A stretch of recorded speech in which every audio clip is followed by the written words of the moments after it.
As a son-in-law to the Yang family, Qin Yu unexpectedly acquires an unparalleled inheritance of cultivation, awakening his extraordinary vision. Proficient in acupuncture, fortune-telling, and feng shui, he defies fate, steadily ascending toward the pinnacle of life. Chapter 1. The Last Hope. Your sister's white blood cells have spread throughout her body. If you do not raise 1 million for the surgery, she has but a week to live. Qin Yu's expression was one of despair and numbness as he aimlessly wandered the streets. The doctor's cold words echoing painfully in his ears, piercing every nerve within him. An orphan, he was taken in by the Yang family as an infant. When he was 10, his adoptive parents tragically perished in a car accident, leaving him and his sister, Qin Shui, to rely on each other while living with their uncle. Unfortunately, Qin Shui suffered from congenital leukemia that to fund his sister's treatment. Qin Yu abandoned his university education to work at construction sites, even sacrificing his dignity by becoming the son-in-law of the Liu family. To fulfill the marriage of convenience, that he toiled tirelessly for the Liu family, enduring humiliation and derision, all for the 30,000 yuan fee that would allow his sister to remain in the ICU for just a few more days. Now, with his sister's condition deteriorating, he found himself utterly destitute, possessing only an old Nokia phone, 0.1 million. Where on earth can I find such a sum? In despair, Qin Yu squatted down, gripping his hair tightly, unable to conceive of a solution. Suddenly, a spark ignited in his eyes, and he rushed toward his uncle's house. Years ago, following the death of his parents, they received a compensation sum which his uncle managed, as they were too young to handle it. Having lived with his uncle for so long and consumed their resources, Qin Yu had hesitated to mention it. Now, however, this compensation was his only glimmer of hope. Breathless, he knocked on his uncle's door, met by his aunt, who, with a grim expression, barred him entry. "Aunt, my sister is in critical condition. Could you possibly lend me the compensation money?" Qin Yu's eyes were filled with desperation as he spoke in a hushed tone. "Compensation money? How dare you even bring that up?" Before he could finish, his aunt interrupted him, arms crossed defiantly as she scolded. "You and your sister have lived off us for over a decade. You've used it all up. But that was over 2 million. Qin Yu was well aware of their long stay with his uncle, yet they had not lived without contributing. Over the years, Qin Shui managed the household chores while he worked various jobs, giving every penny he earned to his uncle. Furthermore, their daily meals were modest, often lacking meat, let alone seafood, which they had never even seen. In contrast, his uncle's family dined out daily and had purchased a lavish home in the city just a few years prior. "There is nothing left. Stop pestering us, or he'll call the police." Without another word, his aunt slammed the door shut, leaving Qin Yu outside in despair. With no hope left for the compensation, he had to seek another way. Summoning his courage, he dialed Liu Ruyan's number, hoping she might lend him some money. Liu Ruyan was the daughter of the Liu family and his nominal wife. Her tone was cold and dismissive. She simply muttered an "oh" before hanging up, expressing no desire for further conversation. Qin Yu was not surprised by Liu Ruyan's indifference. After all, they had an agreement stipulating a one-time payment of 30,000 yuan. Once the marriage of convenience concluded, their ties would sever, leaving no further connection. He had never expected Liu Ruyan to assist him. Since their contractual marriage, their encounters could be counted on one hand, leaving no room for hope. Dragon-patterned jade pendant. Just as despair enveloped him once more, a flash of inspiration struck him. He recalled his adoptive father mentioning that when he was found, he wore a dragon-patterned jade pendant, a token left by his biological parents. This pendant now resided with his ex-girlfriend, Xia Wei. Early in their relationship, she had admired the pendant and asked to wear it for a few days, and Qin Yu had obliged. However, after learning of his sister's leukemia, Xia Wei ended their relationship, leaving Qin Yu consumed by the urgency to earn money for his sister's treatment, causing him to forget about the pendant. The dragon-patterned jade pendant was his last hope. He located Xia Wei at the Blue Rhythm Bar, only to find her nestled in the arms of a man.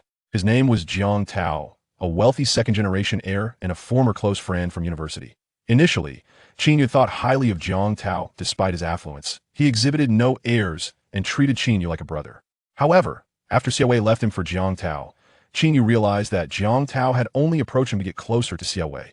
Well, if it isn't the illustrious son-in-law of the Liu family.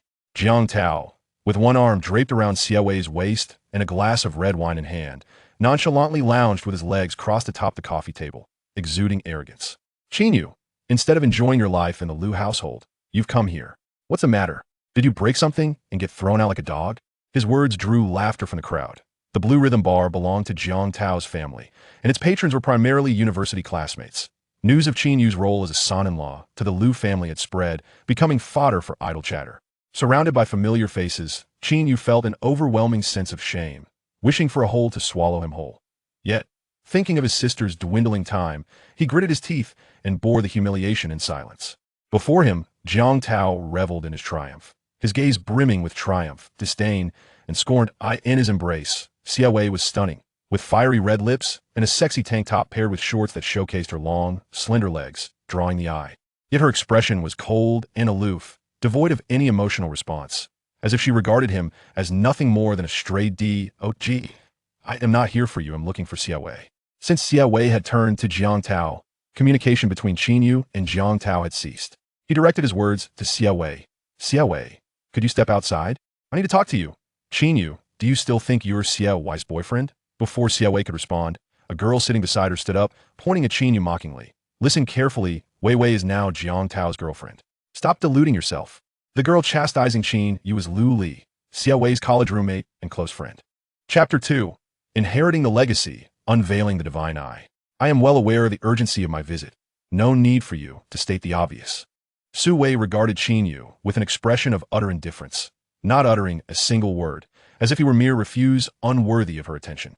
Qin Yu, leave. You are not welcome here. Lu Li, noticing Su Wei's disregard, waved her hand dismissively, attempting to shoo him away. Su Wei is my girlfriend now.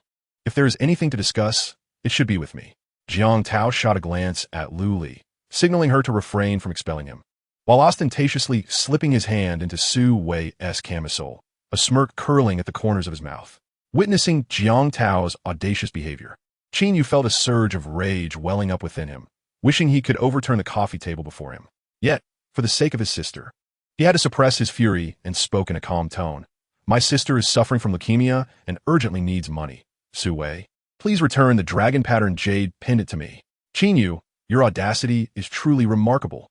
Lu Li scoffed, her disdain for him palpable, looking down on one who would dare request the pendant. The patrons of the bar cast scornful glances at Qin Yu, secretly mocking him. Embarrassment washed over him. Yet he maintained a facade of composure, pleading desperately. Su Wei, you promised to wear the pendant for just a few days. Surely you have had enough by now. Please, return it to me. My sister's life depends on it. Despite his heartfelt pleas, Su Wei remained unmoved, her gaze as frigid as ever. Is this what you seek? Jiang Tao mockingly extracted the dragon pattern jade pendant from Su Wei's camisole, casting a teasing glance at Qin Yu. Yes, that's it. Please return it to me. Upon seeing the pendant, Qin Yu's eyes lit up with fervor, his expression turning fervently animated. If you want the pendant, you must kneel before me. As Qin Yu's resolve to approach surged, a flicker of ruthlessness crossed Jiang Tao's eyes as he brandished the pendant high above, savoring the moment. Qin Yu felt his blood boil, fury igniting in his gaze directed at Jiang Tao. However, contemplating his sister's dire condition and noticing the row of bodyguards behind Jiang Tao, he gritted his teeth and, with a heavy heart, knelt upon the unforgiving floor. The pain in his knees was excruciating, and his heart ached as if it were being mercilessly squeezed, rendering him breathless. Yet, compared to his sister's plight, what did his dignity matter?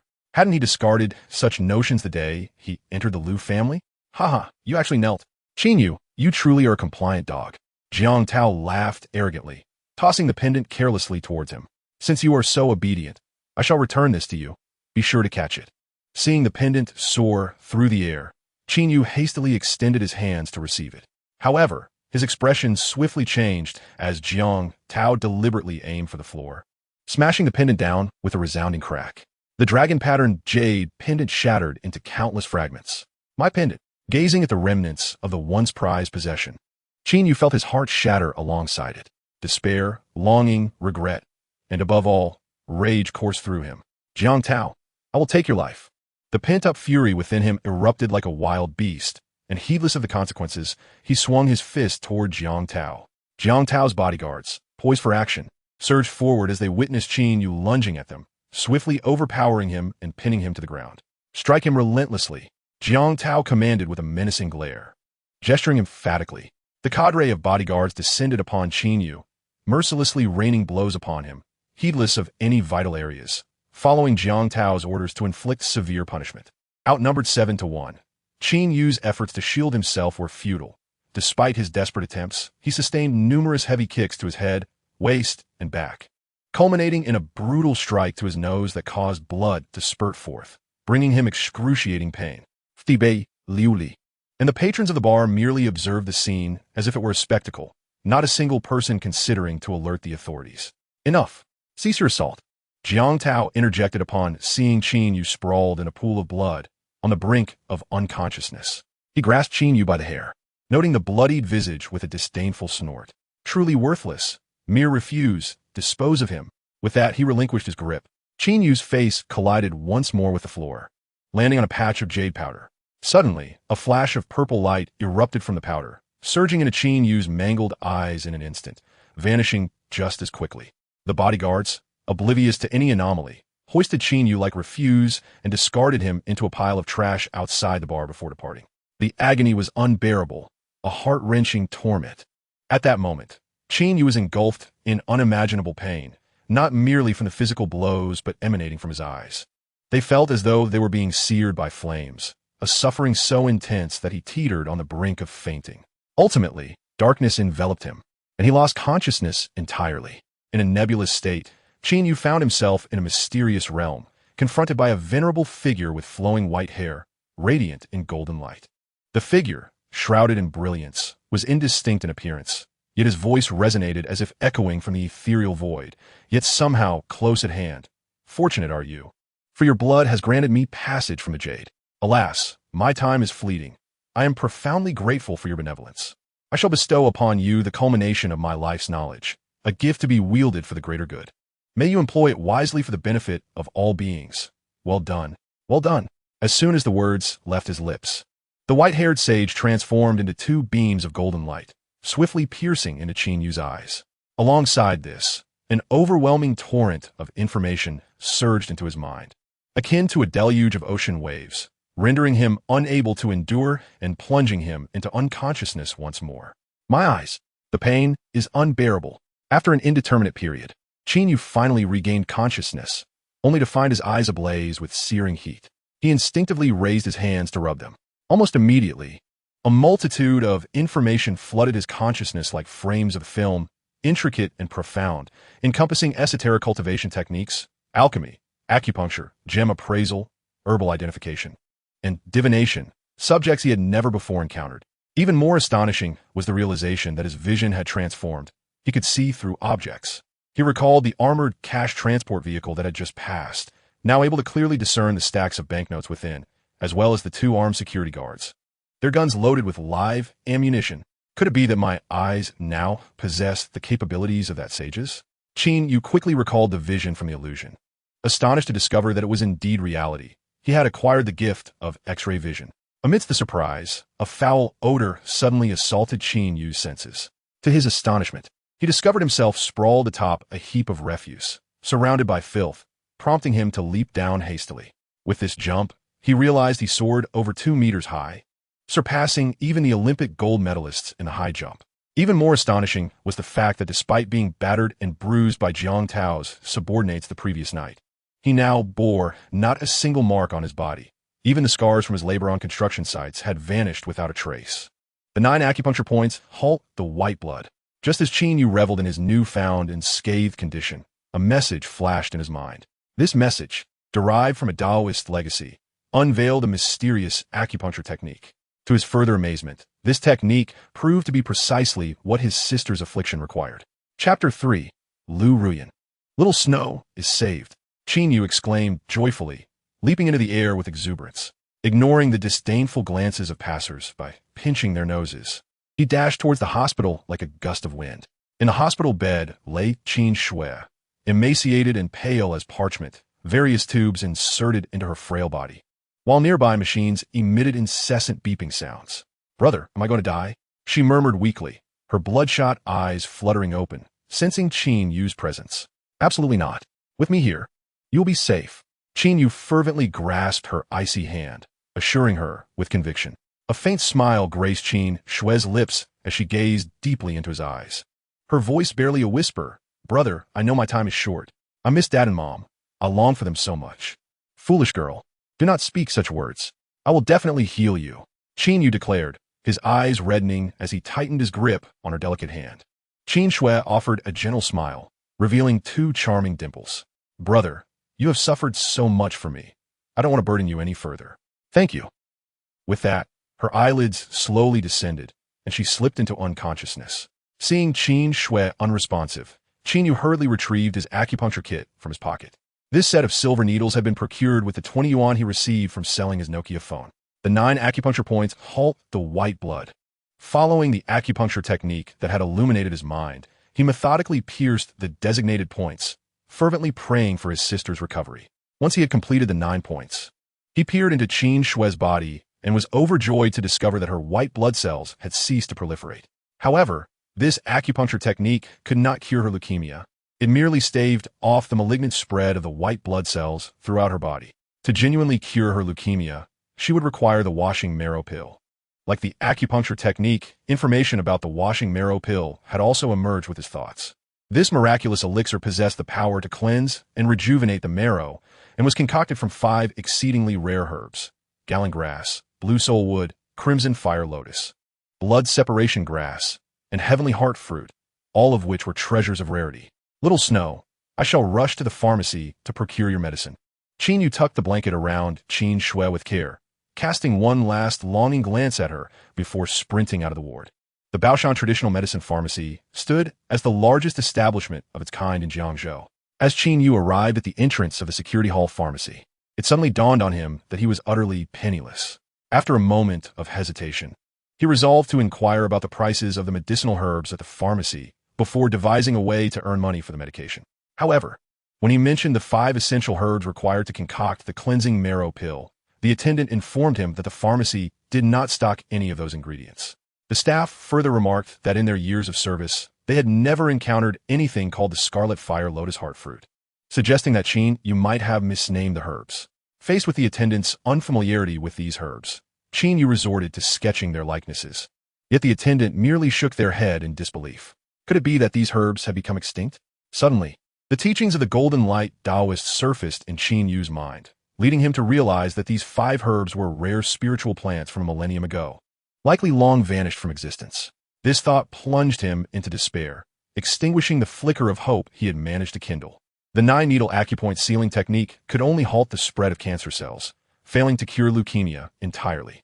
In the following days, fully aware that hope was scant, Qin Yu tirelessly traversed every pharmacy, large and small, in Jiangzhou. The outcome was disheartening. Not a single pharmacy possessed these herbs. Some even suspected that Qin Yu was fabricating the names to amuse himself, impatiently urging him to leave. Having sold his phone for silver needles, he found himself devoid of funds, relying solely on his feet to cover the entirety of Jiangzhou. What is that vehicle? In front of the rental apartment, beneath the dim glow of the streetlight, a red BMW sports car stood parked, revealing a graceful silhouette within. Although her features remained obscured, the swan-like whiteness of her neck, her flowing dark hair cascading behind her, and the delicate fingers gripping the steering wheel unmistakably indicated her identity. It was Lu Ruyan, the daughter of the Lu family in Jiangzhou, and, nominally, Qin Yu's wife. A year prior, Lu Ruyan had inexplicably fallen gravely ill, and through the guidance of a sage, it was revealed that a man with a pure Yang birth date was needed to dispel her misfortune. Coincidentally, at that time, Qin Shui's leukemia had flared up, leaving Qin Yu with no choice but to approach the Lu family to have his birth date assessed. To his astonishment, he met the criteria, and the Lu family immediately entered into an agreement with him, bestowing upon him 300,000 as a fee for dispelling misfortune. Yet, the remedy appeared ineffective. Throughout their first year of marriage, Lu Ruyan's health remained wretched. With a soft click, the car door swung open, and a tall, elegant figure emerged. As he had first seen her, Lu Ruyan still wore her long hair cascading over her shoulders, her long, fair neck adorned with a fitted black blazer atop black pencil pants. Like a queen, she regarded Qin Yu with neither disdain nor contempt, only a detached indifference, as if he were merely a passerby. You know that Xiao Shui is ill. I rent this place near the hospital for her convenience, she stated. Lu Ruyan was not just the daughter of the Lu family. She was also the chairwoman of the Lu group, possessing a fortune exceeding 100 million. Epitomizing the archetype of a wealthy woman. Confronted by such a young woman who had reached the pinnacle of success, Qin Yu felt a profound sense of inadequacy and insecurity. Where's your phone? I have been trying to reach you for days. Yet it remains switched off, Lu Ruyan questioned, her tone reminiscent of an interrogation. Such a demeanor irked Qin Yu, yet he maintained his composure and replied, "I apologize. I sold my phone and acquired a set of silver needles to study acupuncture." Upon hearing this, Lu Ruoyan's icy expression softened somewhat. Aware of her frail health, Qin Yu was reluctant to let her stand for long, hastily retrieving his keys to open the door and inviting her to sit inside. The rental apartment was merely a dozen square meters, exceedingly cramped, yet it was tidily arranged. Lu Ruoyan entered, carrying 2 ginseng gift boxes, placing them on the table and softly uttering, "Thank you." Qin Yu was taken aback by her thoughtfulness in bringing gifts for Qin Shui and quickly expressed his gratitude. Lu Ruoyan then casually produced a bank card and slid it across the table towards Qin Yu, her voice cool as she stated, "There are 2 million inside. It should suffice for your sister's surgical expenses." "Thank you, but I cannot accept it," Qin Yu replied, his heart swelling with emotion as he gazed at the card. In his quest to raise funds for Xiaoshui's surgery, he had exhausted all avenues among his family and friends, yet not a single person was willing to lend him money. Surprisingly, the one who offered assistance was Lu Ruoyan, the least likely candidate to do so. After obtaining the inheritance and unlocking the divine eye, Qin Yu realized that the $1 million surgery would merely delay the spread of cancer cells, akin to the effects of the 9-needle sealing technique. It would not cure leukemia. The only remedy that could restore Qin Shui's health was the rare and invaluable Shisui Dan, which could not be acquired with mere currency. "Take the money and stop pretending to have any pride in my presence. You are aware," Qin Yu exclaimed, his face paling at the revelation. Lu Ruoyan refrained from pursuing the topic further, yet the anger in her beautiful eyes was unmistakable. She had become aware of the incident and was deeply incensed. Indeed, upon learning that Qin Yu had knelt before another, Lu Ruoyan was nearly beside herself with rage. Though their marriage was one of convenience, in name, he was still her husband. The thought of her husband bowing to another was intolerable to her. Qin Yu had entered the Lu family to bring good fortune. Yet after a year of marriage, her condition showed no signs of improvement, indicating that the intended purpose had failed. Lu Ruoyan had already resolved to end this absurd union. Had it not been for the supposed good fortune, they would have remained 2 individuals from entirely different worlds, never destined to intersect. "After Grandma's 80th birthday, we shall divorce," Lu Ruoyan declared with a chilling detachment, her tone leaving no room for negotiation, resembling an unequivocal command. "Divorce?" Qin Yu was taken aback, gazing at Lu Ruoyan with a bewildered expression. Even though their marriage was merely contractual, hearing her express the intention to divorce struck him unexpectedly. "You entered the Lu family to bring good fortune. Now that it has proven ineffective, what purpose do you serve?" Lu Ruoyan callously dissected their relationship, revealing the absence of any emotional attachment. To her, Qin Yu was nothing more than a mere tool. Having deemed this tool to be of no further value, she was certainly unwilling to retain it. Moreover, Qin Yu's excessive timidity and incompetence, often bowing to others, fostered a deep-seated disdain for him within her. Qin Yu pondered. "This is rather sudden. I was wholly unprepared." "Qin Yu, I am here to inform you, not to consult. There is no need for preparation." Observing Qin Yu's indecisive demeanor, Lu Ruoyan's eyes flashed with profound contempt as she interjected, "Tomorrow marks Grandma's 80th birthday. A family banquet will be held at the Tiansheng Hotel in the evening. Remember to bring a gift." Were it not for his affection toward his sister and the slight redeeming qualities he possessed, Lu Ruoyan would not have bothered to utter a word to him. Having delivered her message, she turned to leave. "Let me see you off." As Lu Ruoyan made to depart, Qin Yu hurriedly approached to open the door for her. Arriving first, he grasped the doorknob just as Lu Ruoyan did, his hand covering hers. It was smooth, soft, and delicate. Simultaneously, an icy, sinister aura enveloped him. "What is this?" Qin Yu was taken aback and quickly activated his divine vision to gaze at Lu Ruoyan. To his horror, he discerned a dark, malevolent energy, obscuring her fingers and entwining around her, gradually seeping into her being. The source of this malevolence was none other than the rosewood bracelet adorning her right wrist. Previously, he had only been aware of Lu Ruoyan's severe, incurable illness, but was oblivious to the nature of her affliction. Now, he finally comprehended that she was afflicted by an evil force, the root cause being the bracelet on her wrist. "Remove your hand." Just as Qin Yu fixated on the bracelet, Lu Ruoyan's crisp voice rang in his ears. "Mind your words. Ruoyan is not someone you can address so casually." Watching the crimson silhouette of her vehicle gradually fade into the night, Qin Yu couldn't help but smile bitterly. He harbored no intention of taking advantage of her. He merely wished to caution her to remove the rosewood bracelet, yet she misconstrued his intentions. It seemed he would have to find an opportunity to remind her at the family banquet tomorrow. The prospect of facing the inquiries of Lu Rian's uncles and aunts at the gathering caused him some trepidation. Regardless, Lu Rian's gift of 2 million was indeed a timely assistance. Tomorrow, he needed to select a gift that would not bring shame to them in front of their relatives. With his eyes tightly shut and hands clasped behind his back, he resembled a martial arts master meditating, much like those depicted on television. However, Qin Yu was not practicing martial arts, but rather cultivating his spiritual essence. He had inherited a millennium's worth of wisdom from the white-haired Taoist, enabling him to comprehend a set of cultivation techniques. As he circulated his profound energy, the fatigue enveloping him dissipated, and he felt the natural energies of the world converging within him, gradually forming a sea of energy in his dantian. After a night of cultivation, Qin Yu distinctly sensed changes within his body. At this moment, his senses were heightened, and he was brimming with vitality, as if he could effortlessly lift mountains of bricks before him. Yet, Qin Yu certainly would not employ his spiritual power for menial labor. That would be akin to using a telephone pole as chopsticks. Since he possessed the divine eye, he resolved to make the most of this ability to select an exceptional gift for the esteemed elder. After breakfast, Qin Yu hastened to the largest jade trading center in Jiangzhou. The adoptive father once engaged in the jade business, frequently bringing Qin Yu to the jade trading center, imparting knowledge about jade raw stones. Jade raw stones refer to the stones that contain jade, with prices ranging from tens of thousands to millions. The nature of jade raw stones is highly speculative. Occasionally, a raw stone valued at hundreds of thousands may yield jade worth millions, while a stone priced over $1 million might only produce the sound of grinding stone. Qin Yu has heard many intriguing tales about stone gambling from his adoptive father, where some individuals become overnight millionaires, while others find themselves destitute. While others rely on luck in stone gambling, Qin Yu relies on his keen observation. The interiors of raw stones, unseen even by sophisticated instruments, are laid bare to his discerning gaze. The raw stone hall is divided into 3 sections: the low-price zone, the 100,000 zone, and the million zone. The low-price and 100,000 zones are frequented by ordinary individuals, while those who appear in the million zone are typically affluent tycoons worth over 10 million.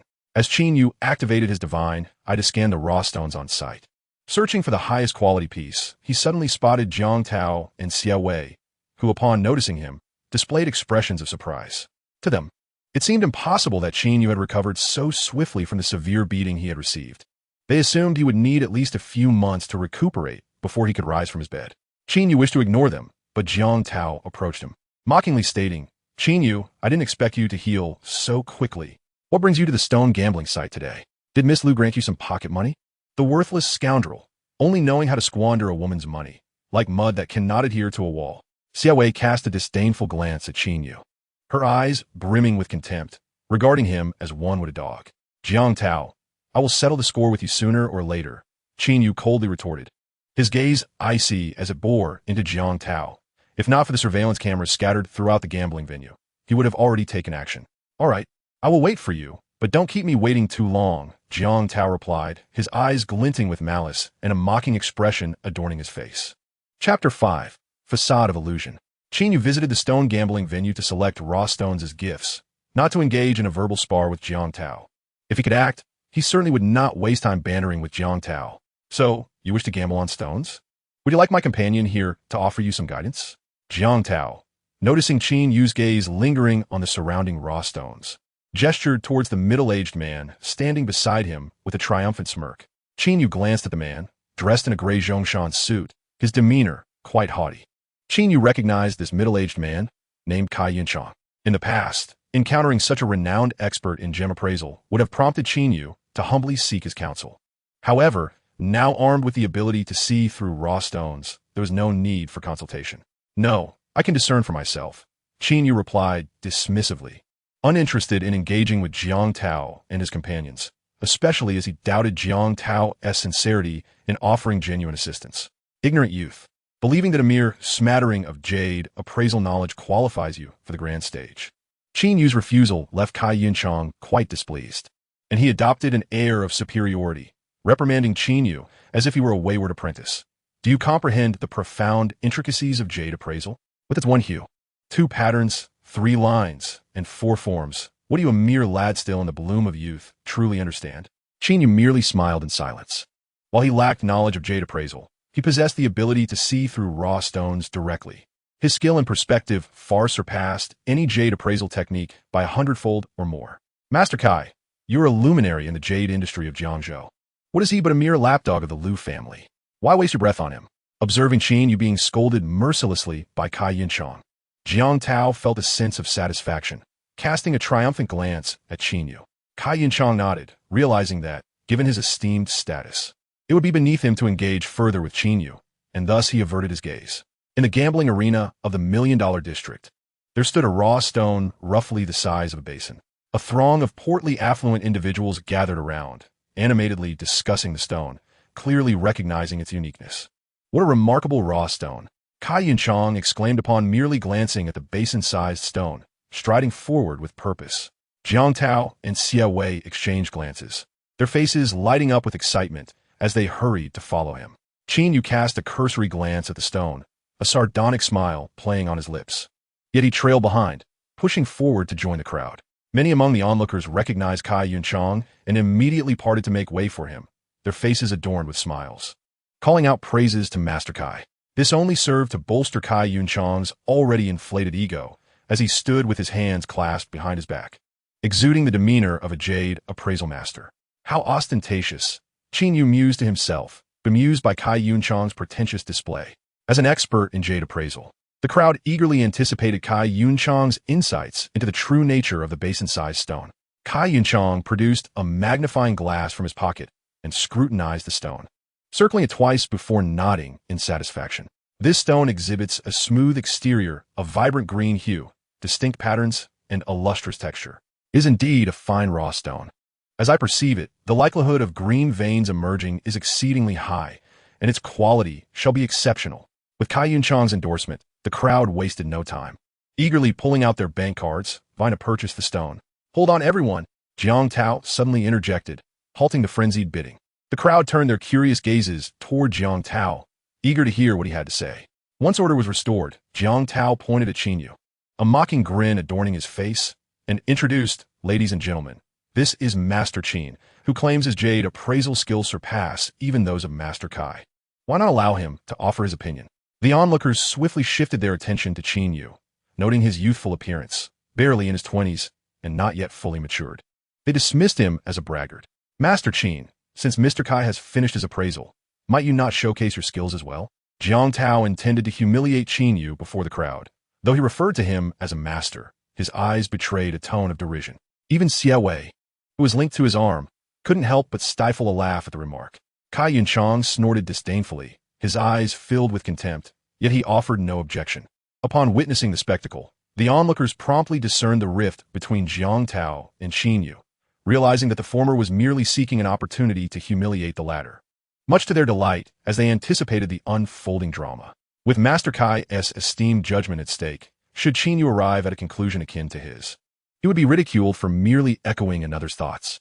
Conversely, if he were to propose an opposing viewpoint, he would equally face derision, being condemned for disregarding authority and brazenly trampling upon a fine raw stone. In essence, no matter how Qin Yu assessed the situation, a favorable outcome seemed utterly unattainable. In the face of scorn and mockery, Qin Yu remained remarkably composed, regarding Jiang Tao with an enigmatic smile. "Are you certain you wish for me to appraise this raw stone? Do you truly dare to invite my evaluation?" At his words, Jiang Tao's smile faltered, and his brow furrowed. Knowing Qin Yu's profound ignorance of jade appraisal, Jiang Tao's intent to publicly humiliate him became clear, envisioning him fleeing in disgrace like a scolded dog. "Master Kai, what is your opinion?" Xue Wei cast a disdainful glance at Qin Yu before turning to Kai Yinchang, her face alight with admiration. "What can a mere child know of jade appraisal? Let's observe how he attempts it," Kai Yinchang replied, not even sparing a glance at Qin Yu, his posture haughty and his expression one of contempt. "Indeed, I may lack expertise in jade appraisal, yet it does not imply that I am incapable of seeing through the facade." Qin Yu stepped forward, standing before the basin stone, casting a brief glance before addressing the crowd of skeptics with a cold demeanor. "This stone, though it appears golden on the outside, is but rotten within.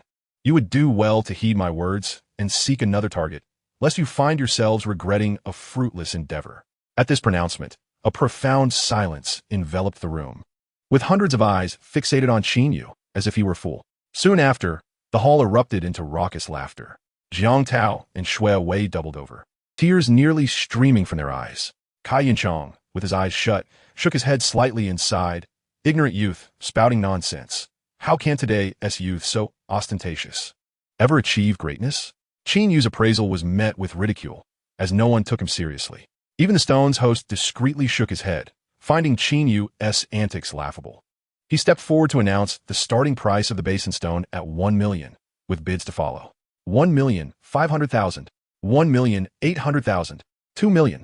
The crowd eagerly raised their bank cards, participating in the bidding frenzy, with even Jiang Tao joining in, momentarily too preoccupied to mock Qin Yu. Observing the throng's fervor for the basin stone, Qin Yu could not suppress a cold smile. What expressions would they wear when the stone was revealed to contain naught but emptiness? Ultimately, Jiang Tao secured the stone for a staggering 10 million. Jiang Tao, you are magnificent. I'm so proud of you, Shui Wei exclaimed joyfully, her heart soaring as she tiptoed to plant a deep kiss on Jiang Tao's cheek after his triumphant bid. Jiang Tao, brimming with pride, cast a glance at Qin Yu, who internally scoffed, anticipating a future reckoning. Sir, would you like to have the stone unveiled here and now? A staff member from the Gambling Stone venue approached respectfully to inquire. Yes, of course. Let us proceed with the unveiling. With a sweeping gesture, Jiang Tao disdainfully cast a glance at Qin Yu and provocatively shouted, "This esteemed Master Qin just claimed that this raw stone is all facade. I am eager to witness how it is merely superficial." Chapter 6. A Public Disgrace. Upon Jiang Tao's consent to unveil the stone, the staff promptly picked up the intercom and relayed a few instructions. Shortly thereafter, a forklift entered the hall, bearing a stone-cutting machine. Two men clad in blue leaped from the forklift, working together to secure the machine in preparation for the unveiling. Jiang Shao, shall we draw a line beforehand? A staff member inquired, presenting a piece of chalk with a smile. Of course we shall, and I require my girlfriend to do the drawing, Jiang Tao replied, seizing the chalk and glancing at Qin Yu, then grandly handing the chalk to Xia Wei, urging her to mark the stone, thereby allowing her a moment in the spotlight. His true intention, however, was to humiliate Qin Yu publicly. Prior to the unveiling, he had adamantly asserted that this raw stone was superficial and would not yield any jade.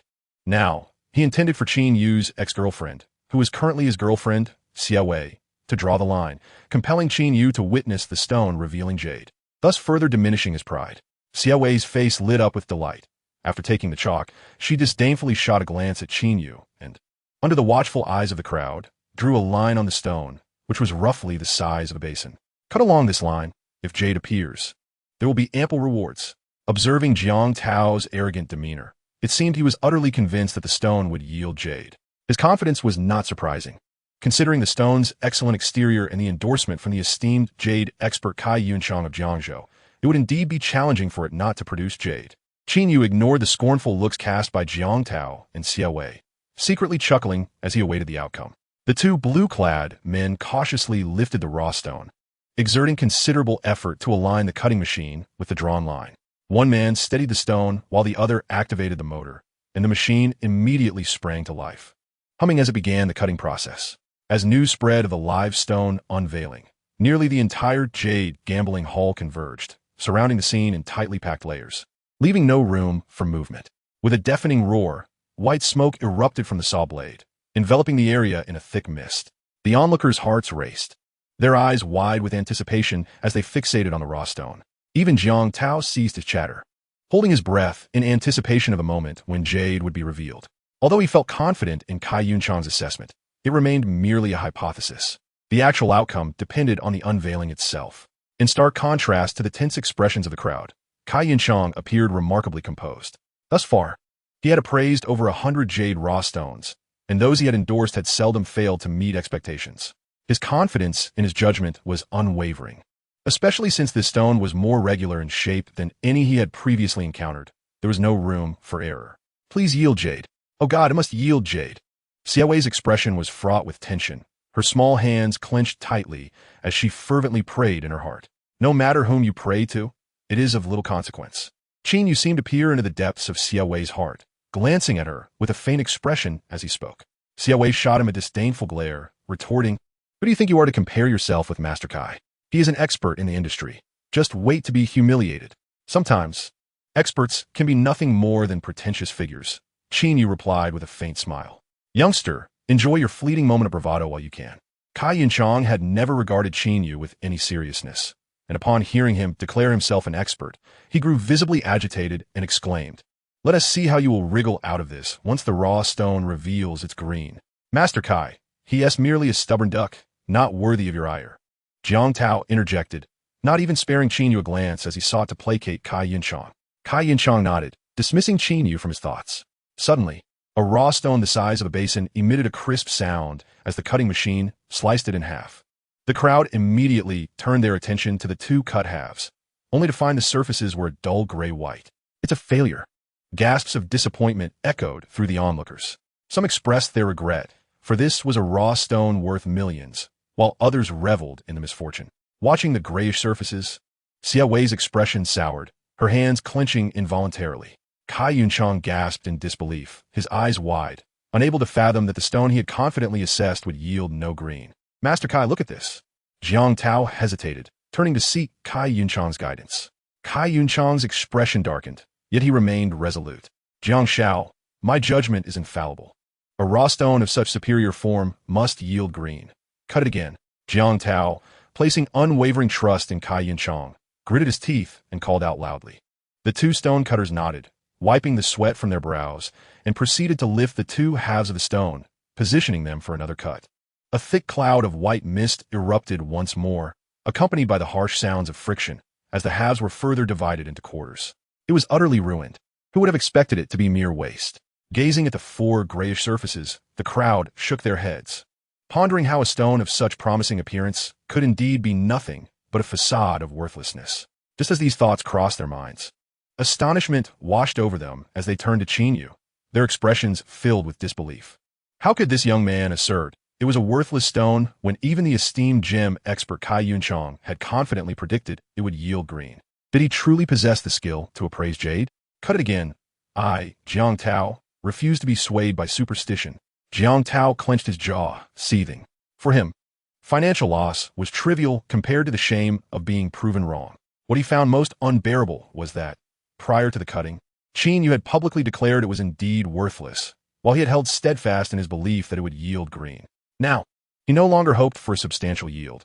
He would be content with a piece the size of a baby's fist. Standing nearby, Xia Wei shared the same sentiment. Unable to fathom the absence of any green in the raw stone, and she could only imagine the embarrassment Jiang Tao would face before the crowd, especially in the presence of Qin Yu. At first, Kai-Yun-Chang exuded an air of confidence, his arms crossed, resembling a master gem appraiser. However, when the rough stone was divided into four pieces without revealing any green, unease began to creep in, and he secretly clasped his hands together, fervently praying that at least one of the remaining pieces would show a hint of green.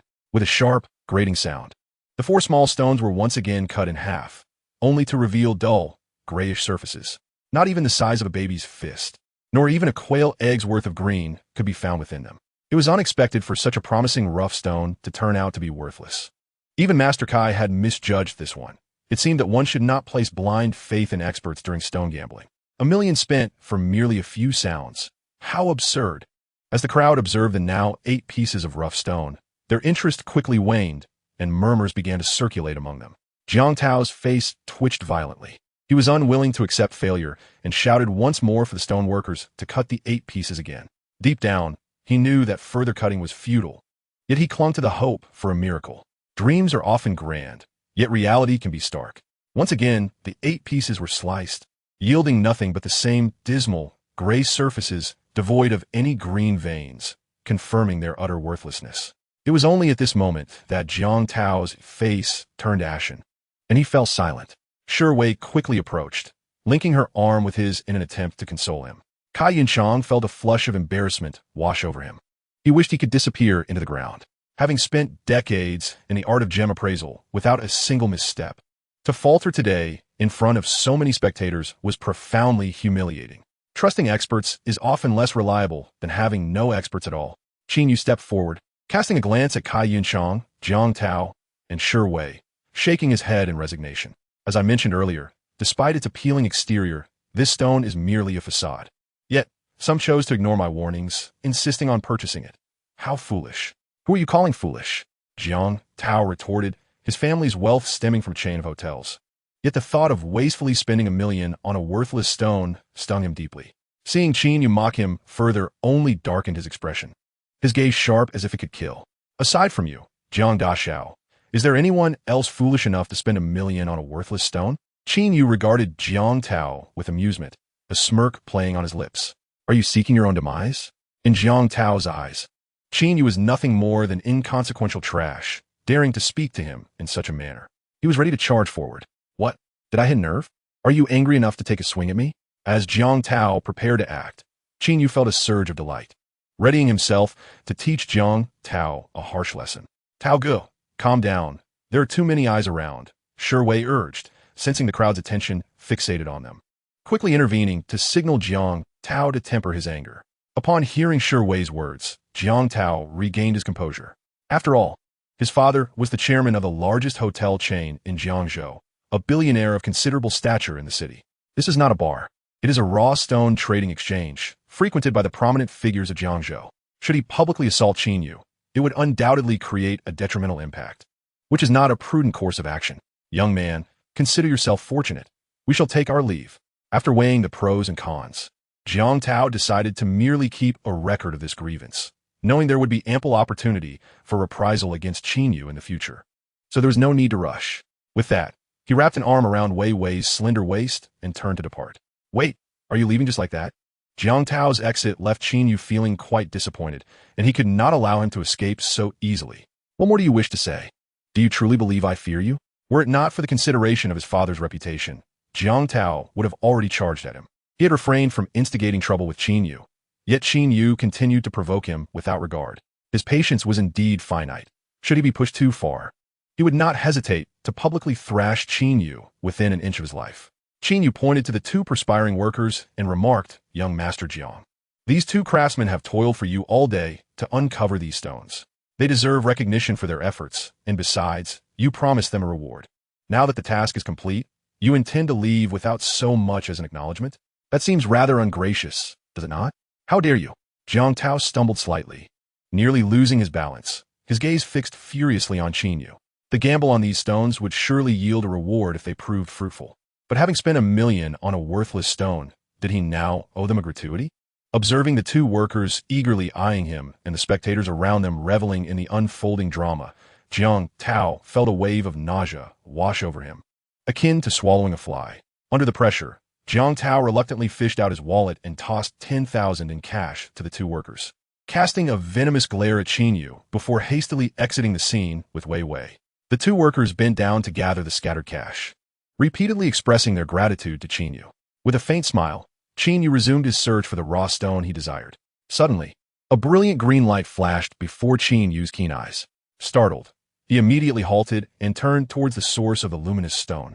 To his astonishment, the radiant green stone originated from the low-price section, tucked away in an inconspicuous corner. In that neglected nook lay dozens of raw stones of various sizes, all of the poorest quality, discarded and deemed undesirable. The slightly better ones were merely a few hundred per pound, while the inferior ones fetched only dozens per pound, practically given away. Maintaining his composure, Qin Yu approached the pile of stones and casually pointed to one, inquiring of the nearby attendant. May I ask how much this piece costs?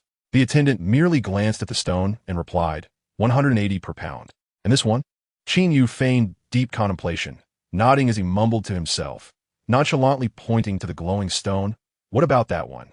30 per pound. The attendant answered without even a glance. With that, Qin Yu produced his bank card and successfully purchased the stone. Young man, this piece bears no patterns and is devoid of color. It has absolutely no chance of revealing green.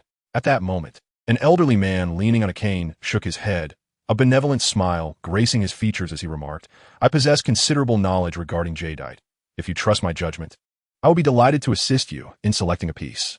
Qin Yu replied with a smile, I appreciate your kind offer, esteemed sir. I merely intend to purchase it for leisure, without any expectation of it yielding emerald. Nevertheless, Qin Yu was acutely aware of the quality of the raw stone he had chosen. Despite its seemingly pitch-black exterior, its interior shimmered with a brilliant green, signifying its exceptional quality. He opted not to unveil the stone publicly, instead requesting the attendant to wrap it up. intending to present it as a birthday gift to an elderly lady that evening. Observing Qin Yu's response, the old man refrained from pressing further and, using his cane for support, ambled towards the hall. Clang! As Qin Yu grasped the simply wrapped raw stone, preparing to depart, an unexpected noise erupted behind him, followed by a chorus of gasps, including a young woman's urgent cry. "Grandfather!" Curiosity piqued, Qin Yu turned to see a cane lying on the floor, and beside it, the very elderly gentleman who had offered assistance moments before lay sprawled. Next to the old man knelt a young woman clad in red, approximately 20 years of age, possessing a strikingly exquisite and aloof beauty that rivaled that of Lu Ruyan, with an added dash of valiant spirit in her features. "Let me see," she said, dialing for an ambulance. As she did so, Qin Yu approached. "Are you a doctor?" the young woman inquired, her expression a mixture of excitement and apprehension. Qin Yu offered a faint smile without responding, instead grasping the old man's wrist, furrowing his brow. "Internal energy has harmed the lungs, causing stress on the heart's meridians, correct?" The young woman gazed at him in astonishment. Ignoring her reaction, Qin Yu focused his energy, channeling a stream of vital force into the elderly man. After a night of rigorous training, he had mastered a refined cultivation technique, generating vital energy the size of a baby's fist within him. Cough, cough. Gradually, the unconscious elder began to awaken, thanks to the infusion of vital energy. The young woman's expression transformed into one of elation as she hurried to support the old man. Qin Yu stepped forward to lend a hand, and together with the young woman, they assisted the elder to a nearby resting area. Once the old man's condition stabilized, the young woman recounted the events that had transpired. "My young brother, you possess medical knowledge and can even identify my ailment?" The elder, having recognized Qin Yu, was astonished that someone so young could comprehend traditional Chinese medicine and discern the root of his condition. Over the years, he had consulted countless renowned traditional practitioners and Western medical experts, yet none had been able to diagnose the source of his affliction. The explanations offered by these so-called eminent doctors were monotonous, attributing his heart issues to aging and advising him to prioritize rest and recuperation. The fact that a young man had pinpointed the cause of his ailment left him utterly astounded. "Such a matter is no challenge," Qin Yu replied with a serene smile. "Your heart condition likely stems from the forceful exertion of internal energy, which has subsequently strained your lungs and, in turn, affected your heart's meridians, resulting in your cardiac issues. Am I correct?" Qin Yu not only possessed the ability of X-ray vision, but had also inherited a millennia-old legacy from the Golden Light Taoist, which encompassed medical knowledge. Regardless of the complexity or rarity of any ailment, he could discern it with a single diagnosis. Chapter 8. Meeting Elder Tang. "Thank you for your life-saving grace. May I inquire your esteemed name and the master from whom you learned your art?" Upon hearing Qin Yu's words, the elderly man displayed a look of astonishment, quickly rising to pay his respects, his demeanor solemn as he inquired. To him, Qin Yu appeared to be merely in his 20s. Yet his ability to discern the root of his ailment merely through pulse diagnosis revealed an extraordinary skill in medicine. If a disciple possessed such exquisite medical prowess, one could only imagine the depth of knowledge of his mentor. Qin Yu, aware of the old man's thoughts, offered a gentle smile and replied, "You flatter me, sir.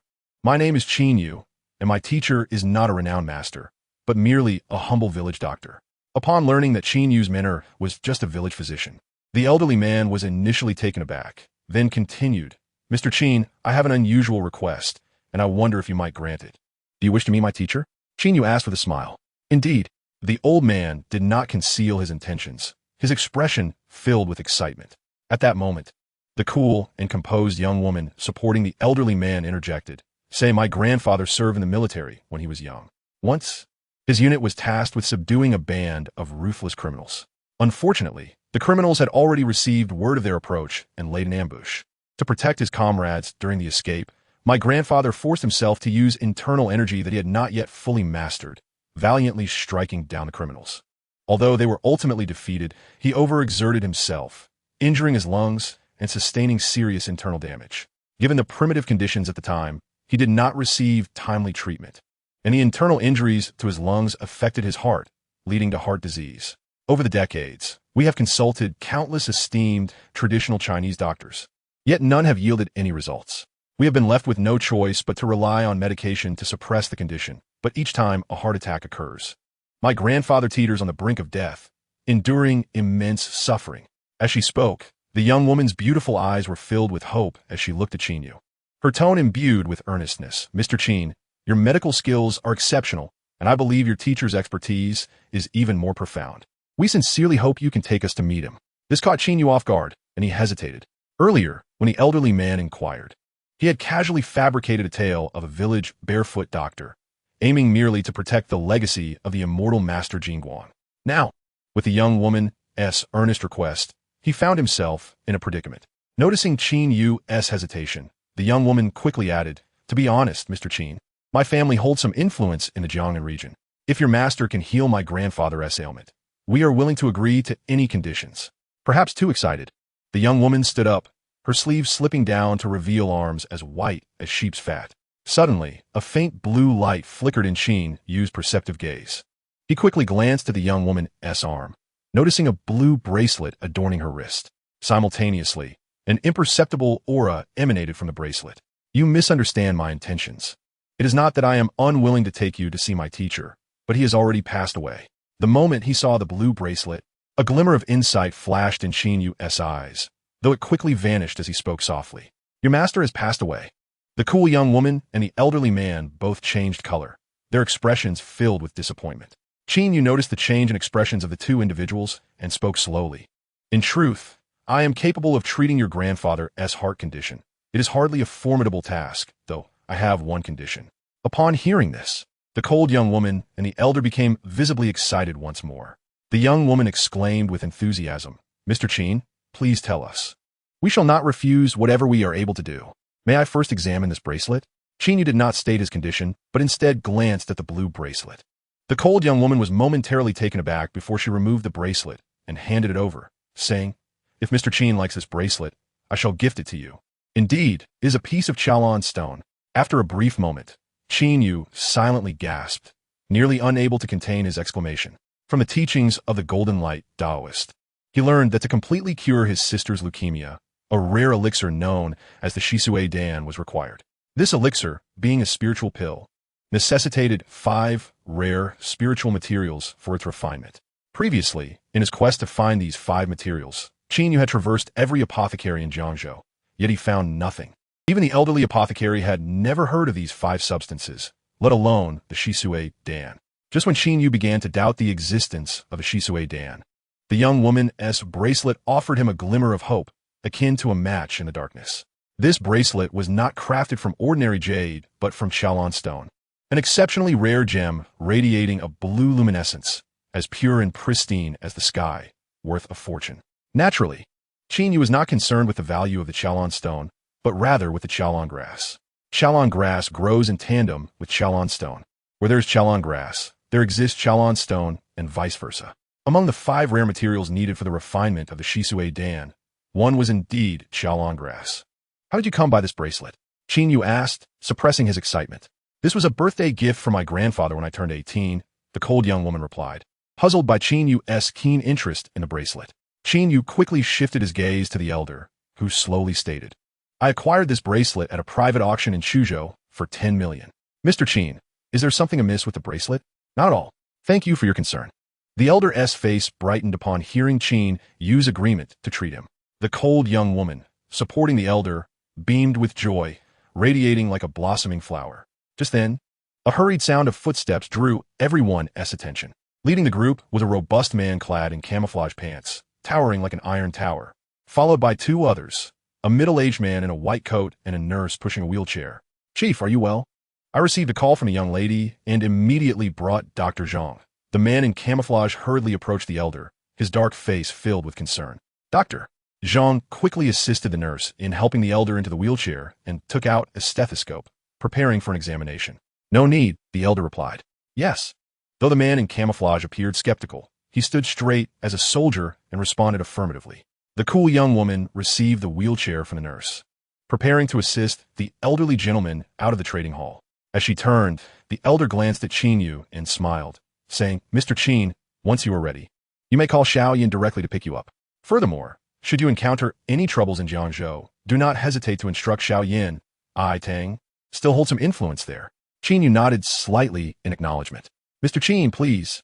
Chapter 9, Qi Induction Realm. Following the camouflage man, Qin Yu exited the raw stone trading house, and approached an Audi SUV bearing military plates. The camouflaged man respectfully opened the car door for Qin Yu, his voice deep and commanding. "Please get in." During their journey, Qin Yu exchanged a few words with the camouflaged man, learning that his name was Zhuang Yin, the elder's driver and bodyguard. Zhuang Yin briefly shared his background, yet remained tight-lipped regarding the elder's affairs. Noticing his reluctance to divulge more, Qin Yu chose not to press further. His acquaintance with the elder was purely transactional. He had healed the elder's heart condition, and in return, the elder would assist him in locating the Jialan grass, leaving them even. Upon returning to his rented accommodation, Zhuang Yin confirmed their meeting time for the following evening before driving away. The day was still young, not yet noon. Shortly thereafter, wisps of white mist began to emanate from Qin Yu's body, a truly astonishing sight.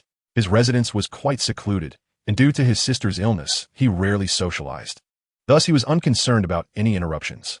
From the millennia-old teachings of the Golden Light Taoist, he had grasped a remarkable cultivation method known as cultivating the true. Cultivating the true is one of myriad paths of cultivation in the world.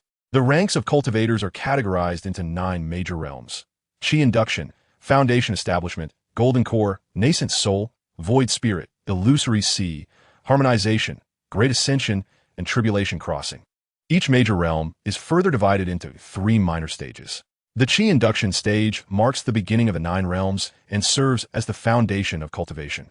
Hence, it is of paramount importance, subdivided into 4 minor realms: Qi induction, Qi condensation, Qi transformation, and divine Qi. Qi induction is the essence of the cultivation process. Only by understanding how to induce Qi can one grasp the mysteries of cultivation and absorb the spiritual energy of heaven and earth at will for personal use. The subsequent realms of Qi condensation, Qi transformation, and divine Qi are all built upon the foundation of Qi induction. Upon mastering these stages, one can wield immense strength with a mere gesture, moving as swiftly as thunder and as urgently as the wind, transcending mortal limits and transforming into a true cultivator. At this moment, it was premature to dwell on such thoughts. It was more prudent to first solidify his Qi induction stage. Ever since obtaining the Golden Light Taoist's ancient teachings, he felt as though he had opened the door to a new world, eagerly absorbing the knowledge of cultivation. He also understood that the path of cultivation is as daunting as climbing to the heavens. It requires a grounded approach, progressing step by step, avoiding the pitfalls of impatience. Currently, the technique Qin Yu was practicing was called the Golden Eye Body Refinement Sutra.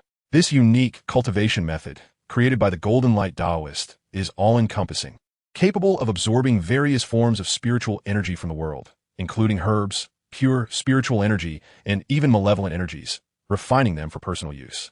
It is particularly suited for cultivation in a realm where spiritual energy is scarce, such as Earth. Ordinary cultivation methods merely absorb spiritual energy, leading to rapid progress but significant limitations, particularly in this age of decline on Earth. They are far inferior to the Golden Eye Body Refinement technique in practicality. With bated breath and a tranquil mind, Qin Yu cast aside all distractions and began to cultivate, swiftly entering a state of transcendence where self and environment became one. As he delved deeper into his practice, the white aura surrounding him gradually faded, an ethereal golden light emanated from within him, especially from his closed eyes, which sparkled brilliantly. His body resembled a black hole, drawing in the surrounding spiritual and malevolent energies, causing the golden light to flourish around him, akin to a statue crafted from pure gold. Time passed, and the light dimmed as dusk approached. Suddenly, Qin Yu opened his eyes, and 2 tangible beams of golden light shot forth, extending over a foot, scorching the air with a sizzling sound. After a while, the golden glare gradually dissipated, leaving him astonished. Had he truly broken through to the Qi induction stage? Examining his dantian, he was incredulous to find that in less than a day's cultivation, he had successfully entered the Qi induction stage, enabling him to freely absorb various spiritual energies from his surroundings. Buzz. At that moment, his phone, resting nearby, vibrated unexpectedly. The caller was none other than Lu Ruyan. It suddenly struck him that the elderly matriarch of the Lu family was hosting an 80th birthday banquet at the Tiansheng Grand Hotel that evening. He had arranged to meet Lu Ruyan at the hotel entrance at 7 o'clock. Realizing it was already 7, he panicked. "Where are you? Please don't tell me you forgot about the banquet." Lu Ruyan's cool and detached voice emanated from the phone, her seemingly calm tone laced with an unsettling hint of anger. "Apologies, I overslept. I'm on my way now." Qin Yu hastily leapt out of bed, grabbed the gift box from the bed, and dashed out of his apartment without a second thought, sprinting directly towards the Tianshang Grand Hotel. Oomph. Upon learning that Qin Yu had overslept, Lu Rian scoffed and abruptly ended the call. Aware of her extreme disappointment, he felt helpless. How could he explain that he lost track of time due to his cultivation? Surely, she would think him mad or foolish, perhaps even perceive it as an affront to her intelligence. Located on the outskirts of the city, his apartment was a considerable distance from the Tianshang Grand Hotel, which was situated in the city center, approximately 10 kilometers apart. Even by taxi, it would take over 20 minutes.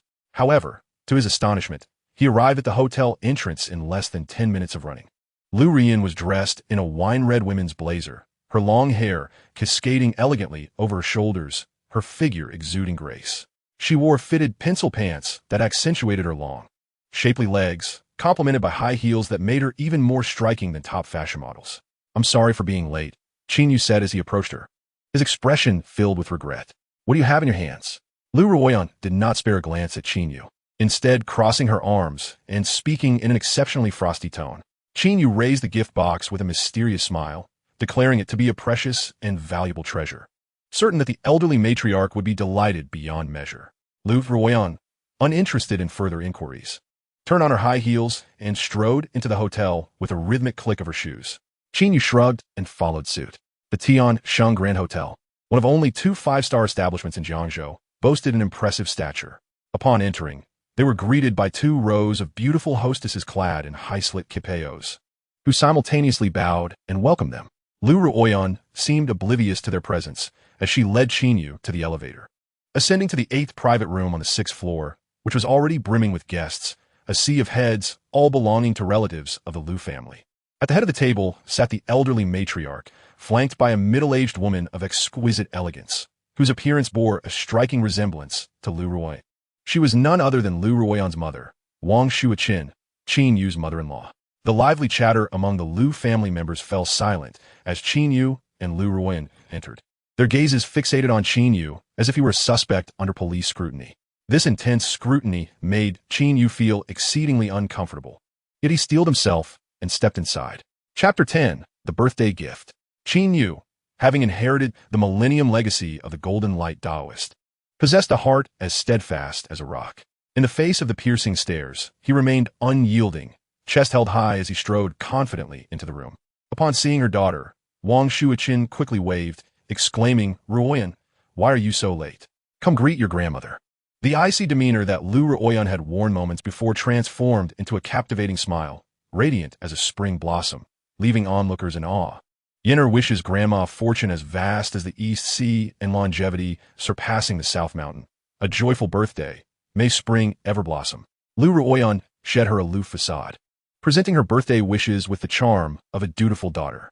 As an outstanding member of the younger generation of the Lu family and the matriarch's beloved, her heartfelt wishes brought immense joy to the elderly lady, who eagerly grasped her hand, repeatedly expressing her delight.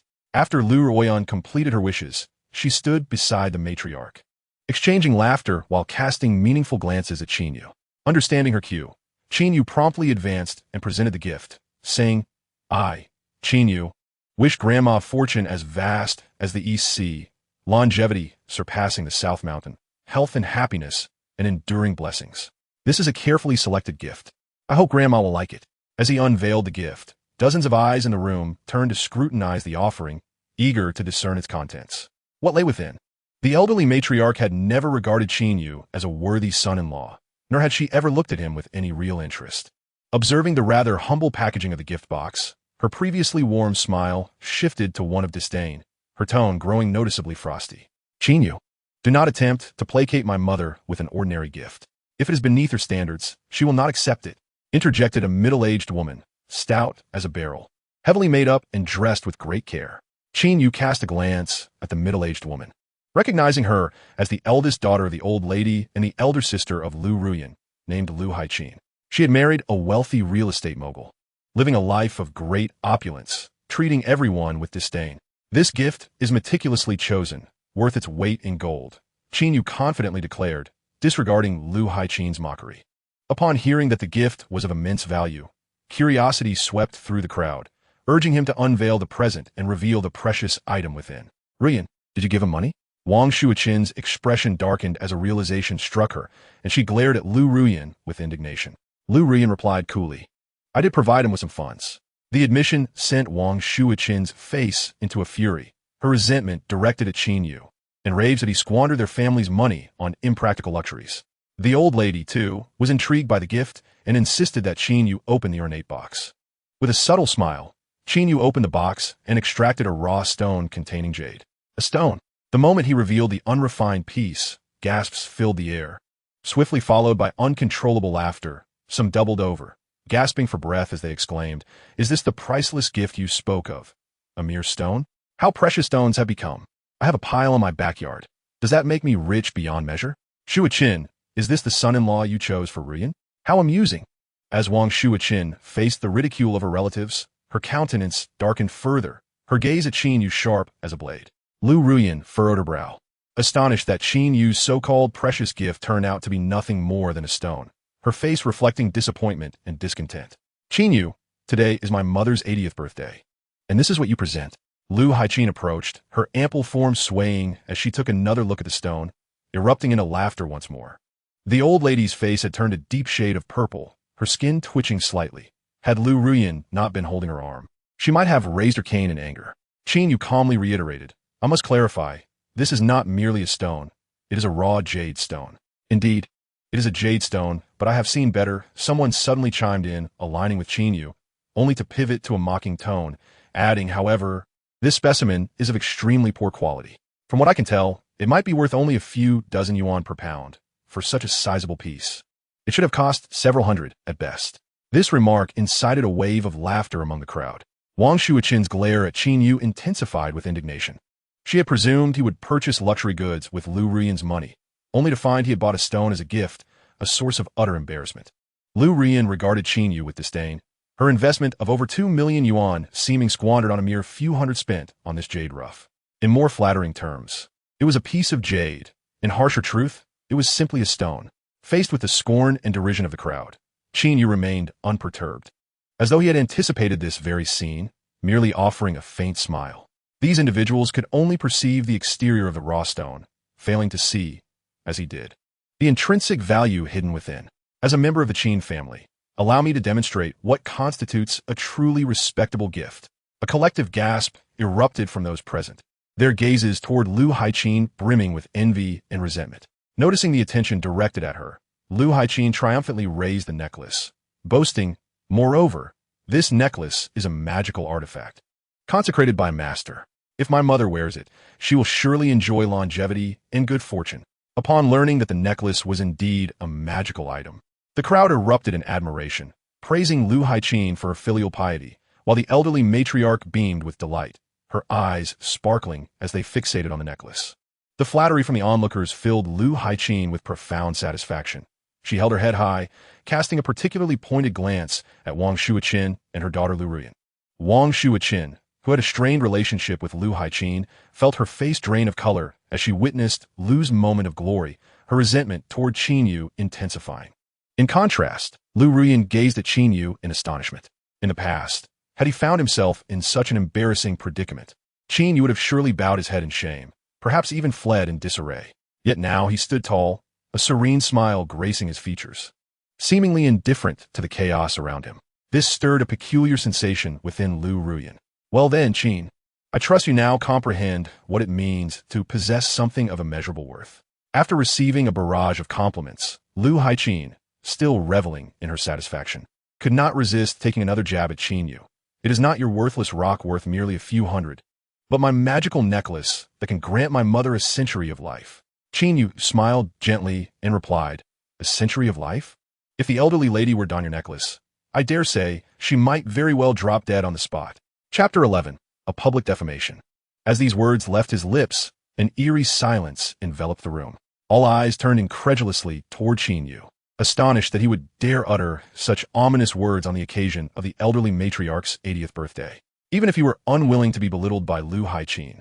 Such blatant disrespect for filial piety was utterly uncalled for. Soon, the atmosphere among the attendees shifted to one of fury, the men rolling up their sleeves, preparing to confront Qin Yu. Lu Haiqin, at the forefront, thrust her plump figure forward, her manicured nails reaching toward Qin Yu's face as she shouted, "Qin, how dare you curse my mother with death? I will not let this go. Stop this at once." A commanding voice abruptly cut through the tension, halting the two. All eyes turned to the speaker, revealing it to be Lu Ruyan. Lu Ruyan, the most outstanding talent of the Lu family. Cherished by the matriarch and the head of the Lu family enterprise, commanded respect with her words. Even someone as arrogant as Lu Haiqin had to concede to her authority. With an expression of ire, Lu Ruyan fixed her cold gaze upon Qin Yu, stating, "Qin Yu, reflect upon the absurdity of your words and come here to apologize to grandmother." The elderly matriarch, seated in her grand chair, trembled with indignation. If it were not for Lu Ruyan's deliberate support of the elderly lady, it is likely that she would have raised her cane to strike. "I speak the truth. Why should I apologize?" Qin Yu stood tall and composed, his back straight and head held high. "Qin, you have just slandered my magical artifact necklace. How do you explain that?" Lu Haiqin felt an overwhelming urge to rush forward and inflict 10 wounds upon Qin Yu to release her pent-up frustration. She had expected Qin Yu to bow his head in shame and offer an apology, yet he dared to provoke her, even accusing her necklace of being a malevolent object. How could she possibly endure this? The others rallied behind Lu Haiqin, clamoring for Qin Yu to present evidence, warning him that they would not be merciful otherwise. A number of men in the crowd were already cracking their knuckles, preparing to surround and beat Qin Yu. This useless fool, a failure in every endeavor. Wang Shuoqin clearly regarded Qin Yu with disdain, seeing him not as a prospective son-in-law, but merely as a stranger. In contrast, Lu Ruyan furrowed her brow slightly, her chilly gaze sweeping over the crowd. Even though she had resolutely decided to divorce Qin Yu, that was to take place only after her grandmother's birthday celebration. For now, he remained her husband, at least in name. She could not allow her husband to be beaten mercilessly before her eyes. Lu Ruyan observed Qin Yu, noting his calm demeanor and confident expression, and felt a flicker of surprise. How did he intend to handle this situation? Would he continue to be obstinate or seek to apologize? Qin Yu's indifferent gaze scanned the crowd before finally resting on the agitated Lu Haiqin, and he spoke softly. "Do you truly wish for me to produce evidence?" "Huh? Don't tell me you actually dare to present evidence?" Lu Haiqin sneered contemptuously. Qin Yu, hands clasped behind his back, replied slowly, "It is quite simple. Have someone find a living creature and place the necklace upon it. The truth will be evident." "Very well. Today, I shall ensure you understand. Daring to slander my magical artifact necklace as an inanimate object warrants a lesson," Lu Haiqin proclaimed confidently, gesturing to a younger clan member beside her, commanding him to fetch a living creature. The junior member eagerly complied, casting a spiteful glance at Qin Yu before hastily exiting the private room, quickly disappearing from sight. The entire room fell into an unusual silence, not a sound to be heard. Yet everyone understood that this was merely the calm before the storm.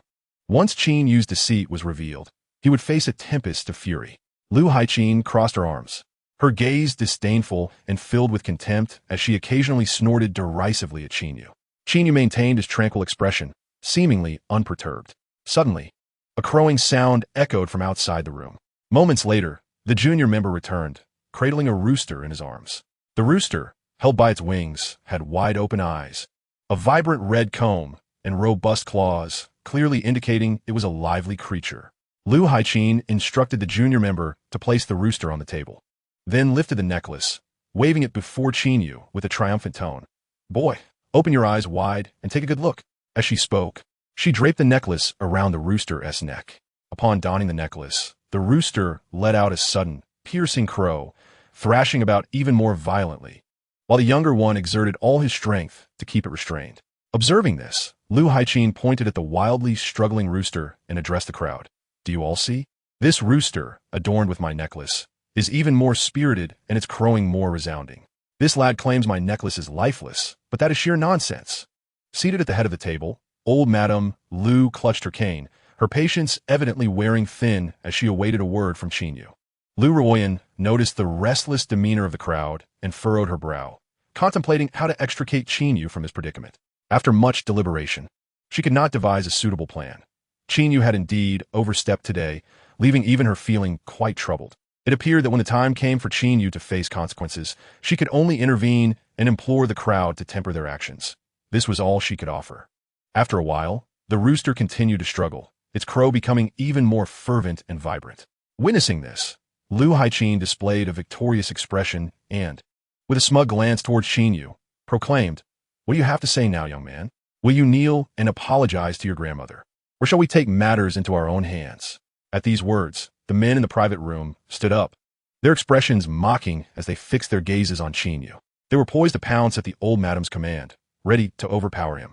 Yet, in the face of impending danger, Qin Yu remained calm and smiled, saying, "What's the rush? Take a good look at this rooster now and see if it is as you claim." The crowd, puzzled, turned their attention to the rooster and noticed its struggling vigor gradually waning. Its voice, once robust, now sounded as if it were choked with sand, intermittent and weak, while its claws, resembling steel hooks, slowly withered. Ultimately, with a thud, it collapsed onto the table, twitching a couple of times before becoming still. "Is it dead?" The one who had been holding the rooster screamed, stepping back in horror, his face a mask of dread. The onlookers stared in disbelief at the lifeless rooster. Old Madame Lu, who had been fuming moments earlier, was now struck with shock, her orange-hued face reflecting disbelief, her cloudy eyes wide open, and her frail body trembling even more violently. Just moments ago, the rooster had been lively and crowing. How could it have perished so suddenly? Could it truly be, as Qin Yu suggested, that the necklace was an ill omen? Chapter 12. What wrong have I done?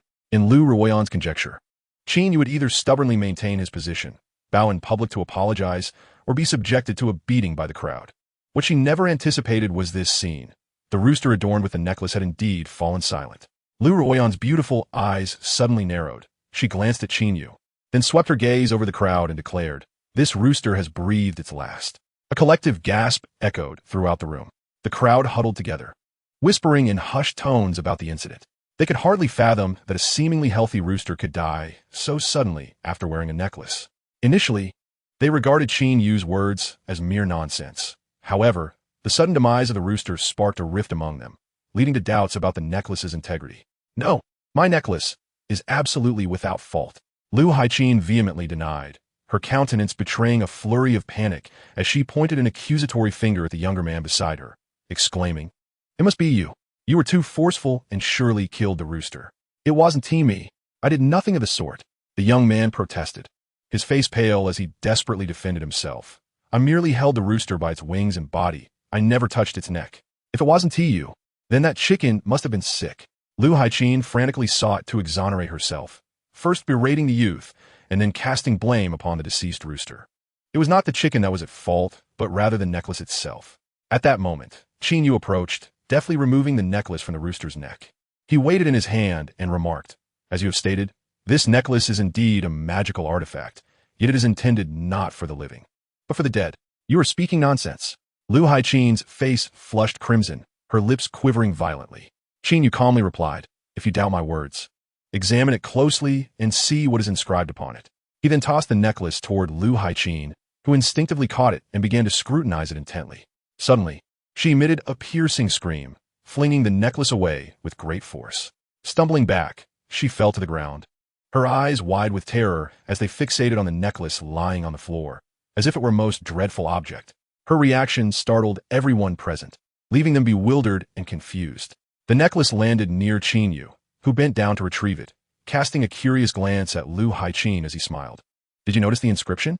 Would you prefer to read it yourself, or shall I?" No. Lu Haiqin shivered, her demeanor frantic.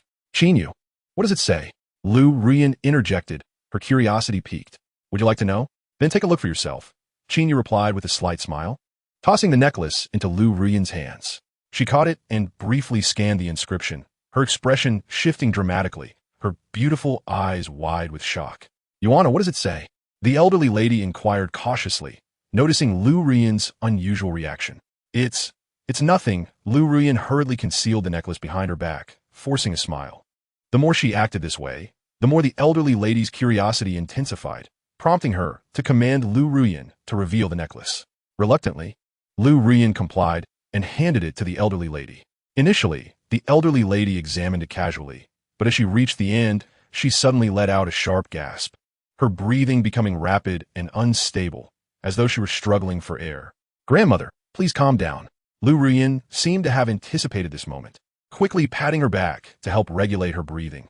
"It is dead, yet not lifeless," Wang Shuaqin murmured as she picked up the necklace that had fallen to the ground. "Do not utter it. Before she could finish her words, the old lady suddenly struck with a resounding slap, sending the necklace crashing to the ground, shattering it into countless pieces. Upon hearing the words engraved on the necklace, the crowd was taken aback, their expressions a mix of shock and disbelief. The necklace, which the Liu Haichin couple had purchased for millions, turned out to be an ominous artifact. Fortunately, the old lady had not donned the necklace immediately. Otherwise, the consequences would have been dire. As the onlookers breathed a sigh of relief that the old lady had not worn the necklace, Lu Ruoyan cast a curious glance at Qin Yu.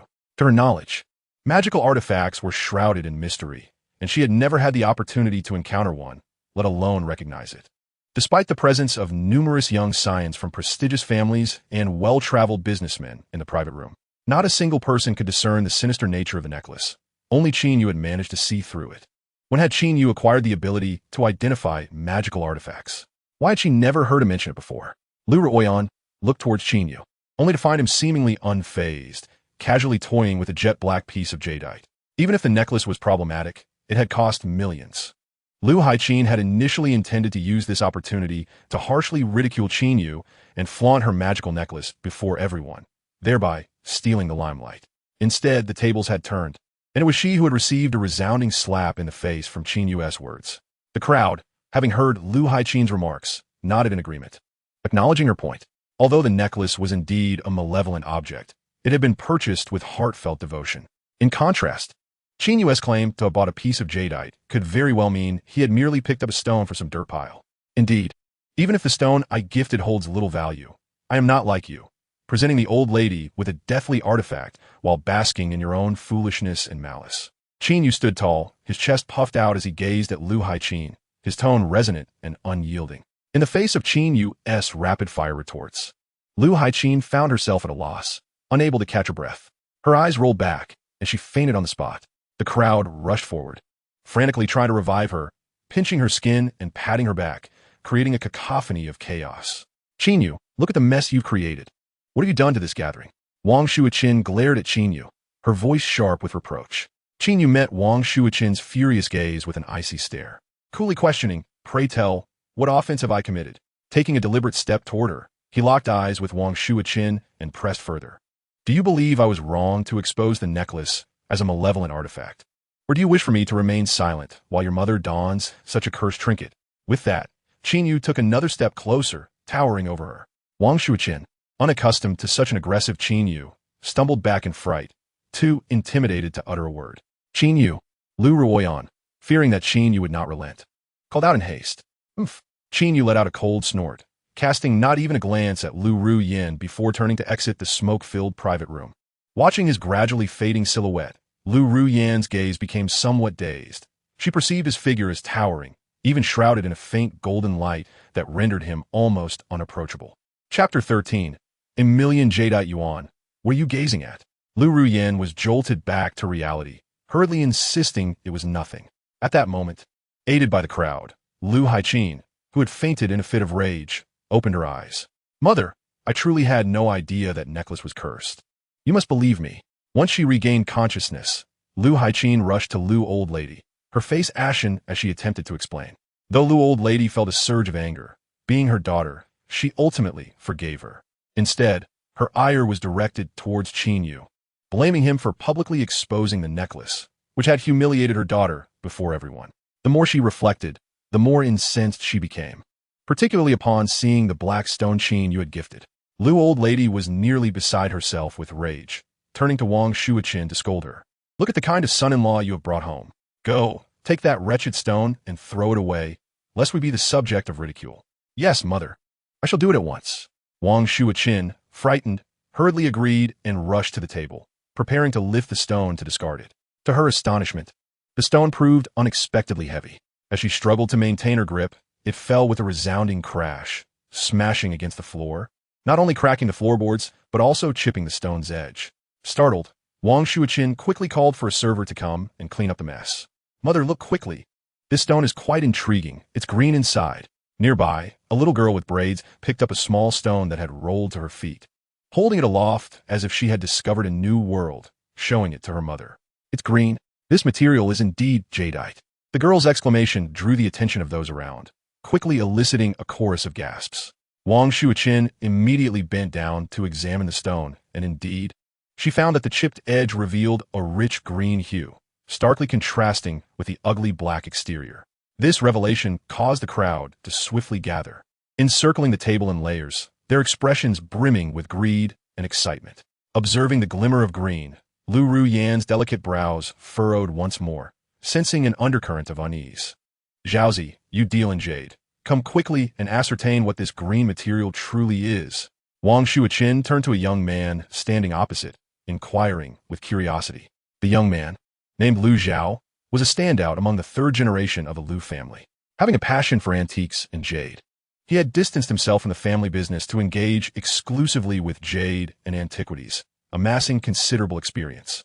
Lu Zhao held the stone, scrutinizing it meticulously for a long while, suppressing his internal excitement before declaring, "This green variety is ice jade, and it is indeed Zhengyang green."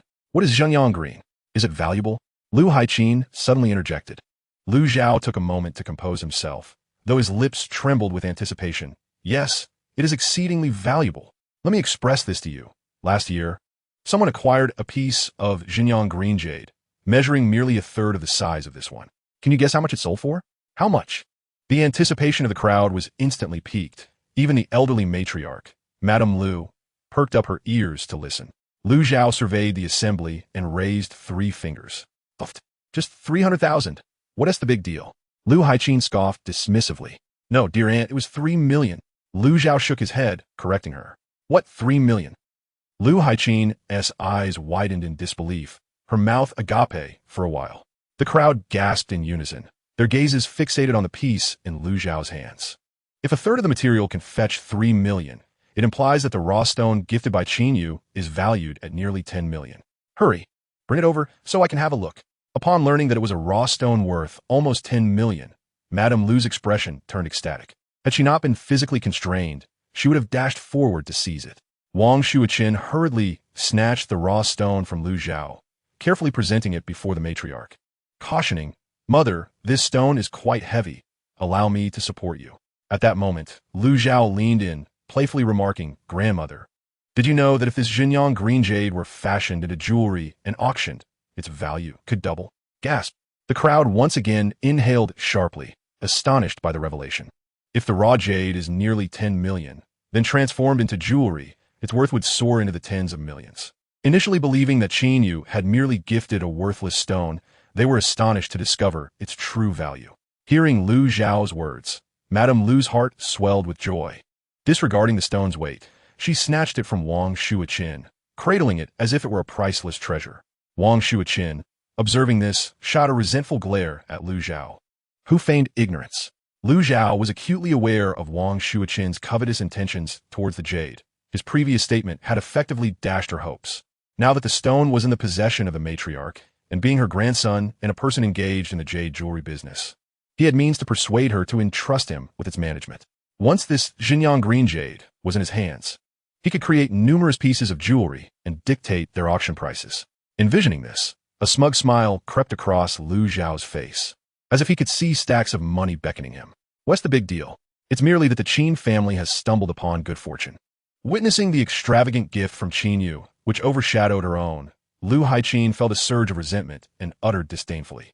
The other members of the Lu family echoed Lu Haiqin's sentiments, all convinced that Qin Yu had merely experienced a stroke of luck in selecting such an invaluable piece of jade. If he truly understood the immense worth contained within, how would he bear to give it away? After all, Qin had a younger sister suffering from leukemia, who resided in the hospital and required substantial financial support daily. Upon reflection, the crowd felt a sense of relief, marveling at Qin Yu's stroke of fortune in selecting such a valuable piece of jade for a mere few hundred yuan. Some even contemplated visiting the raw stone trading hall the next day to try their luck. But was it merely luck? Observing the excited expressions of the attendees, Lu Rian furrowed her brow slightly, murmuring to herself. Recalling the moment when Qin Yu presented the raw stone amidst the jeers and skepticism of the crowd, he remained unfazed, exuding an air of confidence as if he was certain jade resided within. Yet, she had scrutinized the raw stone earlier and noted it bore no cracks, showing no signs of having been cut.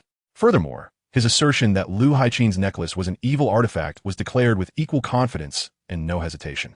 If one could attribute the selection of the raw stone to mere luck, then Qin Yu's identification of the necklace as an evil artifact transcended the realm of fortune, verging into the expertise reserved for professionals. The more Lu Ruyan pondered, the more perplexed she became. The once transparent Qin Yu now appeared shrouded in mystery. Chapter 14. The Talisman. After departing from the Tianshan Grand Hotel, Qin Yu promptly made his way to the largest traditional Chinese medicine shop in Jiangzhou, the Baoan Hall. With the generous funding of 2 million yuan from Lu Ruyan, Qin Yu found himself with ample resources to procure higher-value medicinal herbs. In truth, most of the herbs at Baoan Hall did not pique his interest, as they lacked any spiritual energy and were merely suitable for medicinal use. After thoroughly browsing the establishment, he selected only 5 or 6 varieties of traditional Chinese medicine. These herbs boasted an age exceeding 30 years, each containing a modicum of spiritual essence, rendering them somewhat worthy of purchase. When it came time to settle the bill, Qin Yu was astonished to discover that these few herbs, each possessing a slight degree of age, amounted to over 500,000 yuan. This was merely for herbs aged in the several decades. Those over 100 years old would likely exceed 1 million in value. However, Qin Yu soon realized that within the expansive Baoan Hall, there were only 6 varieties of herbs aged several decades, with not a single specimen over 100 years old in sight, highlighting just how rare such aged herbs truly were. The principle of rarity dictating higher prices was entirely reasonable. Upon returning to his rented room, Qin Yu set up the medicinal furnace to concoct his herbal elixir. During this process, he laid out the yellow paper he had purchased, deftly wielding a wolf hair brush dipped in vermilion to inscribe talismanic symbols, preparing to craft a protective talisman for his sister. The millennia-old legacy of the Golden Light Taoist encompasses not only alchemical practices, but also healing, preaching, and the crafting of talismans. Although Qin Yu was merely at the threshold of cultivation, having advanced to the qi refining stage after a day of practice, creating a few protective talismans was well within his capabilities. Inscribing the symbols was not particularly challenging. The true difficulty lay in infusing the talismans with genuine energy. Nearly 3 hours elapsed before Qin Yu managed to produce 2 talismans, leaving him breathless and unable to continue channeling energy for further inscriptions. Just as he ceased his work to check on the medicinal furnace, a series of knocks echoed from the door. Qin Yu's eyes shimmered with a golden light, instantly penetrating the iron door, revealing Lu Ruyan standing outside in the glow of a nearby street lamp, with a dazzling red BMW sports car parked not far away. A gust of night wind swept by, causing the lightly clad Lu Ruyan to frown slightly, her fair arms instinctively wrapping around her shoulders. Although Qin Yu had initially pretended not to be home, he could not ignore her presence and reluctantly called out, proceeding to open the door for her. "Are you concocting medicine?"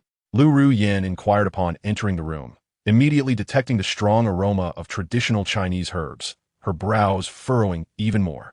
Over the years, plagued by misfortune, her health had deteriorated, leading her to consume countless herbal remedies, and the mere scent of them now made her feel nauseous. Observing her discomfort, Qin Yu left the door ajar and opened a window to alleviate the pungent smell within. As Lu Ruyan witnessed Qin Yu's considered actions, her heart stirred momentarily. Yet she quickly regained her aloof demeanor, speaking coldly. "I came to inform you that the raw stone you possess has yielded a green hue, worth nearly 10 million in Jingyang green. Is that so?" Qin Yu replied, exhibiting no surprise at the stone's outcome. However, he was taken aback by the revelation that the jade within was valued at such an extraordinary sum. He felt no regret for having given away the jade worth millions. Rather, he was elated by the capabilities of his golden eyes. With this newfound ability, he could soon ascend to the status of a billionaire. At that moment, Qin Yu suppressed his excitement and met Lu Ruyan's gaze with curiosity, asking, "Why do you look at me like that? Is there something on my face?" "And no, it's nothing," Lu Ruyan stammered, her composure slightly shaken by his inquiry. "You've come so late just to tell me this?" Qin Yu questioned, regarding her intently. "Not exactly," she replied, shaking her head. "I came to prepare you. Tomorrow morning, I will come to take you to finalize the divorce proceedings." "Very well." Qin Yu's eyes glimmered with a hint of regret. Although their marriage had been one of mere agreement, they were indeed husband and wife. Lu Ruyan, despite her cold and proud demeanor, was exceptionally accomplished, surpassing any woman he had ever encountered. If circumstances allowed, he would genuinely wish to maintain their marital bond, even if it remained a contractual arrangement. Yet, since she had resolved to divorce, he could only feel a sense of loss. "Then I shall not disturb your rest." Lu Ruyan intended to say something more, but swallowed her words, rising to leave. Wait a moment, just as she stepped out the door. Qin Yu called out behind her, prompting her to halt. This is a talisman I specially crafted for you. Please keep it with you. Thank you, she replied. And soon the red BMW vanished into the night. Darn it.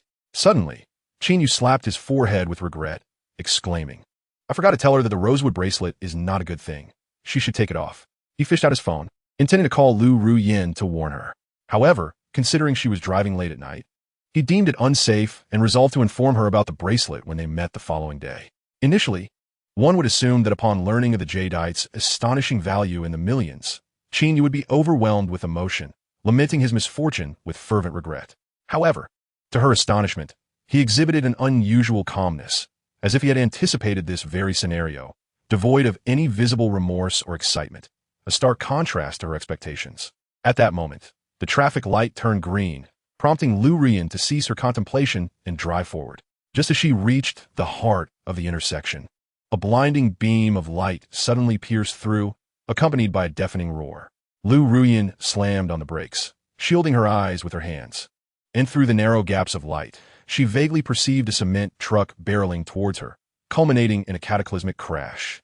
The world spun violently, and she felt as though she were soaring into the sky. Before long, she succumbed to unconsciousness. In that fleeting moment of losing awareness, a golden ray shot forth from her pocket, enveloping her in a nearly transparent golden shield. With a thunderous crash, the red BMW was hurled several meters into the air, flipping multiple times before crashing down, its roof meeting the ground with a resounding thud, crushing the vehicle entirely. The offending cement truck, without so much as a pause, sped past the mangled BMW and swiftly vanished from sight. Chapter 15. An ominous premonition. A sudden jolt surged through Qin Yu as he examined the medicinal furnace, an unsettling sensation welling up within him. His thoughts immediately turned to his sister, Qin Shui, prompting him to hastily contact her attending physician. Upon learning that his sister's condition was stable, a weight lifted from his heart, and he expressed his gratitude to the doctor before returning to the task of concocting traditional Chinese medicine. Once the medicinal liquid solidified into a paste, Qin Yu sampled it and found it quite satisfactory. He shaped the paste into 9 pellets, stored them in a small vial, and prepared to present them to Tang Zhengrong the following evening for his heart ailment. The root of Tang Zhengrong's heart condition lay in his compromised lungs, which had suffered damage from internal backlash. The pellets Qin Yu crafted, named Ziyu Duanshu Dan, were an excellent remedy for internal injuries, derived from the medical teachings of the Golden Light Taoist, known for their remarkable efficacy. After tidying up the furnace and disposing of the remnants, Qin Yu extinguished the lights and retired for the night. Yet, as he lay in bed, a sense of agitation consumed him, rendering him unable to sleep. As if some burden weighed heavily upon his heart, he focused his thoughts, reciting calming incantations, gradually soothing his turbulent emotions and finding a semblance of drowsiness. In stark contrast to Qin Yu's restless state, Lu Ruyin was fervently striving to awaken. She found herself enveloped in a pitch-black void, devoid of direction. Where am I? What is this place? As she turned in vain, all she encountered was an impenetrable darkness. Soon, she recalled the moment before her fainting spell. She had been driving through the intersection when a cement truck, running a red light, collided with her vehicle, sending it flying. Am I dead? Is this hell? The thought sent a shiver down her spine. She refused to believe that her life could end so abruptly. No, I cannot die. There are countless things I have yet to accomplish. Ruyin, you must awaken. Are you all right? Just as Lu Ruoyan was on the brink of despair, a familiar voice suddenly echoed in her ears. It was her mother, Wang Shuiqin. Alongside her mother's voice were several other familiar tones. She recognized them as her close friends calling out to her. Amidst the chorus of pleas, Lu Ruoyan's eyelids fluttered slightly before she opened her eyes. She has awakened. Ruoyan has awakened, cheered a woman clad in yellow, who Lu Ruoyan recognized as her friend, Huang Yaxin. In addition to Huang Yaxin, she also saw her mother, Wang Shuiqin, along with 2 other close friends, Su Jiahua and Xiao Peizi. Thank you, Bodhisattva, for your blessings. Thank you, exclaimed Wang Shuiqin, her hands clasped in prayer, her expression brimming with excitement upon seeing Lu Ruoyan safe and sound. What has happened to me? Where am I? Lu Ruoyan sat up, surveying her surroundings. The walls were stark white, the air tinged with the scent of alcohol, and various instruments were arranged nearby, emitting rhythmic beeping sounds. She realized she was in a hospital room. Ruoyan, you truly are fortunate. To have survived such a severe car accident without a scratch is nothing short of a miracle. Her other close friend, Su Jiehua, leaned closer, her face a mask of disbelief. A quel accident? At the recollection of the colliding truck, Lu Ruoyan trembled with fear, hastily checking her body, only to be astonished that she bore not a single injury. It felt surreal, having been struck by a truck from the side. Even if she had escaped death, she should have at least sustained some minor wounds, shouldn't she? Could it genuinely be, as her mother said, that she had received the Bodhisattva's protection? Ruoyan, here are the photographs from the scene. The police have already begun their investigation into the fleeing truck, Xiao Peizi said, pulling several pictures from her bag and laying them before Lu Ruoyan. Her eyes wide with incredulity. That BMW sports car was completely mangled. Even the traffic police at the scene stated that no one could survive such an incident. Yet, not only did you survive, but you emerged unscathed. It's truly unfathomable. Lu Ruoyan lowered her gaze to examine the photographs of the accident scene. The red BMW was utterly deformed. Under normal circumstances, the driver would undoubtedly face death. Yet, she had not only survived but done so without a scratch, which left her feeling perplexed. Upon confirming Lu Ruoyan's safety, Wang Shuiqin let out a relieved sigh and proudly proclaimed, "Our Run is no ordinary person. She is a child of destiny, blessed by the Bodhisattva." Indeed, Huang Yaxin and Su Jiehua chimed in, wholeheartedly agreeing with Wang Shuiqin. "This is a talisman I specially crafted for you. Keep it with you at all times." Just as Lu Ruoyan was lost in thought, she suddenly heard Qin Yu's voice echoing in her mind. Could it be that talisman? Realizing this, Lu Ruoyan hastily rummaged through her pocket and indeed felt the talisman within. However, the amulet in her hand was marred by numerous fissures, resembling shattered glass struck by a hammer. With a sudden whoosh, even without exerting much force, the amulet disintegrated into fragments, turning to ashes that scattered about. Gazing at the ashes that settled upon the bedsheet, Lu Ruoyan felt a profound stir within her. An intense premonition gripped her. The reason she emerged unscathed from the car accident was not divine intervention, but rather the protection afforded by this very amulet. "What is this, Ruoyan?" Huang Yaxin, closest to Lu Ruoyan, caught a glimpse of something in her palm. Yet before she could discern its nature, it transformed into fine ashes.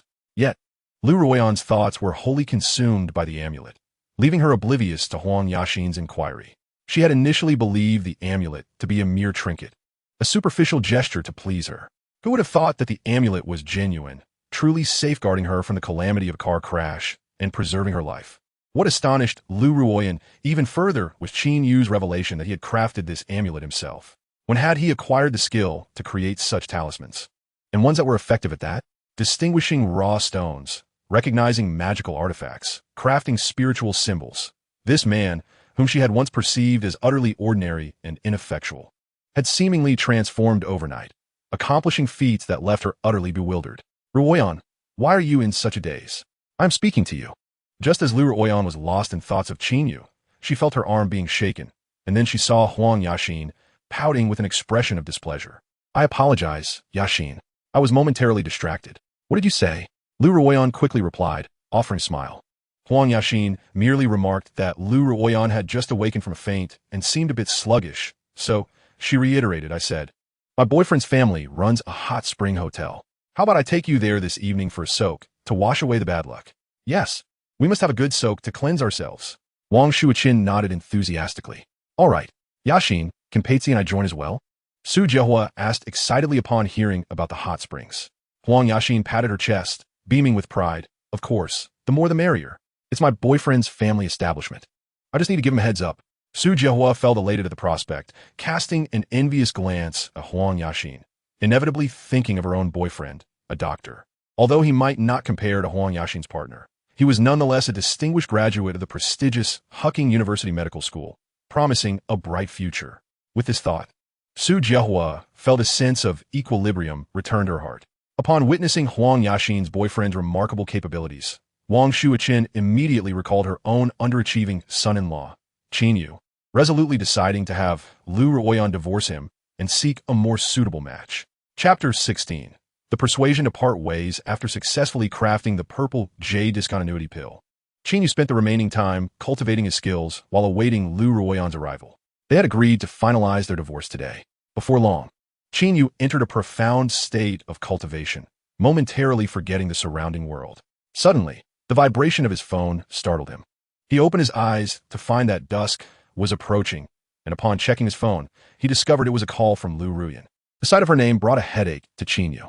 He surmised that in his deep immersion in cultivation, he had overlooked the environment around him, even failing to hear Lu Ruyan knocking on his door during the day.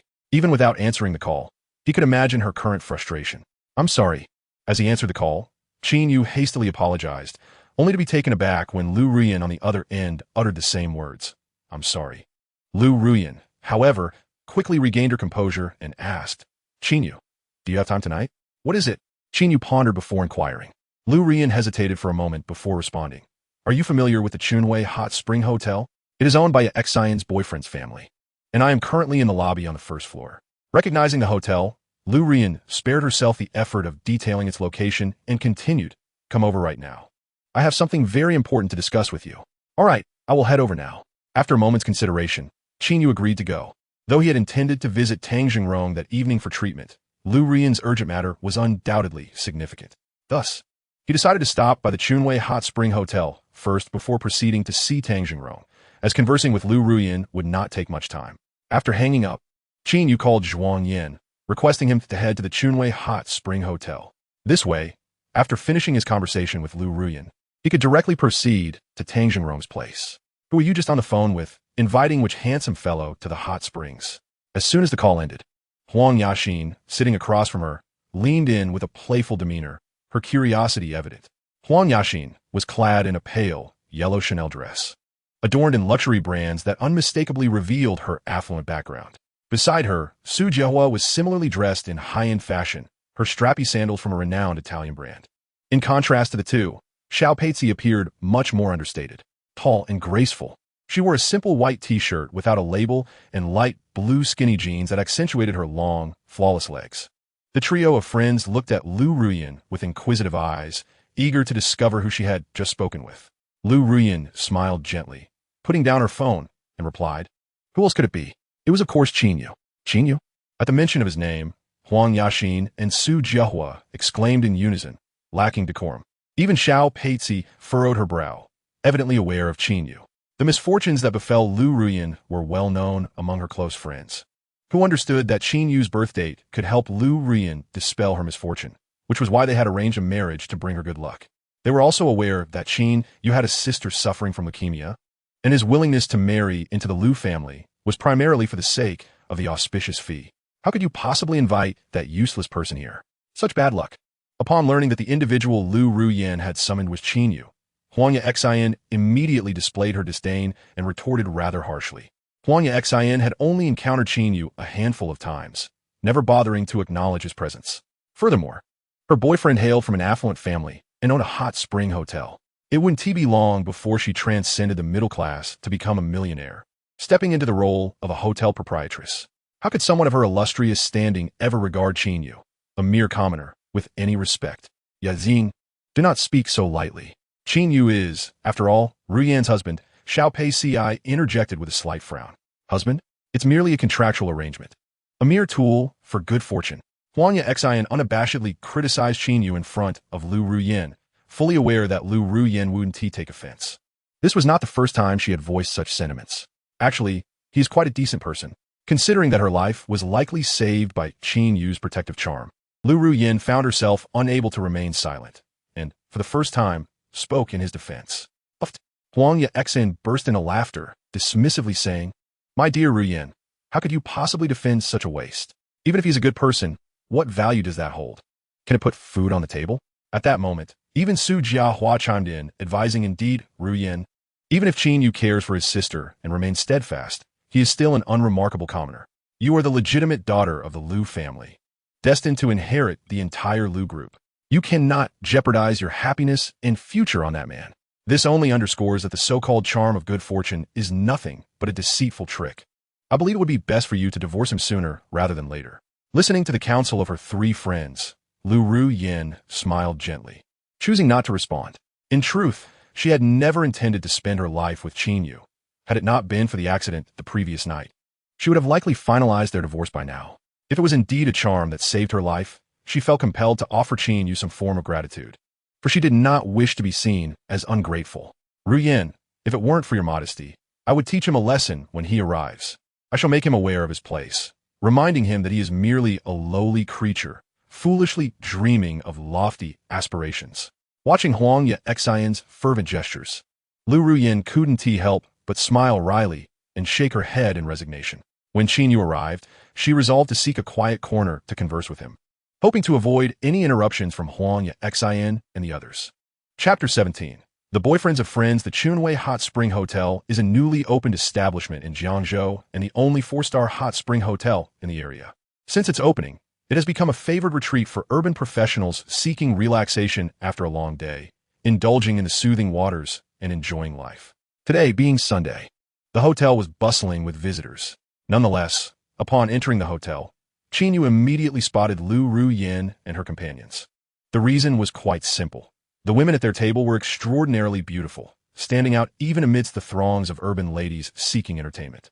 Almost everyone in the hotel lounge, regardless of gender, occasionally cast glances their way, particularly the well-dressed men, whose eyes gleamed with greed and excitement, contemplated whether to approach and introduce themselves to the enchanting women. Lu Ruyin, in particular, was a vision of elegance, her fair skin and graceful demeanor accentuated by a deep blue, open-collared casual shirt, revealing skin whiter than snow and a subtly alluring collarbone, exuding an air of regal sophistication with every movement. The surrounding men, though drawn to her, hesitated to approach, largely due to their apprehension towards Lu Ruyin, whom they perceived as formidable. Aside from Lu Ruyin, the other 3 women were equally remarkable, drawing the attention of numerous admirers. It was Su Jiahua who first noticed Qin Yu's arrival. She gently nudged Lu Ruyin's arm, whispering a reminder. Huang Yaxian, upon hearing this, quickly turned to look and indeed saw Qin Yu striding toward them. Observing, vin yukulat in unrefined actere, Huang Yaking dista in fulusukofud. Crossing her arms defiantly as she awaited his approach. Ruyin, Qin Yu greeted with a smile as he approached. You're here, she replied warmly, and then he nodded slightly to the other 3 women, acknowledging them. As Lu Ruyin's contractual husband, Qin Yu recognized her 3 close friends, all of whom hailed from affluent backgrounds, adorned in designer labels, and engaged in discussions about fashion and luxury. Had it not been for Lu Ruyin, Qin Yu and they would have belonged to entirely different worlds, destined never to intersect, let alone become acquainted. Huang Yaxian and Su Jiahua displayed little interest in Qin Yu, even considering a glance at him a waste of time. Please take a seat. I need to discuss something with Qin Yu, Lu Ruyin said, gracefully rising. Not so fast, discuss it here, Huang Yaxian retorted, her tone sharp. Qin. She is too shy to say it, but don't get too arrogant. Arrogant? Qin Yu furrowed his brow, evidently puzzled by Huang Yaxian's words. Huang Jiaxin, assuming he was feigning ignorance, shot him a disdainful glare and continued, since you're playing coy. Let me be clear, Ruyin is the legitimate daughter of the Lu family, destined to inherit the Lu group, while you're merely a lowly existence at the bottom of the social ladder. My apologies, but I tend to speak plainly. I call it as I see it, without mincing words. And then? Qin Yu inquired, seemingly grasping her intent. And then? I have made myself abundantly clear, and you still do not understand? Huang Yaxian's contempt deepened at his retort. You had better not pursue Ruyin. Divorce her swiftly and abandon your delusions of grandeur. One must have self-awareness. Someone like you simply cannot match Ruyin. Don't make a fool of yourself. Yaxian stopped. As Huang Yaxin's tone grew increasingly acerbic, Lu Ruoyan furrowed her brows slightly. Huang Yaxin had achieved her aim, blinking playfully at Lu Ruoyan before lifting her coffee cup and indulging herself in a sip, occasionally glancing at Qin Yu with a smirk.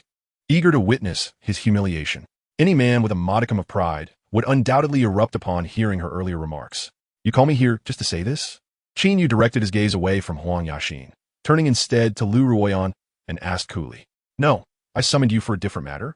Lu Ruoyan acknowledged that Huang Yaxin had crossed a line, yet she refrained from demanding an apology from her, clearly acquiescing to the earlier comments. If you have something to say, please do so quickly. I am pressed for time, Qin Yu responded in a frosty tone. Hey Qin, what are you pretending for? How dare you speak to Ruoyan like that?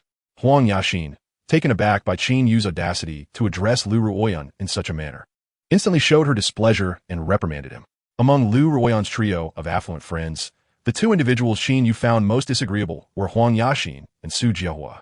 They epitomized arrogance, looking down upon those of lesser means simply due to their privileged backgrounds.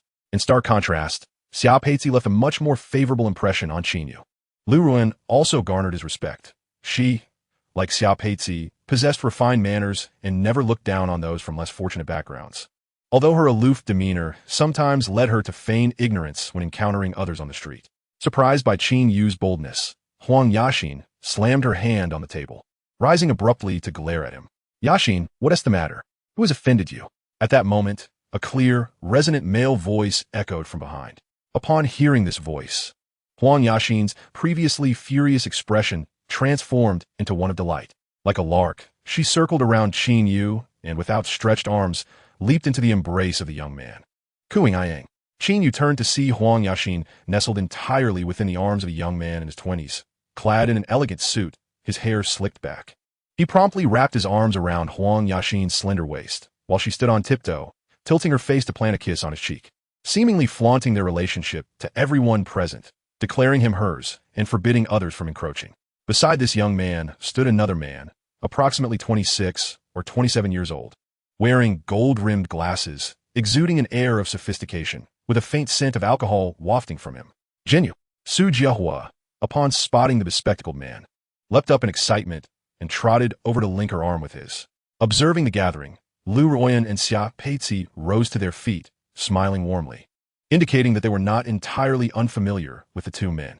Ruoyan, Peizi, this is my boyfriend, Qin Yu, an exceptional graduate from the School of Medicine at Hucking University.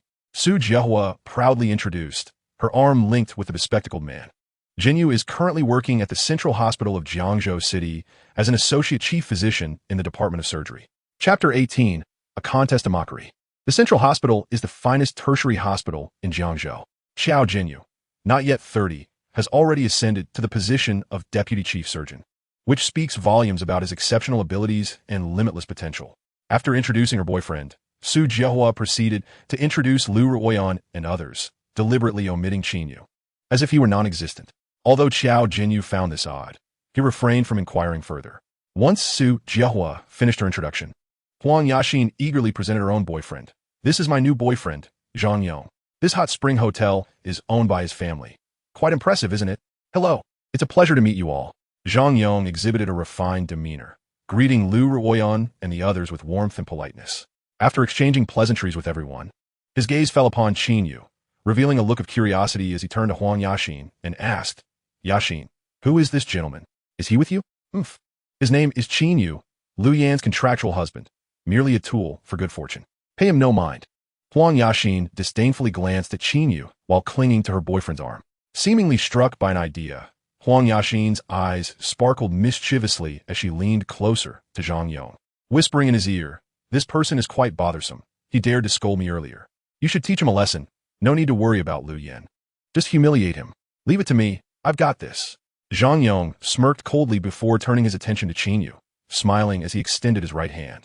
Let me introduce myself. This is Zhang Yong. Though he appeared amiable, Zhang Yong harbored malicious intent. Having practiced boxing for a few days, his grip was formidable. Should Qin Yu dare to shake his hand, he would inflict considerable pain. Previously, he had dealt with provocations in a similar manner, leaving his opponents in agony and embarrassment before their peers. Qin Yu, haha, quite the character. Well, we will have ample opportunities to get to know each other. He emphasized the last four words with intensity, and any discerning observer could see that Qin Yu's refusal to shake hands had irked Zhang Yong, etching resentment in his heart. Su Jiahua wore a frosty expression, watching the unfolding drama alongside Qin Yu. Xiao Peizi furrowed her brows, feeling that Qin Yu's actions were inappropriate. He should not have publicly embarrassed Zhang Yong. After all, the Chunwei Hot Spring Hotel was Zhang Yong's domain, and provoking him could lead to dire consequences for Qin Yu. Conversely, Lu Ruoyan's eyes widened in surprise, regarding Qin Yu as if he were a stranger. The man before her seemed transformed. Unlike before, he would have offered a handshake to Zhang Yong, signaling goodwill despite his personal disdain. Don't mind this worthless fellow, Yong. Is the hot spring pool ready? We can hardly wait to soak. Huang Yaxin cooed affectionately, pouting as she clung to Zhang Yong's arm. Zhang Yong, dismissing Qin Yu entirely, replied with a satisfied grin. Of course, I've reserved the best queen pool in the hotel. Let's head there now. Under Zhang Yong's lead, the group made their way to the queen pool. Originally, Qin Yu had no intention of following, but just as he turned to leave, he was seized by Lu Ruoyan, who insisted on taking him to the hot springs for a discussion about the talisman. Upon hearing Lu Ruoyan mention the talisman, Qin Yu reluctantly nodded in agreement. Although Huang Xin and Zhang Yong regarded the presence of Qin Yu with disdain, they refrained from voicing their opinions when they saw him accompanying Lu Ruyin. On their way to the hot spring pool, Zhang Yong introduced the Queen's Pool, claiming it to be the second-best hot spring in the entire facility. Curiosity piqued. Huang Xin inquired about the best hot spring and why they were not visiting it. Zhang Yong elaborated that the finest hot spring was known as the Emperor's Pool, adorned with lavish decorations reminiscent of a royal palace. He spoke with great pride about its opulence, inspiring longing among the listeners. However, his expression soon turned serious and mysterious as he revealed that the Emperor's Pool was currently reserved by a distinguished guest, compelling them to settle for the Queen's Pool instead. Upon arrival at the Queen's Pool, they found it equally splendid, with high standards of decor and walls adorned with portraits of elegant women. This pool was co-ed, featuring young ladies in traditional attire who attended to the guests with the grace of palace maids, assisting them in changing clothes and footwear, evoking a surreal sense of time travel. Just as someone was about to help Qin Yu change, Zhang Yong abruptly interjected, instructing the young woman to refrain from assisting him. Surprised, she glanced at Qin Yu before obediently stepping back, seemingly unwilling to defy Zhang Yong's command. Huang Xin, Su Jiahua, and Xiao Zhenyu exchanged amused glances, their expressions laced with mockery directed at Qin Yu. Ignoring the teasing looks from the others, Qin Yu focused on changing his clothes and shoes before entering the hot spring. The pool was distinctly divided into 3 sections. Lu Ruyin, Xiao Pei Ci, Huang Xin, and Su Jiahua were nestled together, sipping fruit juices and discussing the latest fashion trends. Meanwhile, Zhang Yong and Xiao Zhenyu sat side by side, enjoying red wine and occasionally casting sly glances at the opposite side. There, Qin Yu sat all alone, starkly contrasting with the lively group. As they observed Qin Yu in his secluded corner, Huang Xin and her friends reveled in his discomfort, deliberately amplifying their conversation to create a vibrant atmosphere that highlighted Qin Yu's solitude. Despite their efforts, Qin Yu remained unfazed, relishing the tranquility of the hot spring as he closed his eyes and savored the undisturbed ambience. Witnessing Qin Yu's serene enjoyment unfazed by their antics only fueled Zhang Yong's irritation, making him increasingly resentful towards Qin Yu. Mr. Qin, how do you find a hot spring here? I assume it must be beneath your usual standards, Huang Xin remarked, her tone dripping with sarcasm. Su Jiahua and Xiao Zhenyu erupted in laughter, echoing her words to further humiliate Qin Yu. Zhang Yong and Huang Xin, are you seeking trouble? This time, Qin Yu's patience finally reached its limit. He slowly opened his eyes, and a flash of golden light flickered by. Chapter 19, Liang Haolong. How could I dare? You, big brother Qin, are so imposing, just sitting by the pool with your eyes closed, looking as formidable as the Dragon King of Jiangzhou. Zhang Yong scoffed. Enough. No more banter. Just as Huang Xin was about to agree with her boyfriend, Lu Ruyin's cool voice interrupted. However, she swiftly redirected the conversation, inquiring of Zhang Yong. Ayong, who is this Dragon King of Jiangzhou you mentioned? It sounds rather intimidating. Zhang Yong had initially intended to mock Qin Yu in front of Lu Ruyin, but upon noticing her displeasure, he refrained. When Huang Xin asked about the Dragon King, Zhang Yong's interest piqued, and he cleared his throat to introduce this Jiangzhou figure to everyone. Due to their differing circles, Lu Ruyin and Huang Xin had never heard of the Dragon King of Jiangzhou. As Zhang Yong spoke of this individual, they became intrigued, eager to learn about the remarkable underworld figure of Jiangzhou. The Dragon King of Jiangzhou, named Liang Haolong, is the chairman of the Jiangzhou Longpeng Group. This conglomerate owns nearly 90% of the nightclubs, bars, gaming halls, and bathhouses in Jiangzhou. These establishments are either under Liang Haolong's name or involve his investments. Moreover, Liang Haolong's background remains profoundly enigmatic. Zhang Yong's eyes shone with admiration and reverence as he surveyed the crowd, then dropped a bombshell. Remember last year, a coal mine owner dared to challenge Liang Haolong? Can you guess what happened? A month later, that coal mine owner vanished without a trace, and to this day, there has been no word. Upon hearing this, the crowd displayed expressions of astonishment. How deep could Liang Haolong's connections be to so effortlessly bring down a coal magnate? Seeing the shock etched on everyone's faces, Zhang Yong felt a swell of pride. It is precisely because of Liang Haolong's inscrutable nature that those who know him have given him the illustrious title of the Dragon King of Jiangzhou. Brother Yong, have you ever met this Liang Haolong? After hearing of Liang Haolong's illustrious deeds, Xiao Zhenyu expressed a keen desire to embody the man, commanding the winds and living grandly in Jiangzhou. My Ayong is certainly someone who has met him, right? Huang Yaxin sidled up affectionately to Zhang Yong, a proud smile gracing her face. Zhang Yong slightly lifted his chin, downed his glass of red wine, and deliberately raised his voice. Of course. In fact, just an hour ago I saw him. Liang Haolong is here. The crowd erupted in excitement, eagerly pressing for more details. Zhang Yong nodded and revealed, since we're laying it all bare, I might as well divulge a bit more secret intel. Liang Haolong is currently at the Emperor's Pool. Upon learning that Liang Haolong was at the Chunwei Hot Spring Hotel, Huang Yaxin and Su Jiahua were overwhelmed with excitement, urging Zhang Yong to take them to meet this rumored Jiangzhou overlord. Zhang Yong wore a troubled expression, his words slightly faltering. Despite the apparent closeness he had just claimed with Liang Haolong, the truth was that it was his father who truly knew Liang. When Liang Haolong arrived, his father had personally gone to greet him at the door.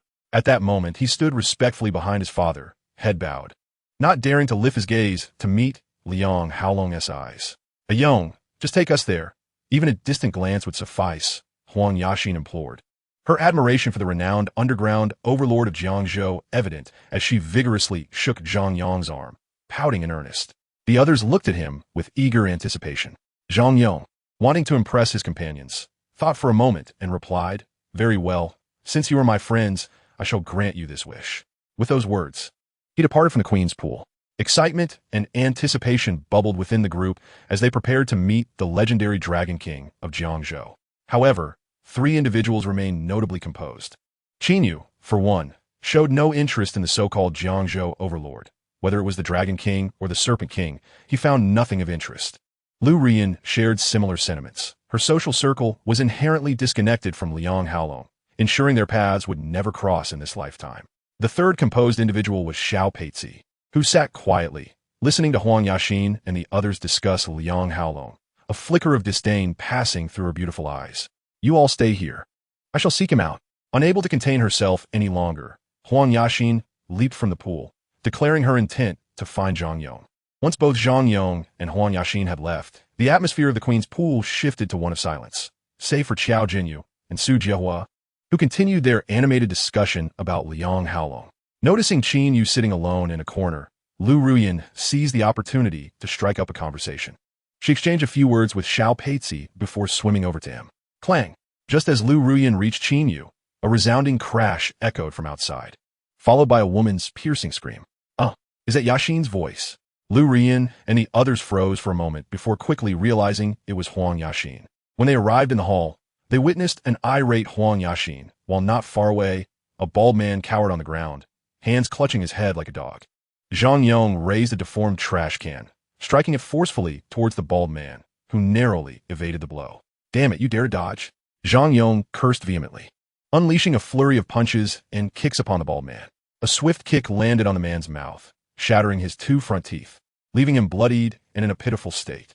Lu Rian, Su Jiahua, and Xiao Peizi approached, their expressions filled with concern.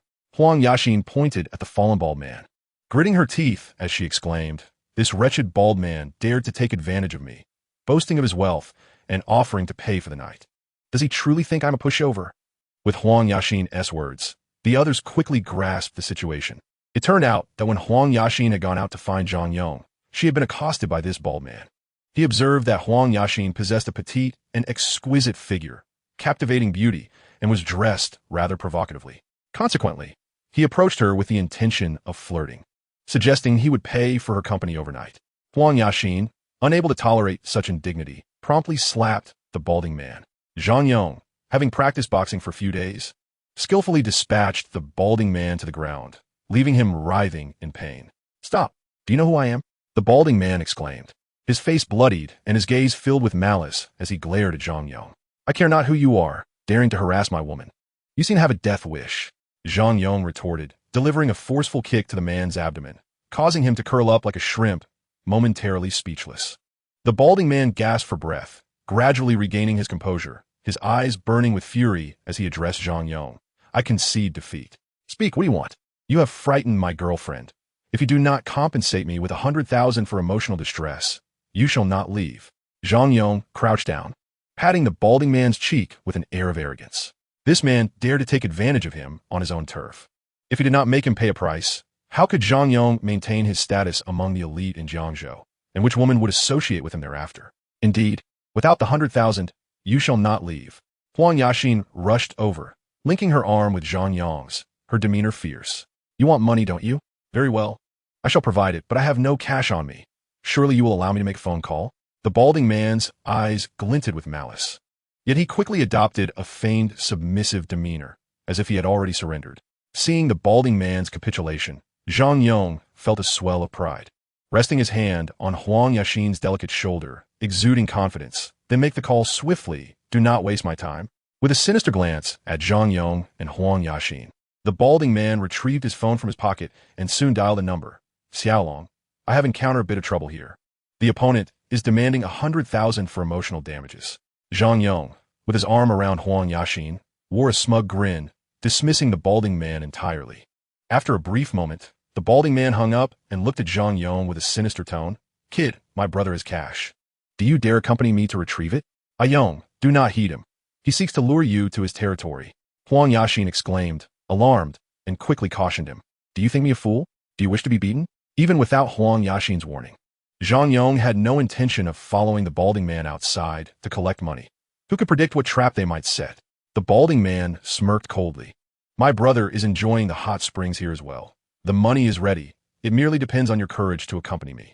Am I to be frightened? Zhang Yong laughed as if he had heard the most amusing joke, his demeanor audacious. You ought to inquire about my identity. This hotel is owned by my family. Is that so? Then come with me, the balding man replied, a glint of cunning flashing in his eyes before he turned to head outside.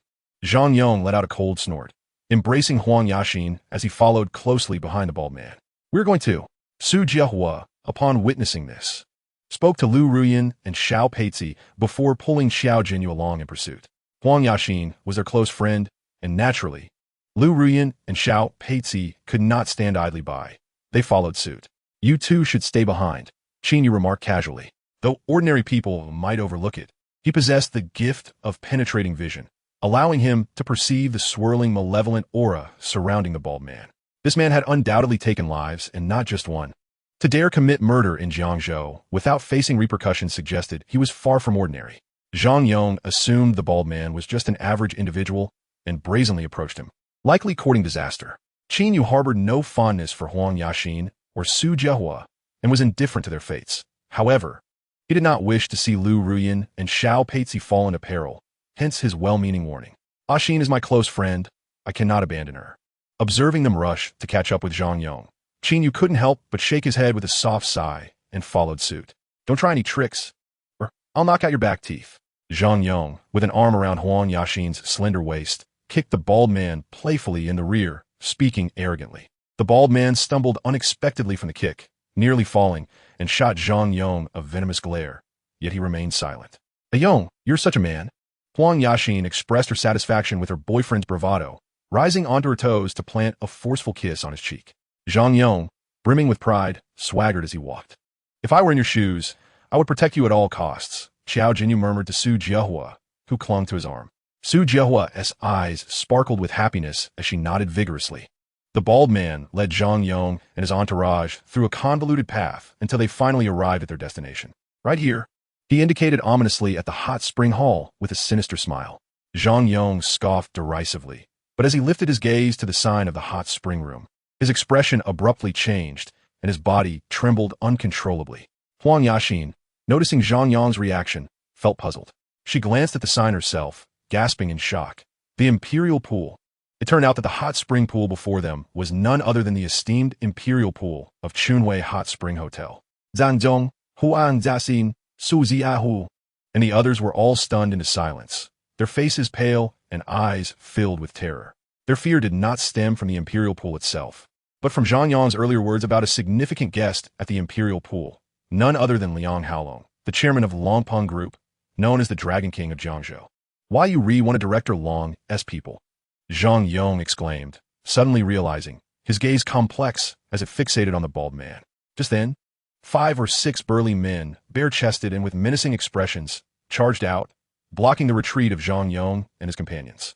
Under the intimidation of these formidable figures, Zhang Yong and the others had no choice but to steel themselves and tremble as they stepped into the temperature control room. Upon entering, one is immediately enveloped by a thick white mist.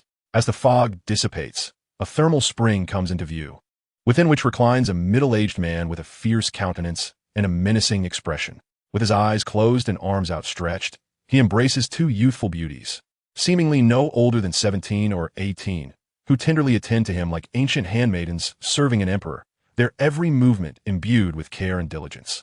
Witnessing the man seated in the center of the royal pool, Zhang Yong is struck by an overwhelming sense of despair, for this man is none other than Liang Haolong, the chairman of Longpeng Group and the Dragon King of Jiangzhou. Chapter 21. Women stay, men leave. Liang Haolong sits at the heart of the spring, flanked by a fearsome man bearing scars upon his face. This scarred individual is tall and muscular, his physique imposing, as he casts a dark glare at Zhang Yong and his companions. Surrounding the royal pool are over 10 burly men, all bare-chested and with menacing visages, exuding an aura of intimidation. The sheer sight of this scene causes Zhang Yong and his associates' legs to tremble, nearly collapsing to the ground. Yong, Huang Yaxin, having never encountered such a spectacle, pales in fear, instinctively inching closer to Zhang Yong, her eyes wide with terror. At this moment, Zhang Yong is far removed from his previous arrogant demeanor. He is now paralyzed by fear, struggling even to utter a word. Xiaolong, look at my face. I've lost 2 teeth. You must avenge me.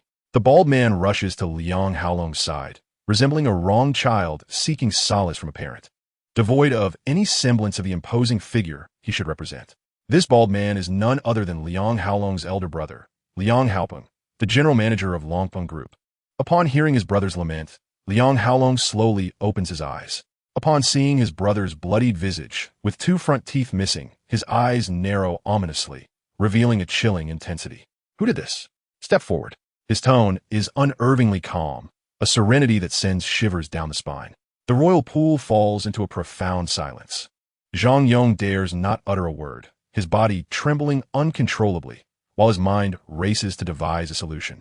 Gu Zeni, Su Ziahu, and Huang Yaxin display expressions of utmost dread, their eyes filled with terror. Xiao Peizi furrows her brow, seemingly deep in thought. Lu Rian maintains her aloof demeanor, believing that despite Liang Haolong's reputation, her family possesses some influence in Jiangzhou, convincing herself that he would not dare to act against her. Yet today's situation is unlike any other.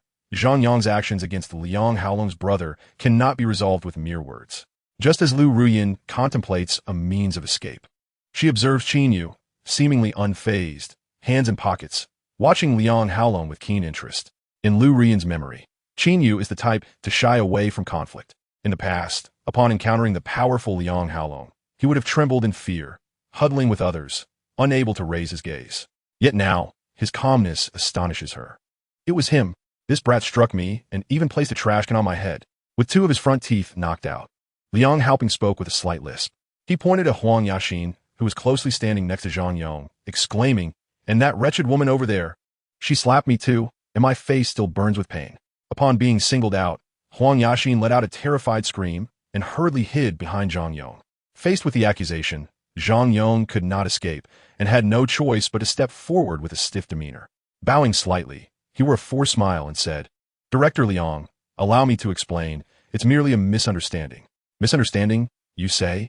Come here, let me knock out your 2 front teeth as well, and I shall explain to you the same." Liang Haopeng retorted, his disdain for Zhang Yong evident in his mockery. Zhang Yong's face twitched, fully aware that the situation would not end favorably for him. Yet he forced a smile, saying, "Director Liang, surely you do not remember me? I am Zhang Yong. Just moments ago, my father and I personally welcomed you at the hotel entrance. Are you the son of Zhang Shunkai?" Liang Haolong could hardly recognize a minor character like Zhang Yong, though he had some recollection of the owner of Chunwei Hot Spring Hotel. As soon as he mentioned Zhang Yong's father's name, Zhang Yong's eyes lit up, and he quickly interjected, "Yes, yes. My father is Zhang Shunkai. Director Liang, today was a misunderstanding. I implore you to look past it for my father's sake and show some leniency." Liang Haolong smirked coldly. "Call your father and ask him to come here. Let us see if he dares to uphold his pride." As Zhang Yong picked up his phone to make the call, he realized from Liang Haolong's tone that it was a sarcastic remark. Recalling how his father had bent over like a shrimp in front of Liang Haolong, who had merely nodded at him without a second glance, Zhang Yong understood his insignificance in Liang Haolong's eyes. His audacity stemmed solely from the support of his father. But now, with Zhang Shunkai in dire straits, he was left in a precarious position. Aside from the two of you, who else laid hands on me? Liang Haolong's gaze swept past Zhang Yong and his companion, landing on Lu Ruiyan, Su Jiahua, and the others. Upon spotting Lu Ruiyan and Xiao Peizi, his eyes gleamed as if he had discovered a rare treasure. No, it has nothing to do with me. I did not lay a hand on anyone. I was merely a bystander, Xiao Jinyu exclaimed in fright, waving his hands in frantic denial. It's unrelated to me. I am innocent. Su Ziahu Faventin Asa. Eager to distance himself from the matter, Liang Haolong's gaze shifted to Lu Ruiyan, Xiao Peizi, and Qin Yu, his tone turning ominous. And what about you three?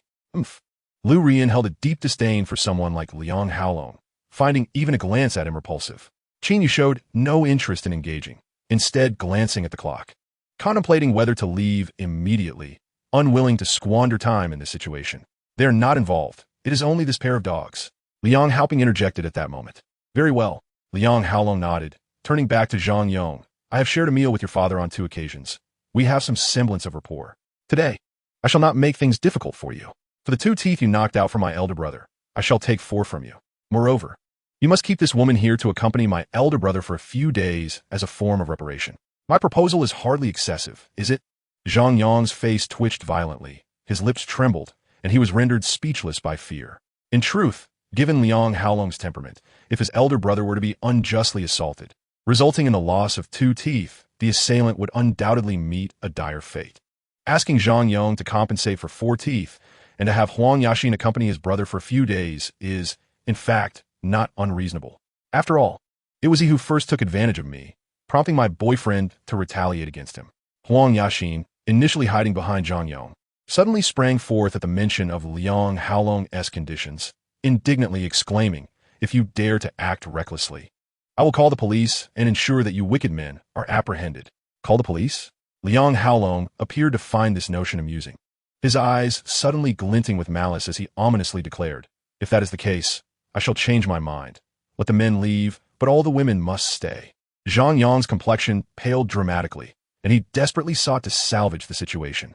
With a crash, a tall wine glass shattered before him as Liang Haolong, with a fierce countenance, bellowed, "If you utter one more word, I shall break both your legs and toss you into the river to feed the fish. Now begone." Yes, yes.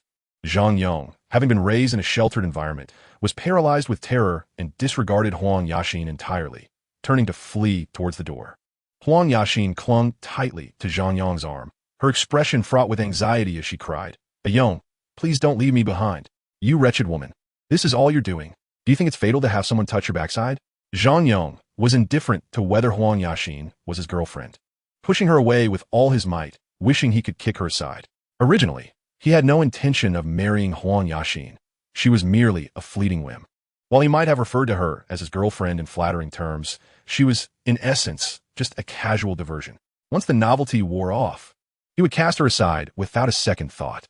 As Zhang Yong strained to push Huang Yaxin away, Xiao Jinyu's expression also shifted, discreetly releasing Su Jiahua's slender waist, ready to abandon the imperial pool at any moment. Chapter 22. Those Not to be Provoked. Qin Yu. Su Jiahua perceived Xiao Jinyu's intent to forsake her, her eyes wide with disbelief. Xiao Jinyu's face flushed crimson, unable to meet Su Jiahua's gaze, stammering, "Jiahua, I have thought it over, and I believe our personalities are incompatible. We should part ways." Liang Haolong held a formidable reputation in Jiangzhou, one that was beyond his capacity to confront. When he stated his intention to keep Huang Yaxin and the others, it was clear that even the most powerful could not thwart him. It was evident where Liang Haolong's intentions lay in keeping these women. It was unlikely they would remain untainted. Xiao Jinyu, a distinguished graduate of Huqing University and the deputy chief surgeon at Jiangzhou Central Hospital, had a promising future ahead and could not afford to jeopardize it in such a perilous situation. Su Jiahua could not have anticipated that at the moment she needed Xiao Jinyu the most, he would choose to sever their ties, prioritizing his own escape without a thought for her well-being. Liang Haolong's lips curled into a cold smirk, revealing a spectator's demeanor. He had encountered such situations more than once.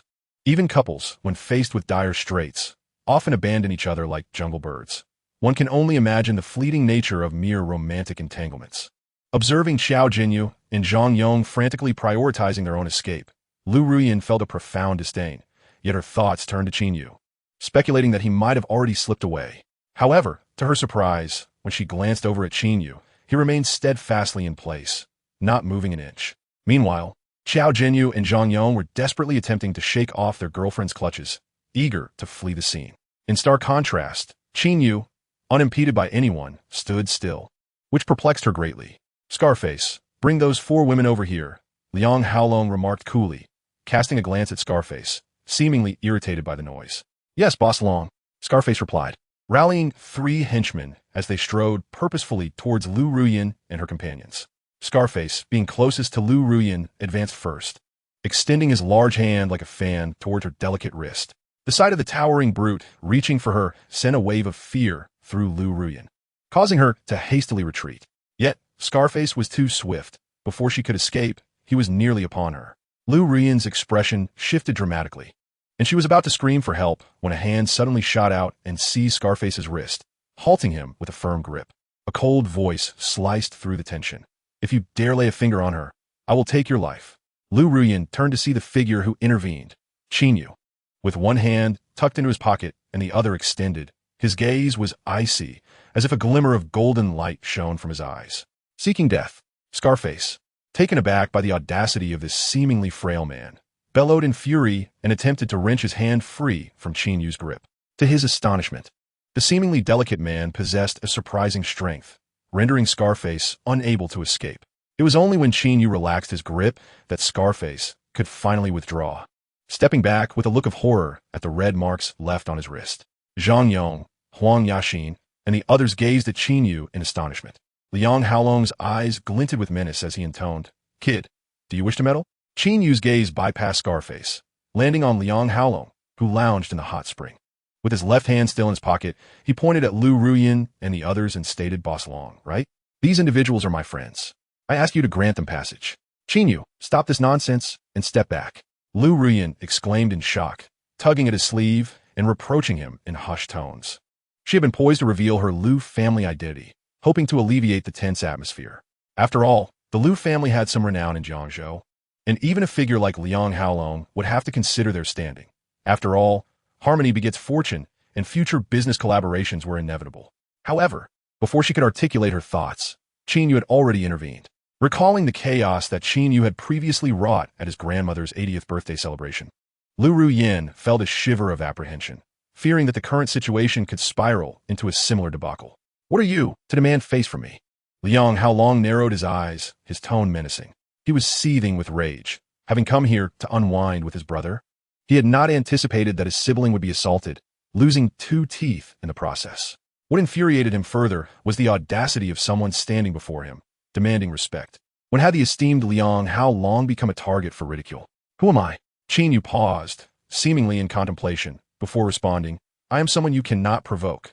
As soon as the words left his lips, a profound silence enveloped the imperial pool, with all eyes fixed on Qin Yu, as if he were a fool. This young man dared to assert that he was beyond Liang Haolong's reach. Either he was mentally unhinged or utterly foolish. You Qin are courting death. Don't drag me into it. Zhang Yong, having finally extricated himself from Huang Yaxin, was poised to flee when he heard Qin Yu's declaration, despair flooding him as he wished he could silence Qin Yu's reckless tongue. Even Huang Yaxin, a pampered heiress blissfully unaware of the world's dangers, recognized the gravity of Qin Yu's statement. Liang Haolong, often referred to as the Dragon King of Jiangzhou, ruled the underworld with an iron fist. Few dared to cross him. Qin Yu's words were akin to a resounding slap to Liang Haolong's face, and, as a figure of such stature, he could not tolerate such affront. Lu Ruyin, having had little exposure to the underworld, understood the significance of face for a powerful figure.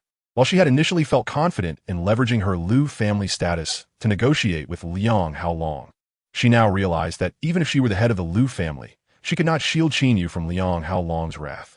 Suddenly, Liang Haolong threw back his head and laughed uproariously, instilling dread in everyone present. After a moment, his gaze turned icy as he fixated on Qin Yu, a sinister smile curling his lips. In Jiangzhou, I truly do not know who could intimidate me. You, boy. With that statement, even the King of Heaven cannot save you. Liang Haolong's expression darkened ominously as he pointed at Qin Yu, squeezing out a chilling 3 words. You are finished. Chapter 23. The confrontation finished Lu Ruyin. In despair, closed her eyes, knowing that the unfolding events had surpassed her control. Qin Yu's words had undeniably encroached upon Liang Haolong's dignity. As a powerful figure in Jiangzhou, he would not tolerate any affront, especially from someone as inconsequential as Qin Yu. Lu Ruyin gazed at the silhouette of Qin Yu standing protectively before her, feeling a mix of anger and frustration. Who do you think you are? You don't even grasp your own limitations, yet you choose to play the hero. Did he not see that even Zhang Yong could not protect Huang Xin and was solely focused on saving himself? They were at the Chunwei Hot Springs Hotel. After all, where Zhang Yong's father was the proprietor. On his own territory, Zhang Yong was overwhelmed, let alone concerning himself with others. Naturally, Lu Ruyin refrained from voicing this sentiment. Although she perceived Qin Yu as lacking in contemplation, she felt a fleeting sense of admiration for his courage in standing up against the Scar-faced man. Zhang Yong, nearly paralyzed by fear, turned pale, hastily disavowing any association. Brother Long, I do not know this person. I have no ties to him. Do as you wish. He was not alone. Xiao Jinyu, Su, Jiahua, and Huang Yaxin all nodded in agreement, distancing themselves from Qin Yu. Only Lu Ruyin and Xiao Peizi remained silent, observing the unfolding events. A cold smirk crept across Liang Haolong's face as he raised his hand and barked at the Scar-faced man. Scar, take him down. Ruyin, do you have a way to save him? Xiao Peizi urgently inquired, leaning closer to Lu Ruyin. Lu Ruyin shook her head helplessly. Had he not acted so impulsively, perhaps I could have saved him, but now he has thoroughly provoked Liang Haolong, and even I am powerless. The Lu family held some renown in Jiangzhou, yet their influence was limited, far from sufficient to compel Liang Haolong to heed them. Seeing Lu Ruyin at a loss, Xiao Peizi bit her lip, her beautiful eyes reflecting a myriad of complex emotions. Crack, crack. Following Liang Haolong's command, the Scar-faced man twisted his massive head, his expression a menacing glare directed at Qin Yu. Kid, remember to open your eyes in your next life. Offending Brother Long means certain death. As soon as the words left his lips, a gust of wind surged forth. The Scar-faced man swung his fist as large as a cooking pot, crashing down towards Qin Yu's chest. The sudden attack was daunting, causing Zhang Yong and the others behind him to hastily dodge, fearful of being caught in the fray. A punch like that would undoubtedly shatter several ribs if it landed on an ordinary person. Qin Yu, watch out! Xiao Peizi exclaimed, her face paling in alarm. Simultaneously, Lu Ruyin-'s expression turned grave as she cried out, Quick, evade! Fear not, he is too slow to harm me. As the iron fist neared Qin Yu's face, he turned leisurely, making a face at Lu Ruyin and Xiao Peizi. Possessing the ability of X-ray vision, Qin Yu could not only see through objects but also track rapidly moving entities. The Scar-faced man's fist, swift as the wind and seemingly unstoppable, appeared before him in slow motion, akin to a spell of slow motion being cast upon it, moving far slower than a crawling turtle. With the iron fist just 2 centimeters from his nose, Qin Yu effortlessly halted it with a single hand. Huh. The Scar-faced man's expression drastically changed. His punches, quick and fierce, had shattered countless opponents' skulls. Even a wooden plank would splinter under their force. Yet now, a seemingly frail young man had managed to block his strike with ease, leaving him incredulous. The Scar-faced man ceased his assault, taking 2 steps back, squinting at Qin Yu with a sinister grin. No wonder you're so arrogant. It turns out you're a martial artist. As he spoke, he reached behind him, producing a gleaming dagger that glinted ominously in the light. With a sinister tone, he remarked, I particularly enjoy dealing with martial practitioners, especially when it comes to severing their tendons. Haha. For those who dedicate themselves to martial arts, severing their tendons is a cruelty more profound than death itself. A murderous intent flickered in the depths of the scarred man's eyes as he lunged forward, the dagger aimed viciously at Qin Yu's abdomen. The ferocity and precision of his strike revealed his expertise in the art of assassination. However, to Qin Yu, despite the violence of the attack, it seemed only marginally stronger than the previous punches he had endured. Since you have chosen to strike, do not blame me for my lack of courtesy. As the dagger hurtled towards his chest, Qin Yu's eyes suddenly shimmered with a golden light. With a swift kick, he countered and sent the scarred man flying. This hulking figure, weighing over 200 pounds, was propelled into the air by Qin Yu's single kick, soaring more than 10 meters before crashing onto the polished floor with a thunderous impact that reverberated throughout the entire spa room. Witnessing the scene, Zhang Yong and the others stood in utter shock, their expressions akin to that of a ghostly apparition. Scar! Liang Haolong exclaimed in disbelief as he stared at the scarred man. Struggling to rise, the scarred man felt his blood surge and, with a violent cough, spewed forth a mouthful of crimson, collapsing back to the ground, gravely injured. Looking at the scarred man's pallid face, Liang Haolong's features twitched violently. It was precisely because of the scarred man's strength that Liang Haolong had ascended so rapidly to prominence in Jiangzhou. Now, witnessing the crushing defeat of his most trusted enforcer, he finally recognized that the seemingly frail young man before him was a formidable adversary. What are you still doing? Everyone attack him. Finish him off.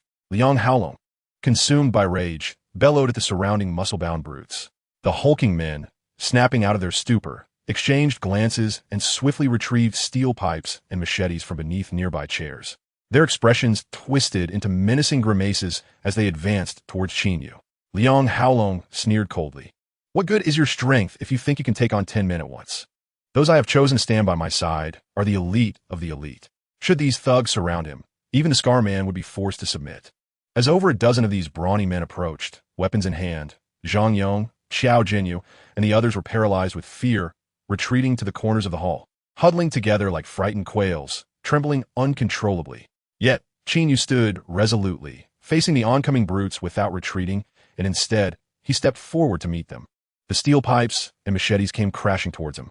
Lu Ruoyan and Xiao Peizi, unable to bear the sight of Qin Yu being harmed, closed their eyes and turned their heads away. Clang! The spar room erupted into chaos as Qin Yu engaged in battle with the hulking men.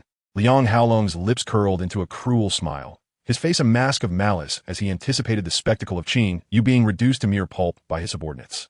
Moments later, however, his expression underwent a dramatic transformation, shifting from astonishment to horror, and then to disbelief, as he wore an expression as if he had seen a ghost. Chapter 24. Bearing the Burden Alone. Qin Yu moved through the air like a breeze, effortlessly dodging the glinting blades wielded by the burly men. The seemingly sharp knives failed to graze even a fragment of his clothing, while one by one, the hulking figures emitted anguished cries, collapsing to the ground. Within less than a minute, the skirmish had concluded, leaving Qin Yu standing alone amidst the chaos, while the once formidable men writhed on the floor like maggots, lamenting their fate. How could this be? Liang Haolong's face was a canvas of disbelief as he surveyed his carefully chosen henchmen, now incapacitated and sprawled across the ground. He had actually won. Huang Yaxin's eyes widened in astonishment, her expression akin to encountering a ghost. In her perception, Qin Yu was merely the dregs of society, someone she would always look down upon. Yet this so-called worthless lowlife had single-handedly felled over a dozen robust men, exuding the prowess of a warrior, rendering her unable to meet his gaze. Xiao Jinyu and Su Jiahua shared a look of incredulity. Zhang Yong felt a chill run down his spine, recalling how he had provoked Qin Yu time and again, even contemplating finding someone to teach him a lesson later on, to demonstrate his superiority. Witnessing Qin Yu's formidable strength now made him shrink back, his heart racing with dread. He had dared to oppose such a person. Was he courting death? Xiao Peizi's beautiful eyes widened, her mouth agape in disbelief at the scene before her. Qin Yu had triumphed. He had single-handedly brought down a multitude of brawny men, reminiscent of a hero from a film. When had he acquired such remarkable skills? Lu Ruoyan stared at Qin Yu as if he were a stranger. In her memory, he was a spineless wretch, one who would even kneel for money. The Qin Yu before her, exuding might and dominance like a god of war, felt utterly alien. The atmosphere was thick with silence, broken only by the chorus of lamentations. Liang Haolong's face twitched uncontrollably, flushed with a mix of crimson and pallor, as he glanced at his fallen subordinates and then at the resolute Qin Yu, a wave of despair washing over him. He had navigated Jiangzhou's underworld for years and had encountered skilled fighters before, yet none could match Qin Yu's speed and ferocity, shattering his men with such ease.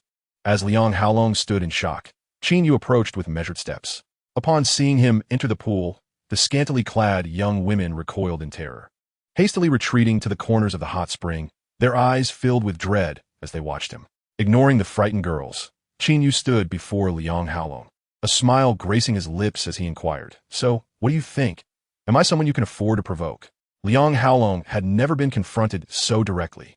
His face turned a deep shade of ashen gray. Suddenly, he yanked a handgun from beneath a nearby blanket, leveling the dark muzzle at Qin Yu, and barked, "Kid, I acknowledge your fighting skills, but what good are they? I have a gun, and I'm eager to see whether your fists are quicker than my bullets." The crowd gasped in shock at Liang Haolong's display of weaponry. Liang Haolong unexpectedly carried a firearm, a revelation that far exceeded their wildest imaginations. Such an instrument of violence had only been witnessed in the realms of television and film, making this encounter a jarring first for them in reality, leaving them all paralyzed with fear. Even though Qin Yu was a practitioner of the mystical arts, he too felt an overwhelming sense of peril. You wish to play a game, do you? Very well. I shall oblige, but first, you must allow them to leave. A glint of golden light flickered in Qin Yu's eyes as he resolved to employ his sorcery to eliminate Liang Haolong. Although the act of using magic to kill would evade detection, it was imperative that no one bore witness to the deed. Thus, he needed to ensure that Lu Ruyin and the others vacated the premises before he could act freely. Qin Yu's suggestion aligned perfectly with Liang Haolong's intentions. He too harbored the desire to dispose of Qin Yu, yet the act of shooting him would surely attract the attention of Zhang Yong and his companions, rendering them witnesses to the crime. Killing an anonymous individual might pose no significant issue, but Zhang Yong was the son of Zhang Shankai, possessing a modicum of influence. Aside from Zhang Yong, the others were adorned in high-end brands, clearly hailing from affluent families. Very well, all of you, get out. Liang Haolong bellowed at Zhang Yong and his companions. They fled the hot spring room in a panicked scramble, as if granted a reprieve from certain doom. Only Lu Ruyin and Xiao Peizi remained, steadfastly gazing at Qin Yu without making a move to leave. Ruyin, Peizi, what are you still doing here? Hurry and go. Huang Yaxin and Su Jiahua tugged at Lu Ruyin and Xiao Peizi, desperately attempting to drag them away. But Qin Yu was still present. Xiao Peizi, her gaze fixed on Qin Yu with the gun pressed to his forehead, expressed her concern. Huang Yaxin shot a fierce glare at Qin Yu and declared, "If it weren't for him, none of this would have happened. Why do you care? His demise is of his own making. We must leave now." Huang Yaxin forcibly pulled Xiao Peizi away. "Ruyin, we must leave too.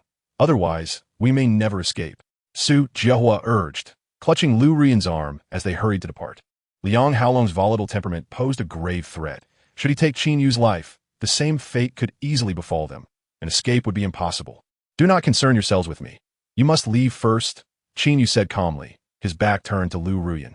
As Lu Ruyin beheld Qin Yu's frail figure, she felt a momentary daze, as if enveloped in a golden light, a vision both dreamlike and surreal. Just as she wished to discern him more clearly, Su Jiahua pulled her out of the hot spring room. Zhang Yong, having narrowly escaped a perilous situation, led the group out of the imperial pool and into the hotel lobby. "Ruyin, what are you doing?" Zhang Yong, having just exhaled in relief, was taken aback to see Lu Ruyin grasping her phone. Lu Ruyin did not even spare him a glance as she declared, "I'm calling the police." "You've lost your mind," Huang Yaxin screamed, hastily interjecting, "You cannot report this. It would jeopardize everyone." At that moment, Zhang Yong's expression turned grave and fierce as he glared at the group. "Warning, listen closely, none of you are to breathe a word of tonight's events to anyone, or you shall see my wrath." In Zhang Yong's eyes, Qin Yu had surely sealed his fate by crossing Liang Haolong. Should the authorities learn that Liang Haolong had shot Qin Yu, it would undoubtedly implicate their group as the source of the information. Given Liang Haolong's official background in Jiangzhou, taking a life poses no significant challenge for him. At worst, he could simply find a subordinate to take the blame. However, should Liang Haolong pursue this matter, it would undoubtedly lead back to him, potentially implicating his father and even resulting in the closure of this hot spring hotel. How can this be allowed? If it weren't for Qin Yu, how could we have escaped unscathed? Observing Zhang Yong's ruthless demeanor, Xiao Peizi expressed her indignation. Xiao Jinyu adjusted his glasses and remarked, "If it weren't for Qin Yu, the situation wouldn't have escalated to this point, and we wouldn't need to bear the brunt of his misfortune. After all, he brought this upon himself, and we bear no blame. Indeed, he reaps what he sows." Su Jiahua seemed to overlook the previous breakup with Xiao Jinyu and echoed his sentiment. "What you choose to do is your affair, but he is my husband, and I cannot abandon him." Lu Ruyin cast a cold glance at Zhang Yong and Xiao Jinyu, redialing the police with an icy tone. "If Liang Haolong seeks revenge, I, Lu Ruyin, shall bear the consequences alone." Chapter 25, Energy. After Lu Ruyin and the others departed, only Qin Yu and the Liang brothers remained. Liang Haolong pressed a gun against Qin Yu's forehead, his eyes filled with malice. With the slightest movement of his finger, he could extinguish Qin Yu's life. Liang Haoping's expression twisted with rage as he shouted, "Xiaolong, stop wasting time and kill him." Noticing Liang Haolong's finger slightly curl, Qin Yu's eyes flashed with golden light as he prepared to unleash his powers to eliminate the two before him. Buzz! Just as he was about to act, his phone suddenly rang. Qin Yu glanced at the screen and saw it was a call from Zhuang Yin, surmising he had arrived at the hotel entrance. Ready to assist him. Is this your helper calling? Liang Haolong glanced at Qin Yu's phone, a cold smirk forming on his lips. Answer it. Are you afraid? Should I answer it for you? I am curious to see who in Jiangzhou dares to cross paths with Liang. After a moment's contemplation, Qin Yu resolved to greet Zhuang Yin before dealing with Liang Haolong and his accomplices. Thus, he answered the call, saying, Xiaoyan, right? Please wait outside for a moment. I am facing some trouble here. Once I resolve it, I will come out. May I inquire, Mr. Yi, what trouble are you encountering? Upon learning of Qin Yu's predicament, Zhuang Yan's tone shifted to one of gravity and respect. Although I am merely Old Tang's driver, I possess some influence in Jiangzhou. Perhaps I can assist you. Qin Yu had initially intended to rely solely on his own powers to eliminate Liang Haolong and his men. However, if the issue could be resolved without bloodshed, he would certainly prefer that. After considering it, Qin Yu relayed the situation to Zhuang Yin. My friends and I are at the hotel enjoying the hot springs in the Emperor's Pool, and we had a minor conflict with someone named Liang Haolong. Wait, did you just say Liang Haolong? Before he could finish, Zhuang Yan's voice erupted in shock. Qin Yu furrowed his brow slightly. Yes, do you know him? Good. Qin Yu acknowledged and ended the call. Finish with your call? Liang Haolong asked mockingly as Qin Yu hung up. Qin Yu remarked calmly, my friend said he would be here shortly, asking you to wait. Wait for me. Liang Haolong responded with exaggerated laughter, as if he had heard an incredibly amusing joke. Haha, very well, I shall wait. I am curious to see who possesses such audacity to make Liang Haolong wait. Liang Haolong, accustomed to being arrogant and domineering, was used to commanding respect from everyone he encountered. Yet now, someone had the audacity to ask him to wait. What a bold claim indeed. Liang Haoping wore a sinister grin as he coldly stated, Kid, you must be unaware of my brother's immense influence. In Jiangzhou, who possesses stronger connections than my brother? Who would dare to stand against him on your behalf? Qin Yu remained unperturbed, maintaining a calm demeanor as he awaited developments. The entire imperial pool was enveloped in silence, save for the agonized wails of the imposing men with severed limbs. Liang Haolong leaned against the poolside, his right hand brandishing a gun aimed at Qin Yu, a cruel smile playing on his lips. Liang Haoping sat nearby, observing the unfolding scene with apparent amusement. Moments later, the sound of hurried footsteps echoed from the corridor, followed by a resounding crash as the door to the hot spring room was forcefully kicked open. A formidable man with a buzz cut, clad in a black tank top and camouflage pants, stormed in. Who the hell barges in without knocking? Liang Haolong bellowed in fury at the intruder, but his expression quickly shifted to one of shock as he stammered. Yingge, is that you? The man who had burst into the hot spring room was none other than Zhuang Yin. Upon seeing Liang Haolong aiming a gun at Qin Yu, Zhuang Yin shouted, Liang Haolong, how dare you point a gun at a distinguished guest of Tang Lao? You must be seeking death. A distinguished guest of Tang Lao. Liang Haolong's body stiffened at the words, disbelief washing over him as he turned to look at Qin Yu. The Tang Lao mentioned by Zhuang Yin was no ordinary individual. He was the head of the prestigious Tang family in Jiangzhou. Despite Liang Haolong's usual arrogance, he was but an ant before Tang Lao, who could easily crush him with a mere finger. In Liang Haolong's mind, Tang Lao's esteemed guests were always venerable figures of great power and influence, none of whom could possibly be as youthful as Qin Yu. Crack! In the brief moment Liang Haolong was dazed, Zhuang Yin lunged forward like a leopard, swiftly kicking the gun from his grasp. Mr. Qin, are you unharmed? Zhuang Yin leapt into the hot spring pool, his expression filled with concern as he assessed Qin Yu respectfully. Qin Yu smiled and shook his head. With such inept individuals, how could they possibly injure me? Relieved to hear that Qin Yu was unscathed, Zhuang Yan's expression turned stern as he turned to glare at Liang Haolong, reprimanding, Liang Haolong, you must be possessed by the heart of a bear and the gall of a leopard to dare point a gun at a guest of Tang Lao. As he spoke, he advanced towards Liang Haolong, his muscles bulging and veins prominent, instilling fear. Qin Yu was a miraculous healer capable of treating Tang Lao's ailments, and Zhuang Yin felt a profound sense of responsibility for nearly allowing Qin Yu to be harmed by Liang Haolong. Should anything happen to Qin Yu, he would undoubtedly bear the brunt of Tang Lao's wrath. Yingge, please allow me to explain. It is all a misunderstanding. As Zhuang Yin approached with an intimidating demeanor, Liang Haolong clutched his injured wrist, a look of terror etched across his face. Having spoken, he hurriedly emerged from the hot spring, knelt upon the floor, and fervently bowed his head before Qin Yu, pleading for mercy. Mr. Qin, it was my folly not to recognize your stature. I implore your magnanimity to spare me. Witnessing this, Liang Haoping, already paralyzed with fear, also knelt and begged for forgiveness.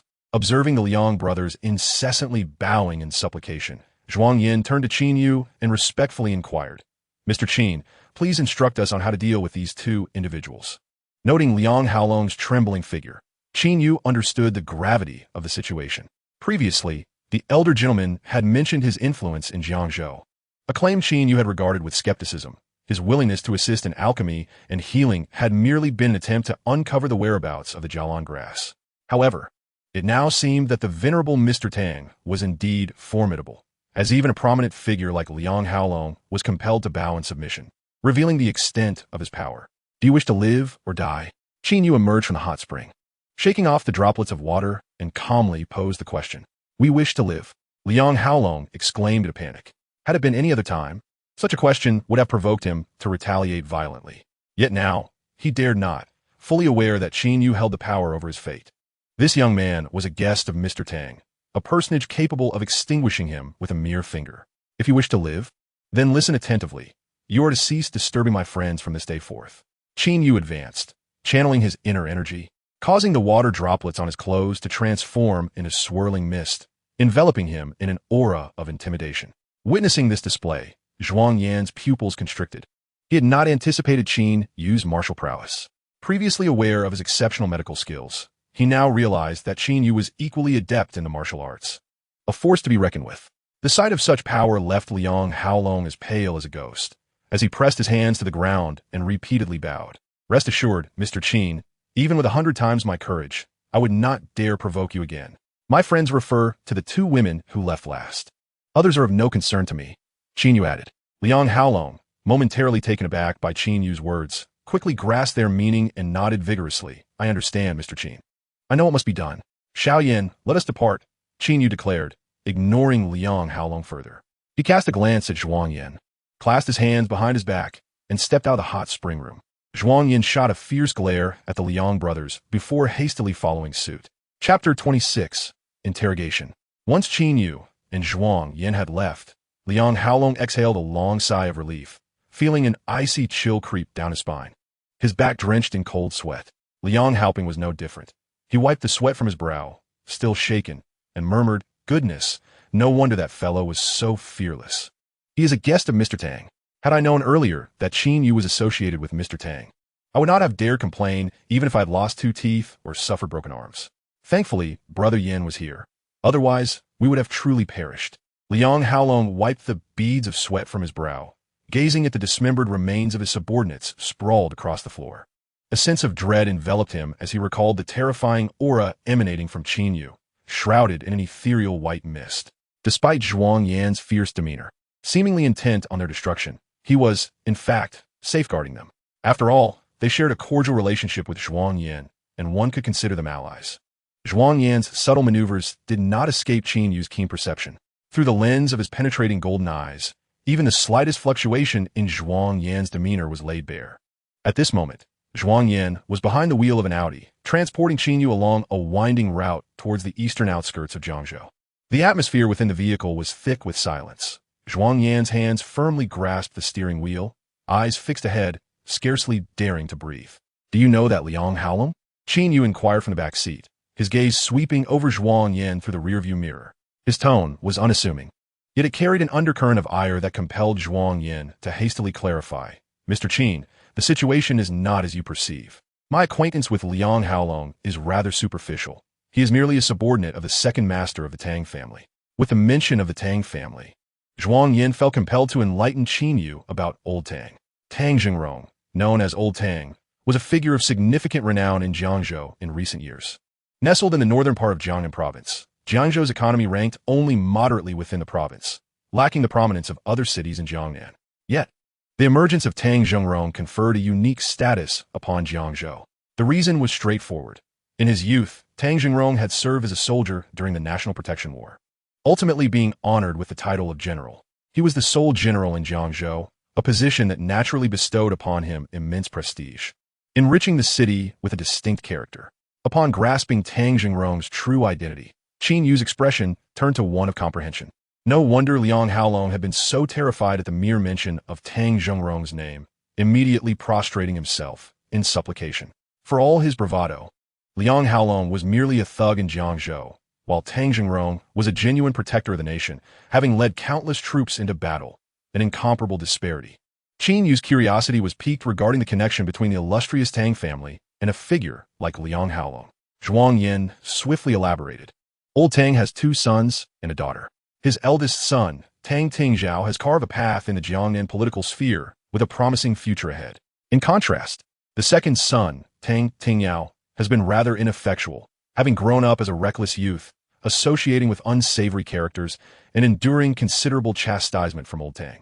Eventually, leveraging the Tang family's esteemed position in Jiangzhou, he established several companies, enlisting individuals like Liang Haolong as his right-hand man, thus managing to navigate his way through Jiangzhou's underbelly. Ah, I see. Qin Yu acknowledged with a nod after absorbing the details about the Tang family. Liang Haolong, being the right-hand man of the second son, would surely retaliate should he be slain. Zhuang Yin, perhaps contemplating the repercussions, had discreetly signaled Liang Haolong to kneel and plead for mercy. Furthermore, Zhuang Yin introduced to Qin Yu a young lady who accompanied Tang Jingrong, named Tang Xiaoxian, the daughter of his eldest son, Tang Tingzhao. Tang Lao doted on Tang Xiaoxian immensely, having kept her by his side since childhood, taking her wherever he went. As they spoke, the two entered Dingguang Mountain. Dingguang Mountain, a picturesque range located in the eastern suburbs of Jiangzhou, derives its name from a temple situated on its slopes, known as Dingguang Temple. The vehicle ascended to the mountainside and halted before a courtyard adorned with green tiles and blue bricks. "Mr. Qin, please." Zhuang Yin alighted from the car, courteously opening the door for Qin Yu, and respectfully led the way. At the entrance of the courtyard stood a sentry, flanked by 2 armed guards, a testament to Tang Jingrong's exceptional status. Even in retirement, he enjoyed special privileges. The courtyard before them exuded tranquility, especially when harmonized with the scenic mountain vistas, resembling a secluded paradise, an ideal retreat for nurturing one's twilight years. Passing through a serene corridor, Zhuang Yin guided Qin Yu into the grand hall, where they found Tang Jingrong engaged in a game of Go. Opposite him sat his cherished granddaughter, Tang Xiaoxian. "Mr. Qin, you have arrived. Please take a seat." Upon noticing Qin Yu's entrance, Tang Jingrong's expression brightened, and he paused his game. Tang Xiaoxian hurriedly helped her grandfather to his feet, gesturing for him to sit. Qin Yu approached the sofa, seated himself, and produced the prepared elixir, stating, "I encountered some delays on the way, Tang Lao. This is the elixir I specially concocted for you. May I inquire what these elixirs are? Why do they possess such an enchanting fragrance?" Tang Jingrong exclaimed, his hands trembling with excitement as he received the elixir. Even before opening it, he was greeted by a rich, aromatic scent that invigorated his spirit. Tang Xiaoshuan's beautiful eyes were also fixed on the elixir, brimming with curiosity. "This is the Purple Jade Rejuvenation Pill, a unique concoction crafted by my master, specifically for treating internal injuries," Qin Yu elucidated with a subtle smile. "With these pills, your internal injuries will be completely healed. If you can indeed cure my internal injuries, I shall be immensely grateful," Tang Jingrong declared, his demeanor animated. "Gratitude is unnecessary. I only wish to ascertain the identity of the seller of this bracelet. I hope, Tang Lao, you can assist me in locating this individual swiftly," Qin Yu replied with a gentle smile. His intent in aiding Tang Jingrong was not rooted in a desire for power, but rather to procure the Jiaglan grass, to refine the bone-cleansing pill, thereby restoring his sister's health. "Rest assured, Mr. Qin, I shall do everything in my power to find this person," Tang Jingrong vowed earnestly. Having received his assurance, Qin Yu felt a sense of clarity regarding his concerns. After a brief moment of repose, he rose to take his leave. Upon reaching the street, he exited the vehicle and walked towards his rented accommodation. Upon arriving at the entrance, a blinding light suddenly illuminated the area, rendering him momentarily sightless. Instinctively activating his perceptive golden eyes, Qin Yu discovered a white Qian ahead. Glancing at the license plate, he felt a surge of surprise. This vehicle was a spare belonging to Lu Ruyan, seldom driven. He wondered why she had chosen to forsake her red BMW sports car for this one today. At that moment, the lights extinguished, and the car door swung open, revealing the tall and graceful figure of Lu Ruyan. Her captivating eyes fixated on Qin Yu, a hint of perplexity shimmering within their depths. "How come you are here?" Qin Yu inquired, his tone nonchalant. "Shouldn't that be my question to you?" Lu Ruyan retorted, striding forward in her high heels, exuding an air of regality as she glared at Qin Yu. Her beautiful eyes brimmed with indignation as she demanded, "How did you manage to escape from Liang Haolong?" When I brought the police to search for you, the Imperial Pool was utterly deserted. Chapter 27. A Turmoil of Emotions. Is that truly the case? Lu Ruoyan's delicate brows furrowed, skepticism evident in her expression. It was indeed a formidable challenge for Qin Yu.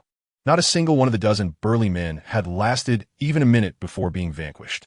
However, at that moment, Liang Haolong had a gun aimed at Qin Yu's forehead. No matter how skilled he was, could he possibly evade a bullet? Qin Yu discerned Lu Ruoyan's thoughts and was reluctant to delve further into the topic, fearing it might inadvertently reveal the secrets of his cultivation. He swiftly seized the conversation, redirecting it. You mentioned earlier that you brought the police to find me? Yes, after I came out, I called the police. But when I arrived at the Imperial Pool with them, you were already nowhere to be found. Perhaps sensing something, Lu Ruoyan's usually aloof demeanor flushed slightly, and her eyes exhibited a hint of anxiety as she clarified, Please don't misunderstand. I'm not concerned about you. After all, you offended Liang Haolong while protecting me, and I certainly cannot remain indifferent. Witnessing Lu Ruoyan's flustered attempts at explanation stirred a wave of emotion within Qin Yu. He had presumed that she had never regarded him with any significance, yet in such dire circumstances, while even Zhang Yong and others had chosen to withdraw, she had opted to call the police to aid him. After discovering that he was missing from the Imperial Pool, Lu Ruoyan had driven to his rented apartment to wait for him. That wait extended to nearly 2 hours. Lu Ruoyan, perceptively sensing the somewhat ambiguous atmosphere, hastily steered their conversation to the main topic. What talisman are you referring to? Qin Yu momentarily faltered, his gaze puzzled. Lu Ruoyan shot him an exasperated glare, accusing him of feigning ignorance as she said, The talisman you gave me. Don't tell me you've forgotten about it. Oh, you mean the talisman. Is there something wrong with it? Qin Yu suddenly regained his clarity, his curiosity piqued. Lu Ruoyan recounted the events of that fateful night, her beautiful eyes locked onto his. You were in a car accident. Are you all right? Upon learning of Lu Ruoyan's accident, Qin Yu's expression shifted dramatically, and he hastily inquired. No wonder Lu Ruoyan had arrived in a spare Qian. Her beloved car had been wrecked. Strangely enough, that BMW supercar had been utterly destroyed, yet she emerged unscathed, without even a scratch. Lu Ruoyan gazed intently at Qin Yu as she remarked, That's a relief. As long as you are unharmed. Qin Yu sighed in relief, nodding repeatedly. Noticing Qin Yu's relaxed demeanor, as though he had always known she would be fine, Lu Ruoyan fixed her gaze upon him and asked, Qin Yu, did you already know that I would be okay? With the talisman I crafted for you, of course, you wouldn't be harmed. Qin Yu responded, proud of his creation, oblivious to Lu Ruoyan's growing suspicion. When did you come to master the creation of such effective talismans? How could I have been unaware of this before? Lu Ruoyan suddenly bombarded him with questions, each one cascading into the next. Also, when did you learn to appreciate jadeite raw stones, identify malevolent artifacts, and possess the skill to fend off 10 opponents? While interrogating Qin Yu, Lu Ruoyan's beautiful eyes bore into him, as if striving to penetrate his very soul. Qin Yu was taken aback by the sudden onslaught of incisive inquiries from Lu Ruoyan. Initially startled, his mind raced to devise a response, and he calmly replied, You must know that my father is in the jade business and is acquainted with many individuals, among them a highly knowledgeable elder. After this explanation, Qin Yu felt his reasoning was utterly impeccable. Yet, Lu Ruoyan continued to fix her gaze upon him, half believing, half doubting. As she questioned, Then why have I never seen you demonstrate this before? Shouldn't that question be directed at you? Qin Yu countered, shifting from defense to offense, returning Lu Ruoyan's gaze and asking, Since our marriage agreement, how many times have we truly met? And how long do we spend together each time? At this, Lu Ruoyan fell silent, realizing the truth in his words. Indeed, since their agreement, they had met no more than 5 times, with her spending the majority of her time abroad thereafter. Reflecting on this, Lu Ruoyan ceased her speech, a complex glint flashing in her eyes. Neither spoke further, and the atmosphere grew increasingly awkward. Unable to tolerate the tension, Lu Ruoyan, her expression flustered, hastily threw out a comment and turned astride toward the car. Soon, the vehicle roared to life as she drove over. Wait! Just as they were about to pass each other, Qin Yu called out to her. The car screeched to a halt. Lu Ruoyan lowered the window, her enchanting eyes fixed on Qin Yu. Her tone as icy as she could manage. What else do you wish to say? I sincerely apologize for not being able to accompany you to the Civil Affairs Bureau today. Shall we go tomorrow instead? Qin Yu, realizing he had been so engrossed in his training that he overlooked Lu Ruoyan's knock, felt a pang of guilt as he replied, We could discuss this another day. I have other matters to attend to. Lu Ruoyan's previously aloof demeanor suddenly shifted to one of impatience as she pressed the accelerator. the car darting forward like an arrow released from a bow. Expecting Lu Ruyan to agree and set a time, he was caught off guard by her bewildering response, leaving him momentarily perplexed. In truth, it was not only Qin Yu who felt surprised. Lu Ruyan herself was equally taken aback. At that moment, an inexplicable agitation surged within her, especially upon hearing Qin Yu mention divorce, which inexplicably stirred feelings of discomfort and even anger. Logically, she should have been eager to end the marriage with Qin Yu, yet she found herself unable to comprehend her own emotions, her thoughts tangled in a chaotic web. Buzz. Suddenly, her phone vibrated. Upon glancing at his phone, Qin Yu was surprised to see that the caller was none other than Zhang Hai. His heart leapt with joy at the sight of the familiar name, and without a moment's hesitation, he answered the call, exclaiming, "Hi Z, what brings you to call me at this late hour?" On the other end, a man's frantic voice replied, You mustn't concern yourself with me, however." Before he could finish, the sound of the phone being snatched away echoed through the line. Qin Yu recognized the voice immediately. It was indeed Zhang Hai's, and he could not be mistaken. They had grown up together, sharing countless childhood memories, from playing marbles to climbing trees, inseparable as brothers. When Qin Shui fell ill with leukemia, only a few were willing to lend money to Qin Yu, with Zhang Hai being one of them. Suddenly, a sinister voice emerged, crackling through the phone. "He is here gambling with me, and he has lost 2 million. Yet, he claims he has no means to repay. Hith. Thus, I am inclined to cut off one of his hands as payment." Qin Yu's expression darkened instantly. It was the voice of Jiang Tao. "Jiang Tao, if you dare harm him, I will not let you go unpunished." Qin Yu's face hardened as he roared. Zhang Hai was a childhood friend, one of the few confidants he had. He regarded him as a brother. The thought of Jiang Tao preparing to harm him ignited a fierce rage within him. To save him, it's simple. Bring 2 million to the top floor of the Lanyan bar. Don't keep me waiting too long, Jiang Tao said ominously before abruptly ending the call. Without a second thought, Qin Yu dashed towards the bar.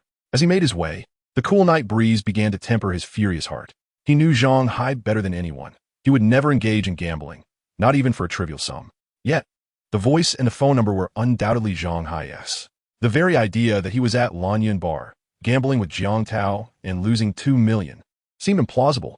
On that fateful day at the raw stone exchange, Jiang Tao had lost face when $1 million he spent on raw stones was turned into worthless debris before everyone's eyes, igniting a vendetta within him.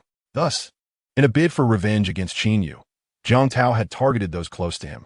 With his sister Qin Shui in the hospital and Lu Ruyan's unique status, the only logical target left for Jiang Tao was Zhang Hai. The realization that Zhang Hai was in danger because of him fueled Qin Yu's fury. Since embarking on his path of cultivation, he had acquired strength beyond the reach of ordinary men, capable of taking on 10 opponents single-handedly. Soon, he arrived at the entrance of Lanyan Bar. It was that very encounter that had allowed him to absorb the spirit from the Jade Pendant, granting him the extraordinary powers of the Jingguang Dao Run's divine sight and a legacy spanning a millennium. "Jiang Tao, I am here. I will repay your previous transgressions tenfold. By way, I am coming for you. You cannot hope to match my current prowess." With his eyes gleaming with golden light, he strode purposefully into the bar, setting his sights on the top floor, where the gaming room was located. Though it merely served as a facade, in reality, it was a highly lucrative gambling den. Certainly, only the seasoned patrons who are aware of the gambling activities upstairs are allowed access. Outsiders are summarily halted by the enforcer stationed at the staircase. Apparently having received prior notice, the enforcer did not impede Qin Yu's ascent, allowing him to proceed unhindered. Upon entering the top floor, a long gambling table came into view, where Jiang Tao sat with an air of arrogance, a sinister expression adorning his face. Beside him, dressed provocatively, was Wei Fei, perched on his lap, her arms draped around his neck, casting a disdainful glance at Qin Yu. Qin Yu merely glanced at them before his eyes fell upon Zhang Hai, who was being forced to kneel on the ground. His arms were restrained by 2 enforcers clad in black vests, and upon spotting Qin Yu, his face paled with panic as he exclaimed, You must leave at once. They're plotting against you." No sooner had he spoken than 2 enforcers emerged from the doorway, grinning menacingly and blocking Qin Yu's escape. Seeing that Zhang Hai was unharmed, Qin Yu directed his gaze towards Jiang Tao, speaking in a calm tone, "Jiang Tao, be wise and release Zhang Hai. Otherwise, you shall regret it." "What did you just say? You wanted to let him go?" Jiang Tao replied, his right hand caressing Wei Fei's smooth back while his left hand rapped rhythmically on the gambling table, a mocking expression on his face. "As long as you repay the 2 million he lost, you may take him at any time. What if I lack the funds? Qin Yu retorted coldly.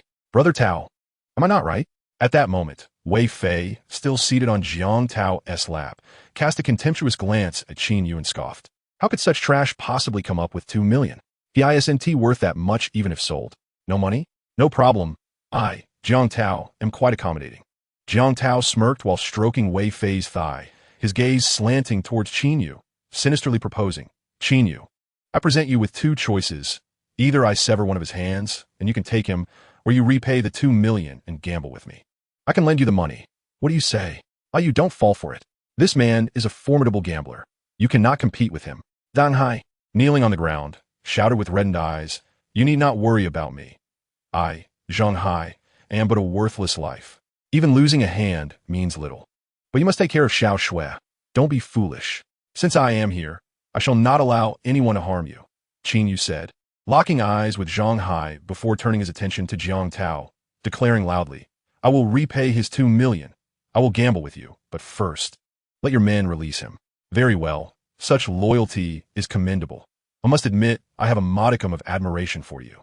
Seeing Qin Yu step into the trap he had meticulously set, Jiang Tao's eyes gleamed with triumph as he clapped his hands, signaling his subordinates to release Zhang Hai. Once freed, Zhang Hai hurriedly stood and rushed to Qin Yu's side, grasping his arm anxiously. What madness is this? You cannot win against him. If you lose, what will happen to Xiao Shui? Qin Yu smiled faintly, assuring him, do not worry. I shall only win. He is the one destined to lose. Such grandiloquence. Utterly deluded, Wei Fei scoffed disdainfully at Qin Yu.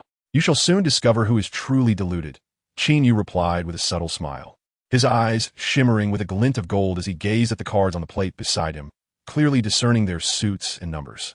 With the assistance of his penetrating golden eyes, even if seated across from a gambling deity, defeat was inevitable. Speak, how much do you intend to exchange for chips? Jiang Tao, resembling a cunning wolf, fixed his malevolent gaze upon Qin Yu, as if he were prey. Qin Yu produced his bank card, waving it lightly before him, and replied with a smile, let me first exchange 10,000 chips. Upon hearing that Qin Yu wished to exchange for 10,000 chips, Xiao Wei could not help but laugh, her eyes filled with disdain and contempt. Jiang Tao, seemingly having anticipated this very moment, arrogantly declared, what we're playing now is a high-stakes game. Even if you've never played before, you must have seen it in films. A mere 10,000 chips will only allow you to keep up for 3 rounds at most. Are you not going to exchange for a bit more? No need. For me, 10,000 is sufficient. Qin Yu, undeterred by the scornful glances cast his way, replied with intriguing conviction. Moreover, gambling is never about who possesses more money, but rather about who can win more. Exuding an air of unmatched confidence, the penetrating golden eyes endowed him with the ability to discern the hidden cards, placing him in an invincible position. Observing the unwavering confidence in Qin Yu's gaze, Xiao Wei raised an eyebrow, scrutinizing him as if he were a stranger, contemplating, how peculiar. How can he be so self-assured? Does he believe he can recoup his losses with just 10,000? Kid, I am eager to see if he can maintain this bravado after 3 rounds. Jiang Tao had expected Qin Yu to cower, but was infuriated by his audacious words, and bellowed at the waitress, exchange him 10,000 chips. I want his downfall to be spectacular. Chapter 29, The Mastermind. High-stakes poker, a game with remarkably simple rules, is a contest of 5 cards. The one with the higher value wins. As the owner of the Lanyan bar, Jiang Tao frequently played poker, not only excelling in gambling skills, but also in reading others' expressions. With just a glance, he could discern the quality of their hands. Zhang Hai's loss of 2 million at his hands was a testament to his prowess. In Jiang Tao's eyes, Qin Yu was merely a novice, someone he could easily outmaneuver in 100 different ways. Jiang Tao was not mistaken. Qin Yu was indeed a neophyte. Having had no prior exposure to gambling, he was only now beginning to grasp the rules of poker. However, what Jiang Tao failed to realize was that, despite lacking gambling skills, Qin Yu possessed the penetrating golden eyes. Under the gaze of these eyes, the moment the dealer revealed the first card, he already knew the outcome. With such extraordinary abilities, what need had he for gambling skills? In this scenario, Qin Yu's task was exceedingly simple, easily comprehensible even to a child. If the hand was poor, he would withdraw decisively. If the hand was strong, he would raise the stakes immediately. Jiang Tao had planned for Qin Yu to lose his 10,000 chips within 3 rounds. Yet, half an hour later, not only had Qin Yu not lost his initial stake, but he had also amassed a fortune, ultimately transforming that 10,000 into 1 million chips, piled high before him. As Jiang Tao gazed at the mountainous pile of chips before Qin Yu, his face contorted with rage. From the outset until now, he had not won a single round. Helplessly watching as Qin Yu claimed half of his chips, Xia Wei, who initially intended to witness Qin Yu's folly, now found herself unable to muster a laugh. Zhang Hai could hardly believe that his childhood friend had astonishingly won 1,000,000 within half an hour. It was nothing short of a miracle. Qin Yu tossed his chips in the air, casting a glance at the furious Jiang Tao, and remarked with a hint of amusement, "Jiang Tao, you previously claimed that my 10,000 chips were only sufficient for 3 rounds. Yet, after all these rounds, I remain seated here. It seems your gambling skills are not as formidable as you profess. Qin, do not be so arrogant. You are merely fortunate. I have yet to lose." Jiang Tao glared at Qin Yu with resentment. Indeed, winning a few hands does not make you extraordinary. Jiang Tao's prowess is still to come. Xia Wei, seated beside Jiang Tao, encouraged him, her gaze towards Qin Yu rife with disdain. "Is that so?" Qin Yu glanced at the cards the dealer was about to reveal and, with a mysterious smile, proposed to Jiang Tao, "In that case, let's raise the stakes. In the next round, we shall go all in, a single round to determine the victor. Are you courageous enough to accept? 1,000,000 a round?" Xia Wei exclaimed in disbelief. Even Jiang Tao furrowed his brow, clearly unprepared for such a bold wager from Qin Yu. Qin Yu toyed with his chips, speaking nonchalantly, "What is this? Afraid to play? If you are too timid, then simply concede that you are a coward. Perhaps I might take pity on you and allow you a few wins. How dare you think I would shy away from a game?" In Jiang Tao's eyes, Qin Yu was nothing more than refuse, an ant easily crushed underfoot. The audacity of Qin Yu to belittle him was intolerable. Abruptly, he pushed all his 1,000,000 chips forward with bravado, exclaiming, "I will play big today. You wish to go all in? Bring it on." With Jiang Tao having committed his entire stake, he taunted Qin Yu. "What are you hesitating for? Are you having second thoughts?" Xia Wei beamed with pride at Jiang Tao and, with a scornful glance at Qin Yu, mocked, "I knew you lacked such courage. All you do is boast. You are unworthy to compete with Jiang Tao. Ah, fools are indeed foolish, easily provoked into losing their ability to think." Seemingly unfazed by Xia Wei's derision, Qin Yu smiled at Jiang Tao, shaking his head slightly, a look of profound disappointment on his face. While speaking, he extended his hands and, with a flourish, pushed his 1,000,000 chips into the center of the table, gazing at Xia Wei with interest. "Xia Wei, prepare to witness a new side of me. You are not even worthy to carry my shoes." Xia Wei, incensed by his words, was about to unleash a torrent of insults. However, upon meeting Qin Yu's confident gaze, which sparkled with a hint of golden light, she found herself at a loss for words. Even Jiang Tao had never exhibited such unwavering confidence. This self-assured demeanor seemed to convey that the entire casino was under his control. He was the deity of this domain, the master of all. Xia Wei was captivated by Qin Yu's gaze, her mouth agape, her scathing remarks lodged in her throat, unable to escape. "Deal the cards." Jiang Tao, thoroughly infuriated by Qin Yu, shouted at the dealer. Startled, the beautiful dealer quickly complied, dealing cards to both players. After distributing 4 cards, she paused, silently observing the 2 men at the gambling table. Zhang Hai cast a glance at the gaming table, aside from the 2 players' cards. The 3 visible cards of Qin Yu and Jiang Tao were astonishingly identical, 2 kings and an ace. Jiang Tao revealed his concealed card for a fleeting moment, and a cold smirk of victory crept onto his lips. Qin Yu, however, chose not to examine his hidden card, for he was acutely aware that it was an ace, just like Jiang Tao's. Thus, the current hands were evenly matched, and the true decider lay in the 5th card. "Continue dealing." Jiang Tao firmly secured his concealed card, his countenance stabilizing as he addressed the dealer. The dealer nodded and dealt 1 card to Qin Yu, who flipped it over to reveal a 3 of diamonds. "It's over." Zhang Hai's expression shifted dramatically upon seeing the 3 of diamonds, and he exclaimed in shock. Having played numerous rounds with Jiang Tao, he had surmised that Jiang Tao's hidden card must surely be an ace, a conclusion drawn from the latter's demeanor. Although Qin Yu had not revealed his hidden card, even if it too were an ace, his prospects remained grim. Given the current circumstances, Jiang Tao was practically assured victory, unless he drew a 2, an exceedingly unlikely scenario. "Ha, 3 of diamonds. Qin, where's your bravado now?" Jiang Tao's previously tense visage relaxed instantly, erupting into hearty laughter. Even Xia Wei exhaled in relief, casting a triumphant glance at Qin Yu. In her eyes, Qin Yu was already a failure, devoid of any possibility of triumph in both life and cards. Zhang Hai patted Qin Yu on the shoulder, closing his eyes in profound sorrow, and lamented, "Ah Yu, I am truly sorry for you." The essence of all-in lies in the fact that until the final moment, no one could declare themselves the victor.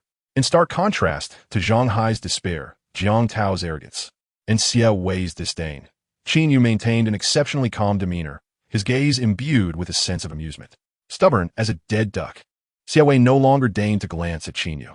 Jiang Tao, with a sinister glare directed at Qin Yu, adopted a lofty, arrogant expression and proclaimed, "Qin, this is the most glorious moment of your life, your closest opportunity to defeat me.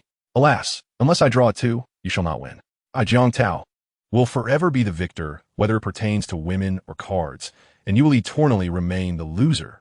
With that, he crossed his legs and embraced Xie Wei's slender waist, grinning at the dealer. "Deal the cards. Let him despair completely." Chapter 30. Jiang Tao, who cannot afford to lose. Indeed, the lovely dealer promptly dealt a card to Jiang Tao and revealed it all. However, the moment the card was turned over, Jiang Tao's expression morphed into one akin to having consumed something foul. His final card was unmistakably a 2 of hearts. Did I truly win? Zhang Hai's mouth gaped wide enough to fit a duck egg. Jiang Tao's face betrayed disbelief as he rubbed his eyes repeatedly, yet the 2 of hearts remained unchanged. Xie Wei's expression mirrored Jiang Tao's, her eyes widening in astonishment. What had once seemed a certain victory had inexplicably transformed into defeat, a situation bordering on the unbelievable. Clap, clap. As Jiang Tao and Xie Wei stood in stunned silence, Qin Yu rose with a sly smile and remarked, "It appears I have emerged victorious. You need not redeem the 2 million chips, as they can offset Zhang Hai's losses." With that, he stood and prepared to leave the casino with Zhang Hai. "Stop him." Suddenly, Jiang Tao shouted, prompting the 2 henchmen stationed at the entrance to step forward and block Qin Yu's path. Casting a glance at the menacing henchman, Qin Yu turned to Jiang Tao, narrowing his eyes as he said, "Jiang Tao, do not tell me you cannot afford to lose. You little brat, you must be cheating. Otherwise, how could you win continuously?" Jiang Tao retorted, his gaze icy. He had never suffered such a humiliating defeat, not merely because of the 2 million lost. After all, he could easily spend 10 million on a jadeite rough stone without concern for such a sum. What truly shamed him was that, despite playing so many rounds against Qin Yu, he had not won a single game. He could only conclude that Qin Yu must be cheating. This is your territory, your game, and even the dealer is one of your arrangements. How could Qin Yu possibly cheat? Zhang Hai exclaimed indignantly. Stunned by Zhang Hai's rebuttal, Jiang Tao found himself at a loss for words. Qin Yu smiled lightly and said, "Surely this casino has surveillance. You can simply check the footage to ascertain whether I was cheating. If I truly intended to cheat, I would never allow the cameras to capture it." Jiang Tao felt a pang of uncertainty.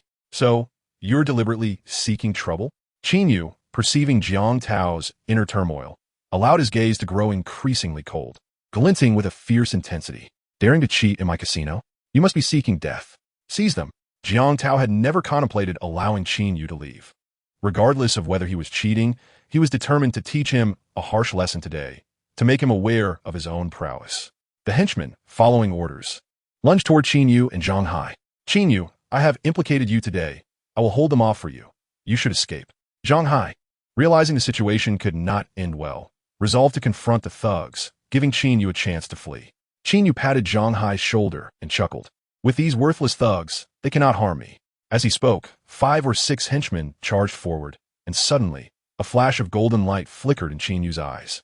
Seeking death, with a swift motion, he surged into the midst of the henchmen like a phantom in the air. At that moment, Qin Yu had transformed, entering the realm of Qi cultivation. His seemingly light punches carried the force of 1,000 pounds. Striking a person would result in either death or severe injury. In less than a minute, the previously menacing henchmen lay scattered on the ground, either clutching their arms or cradling their legs, wailing in agony. Had it not been for the casino's surveillance cameras, Qin Yu, not wishing to leave evidence of his lethal capabilities, could have easily reduced these thugs to mere pulp. How is this possible? Xie Wei stared at the fallen henchman, her eyes wide with disbelief, her expression akin to witnessing a ghost. In the eyes of Wei Wei, Qin Yu is nothing more than a failure, a worthless individual who would sacrifice even a man's dignity for the sake of money, permanently residing at the lowest rung of society. However, the current Qin Yu seemed like a transformed person. Not only did he utterly vanquish Jiang Tao at the gambling table, but he also single-handedly defeated 6 of his henchmen, resembling a war god. This was akin to a protagonist in an action film. Jiang Tao felt as though he had been utterly humiliated. Just a few days prior, Qin Yu had been beaten so badly that he was left searching for his teeth, discarded like refuse. Yet within such a short span, Qin Yu had metamorphosed into a martial arts master, effortlessly subduing 6 of his subordinates. Crack! Qin Yu stepped over the bodies of the henchmen, advancing toward Jiang Tao amidst their anguished cries. Faced with the sight of Qin Yu, who resembled a harbinger of death, Wei Wei turned pale with fear, curling up in a corner and gazing at him in horror. Jiang Tao's face twitched violently. He wished to retreat, but found his legs trembling uncontrollably, rendering him immobile. He was indeed afraid. The thought of Qin Yu approaching him sent shivers down his spine, which filled him with shame. What if he can fight, Qin? My father is Jiang Shenhua. If you dare to lay a finger on me, he will not let you off lightly. Despite the fear shaking him to his core, Jiang Tao still felt a semblance of confidence, bolstered by the backing of his father, Jiang Shenhua. In the entire Jiangzhou, few dared to provoke him. Is that so? Qin Yu regarded Jiang Tao with keen interest, suddenly his eyes shining with intensity as he thundered, "Kneel." This booming command resonated like thunder in Jiang Tao's ears. His already trembling legs could no longer support him, and with a thud, he fell to his knees. Wei Wei, witnessing Jiang Tao kneeling before Qin Yu, widened her eyes in disbelief. Jiang Tao was filled with a mix of shame and anger, resenting himself for being so cowardly as to submit to Qin Yu's fierce command. He glared at Qin Yu, exclaiming, "You dare to make me kneel, Qin? Your end is near." Slap! Before he could finish, a resounding slap struck across Jiang Tao's face, sending him flying through the air, landing several meters away with a thud on the floor. His right cheek swelled grotesquely, resembling a dumpling. "What did you just say? I didn't quite catch that." Observing Qin Yu's enigmatic smile, Jiang Tao was utterly terrified, pleading, "Qin Yu, no, Mr. Qin, I was wrong. I was blinded by ignorance. Please spare me. You certainly didn't plead this way when you last struck me." Qin Yu replied, slightly increasing the pressure of his foot, causing Jiang Tao's complexion to turn a ghastly shade, nearly inducing him to vomit blood.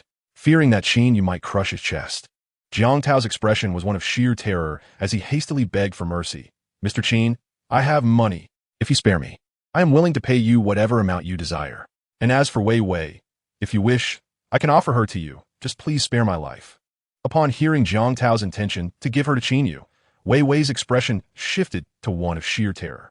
However, she soon realized that with Qin Yu's remarkable skills, even Jiang Tao was no match for him, which undoubtedly foretold a bright future ahead. If she were to follow Qin Yu, it might prove more advantageous than aligning herself with Jiang Tao. After all, Jiang Tao was merely a spoiled, rich heir who regarded her as nothing more than a plaything, easily discarded when he grew weary. In contrast, Qin Yu's feelings for her were genuine. If she directed him east, he would steadfastly remain true to her, refusing to stray westward. With this thought, Shui Wei felt a surge of joy as she awaited Qin Yu's summons. Chapter 31. What is the worth of your life? Shui Wei resolutely decided that upon a single word from Qin Yu, she would willingly agree to continue their association, letting bygones be bygones. Yet to her dismay, Qin Yu did not even spare her a glance. He maintained his foot upon Jiang Tao's chest, disdainfully declaring, "What use have I for a woman driven by vanity? Spare me your repulsiveness. I am a married man." Upon hearing these words, Shui Wei's expression shifted dramatically, filled with humiliation and regret. She was aware that Qin Yu had entered into a contractual marriage with Lu Ruyan, who did not regard him as a husband in any meaningful sense. It was precisely this knowledge that had imbued her with confidence, believing that Qin Yu still held feelings for her. To her astonishment, Qin Yu's heart was so cold. In his eyes, she was merely one of those women. Indeed, I misspoke. How could someone of her ilk ever be deemed worthy of Mr. Qin? Jiang Tao, seasoned in the upper echelons of society, altered his tone, as if Shui Wei had also become a woman of no standing in his eyes. Qin Yu, disinterested in further discourse about Shui Wei, instead inquired with keen interest, "Since you wish for me to spare your life, do enlighten me. What is the worth of your existence?" Jiang Tao was momentarily taken aback by this question, a troubled expression crossing his face. If he undervalued himself, Qin Yu might be displeased, perhaps leading to his demise. Yet, if he overestimated his worth, how could he possibly produce such a sum? "Not speaking, are we?" Qin Yu slightly increased the pressure of his foot, the sound of creaking ribs filling the air. Jiang Tao felt as though his chest would explode from the agony, prompting him to hastily exclaim, I can muster at most 10 million. That is my utmost limit. You spent 10 million on a piece of jadeite rough. Pray tell. Does your life equate to no more than a stone? Qin Yu's expression was one of amusement. Jiang Tao's face paled in fright, and he quickly clarified, Brother, it was not my intention to purchase the rough. It was my father's directive, and Master Kai was arranged by him. I was merely going through the motions. Is that so? Qin Yu narrowed his eyes slightly. 20 million. That is my absolute limit. Jiang Tao gasped, feeling a suffocating sensation that threatened to overwhelm him. Just as he thought he might lose consciousness, he felt a sudden lightness as Qin Yu lifted his foot, allowing him to draw in a desperate breath. Hissing as he gasped for air, each inhalation caused him excruciating pain in his chest. When shall the payment be made? Qin Yu coldly inquired, eyeing the struggling Jiang Tao. I shall grant you 2 days. I will return to the bar to collect the money then, Qin Yu stated, casting a final glance at Jiang Tao before turning to exit the casino. As he neared the door, he turned back to add, should you fail to produce the funds or attempt any tricks, prepare for the consequences. After speaking, Qin Yu departed the casino with Zhang Hai. Once they were a considerable distance away, Jiang Tao could no longer sustain himself and collapsed onto a chair, gasping for breath. Tao, are you all right? Xia Wei rushed over, her expression laced with concern. However, before she could finish her sentence, a resounding slap echoed as Jiang Tao struck her across the face. Xia Wei, holding her cheek, wore a look of innocent bewilderment. Why did you hit me? She exclaimed. If it weren't for your reckless behavior, would I have ended up like this? Losing 2 million was trivial. What truly infuriated Jiang Tao was that he had been threatened by Qin Yu and extorted for 20 million. Although he came from a privileged background, 20 million was no small sum, and he had no idea where he could procure such an amount. Despite harboring resentment, Xia Wei knew that everything she possessed was given to her by Jiang Tao, so she dared not voice her anger. Instead, she forced a smile and called for an ambulance. Although Jiang Tao had promised Qin Yu the 20 million, he was acutely aware that he could not possibly raise that amount. If he were to divulge this incident to his father, he would undoubtedly face severe reprimands and might even have his allowance revoked, so it was imperative that his father remained unaware of the situation. Gazing at the subordinates sprawled on the ground, moaning, Jiang Tao's hatred for Qin Yu intensified. To him, Qin Yu was a cunning individual masquerading as a harmless fool. Clearly a martial arts expert, he had previously refrained from retaliating, revealing that he had intentionally concealed his strength for the purpose of thoroughly defeating Jiang Tao today. Devious. Utterly devious. Jiang Tao had once believed himself to be quite astute, only to realize that Qin Yu was far more skilled. While nursing his animosity towards Qin Yu, Jiang Tao could not swallow his pride. He resolved to seek assistance in dealing with Qin Yu. Since Qin Yu was adept in martial arts, he needed someone equally capable. With this thought in mind, Jiang Tao grabbed his phone and swiftly dialed a number. Once the call connected, he donned a smile and said, Biao, Gu, it's me. Jiang Tao. Ah, young Master Jiang. What brings you to seek my assistance? Biao Ji's voice was hoarse, reminiscent of gravel, making it quite unpleasant to the ear. Jiang Tao endured the discomfort and forced a smile. Biao Gu, I wouldn't trouble you without cause. I've encountered a bit of trouble. A fellow has vandalized my casino and extorted 20 million from me.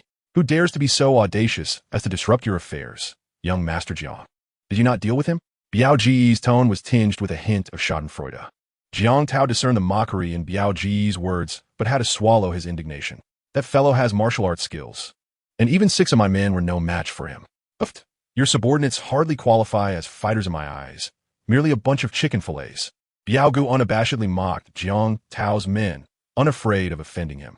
This time, Jiang Tao did not take offense, as he understood Biao Ji's prowess. He, too, was a martial artist, and in Biao Ji's eyes, Jiang Tao's men were no better than mere poultry. Biao Gu, I truly find myself in a predicament. If you could help me resolve this matter, I would offer you 5 million as a reward. Jiang Tao's voice brimmed with anticipation. 20 million is a substantial sum for Qin Yu. However, 5 million is merely a trifling matter, akin to pocket change for a few months.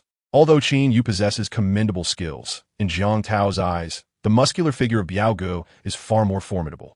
In his presence, Qin Yu would scarcely last 10 moves before being brought to the ground. Very well, I shall take on this matter for young Master Jiang. Who is the opponent? And when shall we meet? Biao Gu readily agreed. Not a significant figure, merely a coward who understands martial arts. Upon hearing Biao Gu accept the task, Jiang Tao immediately felt a sense of relief, no longer considering Qin Yu a threat. Come to Lanyan Bar in 2 days. I hope you can help my brother vent his frustrations. No problem, leave it to me. Satisfied that the opponent was not of great importance, Biaogu ended the call after a brief conversation. With Biaogu backing him, Jiang Tao's demeanor grew increasingly sinister as he coldly declared, Qin, you wish to extort me? Dream on. In 2 days, I want you to kneel and call me grandfather. Chapter 32. The Dream Club. Qin Yu took Zhang Hai away from a bar and found a small restaurant by the roadside, ordering several dishes as they engaged in conversation. It turned out that Zhang Hai had the day off and had come to Jiangzhou to visit Qin Yu and check on Qin Shui. Passing by Lanyan Bar, he had decided to stop in for a beer, only to be approached by a provocatively dressed beauty who insisted on dragging him upstairs to the casino. At first, I refused, truly, but her coy demeanor was irresistible, and before I knew it, I found myself at the gambling table, Zhang Hai recounted, somewhat embarrassed. As he spoke of being lured into gambling, had he known about the enmity between Jiang Tao and Qin Yu, he would have rather faced death than enter the bar or approach the gambling table, which nearly cost Qin Yu's life. Recalling Qin Yu's formidable presence, Zhang Hai expressed keen interest. Qin Yu, tell me, where did you learn your martial arts? How did you become so powerful? Teach me someday. While others sought to cultivate the path of immortality, Qin Yu would typically disregard them. However, Zhang Hai was an exception, being his childhood friend and a brother in blood. Having only recently begun to explore the path of cultivation and not yet fully acquainted with it, Qin Yu hesitated to teach Zhang Hai, fearing he might not be able to handle it and instead suffer harm. Zhang Hai, upon hearing this, was overjoyed and praised Qin Yu for being such a good friend, ordering a few bottles of chilled beer. The two friends, having not seen each other for a long time, continued their conversation deep into the night. Qin Yu settled Zhang Hai onto his bed to sleep while he sat cross-legged on the floor, practicing his techniques. After a night of cultivation, Qin Yu felt that his absorption of spiritual energy was significantly more efficient than before, and the true energy within his dantian had become increasingly pure and substantial. Perhaps due to last night's excessive drinking, Zhang Hai had yet to awaken. Qin Yu left him a note and departed the rental apartment, intending to practice in the park across the street. It was 5 a.m, and the park was still relatively empty, shrouded in a misty twilight. Qin Yu first jogged around the park's lake before finding a secluded corner to perform a set of boxing techniques. This particular set was known as the Golden Light Fist, derived from the Golden Eye Body Refinement Technique. The Golden Light Fist technique is deceptively simple in its movements, yet its strikes possess an unparalleled profundity, capable of conjuring a golden fist shape that can injure from several paces away. Currently, Qin Yu is merely at the Qi induction stage. Not only is he unable to harm someone from such a distance, he cannot even materialize the golden fist shape. What remarkable martial art! Immersed in his practice of the Golden Light Fist, Qin Yu momentarily lost awareness of his surroundings. Suddenly, he was startled by a voice expressing admiration, prompting him to swiftly withdraw his stance. The Golden Light Fist is a technique of the cultivation arts. Should someone witness it, it could undoubtedly lead to complications. Turning to face the source of the voice, he noticed a man of around 40 years, sporting short hair and a dark complexion, clad in athletic attire that struggled to contain his well-defined muscles. Have you been staring at me? Qin Yu inquired coolly, fixing the man with a piercing gaze. And no, I've only just arrived, the middle-aged man hastily clarified upon sensing Qin Yu's displeasure. I saw you practicing your punches from across the lake and came over to watch. I didn't expect your technique to be so formidable. It's truly impressive. Indeed, Qin Yu replied, acknowledging that the man did not appear to have been spying on him. He turned to leave. However, the middle-aged man quickly obstructed his path, introducing himself. Young brother, my name is Jin Jizhong. I too have a passion for martial arts. After witnessing your punches, I felt a twinge of eagerness to spar with you, if you would permit it. I'm not interested, Qin Yu stated, wishing to avoid a confrontation, and attempted to bypass him. Yet, Jin Jizhong was persistent, following closely behind. Young brother, it would only be a few exchanges. It won't take much of your time. Accelerating his pace, Qin Yu sought to distance himself, but the man remained hot on his heels. Were it not for the throngs of people surrounding them, Qin Yu would have easily left him behind. Realizing the man was akin to a stubborn adhesive, Qin Yu relented and said, very well, let us move over there. It is too crowded here. Thank you, young brother, Jin Jizhong exclaimed joyfully, trailing after Qin Yu. Once they reached a secluded area, the middle-aged man assumed a stance, displaying a notable level of presence which suggested he possessed some skill. With his hands clasped behind his back, Qin Yu stood there like a reclusive sage and calmly stated, let me make this clear. I will only exchange a single technique with you, and afterward, please do not pursue me further. Agreed, young brother. I'm about to strike.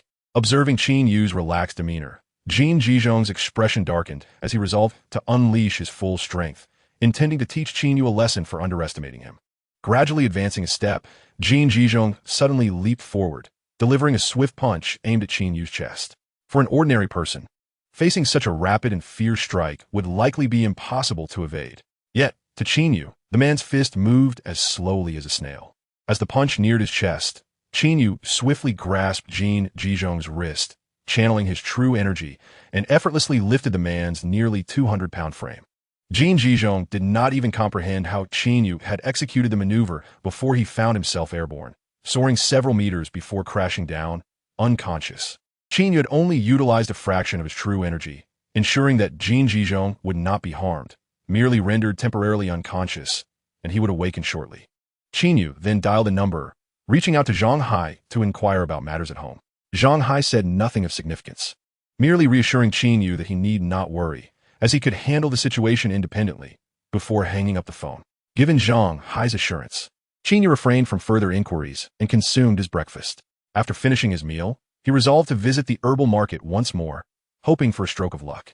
Although the Qian was swift, Qin Yu clearly discerned that the occupant was Lu Ruyan. This area, on the outskirts of Jiangzhou, was relatively desolate and sparsely populated. What could Lu Ruyan possibly be doing here alone? A sense of unease crept over Qin Yu, prompting him to channel his inner energy and hastily pursue her. Before long, he spotted Lu Ruyan's Qian parked outside an establishment called Dream of Serenity. Despite its secluded location, the venue was quite sizable, boasting a parking lot filled with over 100 vehicles, including several luxury models like the Qian. Without further contemplation, Qin Yu entered the establishment and activated his piercing vision to seek out Lu Ruyan's presence. Soon, he located her in a private room on the second floor. Lu Ruyan sat elegantly on a sofa, while across from her was a middle-aged man, slightly overweight, who awkwardly perched his legs in a relaxed manner. A cigarette dangling from his mouth, exuding an air of arrogance. The man gazed at Lu Ruyan with a greedy expression, his attempts to conceal his lustful intentions failing miserably, akin to a predator eyeing a delectable prey. Chapter 33, Misunderstanding. Leaning against the corridor wall, Qin Yu activated his enhanced vision, observing every movement within the private room. Since embarking on his cultivation journey, his physical attributes have been greatly enhanced. His hearing was remarkably acute, allowing him to discern even the faintest sounds, let alone the dialogue between the two within the room. Boss Jiang, I shall be brief, Lu Ruyan stated from her seat, her demeanor graceful and her tone icy. 3 years ago, you borrowed 30 million from the Lu family for business purposes, and the repayment date has now arrived. The total amount, including interest, is 33 million. What 30 million? I have no recollection of such a matter. Boss Jiang feigned surprise, his expression one of incredulity. Lu Ruyan's beautiful eyes turned cold as she suppressed her anger, producing the promissory note and evidence from her purse. This is the note you personally wrote, along with your signature, Boss Jiang. You do not intend to deny it, do you? Oh, right. I remember now. There was indeed such a transaction, Boss Jiang exclaimed, patting his forehead as if struck by enlightenment. He quickly donned an apologetic smile and said, Miss Lu, it's not that I don't wish to repay. It's just that my finances are a bit tight at the moment. If you could perhaps grant me a few more days. I assure you I will repay you in full as soon as I gather the funds. And how long do you require? Lu Ruyan's voice remained frosty. Boss Jiang scratched his head, furrowing his brow as if deep in thought. Well, if all goes well, I believe I would need about half a year. Boss Jiang, I lack the patience to wait that long, Lu Ruyan said, her delicate brows knitting together, a flicker of indignation crossing her features. Boss Jiang, with his corpulent figure, reclined on the sofa, extending his hands in a gesture of feigned helplessness. Miss Lu, he said with a shrug, it is not that I do not wish to repay the debt. I simply lack the cash at present. We are all friends here, and I trust you do not wish to put me in a difficult position. Please, grant me some understanding and a bit of time, will you? Very well. I shall give you 6 months. I hope you will not attempt to delay further. After tidying the promissory note, she stood and exited the private room. Upon seeing Lu Ruyan emerge safely, Qin Yu swiftly slipped into the adjacent room.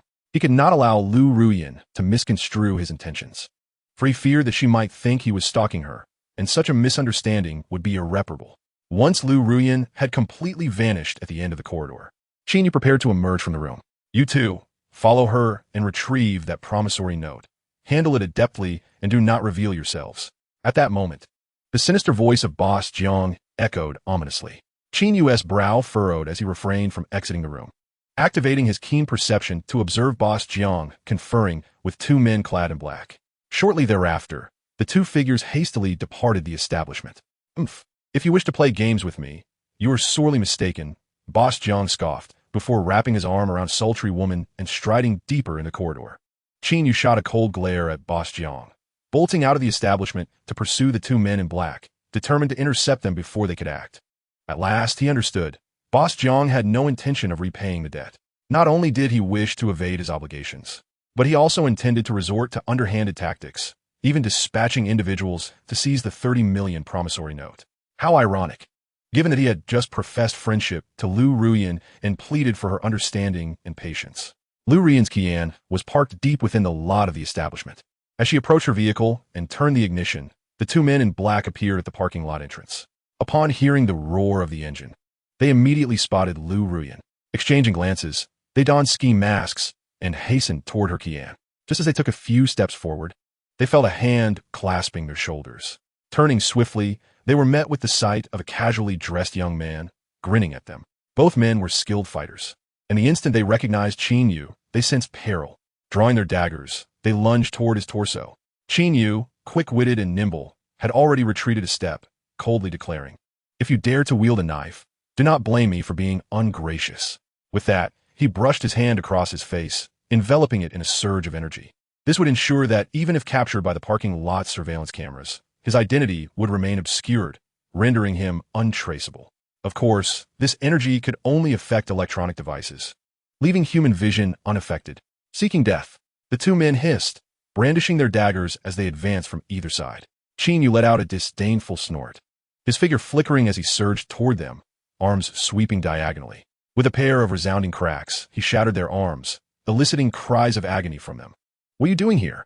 As Qin Yu was about to shatter the other hand of the two assailants, he suddenly heard Lu Ruyan's voice beside him. "What are you doing? Is it not clear enough?" Qin Yu smiled and replied, "Qin Yu, I know you possess exceptional skills, capable of taking on several opponents at once."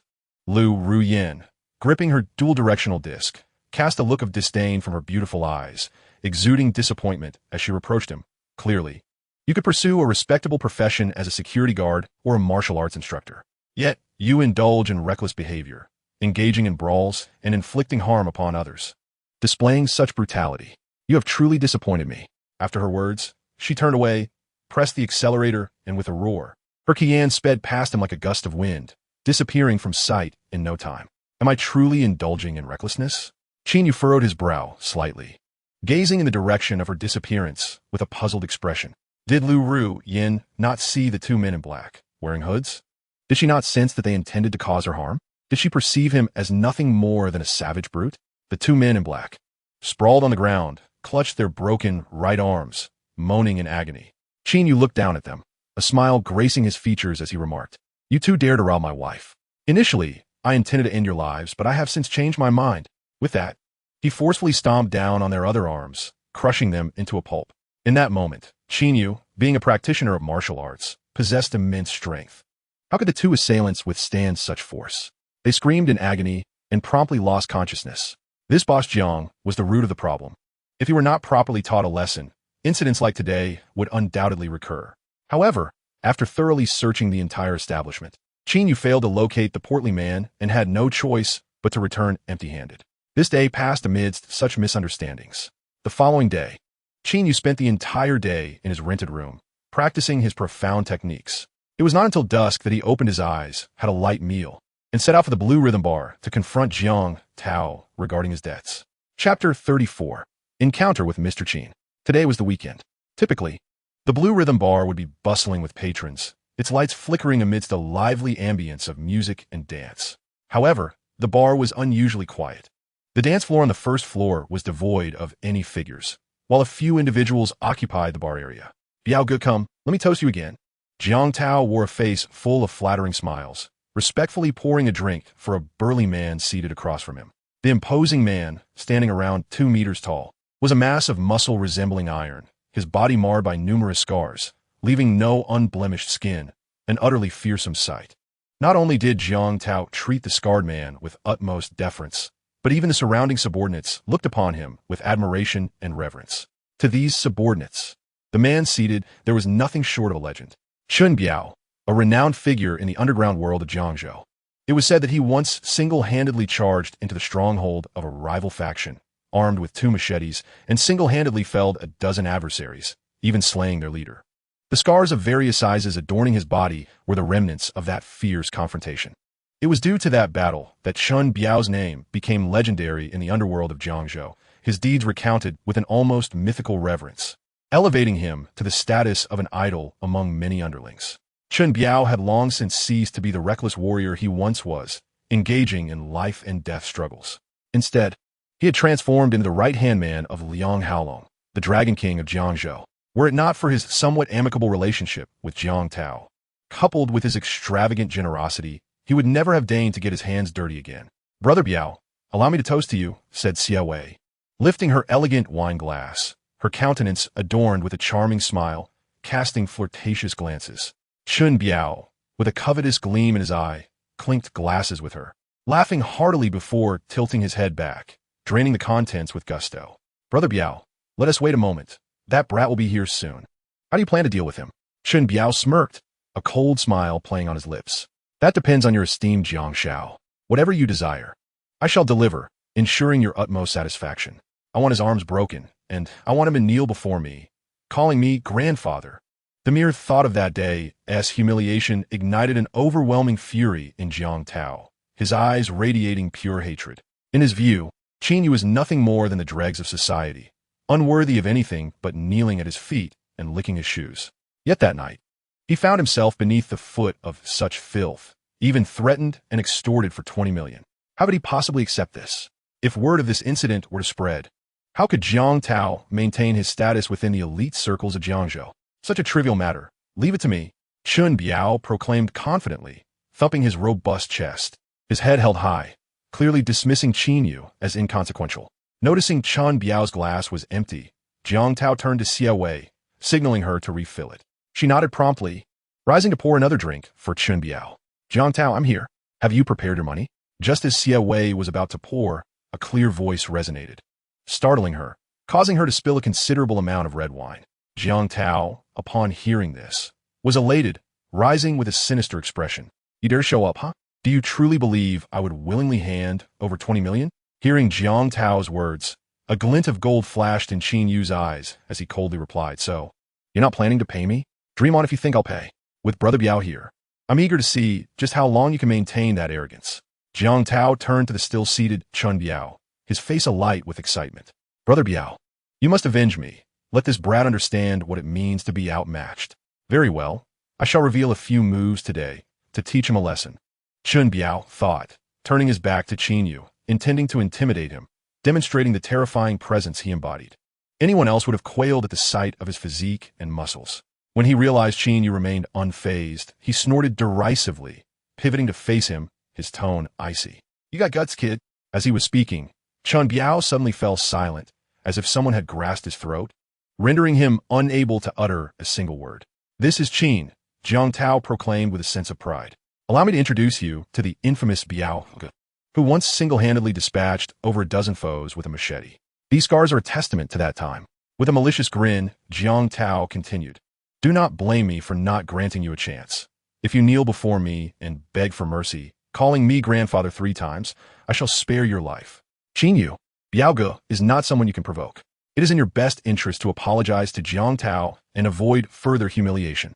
With Qin Biao backing them, even Xia Wei felt emboldened, casting a disdainful glance at Qin Yu. Qin Yu glanced at the man named Qin Biao and realized he seemed somewhat familiar, as though he had seen him before, though he could not quite place it.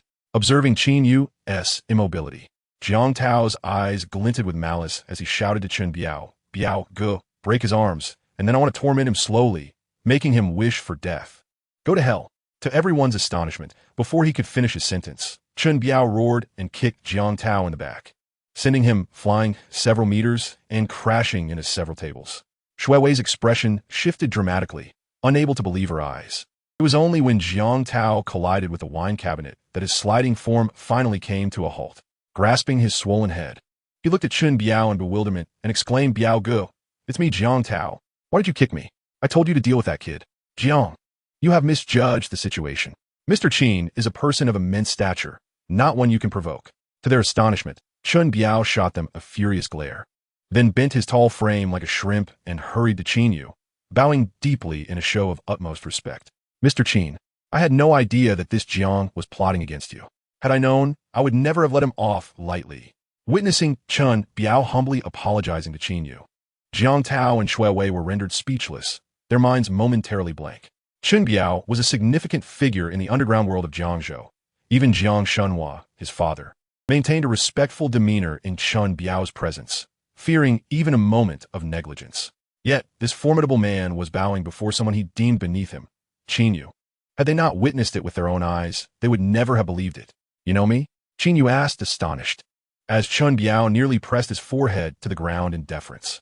Covered in a cold sweat, Qin Biao nodded vigorously, as if pecking at grains, and replied, I had the honor of witnessing Mr. Qin's prowess at the Imperial Pool that day.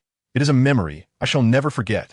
Upon hearing Qin Biao's words, Qin Yu's eyes lit up with recognition as he recalled meeting Qin Biao at the Imperial Pool. At that time, Qin Biao had been bare-chested, standing among other lackeys. Not as conspicuous as the scarred man, so he had not made much of an impression. So it is you. Qin Yu nodded slightly, walking past Qin Biao to take a seat on the sofa. As Qin Yu settled down, Shui Wei trembled in fear, hastily lowering her head and daring not to breathe. What are you standing there for? Bullseye. Qin Yu cast a glance at Bai Wei and spoke in a nonchalant tone. Startled, Bai Wei hurriedly complied, her hands trembling as she held the bottle, pouring a glass of red wine for Qin Yu. However, her shaky hands caused some of the wine to spill, prompting her to quickly apologize. Bai Wei had never anticipated that the man she once regarded as insignificant would now seem so unfathomable. Even a figure like Qin Biao treated him with utmost respect, behaving as if Qin Yu were an extraordinary personage. Yet, having spent so much time with Qin Yu, she had failed to uncover any remarkable background. Instead, she was aware of his sister suffering from leukemia, and that he had even sacrificed his own dignity by becoming a son-in-law to the Liu family in order to fund her treatment. If Qin Yu truly possessed a powerful background, why would he lack the means to aid his sister and resort to marrying into another family for financial assistance? The more Bai Wei pondered, the more bewildered she became, unable to see through the man before her. Come here. With a sharp rebuke from Qin Biao, Jiang Tao was thrown before Qin Yu, as if he were refused. Qin Biao, with a respectful demeanor, turned to Qin Yu and asked Mr. Qin, how would you like to deal with this, Jiang? No, Mr. Qin, spare my life. Jiang Tao, disregarding his pain, scrambled to his feet, pressing his hands against the floor, and humbly begged, it was a moment of madness. It was my fault. I implore you, spare me this time, and I promise I will never dare again. Jiang Tao, I spared you once before. How should I spare you this time? Qin Yu held a tall wine glass, gently swirling the liquid within, a half-smile gracing his lips. I'll pay more. I will pay you. Jiang Tao, pale with fear, stammered. Qin Yu nodded and replied, then I shall grant you another chance. Last time I forgave you, and you owe me 20 million. This time, if I spare you again, the amount doubles. You now owe me 40 million. Additionally, your breach of contract has displeased me, so I will impose a fine of 10 million, bringing the total to 50 million. How does that sound? 50 million. Jiang Tao gulped repeatedly, his face draining of color. Bai Wei was equally taken aback by the staggering figure, her mouth agape as if it could fit an egg. Bang! At that moment, Qin Biao kicked Jiang Tao in the chest, sending him tumbling over and barked, damn it, when Mr. Qin says 50 million, it is 50 million. If you dare to play tricks, I swear I will chop you up and feed you to the dogs.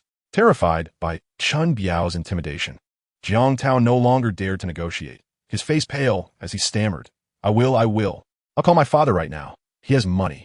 As he spoke, Jiang Tao fumbled in his pocket for his phone, searching for his father's number.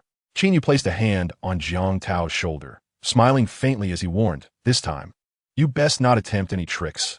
Otherwise, I will ensure your demise is anything but pleasant. Yes.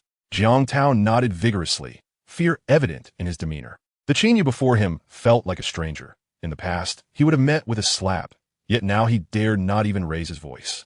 He had an instinctive feeling that Qin Yu's threat of a gruesome end was not mere words, but a genuine promise. In no time, Jiang Tao had dialed his father's number. With a voice choked with emotion, he recounted the events that transpired in the bar, imploring for 50 million to be brought forth, or else he would meet his demise there. You have brought me nothing but trouble. I swear I will deal with you when I arrive. Jiang Tao's father cursed into the phone, initially reprimanding his son before adopting a haughty tone. Who does he think he is, demanding 50 million? Does he presume himself to be a lord of Jiangzhou? Dad, this isn't the time for details. Just hurry over.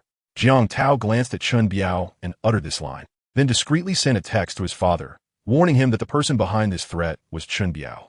Upon learning that his son was being extorted with Chun Biao as the backing, Jiang Tao's father finally grasped the gravity of the situation.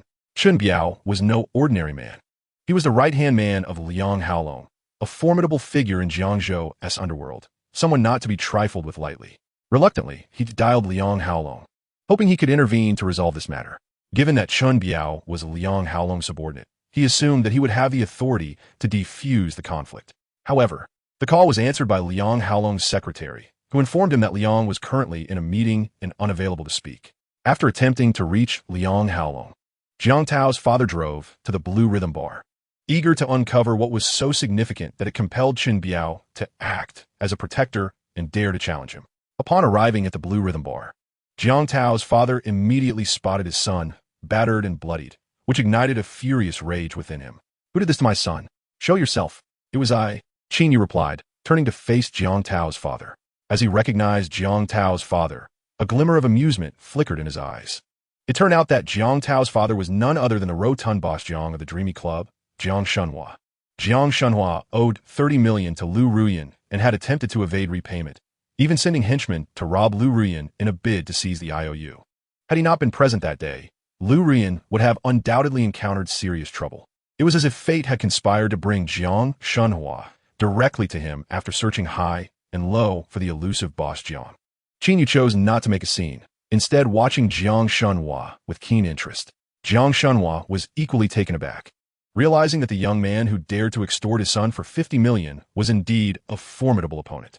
Yet, he did not dare to underestimate Qin Yu, for he noticed Chun Biao standing ominously behind him, his icy gaze fixated upon him, sending chills down Jiang Shenhua's spine. The young man reclined on the sofa while Chun Biao stood, leaving Jiang Shenhua perplexed about their relationship. Brother Chun, you are here too. Jiang Shenhua thought it prudent to first greet Chun Biao to gauge the situation. Sensing a foreboding feeling, he turned his attention to the young man. Forcing a smile as he introduced himself, I am Jiang Shenhua, the owner of the Shenhua hotel chain. May I inquire your esteemed name, young sir? You are hardly worthy to know Mr. Qin's name, Chun Biao replied coldly. Chapter 36, The Power Behind the Throne. Jiang Shenhua, upon hearing Chun Biao's remarks, immediately displayed a look of displeasure. As the owner of a prominent chain of hotels, with a fortune exceeding 1 billion, he commanded a level of respect in Jiangzhou that few dared to challenge. Were it not for Chun Biao being Liang Haolong's right-hand man, Jiang Shenhua would not even deign to acknowledge him. Since Chun Biao showed him no respect, he felt no obligation to smile in return, especially since he had already contacted Liang Haolong. Given his relationship with Liang, even if this young man had Chun Biao backing him, he would soon find himself kneeling once Liang's call came through. Am I not worthy of respect? Jiang Shenhua retracted his smile, adopting an air of arrogance as he coldly remarked, Chun Biao, it is only out of consideration for you that I am even speaking to this young man. Were it not for you, I would have already left him battered and crying for mercy. Be cautious, Jiang. One should be wary of boasting, Chun Biao retorted. Fully aware of Jiang Shenhua's standing in Jiangzhou, a man of wealth, he was indeed a figure of great importance. Jiang Shenhua huffed disdainfully, gesturing toward Qin Yu. Then do enlighten me about this fellow's background. Is he perhaps Liang Da's illegitimate son? The thought of anyone other than Liang Haolong's progeny receiving such deference from Chun Biao was unfathomable to Jiang Shenhua. However, given his close ties with Liang, he had never heard any mention of an illegitimate child. Observing the youth's age, barely in his 20s, he deemed it improbable. As long as the young man was not Liang Haolong's offspring, Jiang Shenhua felt no fear. How audacious! Chun Biao's face paled at the implication, ready to confront Jiang Shenhua. Yet, Qin Yu was no ordinary person. He was a distinguished guest of old Master Tang. Jiang Shenhua's reckless words could provoke Qin Yu, leading not only to his own downfall in Jiangzhou, but also dragging Liang Haolong into the fray. Stand down, Qin Yu commanded with a mere wave of his hand as Chun Biao stepped forward. Stopping in his tracks, Chun Biao glared furiously at Jiang Shenhua. The fact that Qin Yu could quell Chun Biao's rage with a single word caused Jiang Shenhua to furrow his brow, sensing something was amiss. With a wine glass held aloft in his left hand, Qin Yu lightly tapped its rim and spoke with an air of nonchalance. I have no ties to Liang Haolong, so refrain from your wild conjectures. Your son owes me 50 million. Settle the debt, and we are square. Upon hearing that Qin Yu was unrelated to Liang Haolong, Jiang Shenhua felt a weight lifted from his chest. He pulled a chair over and sat down, a smirk curling his lips as he coldly replied. Since you have no association with Liang, that is well. My son owes you 50 million. Very well, produce the IOU for my review. I do not possess one. Qin Yu replied calmly. Jiang Shenhua, knowing that Qin Yu could not provide an IOU, allowed a hearty laugh. Young man, without an IOU, you claim my son owes you 50 million? I could just as easily say you owe me 100 million. Will you pay me that sum as well? Qin Yu had already witnessed Jiang Shenhua's shamelessness and realized that negotiating with him was futile. He turned his gaze towards Jiang Tao, who stood trembling nearby, and with a bemused expression remarked, Jiang Tao, is this the attitude you exhibit when asking your father to repay a debt? Jiang Tao, having witnessed Qin Yu's prowess, twitched his lips slightly. Jiang Shenhua placed a reassuring hand on his son's shoulder, exuding an air of arrogance as he declared, Do not fear, Tao. This is Jiangzhou, our territory. I have already contacted Boss Liang. He will handle this matter. Really? That's wonderful. Jiang Tao exclaimed with delight, unable to suppress a cheer. With Liang Haolong as his backing, Jiang Tao finally felt a surge of confidence, shouting at Qin Yu, Qin, do not think that just because Chun Biao stands behind you, I will be intimidated. My father is good friends with Chun Biao's boss, and I am eager to see how you respond when Boss Liang calls. Are they really close? Qin Yu turned to Chun Biao, inquiring. He nodded and refrained from probing further. Observing Qin Yu's silence, Jiang Tao assumed he had succumbed to fear, his expression turning menacing as he taunted. Weren't you quite arrogant just now? Why the silence? Weren't you demanding 50 million? Why the hesitation now? I have changed my mind. I no longer want 50 million. I want 100 million. Qin Yu remarked with a smile, casting a sidelong glance at the Jiang father and son. The duo first stared in astonishment, then erupted into laughter as if witnessing an absurd spectacle, their laughter so intense that tears streamed down their faces. Fei Wei furrowed her brows, perceiving Qin Yu as utterly overreaching. With Liang Haolong backing them, the Jiang family believed Qin Yu's support was merely Chun Biao. Since even Chun Biao was subordinate to Liang Haolong, how could Qin Yu audaciously demand such a sum? Chun Biao stood nearby, observing with a cold gaze, internally mocking the situation. He was well aware of Qin Yu's background. While he had no direct ties to Liang Haolong, he was indeed connected to the higher echelons behind Liang. Liang Haolong's support came from the second heir of the Tang family, while Qin Yu was a distinguished guest of the Tang family patriarch. Thus, it could be asserted that even the presence of Liang Haolong would not intimidate him, let alone if the second heir of the Tang family were to appear. Qin, I believe you have lost your mind to demand 100 million. Who gave you such audacity? Is it Li Jie? Jiang Tao finally managed to straighten up, wiping away tears of laughter, mocking as he spoke. Jiang Shenhua looked at Qin Yu with disdain, just about to ridicule him further when his phone rang. He hurriedly answered, glancing at the caller ID, his face suddenly lighting up with ecstatic joy. As he connected the call, he barked at Chun Biao. The call from Big Brother Liang has come in. Chun Biao, brace yourself for a reprimand. How dare you oppose me without considering your own capabilities? Qin Yu observed the ecstatic faces of the Jiang father and the son with amusement, akin to watching clowns at a circus. Chapter 37. Who is finished? What? He demands 1 billion. Liang Haolong was infuriated to learn that the other party had doubled the amount, especially upon realizing his intention to intervene. This was clearly a blatant disregard for him. Jiang Shenhua, holding the phone to his ear, cast a mocking glance at Chun Biao and Qin Yu, saying, Indeed, I mentioned that your brother Long intended to take charge of this matter, yet this brat completely disregarded it, showing no respect for you at all. Huh. Is there anyone in Jiangzhou who dares to disregard me? Liang Haolong? How refreshing. Liang Haolong's voice grew increasingly sinister. Seizing the opportunity, Jiang Tao approached with utmost deference, stating, Brother Long, this brat has Chun Biao backing him, which is why he is so audacious. Chun Biao. Very well, Brother Long. Please hold on. Jiang Shenhua replied, clutching the phone as he waddled over to Chun Biao, relishing the moment. Chun Biao, Brother Long, is looking for you. Hith hith. How dare you oppose me without acknowledging your own stature? Chun Biao shot Jiang Shenhua glare before taking the phone. Brother Long, it's me, Biao. Biao, what on earth are you doing? Don't you know my relationship with Boss Jiang? Upon hearing Chun Biao's voice, Liang Haolong erupted in fury. The phone was on speaker, causing the entire bar to resonate with Liang Haolong's scolding. As Chun Biao found himself berated and embarrassed, Jiang Shenhua and Jiang Tao exchanged gleeful smiles, reveling in his humiliation. Brother Long, please allow me to explain. This matter has nothing to do with Biao. Just as Liang Haolong was about to demand an apology from Chun Biao, an unexpected interruption made him furious. Damn it, I'm speaking here. Who dares to interrupt? Biao. Who was that brat just now? Slap him. Brother Long, please don't. Chun Biao exclaimed in alarm, hastily trying to dissuade him. What do you mean don't? If I, Liang Haolong, wish to teach someone a lesson, I shall do it. Even through the phone, Liang Haolong's domineering presence as a powerful figure in Jiangzhou emanated, leaving his subordinates aghast. The underlings silently lamented. Liang Haolong was indeed formidable. Even when not physically present, he still exuded overwhelming authority. Qin Yu scoffed coldly, choosing to ignore the commotion. Chun Biao, startled by Qin Yu's disdainful snort, quickly grasped the phone.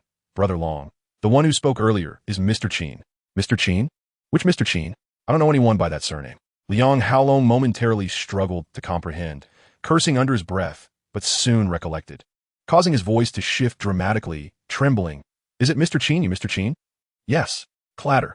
A heavy thud echoed from the phone, as if someone had fallen from a chair, abruptly ending the call.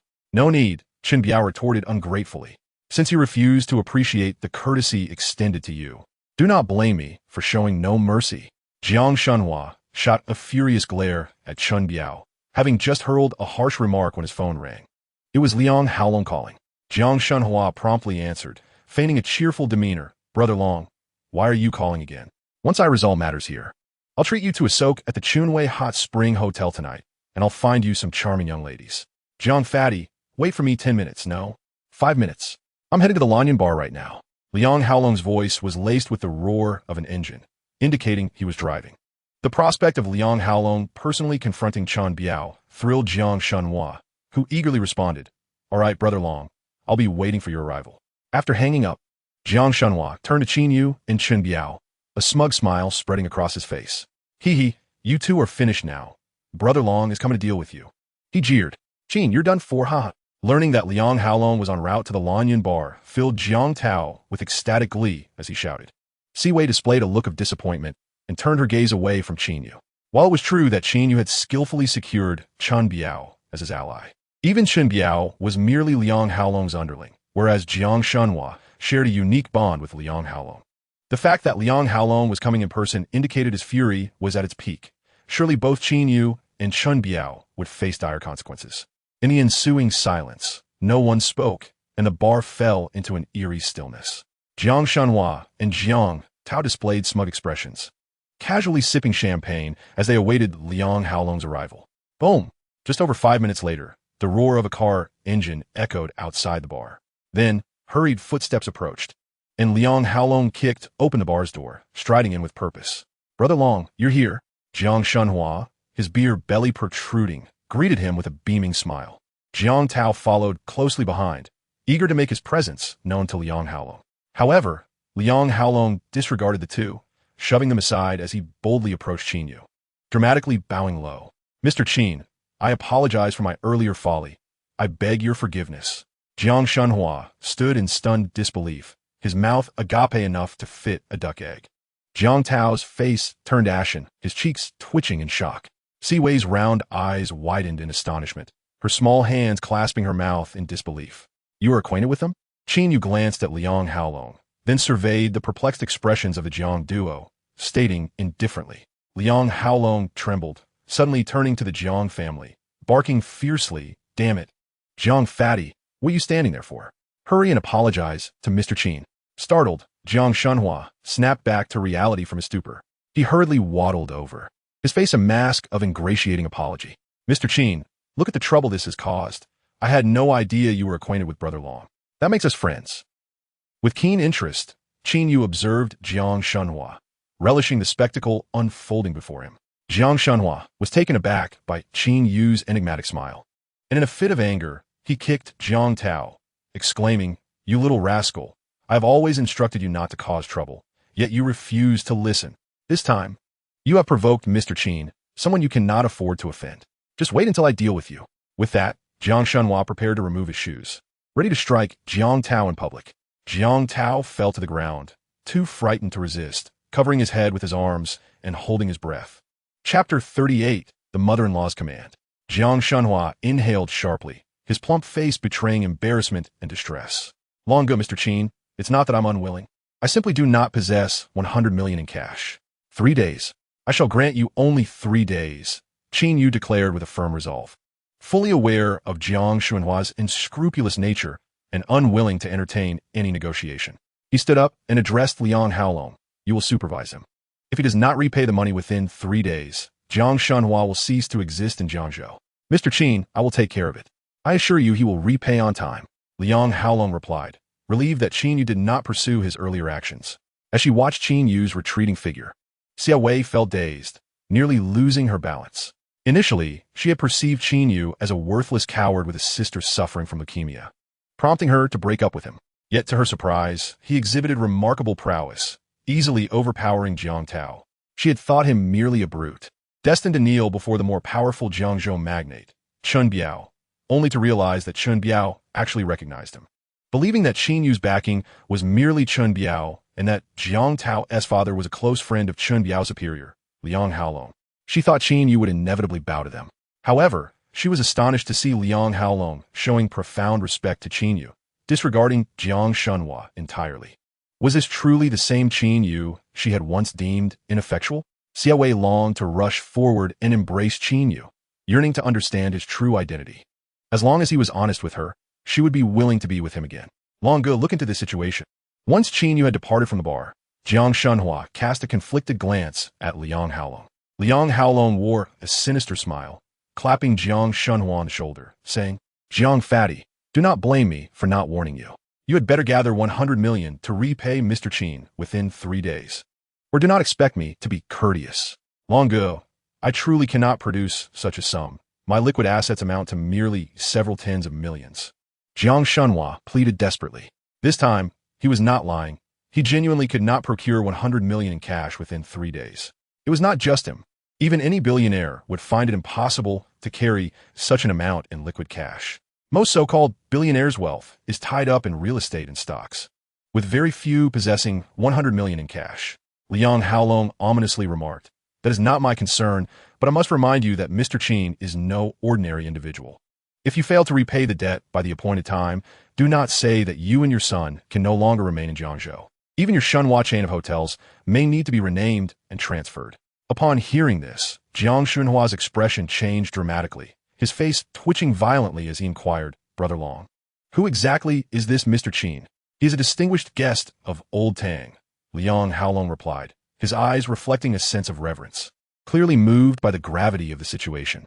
With that, he paid no further attention to Jiang Shunhua and departed the Blue Rhythm Bar with Chun Biao.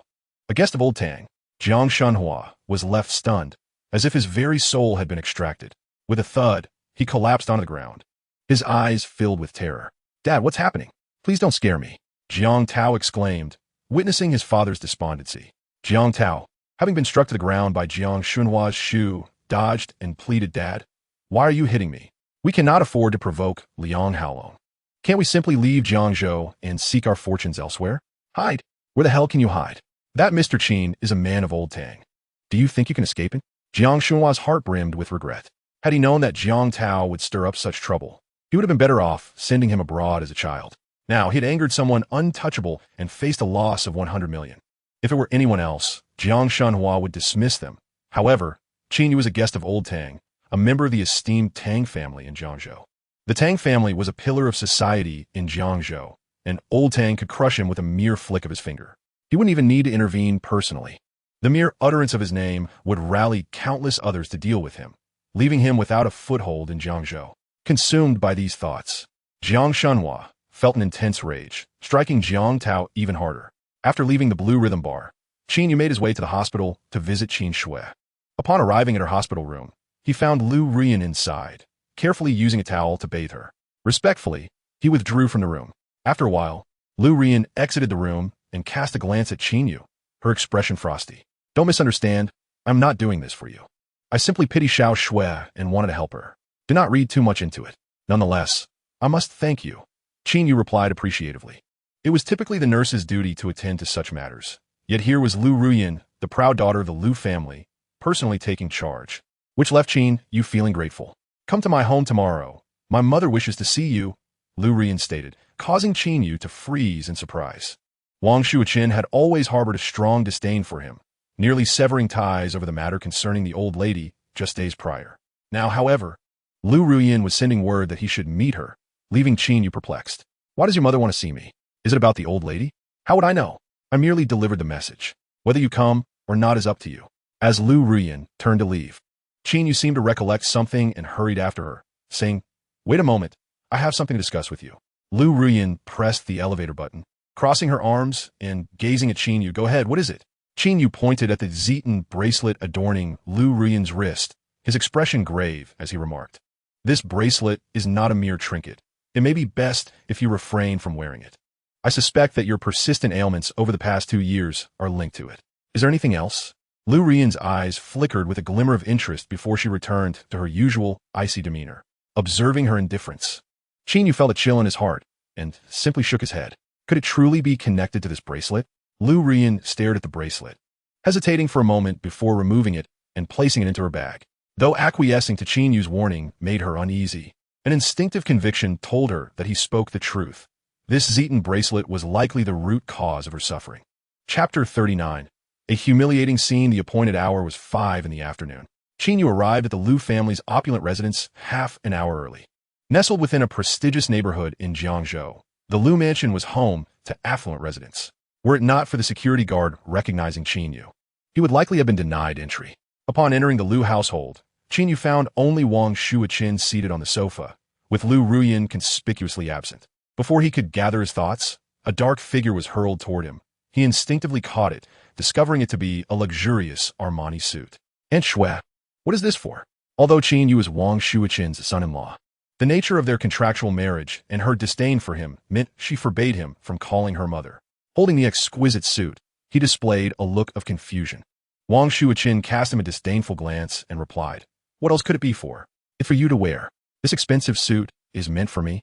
Qin Yu furrowed his brow, feeling as though the sun had risen in the west. Wang Shuoqin scoffed, "Stop with the nonsense. If I say you should wear it, then wear it. Don't waste my time with your dawdling." Reluctantly, Qin Yu donned the high-end suit. As he stood before Wang Shuoqin in the tailored suit, her eyes lit up momentarily. Despite her belief that he was utterly inept, she had to admit that Qin Yu's appearance was indeed striking. His physique suited the suit well, rivaling even that of male models on the runway. Yet, as she recalled his status as a useless scoundrel, the spark in her eyes quickly faded, replaced by her usual contempt. "I ask you," she inquired coldly, "when you identified the sinister necklace, was it mere coincidence or did you truly discern its nature?" Hearing her sudden inquiry, Qin Yu's heart sank. She was clearly seeking to hold him accountable. However, emboldened, he replied, "Of course, I recognized it. In my youth, I learned the art of identifying objects from an elderly gentleman in my village. Additionally, I possess some knowledge of divination and physiognomy. You can read faces as well." Wang Shuoqin's eyes brightened at his revelation. Qin Yu nodded in affirmation. Wang Shuoqin promptly rose from the sofa, seizing Qin Yu's arm. "Since you possess such skills, this is fortuitous. Come, let us visit my second sister's house." "Why are we going there?" Qin Yu asked, utterly perplexed. "Just go and stop your prattling." Wang Shuoqin shot him an exasperated glare. Wang Shuoqin's beloved vehicle is a pristine white BMW 6 Series, which she cherishes deeply and seldom allows others to ride in. Only a select few have had the privilege of being passengers, and Qin Yu is certainly not among them. Yet today, Wang Shuoqin permitted Qin Yu to enter her car. Despite her disdain, today was an exception, though she still impatiently instructed him to wipe his shoes clean to avoid soiling her vehicle. Qin Yu felt utterly speechless. Wang Shuoqin seemed less an owner and more a devoted servant to her car. In contrast to the opulence of the Lu family mansion, Wang Shuoqin's second sister resides in a rather ordinary community, leaning more towards the suburbs. During their journey, Qin Yu inquired about the purpose of their visit to her sister's home. He stroked his chin, pondering what scheme Wang Shuoqin's sister might be concocting. Although he could not decipher her sister's intentions, he was aware that the relationship between Wang Shuoqin and her sister was far from cordial. Since childhood, they had engaged in a rivalry, each striving to outdo the other. Whenever Wang Shuoqin acquired a beautiful garment, Her sister would go to great lengths to procure something even more exquisite and expensive, determined to overshadow her. This rivalry persisted until Wang Shuiqin married into the Liu family and became a wealthy matron, at which point her sister seemed to relent, visibly defeated and largely withdrawing from their interactions. In his memory, this was Wang Shuiqin's first visit to her sister's home for a meal. Upon knocking on the door of Wang Shuiqin's sister, Qin Yu discovered a bustling gathering within, with approximately a dozen guests present. "Little sister, you're here. Come sit over here." A warm and amiable middle-aged woman greeted, taking Wang Shuiqin by the hand with a smile. This woman was Wang Shuiqin's elder sister, Wang Shuejuan. As the eldest sibling, Wang Shuejuan maintained amicable relations with her other siblings.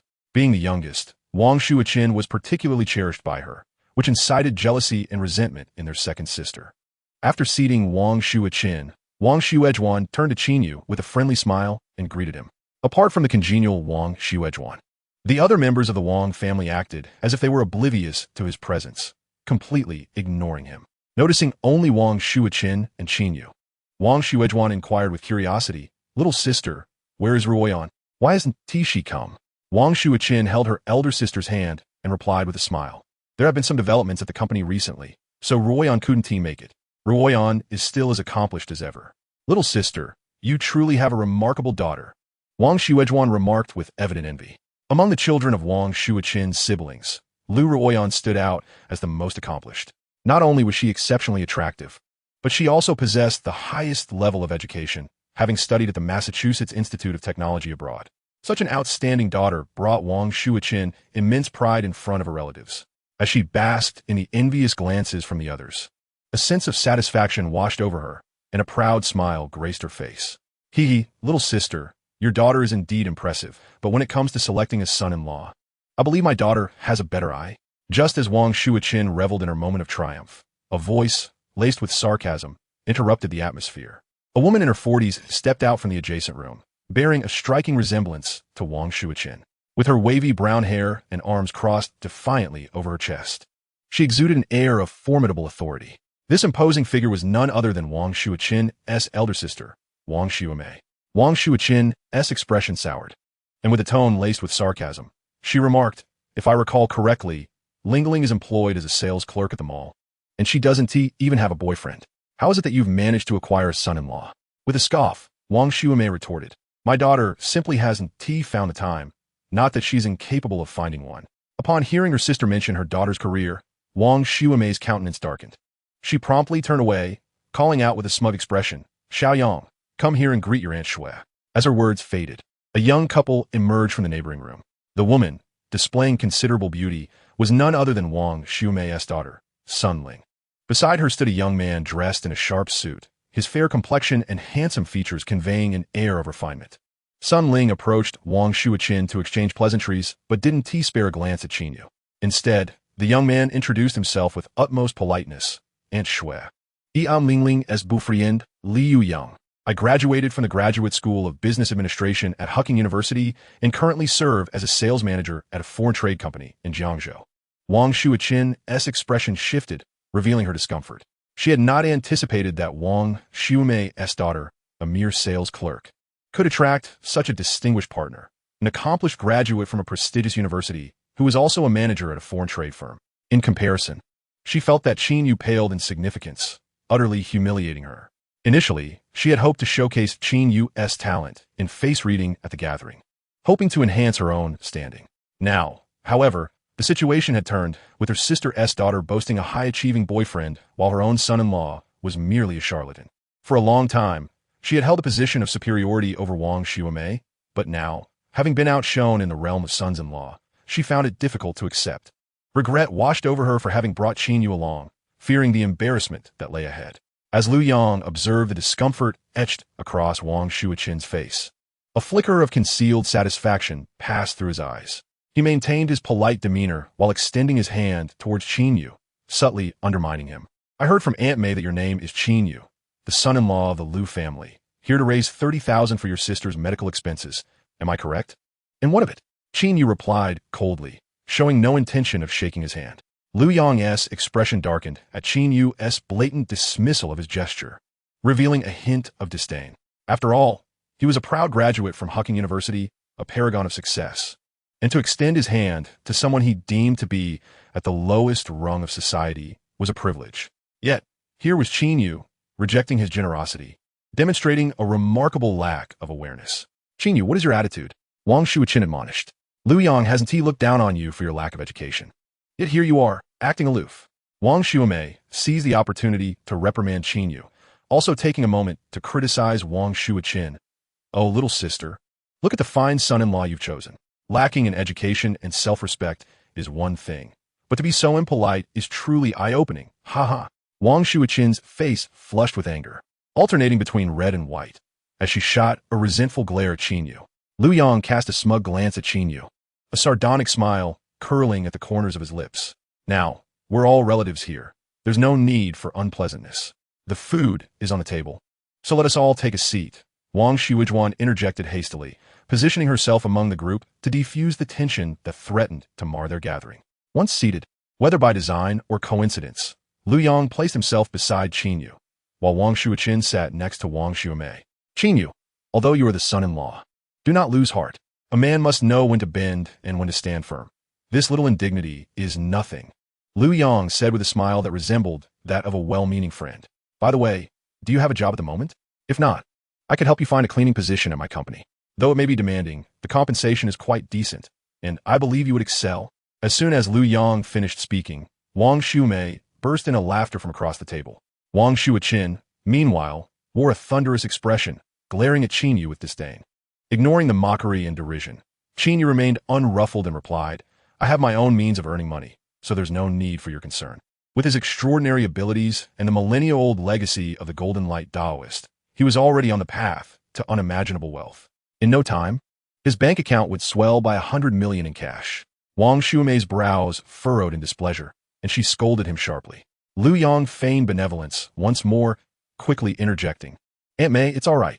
Qin Yu may have a low education and struggles with conversation. I can empathize. Qin Yu frowned and glanced at Liu Yang, questioning why this individual seemed intent on antagonizing him at every turn. Upon noticing the subtle exchanges between Liu Yang and Wang Shuimei, he suddenly grasped the truth. This gathering was nothing but a trap designed to ridicule him, orchestrated to embarrass Wang Shuiqin in the process. It was one thing for Wang Shuiqin to cling to her pride, but to drag him along was beyond comprehension. At that moment, Wang Shuiqin appeared utterly mortified, wishing to sink into the ground to escape the humiliation of being associated with Qin Yu. A gift from abroad. Liu Yang's gesture clearly caught Wang Shuimei off guard, her excitement palpable. Her hands trembled with anticipation as she struggled to open the gift box, revealing a delicate sky blue watch nestled within. The watch's dazzling brilliance spoke volumes of its considerable value. My goodness, isn't this the latest model from the Tiffany cocktail series? Liu Yang, anxious that others might recognize the watch, cleared his throat to make a grand introduction. However, before he could begin, Wang Dong, the eldest son of Sun Ling's uncle, suddenly exclaimed in recognition. The others, upon realizing his familiarity with the timepiece, eagerly inquired about its worth. Wang Dong's eyes were fixed intently on the exquisite timepiece, and after swallowing hard several times, he finally spoke. Tiffany is a world-renowned luxury jewelry and watch brand. This particular watch is the latest addition to their cocktail collection, and it is globally limited edition, priced at nearly $50,000. $50,000. Gasps echoed throughout the venue. Converted to Chinese currency, that amounts to almost 400,000. The revelation that Liu Yang had gifted Wang Shuimei a watch valued at 400,000 left the onlookers in awe, enveloped in envy and jealousy. Wang Dong continued to stare at the rare watch, deeply moved, stating, as far as I know, this timepiece is handcrafted and currently only available in Switzerland. It has yet to be released domestically. Even with money, one cannot acquire it. My boss has long desired this watch, but failed to procure it through connections. I never imagined that Brother Yang could obtain it. You are truly remarkable. Haha, it's nothing. Really, Liu Yang replied, feigning modesty while reveling in Wang Dong's praises. However, his girlfriend, Sun Ling, cast him a reproachful glance. It turned out that Liu Yang had initially intended to purchase the watch for the company's general manager, hoping to curry favor and advance his career. She had not anticipated that he would present this timepiece to her mother at the gathering, which left her astonished. Nevertheless, the thought of how much he valued her mother brought Sun Ling joy, making her feel she had chosen wisely. and she couldn't resist casting a disdainful look at Qin Yu. Seeing this, Wang Shuichen's expression darkened. She dared not glance at Wang Shuimei, but instead glared at Qin Yu with disdain, filled with regret for bringing him along. Wang Shuimei, unable to contain her delight, cradled the watch lovingly, examining it repeatedly. "Sis, do you think this watch is beautiful?" Not wanting to miss the opportunity to tease Wang Shuichen. Wang Shuimei leaned in with a mischievous smile, saying, "My future son-in-law is wonderful. He gifted me such an extravagant present upon our first meeting. TSK. What did your Qin Yu bring you upon your first encounter?" Wang Shuichen was momentarily speechless, recalling that Qin Yu had entered into a contractual marriage with Lu Ruyan. Not only had he not gifted her anything, but she had also given him 300,000. The thought deepened her disdain and hatred towards Qin Yu. Noticing Wang Shuichen's silence, Wang Shuimei beamed with pride and turned her attention back to Qin Yu, raising the watch as she inquired, "Qin Yu, what do you think about Ling Ling's choice in Lu Yang as a boyfriend?" Qin Yu glanced at the expensive timepiece, and suddenly his eyes sparkled with amusement as he replied, "Not much. Merely a case of a fool with too much money." Lu Yang had expected Qin Yu to feel embarrassed and retreat into silence. Yet he was taken aback by the audacity of Qin Yu's insult. Infuriated, he demanded, "What did you just say? Repeat that." Lu Yang abandoned his friendly demeanor, now glaring fiercely at Qin Yu, revealing his true nature. Unfazed, Qin Yu sipped his tea leisurely and responded coolly, "Someone spent over 400,000 on a counterfeit watch. What else could that be but a fool with too much money? Are you saying that the watch I bought is fake?" Lu Yang was momentarily taken aback, staring incredulously at Qin Yu. The crowd's collective gaze was fixated on the exquisite wristwatch, causing Wang Shuimei to feel increasingly uneasy. She turned to Qin Yu, shouting, "What gives you the right to claim that Xiao Yang purchased a counterfeit watch? If you don't clarify this today, I won't let this matter rest." Some individuals possess little ability, yet harbor malicious intent. Wang Shuimei's daughter, Sun Ling, cast a disdainful glance at Qin Yu and mockingly remarked, "You may envy Lu Yang, but to slander him with accusations of purchasing a fake watch is utterly despicable. Is this how you conduct yourself?" Though Wang Shuichen disapproved of Wang Shuimei's family's ostentation, she equally looked down upon Qin Yu's behavior. It was one thing to envy Lu Yang. It was another to malign him with falsehoods about a counterfeit watch. Such a lack of character is reprehensible. She silently vowed to find time to assist Lu Ruyan and Qin Yu in finalizing their divorce. For this issue could no longer be postponed. Encouraged by the support of those around him, Lu Yang's pride swelled, and he cast a disdainful glance at Qin Yu. Shaking his head, "Qin Yu, we are contemporaries. I understand the difficulties you face, but do use your intellect. I am a distinguished student from the Business Administration Department at Huaqing University and have even studied abroad. Do you truly think I cannot discern between a genuine and a counterfeit watch? This is where you err. Do not allow jealousy to cloud your judgment. Enough already. Qin Yu is simply too proud, and that's why he speaks such nonsense. Let's not stoop to his level." In an instant, Qin Yu became the target of collective scorn, with everyone at the dining table reprimanding him, save for the kind-hearted Wang Shuiwan, who attempted to speak on his behalf. Albeit feebly, amidst the tempest of insults and derision, Qin Yu let out a cold laugh and said, "If you doubt my words, open the watch case and see for yourselves. The truth will be evident." "What watch case?" Wang Shuimei asked, momentarily stunned. Seated not far away, Wang Dong seemed to realize something, quickly rising to address Wang Shuimei. "Aunt, may I examine this watch?" "Dongzi, please help Aunt May verify the watch and determine its authenticity. I refuse to believe that Qin Yu can simply defame it." Wang Dong cautiously took the wristwatch and, with deftness, unscrewed the back cover. A hush fell over the table, all eyes glued to Wang Dong, eager to learn the outcome of his examination. As he scrutinized the back of the watch, his expression shifted, his brows furrowed, and he opened his mouth, yet words eluded him. "Dongzi, what do you think? Aunt May's watch is genuine, right?" I knew that Qin Yu had ill intentions, daring to claim it was fake. Wang Shuimei, oblivious to Wang Dong's subtle expression, boasted towards Qin Yu, wishing she could approach him to deliver a couple of slaps across his face. Wang Dong glanced up at the fiercely assertive Wang Shuimei, opened his mouth, and whispered, "Aunt, there's an issue with this watch." "What issue?" Wang Shuimei paused, her expression turning bewildered. The crowd's attention shifted to Wang Dong, eager to uncover what he was about to reveal. Faced with the scrutiny of so many onlookers, Wang Dong displayed a look of hesitation but ultimately revealed the truth. "Annie, this watch of yours is very likely a counterfeit." Wang Dong expressed this delicately, refraining from stating it outright, Yet astute observers understood that a counterfeit implies something false. How could it possibly be a counterfeit? Are you mistaken? Liu Yang's previously smug expression evaporated, replaced with a nervous demeanor. In a flurry, Liu Yang seized the watch case, and upon a mere glance, his countenance shifted dramatically. His eyes wide with disbelief. The crowd rushed forward, only to discover a clear inscription on the back of the watch, made in Shenzhou. Shenzhou is a coastal city in Huaxia, renowned for its flourishing light industry, making it quite prosperous.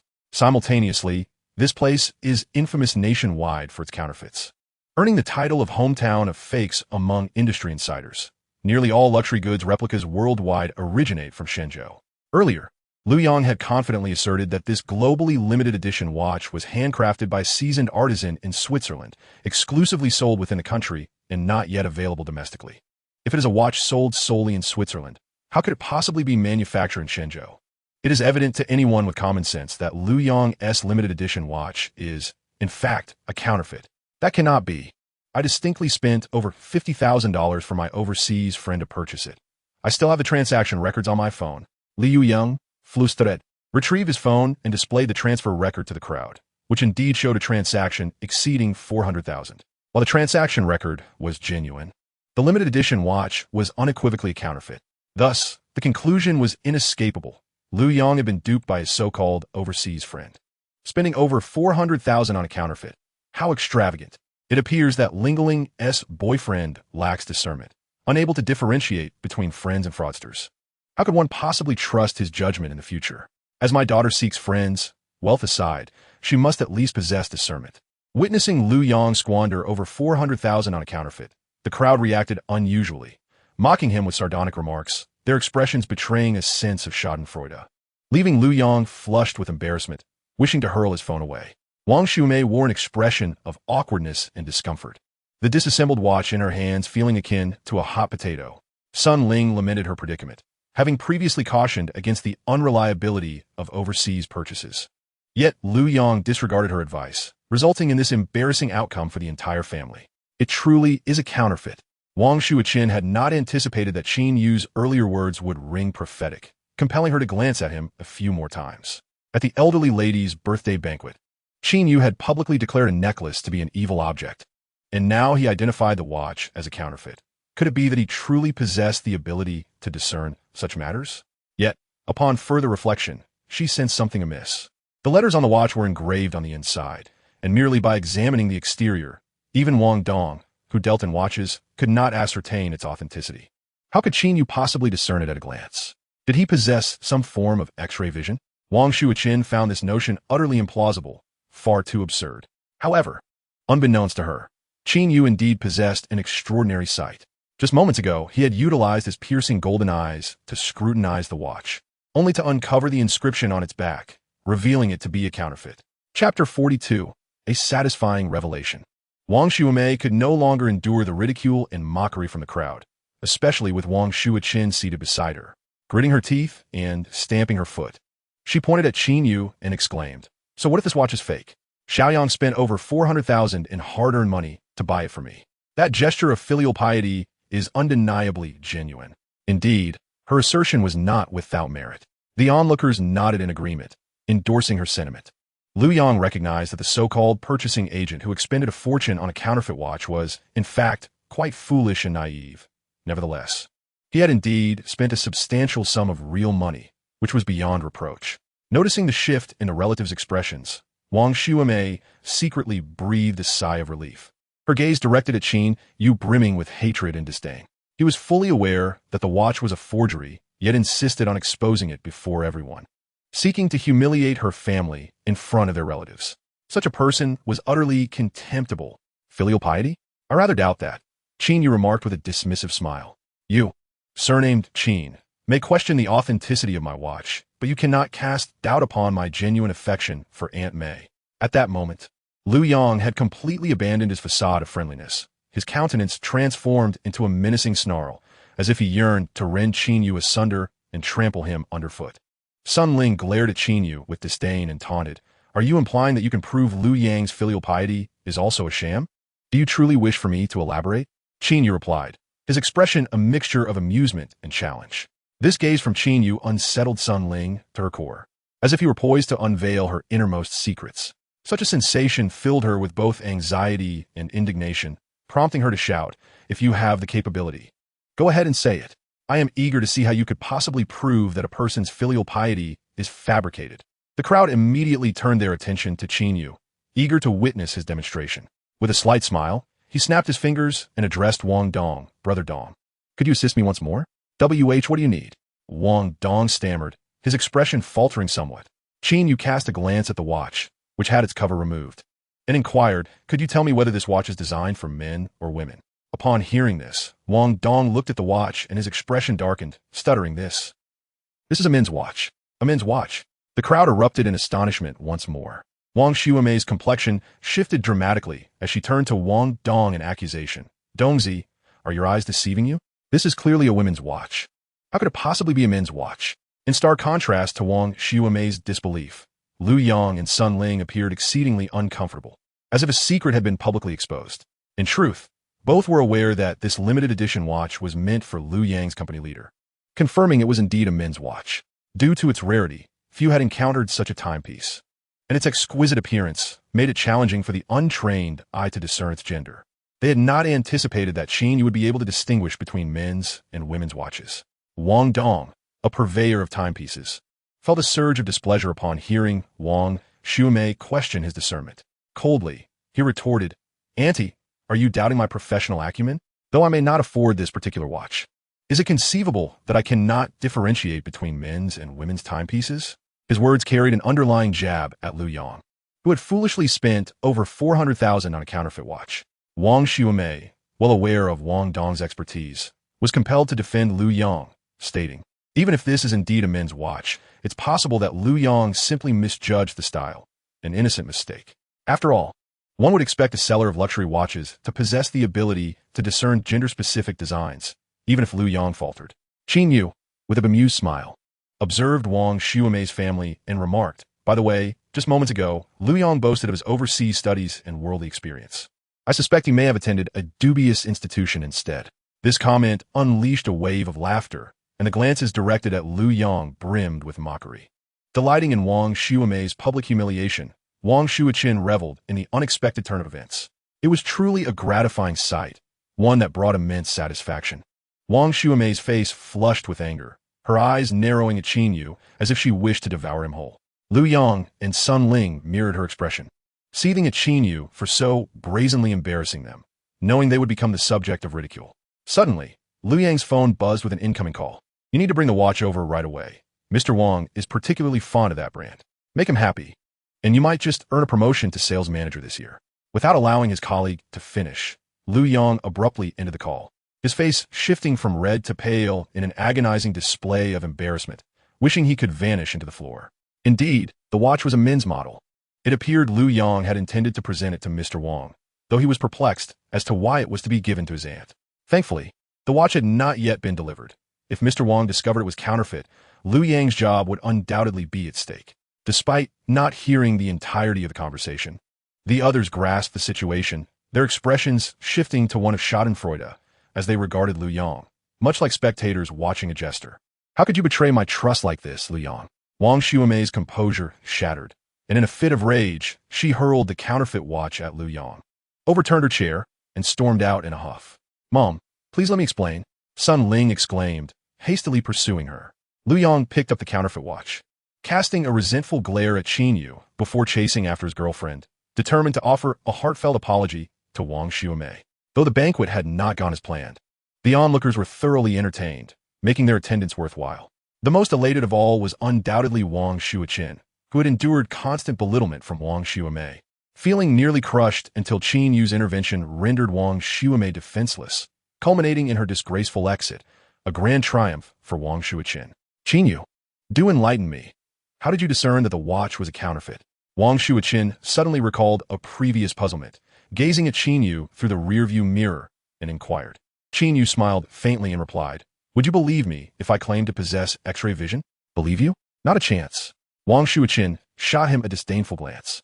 Just as she was about to press further, Qin Yu's phone rang. He picked it up and saw it was a call from Lu Ruyan, appearing rather anxious. Chapter 43. He is my husband. Lu Rian's voice came through the phone, muffled and unclear, suggesting she had indulged in some alcohol.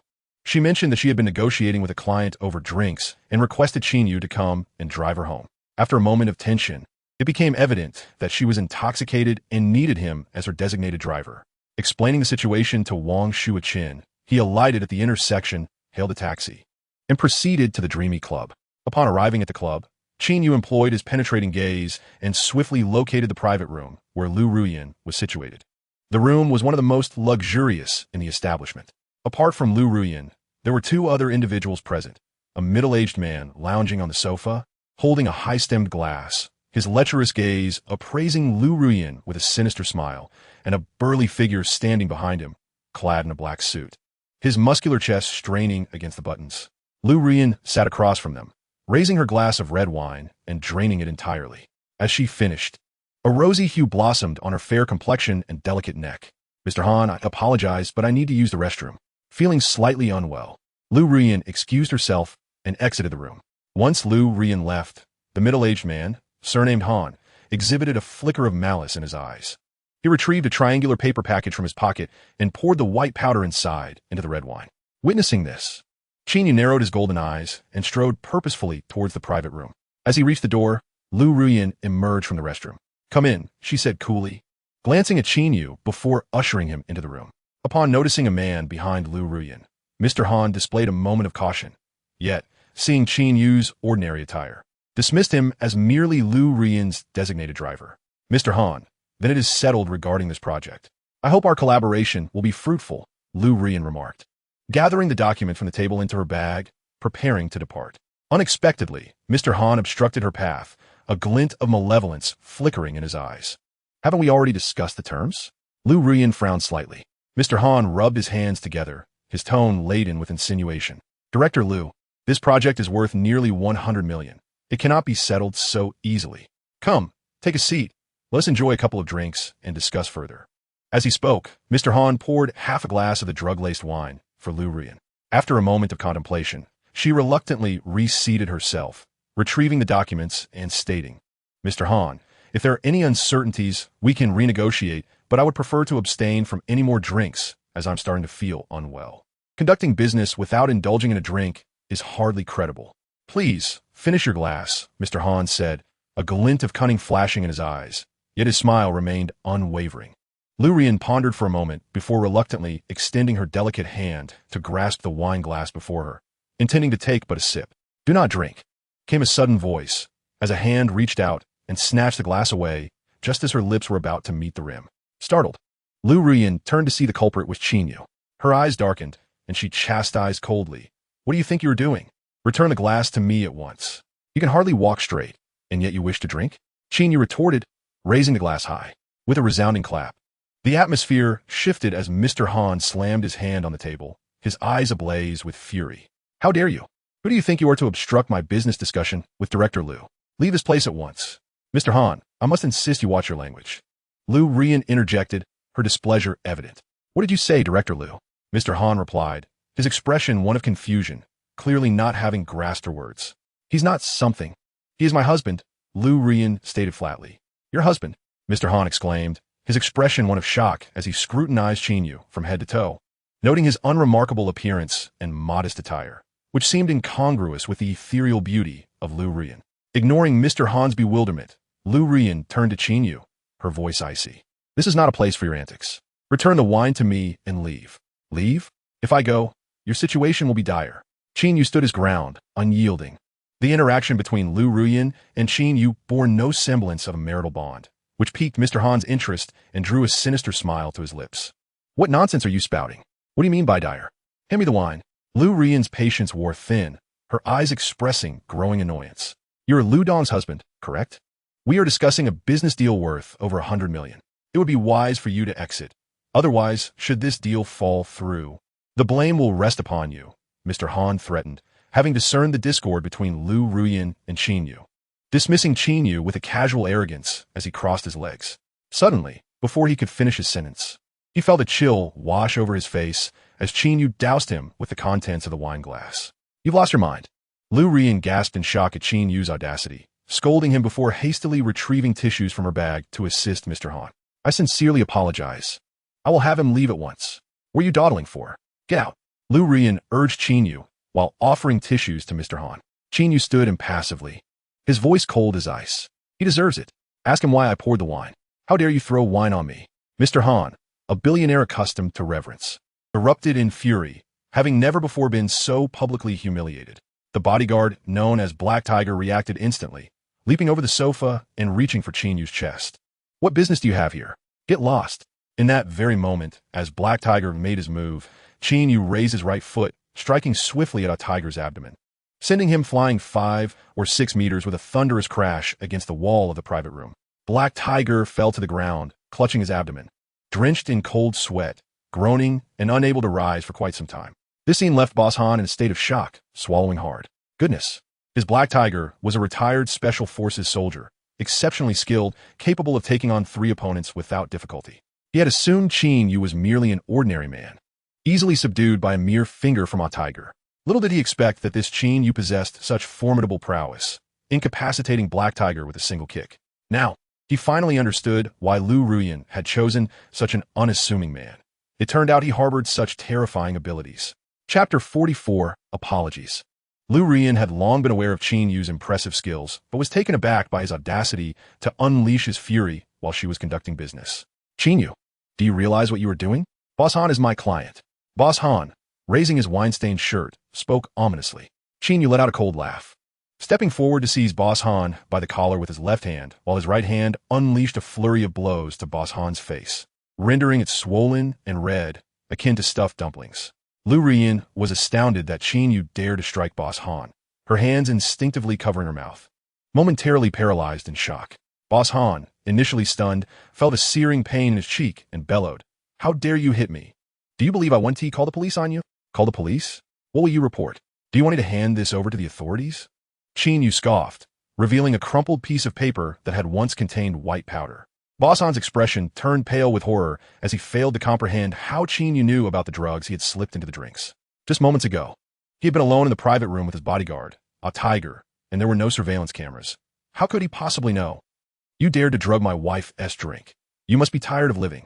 Qin Yu struck Boss Han's face several times, knocking out his teeth, then delivered a kick to his abdomen, causing him to foam at the mouth, clutching his belly and collapsing to the ground like a battered shrimp, groaning in agony. At this point, Lu Ruyan finally snapped back to reality. She recalled how Boss Han had urged her to drink earlier, and she had sensed something was amiss. Though she hadn't given it much thought, it appeared that the red wine was indeed tainted. Qin Yu could not tolerate such despicable behavior, delivering a few more kicks to Boss Han, who was now begging for mercy. "Stop.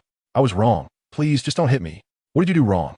Qin Yu halted, gripping Boss Han's collar, as he inquired. Boss Han, battered and bruised, managed to stammer, "I shouldn't have put drugs in Director Lu's drink. I was momentarily foolish. I beg you, Director Lu, forgive me this once. Will you still sign that project?" Qin Yu asked coldly. Yes. I'm willing to sign. I'm willing to offer Director Lu a 70% discount." In the eyes of Boss Han, who had never endured such a beating, Qin Yu appeared as a deity of death. He genuinely feared that if he dared to refuse, he would be ruthlessly beaten to death by Qin Yu. "That seems reasonable. If you dare to lay a hand on my wife again, I will tear you apart," Qin Yu declared, gripping one of the legs of the coffee table with a slight exertion. The steel leg was instantly crushed, leaving Boss Han utterly terrified and shaking his head in frantic denial. Yes, I will never harbor any thoughts about Director Lu again. I wouldn't dare, even if it cost me my life. Lu Ruyan, initially a bit intoxicated, became suddenly sober after witnessing the earlier scene. She glared resentfully at Boss Han, who now resembled a beaten pig, and turned on her high heels, hastily pursuing Qin Yu. Once Qin Yu and Lu Ruyan had departed, Boss Han struggled to rise, spitting out a mouthful of blood and growling, "Damn it. How dare you strike me? Do you truly think Han Bin is an easy target? Just wait. I shall flay you alive. And that Lu Ruyan, stop pretending to be so virtuous in front of me. I will have you in my bed sooner or later." Saying this, he fished out his phone from his pocket and dialed number. "This is Han Bin. I need Master Jiang to assist me with something." At that moment, Qin Yu drove out Lu Ruyan's white Qian, stopping at the entrance of the club.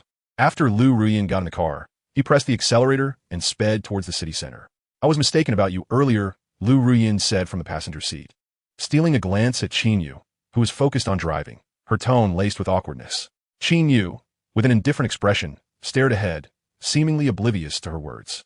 Offended by his disregard, the proud Lu Rian huffed, crossed her arms, and turned her head sulkily to gaze out the window, attempting to distract herself with the scenery.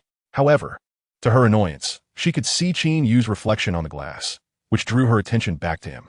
Observing Qin Yu's straight back and chiseled profile, a flutter of her heartbeat startled her, and her cheeks flushed slightly. She quickly shook her head, trying to avert her gaze from his reflection. Here we are. Just as Lu Rian's thoughts were in turmoil, Qin Yu spoke. She promptly looked out the car window, and, to her surprise, saw the Lu family mansion on her right. So soon, seeing that Qin Yu was about to leave, she hurriedly opened the car door and called out to his retreating figure. Where are you going? Qin Yu halted, his tone cold. Lu Rian bit her lip, contemplating for a moment before suggesting, It's quite late. Why don't you stay at home tonight? Qin Yu, taken aback by Lu Rian's invitation to spend the night in the villa, was momentarily stunned before shaking his head and striding away. Watching Qin Yu's silhouette dissolve into the night, Lu Rian felt a sudden wave of confusion and even a hint of disappointment. Yet, she could not fathom the source of this discontent. 2 days later, Qin Yu unexpectedly received a transfer of 100 million in cash from Jiang Shenhua. Gazing at the substantial sum, Qin Yu nodded in satisfaction, reflecting on Liang Haolong's commendable supervision and contemplating whether to reward him. At that moment, the sound of a car engine echoed outside the rented room. His eyes sparkled with golden light as he peered outside, where he beheld a black Maybach parked. Liang Haolong emerged from the vehicle, cradling a purple box in his hands. Qin Yu, using his penetrating vision, fixated on the purple box and exclaimed, Silver heart flower? While Qin Yu was momentarily stunned, Liang Haolong, accompanied by his underlings, approached the rented dwelling. One of his subordinates hastily knocked on the door, and Liang Haolong respectfully announced, Mr. Qin, I am Liang Haolong, and I have come specifically to offer my sincerest apologies today. Chapter 45, Liang Haolong's Request. Upon learning of Qin Yu's connection to the Tang family, Liang Haolong was immediately drenched in cold sweat. The Tang family was the foremost clan in Jiangzhou, holding significant sway throughout the entire Jiangnan province, far beyond the reach of a mere ruffian like him. A single finger from the Tang family could easily crush him. After provoking Qin Yu, Liang Haolong had been diligently seeking an opportunity to make amends, just as he was at a loss for a favorable moment. The Jiang father and his son offended Qin Yu, and he seized upon this advantageous opportunity, compelling the Jiang family to pay a staggering sum of 100 million as compensation to Qin Yu. Once the cash transfer was successfully completed, Liang Haolong swiftly brought gifts and personally visited to express his apologies. It must be said that Liang Haolong was indeed a seasoned veteran, adept at seizing the moment with remarkable cunning. However, what truly captivated Qin Yu was not the apology itself, but rather the precious silver heart flower that Liang Haolong held. The silver heart flower was a rare spiritual herb capable of refining the minor Peiyuan pill, which was ideally suited for cultivators in the qi refining stage. With an ample supply of minor Peiyuan pills, Qin Yu was confident he could swiftly break through to the qi condensation stage. Qin Yu rolled out of bed, opened the door for Liang Haolong, and welcomed him inside. As Liang Haolong stepped through the threshold, he immediately bent his tall frame at a 90-degree angle, bowing deeply in apology. Mr. Qin, I was blind to your esteemed status as a guest of Elder Tang and have caused you much offense. I humbly ask for your forgiveness. Qin Yu remained fixated on the silver heart flower within the purple box, his heart racing with anticipation. Though his demeanor remained calm as he replied, The past is behind us. Why dwell on it? Besides, your assistance in ensuring the Jiang father and son completed their transfer makes us even. Hearing this, Liang Haolong felt a surge of joy and promptly presented the purple box to Qin Yu. In addition to my apologies, I wish to offer you a gift. I implore you to accept it.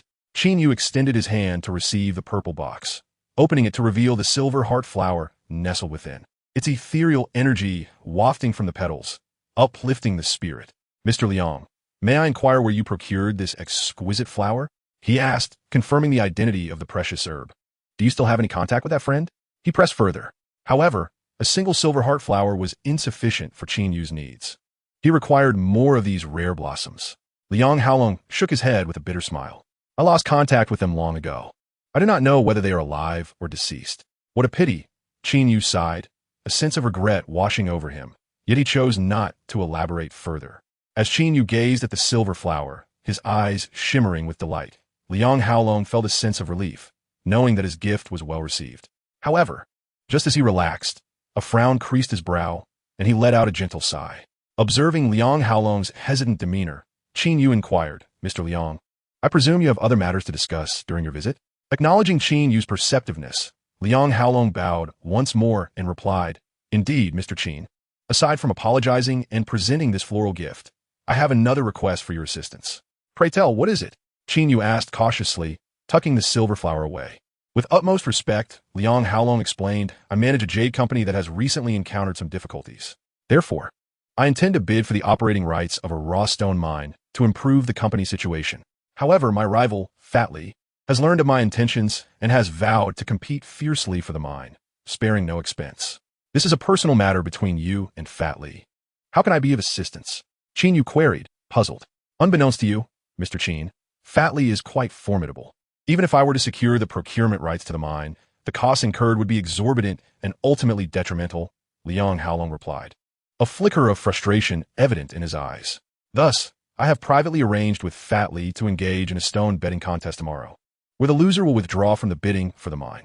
A look of surprise crossed Qin Yu's face. "Are you suggesting that I gamble on your behalf against Fatly?" "Precisely," Liang Haolong affirmed vigorously. Qin Yu smirked coldly. "Mr. Liang, what gives you such confidence in me? Are you not concerned that I might lead you to defeat?" "That is of no concern," Liang Haolong replied. "I invite you, Mr. Qin, to serve as a presence, to demonstrate to Fatly that I am not to be trifled with. As for the stone betting, I have already enlisted a professional who will undoubtedly perform admirably." At that moment, Qin Yu grasped the true nature of Liang Haolong's invitation. He was not to act as the primary gambler, but rather as a show of strength. In Liang Haolong's eyes, he was a distinguished guest of Elder Tang, representing him in a certain capacity. "Very well, I shall be at Baihe Tower on time tomorrow evening." Qin Yu agreed, swayed by Liang Haolong's gesture of the silver flower. After all, he need only observe while the professional handled the betting, incurring no loss. Liang Haolong expressed his gratitude profusely before departing with his companions. Once they left, Qin Yu promptly prepared the silver flower, concocting a substantial bowl of its essence, which he consumed in one eager gulp. As the elixir coursed through his body, he could distinctly feel a surge of spiritual energy within him. Quickly, he seated himself cross-legged, embracing his dantian with both hands, channeling his inner power to refine this energy into true qi, thereby solidifying his cultivation at the qi gathering stage. The potency of the silver flower's essence was indeed remarkable. Qin Yu devoted an entire night to this endeavor, and only by noon the following day did he fully transform the spiritual energy into true qi, a formidable surge of true energy. Is this the pinnacle of the qi induction realm? After refining the silver heart flower, Qin Yu distinctly sensed an extraordinary fullness of true energy in his dantian, and his entire being brimmed with vigor.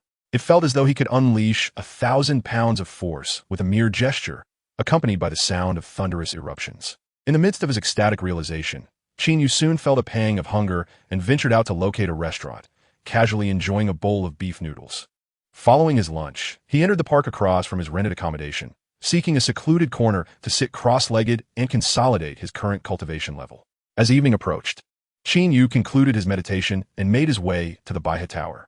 The Baihe Tower is a renowned establishment in Jiangzhou, elegantly styled after ancient taverns, exuding an air of antiquity, with even the welcoming hostesses adorned in red kipeos, showcasing their long legs. This evening, the entire Baihe Tower had been reserved by Liang Haolong.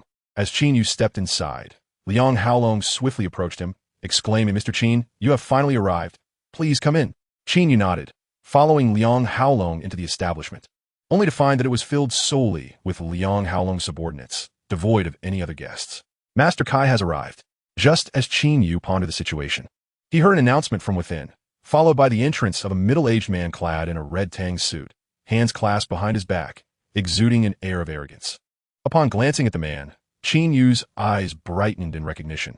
He had unexpectedly encountered an acquaintance. "Master Kai, you have come," Liang Haolong exclaimed with great delight, abruptly abandoning Qin Yu to rush toward Master Kai, clasping his fists in a gesture of profound respect and flattery.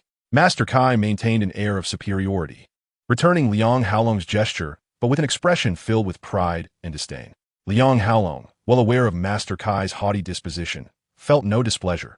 Rather, he grew increasingly reassured. He knew that Master Kai was a distinguished connoisseur in the realm of jade, renowned for his impeccable discernment of jadeite raw stones, rarely misjudging any he encountered, thus justifying his arrogance. Master Kai, allow me to introduce you. This is Mr. Qin Yu, Liang Haolong said, guiding Master Kai into the main hall, eager to present him to Qin Yu. However, Master Kai cast a disdainful glance at Qin Yu, and in the next moment, his expression morphed into one of anger and resentment. He turned to Liang Haolong and demanded, "Boss Liang, what is the meaning of this?" Liang Haolong appeared puzzled by Master Kai's inquiry. Master Kai pointed at Qin Yu, admonishing Liang Haolong, "Boss Liang, I have set aside pressing matters to accept your invitation to gamble on stones, and this is how you conduct yourself?" With a face full of confusion, Liang Haolong replied, "Master Kai, I do not understand what you mean." "Oomph." Master Kai scoffed, gesturing toward Qin Yu. "You invited me here. Why have you also brought him along? Do you doubt my ability to appraise Jade?" Seeing Master Kai's evident displeasure directed at Qin Yu, Liang Haolong suddenly realized, could it be that you two are acquainted? Qin Yu smiled lightly and replied, "Acquainted is an understatement. Not long ago, at the Jiangzhou Raw Stone Trading Center, I had the pleasure of meeting Master Kai. If memory serves, I believe I emerged victorious in our stone gambling contest. Wouldn't you agree, Master Kai?" It turns out that the esteemed Master Kai, invited by Liang Haolong, is none other than Kai Yunchang. After suffering defeat at the exchange against Qin Yu, Kai Yunchang considered it a profound humiliation and has long sought an opportunity to redeem himself, never expecting to encounter Qin Yu here. With a disdainful snort, Kai Yunchang remarked, "You merely had a stroke of luck on one occasion. Do you truly believe that winning against me once guarantees your perpetual victory?" Qin Yu, brimming with confidence, retorted, "That may not be the case. My fortune has always been extraordinary. I shan't engage in a battle of wits with an ignorant person like you." Kai Yunchang dismissed him with another scoff and turned away, taking a seat on a large chair nearby. Qin Yu smiled faintly and settled into a chair behind him. Liang Haolong had initially intended to act as a mediator to facilitate their acquaintance and expand their networks. But he was taken aback to discover that Qin Yu and Kai Yunchang were already familiar with one another, and worse, adversaries. Realizing the gravity of the situation, Liang Haolong felt a wave of unease wash over him. Kai Yunchang represented his stake in the wager, which was of utmost importance. If he invited Qin Yu to preside over the matter, and it displeased Kai Yunchang, leading to a lack of effort in the bet, it would surely result in his defeat. Regrets surged within him. He lamented inviting Qin Yu, fearing it would jeopardize his significant undertaking. Yet, with Qin Yu already present, he could not dismiss him, for Qin Yu was a distinguished guest of Elder Tang, someone he could not afford to offend. Observing the tension between Qin Yu and Kai Yunchang, Liang Haolong felt utterly powerless. One was a Jade appraisal master he had hired at great expense to represent him in a wager against Fat Li, a matter crucial to the survival of his Longpeng group. The other was a formidable martial artist and a guest of the Tang family as patriarch, a being capable of extinguishing him with a mere finger, not to mention the connections he had with the Tang family, which further restrained his actions. Just as Liang Haolong was engulfed in his woes, a voice called out from outside the restaurant, announcing the arrival of Boss Li Jianren. Almost immediately, the sound of footsteps echoed as more than 10 individuals entered. Leading the group was a portly man clad in a blue suit, donning sunglasses, with a face marked by excess, exuding an air of arrogance that even surpassed that of Liang Haolong. Quietly, Liang Haolong informed Qin Yu that the man in sunglasses was Fat Li. Beside Fat Li stood a young man, seemingly 24-25 years old, handsome in appearance, dressed in a green long robe, and gracefully fanning himself with a paper fan emanating an effortless charm. Liang Haolong, eyeing the young man with curiosity, clearly did not recognize him. Kai Yunchang, sitting nearby, furrowed his brow, feeling that the young man bore a familiar visage but could not recall where he had seen him before. Fat Li swaggered over, casting a glance at Liang Haolong's direction, and mockingly remarked, TSK, Boss Liang, your grand setup is quite impressive. You've brought along 2 aides suggesting you're determined to secure victory in this wager." With a cold smile, Liang Haolong retorted, "Fat Li, you seem rather confident bringing only this inexperienced lad with you. Are you indirectly conceding defeat to me? Concede to you?" Fat Li, with an exaggerated expression, exclaimed, "Liang Haolong, go ahead and indulge in your grand dreams." He gestured towards a young man beside him, proudly declaring, "Allow me to introduce this gentleman, who goes by the name of Shinjun. Before Fat Li could finish his sentence, Kai Yunchang's expression changed dramatically, and he gasped. Liang Haolong, furrowing his brow, turned to Fat Li and inquired, "Master Kai, do you know this young man?" Kai Yunchang fixed his gaze on the elegantly poised young man, his lips quivering slightly as he finally uttered, He is the direct disciple of the Jade King of Jiangnan, Qin Yu. The Jade King Qin Yu. Upon hearing this name, Liang Haolong's face also turned pale with fear. Clearly, Liang Haolong recognized the esteemed Jade King Qin Yu, or he would not have displayed such a reaction. Except for Qin Yu, all present regarded Xin Jun with a mix of shock and reverence. The Jade King Qin Yu is a renowned name in the realm of Jade in Jiangnan, a name that resonates powerfully. With a flourish, Xin Jun closed his paper fan and cast a glance at the visibly tense Cai Yunchang, asking with haughty arrogance, "You are Cai Yunchang from Jiangzhou?" Addressed directly by Xin Jun, Cai Yunchang's face lit up with immense honor, and he quickly stood, responding with utmost respect. Xin Jun smirked, a hint of derision playing at the corners of his mouth. "I've heard of your talents. They say you're quite skilled. Today, as you gamble on stones for others, I hope you do not disappoint me. How could I dare to embarrass myself before young Master Xin? You are the disciple of the Jade King. Who in Jiangzhou's Jade community could possibly rival you?" Faced with the disciple of the Jade King, Cai Yunchang shed any semblance of pride he had as a master Jade appraisal in Jiangzhou. He now bowed low, his once straight back hunched like a shrimp. Witnessing Cai Yunchang's obsequious demeanor, Liang Haolong could only close his eyes in despair, shaking his head and sighing, "It's over. This is it." Chapter 47. A child worthy of instruction.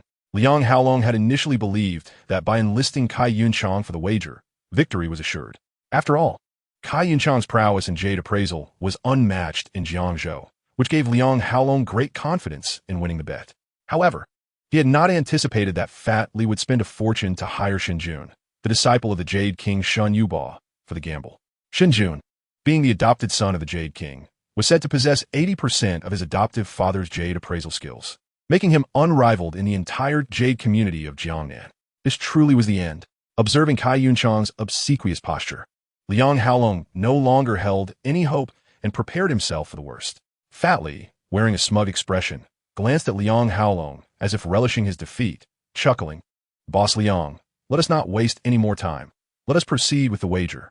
Realizing that he had no chance of winning this gamble, Liang Haolong lowered his stance and spoke in a conciliatory tone. "Fat Li, how about this?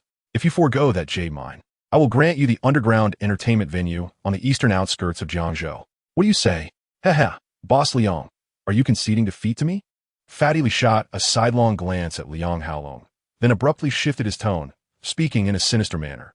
"Liang Haolong, for these past years, you have relied on the support of the second son of the Tang family to seize my territories. The underground entertainment venue in the eastern suburbs rightfully belongs to me. Do you think you can simply hand it over to me? I will take the underground entertainment venue in Dongshao, and I will also claim the mines in Xishan. Everything that belongs to you, Liang Haolong, shall be mine." With that, Fatty Li raised both hands and clapped twice. Suddenly, heavy footsteps echoed from outside, and a group of individuals entered the restaurant, pushing a small cart that was soon emptied of its rough jade stones in the center of the hall. Before long, the hall was piled high with rough jade stones resembling small mountains. After arranging the stones, an elderly man, leaning on a cane, entered and cleared his throat, announcing, "Ladies and gentlemen, I am Jiang Zhanghe, the vice president of the Jiangzhou Jade Association. I have been invited here as the notarizer and adjudicator for this bet. I hereby declare that the betting begins." After reading the announcement, the elderly man turned around, surveyed the pile of rough jade stones, and pointed to one. Two staff members carefully lifted that stone and placed on a pedestal in front. Once it was settled, the elderly man continued, "This stone was randomly selected by me, and it will be appraised by two gemologists. The one who accurately assesses the jade's grade will be the victor. Please proceed." "Master Cai, you may begin," Xin Jun remarked, casting a sidelong glance at Cai Yunchang after the notarizer concluded. "Then I shall embarrass myself before young Master Shun," Cai Yunchang said, quickly bowing deeply, before circling around the rough stone. He took out a magnifying glass he always carried and scrutinized it carefully, before cautiously declaring, "Upon my assessment, this rough stone should be of the bean-type jade, with a value of no more than 40 to 50,000. Cai Yunchang then glanced at Xin Jun with great concern. Xin Jun, holding a paper fan and gently fanning himself, revealed a contemptuous expression and chuckled. It appears that the Jiangzhou jade industry is indeed devoid of capable individuals, filled only with those seeking fame and fortune. The assessment of rough jade stones remains at the superficial level, which is truly laughable. Had anyone else dared to criticize the Jiangzhou jade industry, be it the elderly Jiang or Cai Yunchang, they would have risen in protest, reprimanding the critic on the spot. However, the one delivering the scorn was Qin Yu, a direct disciple of the Jade King from Jiangnan, whose gemological expertise far surpassed that of others. Thus, even when openly mocked by him, neither the elderly Jiang nor Cai Yunchang dared to frown, but instead listened with humility. Cai Yunchang quickly bowed and said, "Young Master Shun, please do not take offense. My capabilities are limited, and I have truly embarrassed myself. Very well, allow me to teach you a thing or two." With a swift motion, Qin Yu snapped his fan shut, stood up from his chair, and approached the rough jade stone. Casting a glance, he pointed to the edge of the stone with his fan and asked, "Master Cai, what do you see here?" Cai Yunchang looked at the edge of the stone, furrowing his brow slightly. A white vein, a white vein. After a moment of contemplation, Cai Yunchang's eyes suddenly brightened, exclaiming, "I understand now. It is the white vein of ice jade." Delighted to see Cai Yunchang grasp his meaning, Qin Yu smiled gently. Cai Yunchang cast another glance at the rough jade stone, noticing that the white streak was exceptionally concealed, almost imperceptible to all but the most discerning of eyes. In the realm of jadeite, a saying prevails: not all ice-type jadeite has white streaks, but any rough stone bearing such markings must yield ice-type jade. This wisdom is a culmination of countless experiences drawn from the examination of thousands of rough stones. Young Master Shun, a disciple of the Jade Emperor, undoubtedly deserves admiration. Cai Yunchang bowed deeply to Qin Yu, his respect evident. This wager was pivotal for the survival of his entire Longpeng group. It would not be long before the powerful figures of Jiangzhou would shift allegiances, making way for the reign of the gluttonous Li. "Ha!" Li, with an air of triumph, laughed boastfully, as Liang Haolong seethed with anger at Li's brazen display, but found himself at a loss for words. Li pointed at Liang Haolong with a mocking grin, saying, "Liang Haolong, were you not quite arrogant before dismissing me? Why the silence now? Have you realized your defeat is inevitable?" Liang Haolong remained mute, his fists clenched tightly. Filled with resentment, Li continued his taunts, gesturing towards Qin Yu, and mockingly proposed, "Liang Haolong, do you not have a jade appraisal master by your side? Why not let him come forward for an assessment? Perhaps you might still turn the tide." Despite Li's jests, Liang Haolong had never considered such a notion. To him, even Cai Yunchang, a recognized master of jade appraisal from Jiangzhou, could not rival Qin Yu. Qin Yu would surely be no match. This was a matter of appraisal, not a contest of strength. Even if Qin Yu could face 10 opponents, it would bear no significance here. "Do you truly dare to appraise the jade?" Amidst Li's raucous laughter, Qin Yu smiled faintly, his interest piqued. Li, taken aback, turned his gaze to Qin Yu, a sinister smile spreading across his face as he asked, "Kid, don't tell me you actually intend to step forward and appraise the jade in front of young Master Qin? Merely an appraisal. How could it be beyond my capabilities?" Qin Yu replied with an air of nonchalance, his eyes shimmering with a golden light as he activated his X-ray vision. Scanning the rough jade stone, upon discerning its true nature, he shook his head, disappointment etched on his face as he declared, "It is nothing but a worthless stone. What further claim to white streaks and ice-type jade could there be? A child can be taught. This is simply laughable." Chapter 48. I have one. Hiss. As his words echoed in the air, a collective gasp resonated throughout the venue. Dozens of astonished gazes turned towards Qin Yu, as if he were a fool. In the eyes of the onlookers, the two standing in the banquet hall were worlds apart. One was Cai Yunchang, Jiangzhou's foremost jade appraiser, who had appeared on television and had never faltered in revealing rough stones. The other was none other than Qin Yu, the illustrious disciple of the Jade King from Jiangnan. Renowned far and wide, his reputation soaring far above that of Cai Yunchang. Yet here stood Qin Yu, merely a young man in his 20s, most attendees hardly even knowing his name. And this unremarkable individual had the audacity to declare the rough stone a worthless piece. It is imperative to acknowledge that, regardless of the disagreements between Cai Yunchang and Qin Yu, the fact that the raw jadeite stone exhibits green is indisputable. "Nonsense! How dare you speak so arrogantly in front of young Master Shun?" Cai Yunchang was the first to react, pointing an accusatory finger at Qin Yu and rebuking him. Young Master Shun is the esteemed disciple of the Jade Emperor, Qin Yu, whose status is immensely revered and whose expertise in jade appraisal is unfathomable. How could you possibly compare yourself to him? "Who is this person?" Qin Yu inquired, casting a sidelong glance at Qin Yu. Cai Yunchang hastily bowed and replied, "Young Master Shun, this individual is named Qin Yu. He is not part of the jade community, but rather an arrogant and ignorant youth who shows no respect for his elders." Upon hearing the despicable nature of Qin Yu, Qin Yu nodded and turned his gaze away from him. Qin Yu, observing the sycophantic demeanor of Cai Yunchang, coldly remarked, Cai Yunchang, do not forget. I have triumphed over you once. And so what?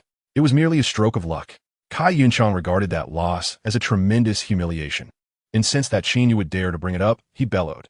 If we were to compete again, I would demonstrate to you what true Jade appraisal prowess entails, ensuring you never dare to show your face before me again. Shun Jun, intrigued by the fact that Cai Yunchang had once been defeated by Qin Yu, began to inquire further.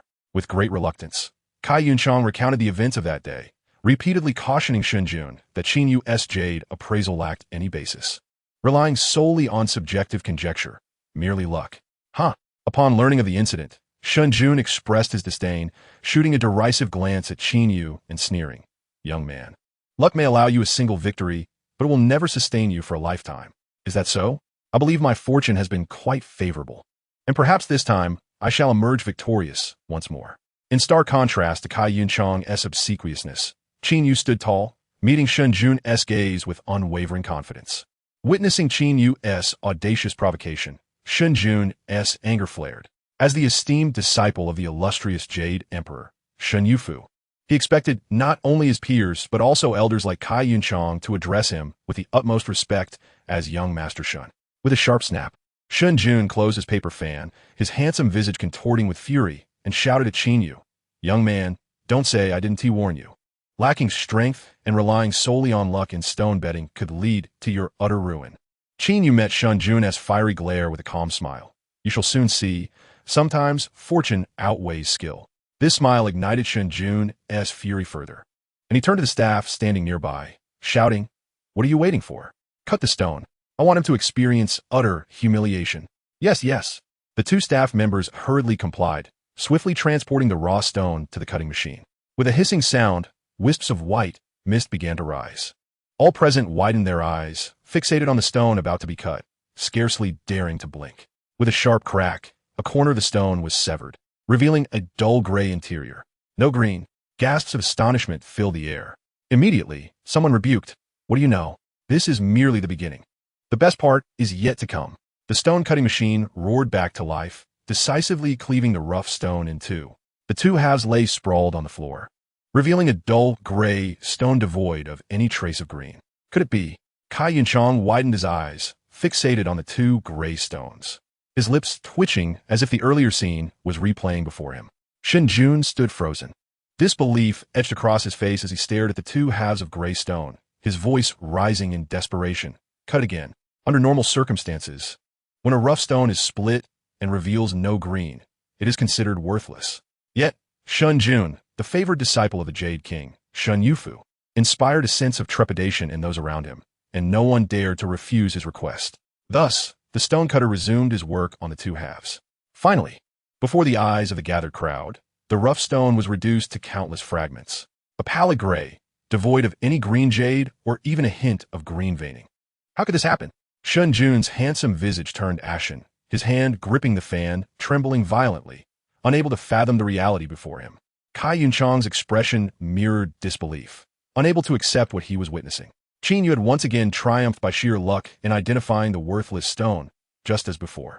It was worth noting that this time, not only was he present, but also the Jade King's disciple was personally assessing the situation. Yet they had all missed the mark. With a loud crash, a chair toppled to the ground as Fatty Li, his robust frame resembling a wooden barrel, hurried over to inspect the scene, only to be met with the same dismal sight of gray stone.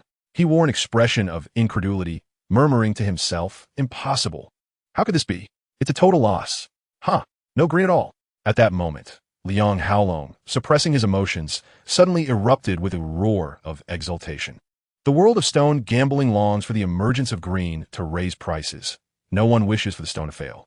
Yet here was Liang Haolong, celebrating the stone's collapse as if he had unearthed a billion-dollar jade, a reaction utterly perplexing to others.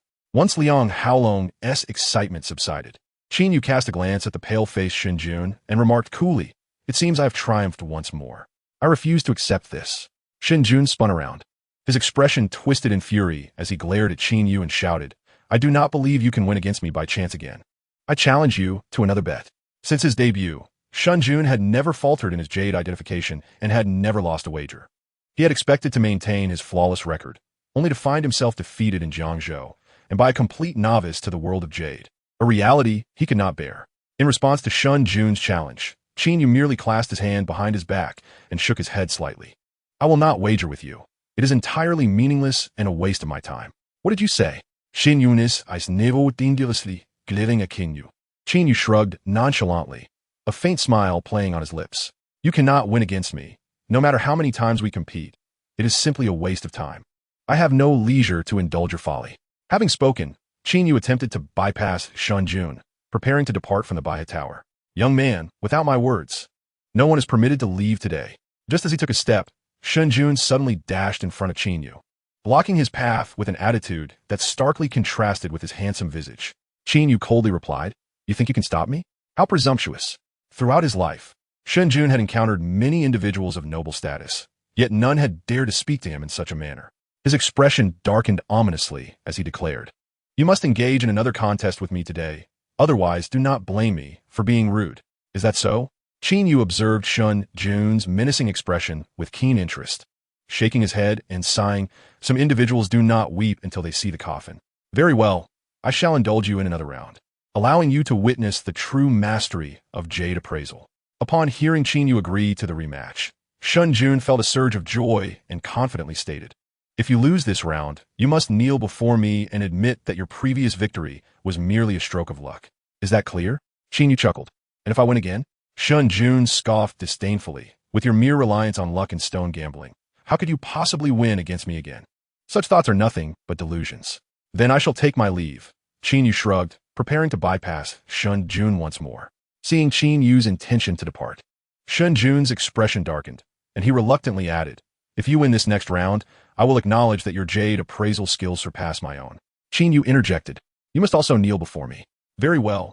Shun Jun gritted his teeth in agreement, as Qin Yu and Shun Jun prepared for their next wager. The spectators instantly perked up, their attention riveted on the two men. Even Liang Haolong and Fatty Li momentarily forgot the prior gamble, engrossed in the forthcoming contest. Master Kai, do you think Mr. Qin can win again? Liang Haolong inquired quietly as he leaned toward Kai Yunchang, probing for insight. Qin Yu had recently assisted him in winning a bet, restoring his management rights over the Jade Mine, effectively reviving his Longpeng group. Truth be told, he was more hopeful than anyone else for Qin Yu's success in this match. However, his opponent was Shun Jun, a disciple of the Jade King of Jiangnan, a prominent figure in the jade industry of Jiangnan, which left him feeling somewhat apprehensive. Kai Yunchang snorted dismissively, Boss Liang. His previous victory over young Master Shun was purely a fluke. Do you still expect him to guess correctly a second time? What if Mr. Qin's luck holds? Liang Haolong voiced his concerns. If he manages to guess right again, Kai Yunchang, will remove my head and offer it as a ball for him to kick. Kai Yunchang was exceedingly irate after losing to the novice Qin Yu twice and was more eager than anyone for him to suffer a complete defeat. Understanding Kai Yunchang's sentiments, Liang Haolong refrained from further inquiries and focused his gaze on the unfolding contest. Qin Yu calmly inquired, What shall we wager on this round? Shun Jun held a paper fan in his hand, gently oscillating it as he gestured toward the pile of rough stones before him. In this round, we shall wager on value. Each of us will select 3 pieces of rough material, and then we shall unveil them on the spot. The one whose chosen pieces hold greater worth shall emerge victorious.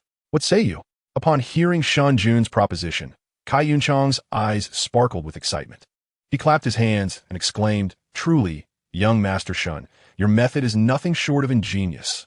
Even if that Qin fellow possesses exceptional luck, it is improbable he could consistently select quality material 3 times in a row. But you, young Master Shun, as a direct disciple of the Jade King, possess genuine skill. Your victory in this wager is assured. Kai Yunchang's explanation illuminated the minds of those present, who secretly admired Shun Jun's sharp intellect for devising such a strategy. Had they merely selected 1 piece of rough stone, Qin Yu could potentially choose another favorable specimen by mere chance, failing to reveal the disparity in their abilities. However, with each selecting 3 pieces, the test would hinge not on luck, but on true talent. Young man, do not accuse me of bullying you. I shall grant you the honor of choosing first, Shun Jun declared with an air of confidence, his demeanor haughty. Qin Yu, however, shook his head in response. You may choose first. I fear that should you lose, you might use it as an excuse. I have no desire to engage in a 3rd round with you. Humph. Then I shall grant your wish and ensure your defeat is absolute. Qin Yu's words struck a deep chord with Shun Jun's pride, twisting his expression into a more sinister visage. With a cold snort, he stepped forward to select his rough stones. In less than a quarter of an hour, Shun Jun had chosen his 3 pieces.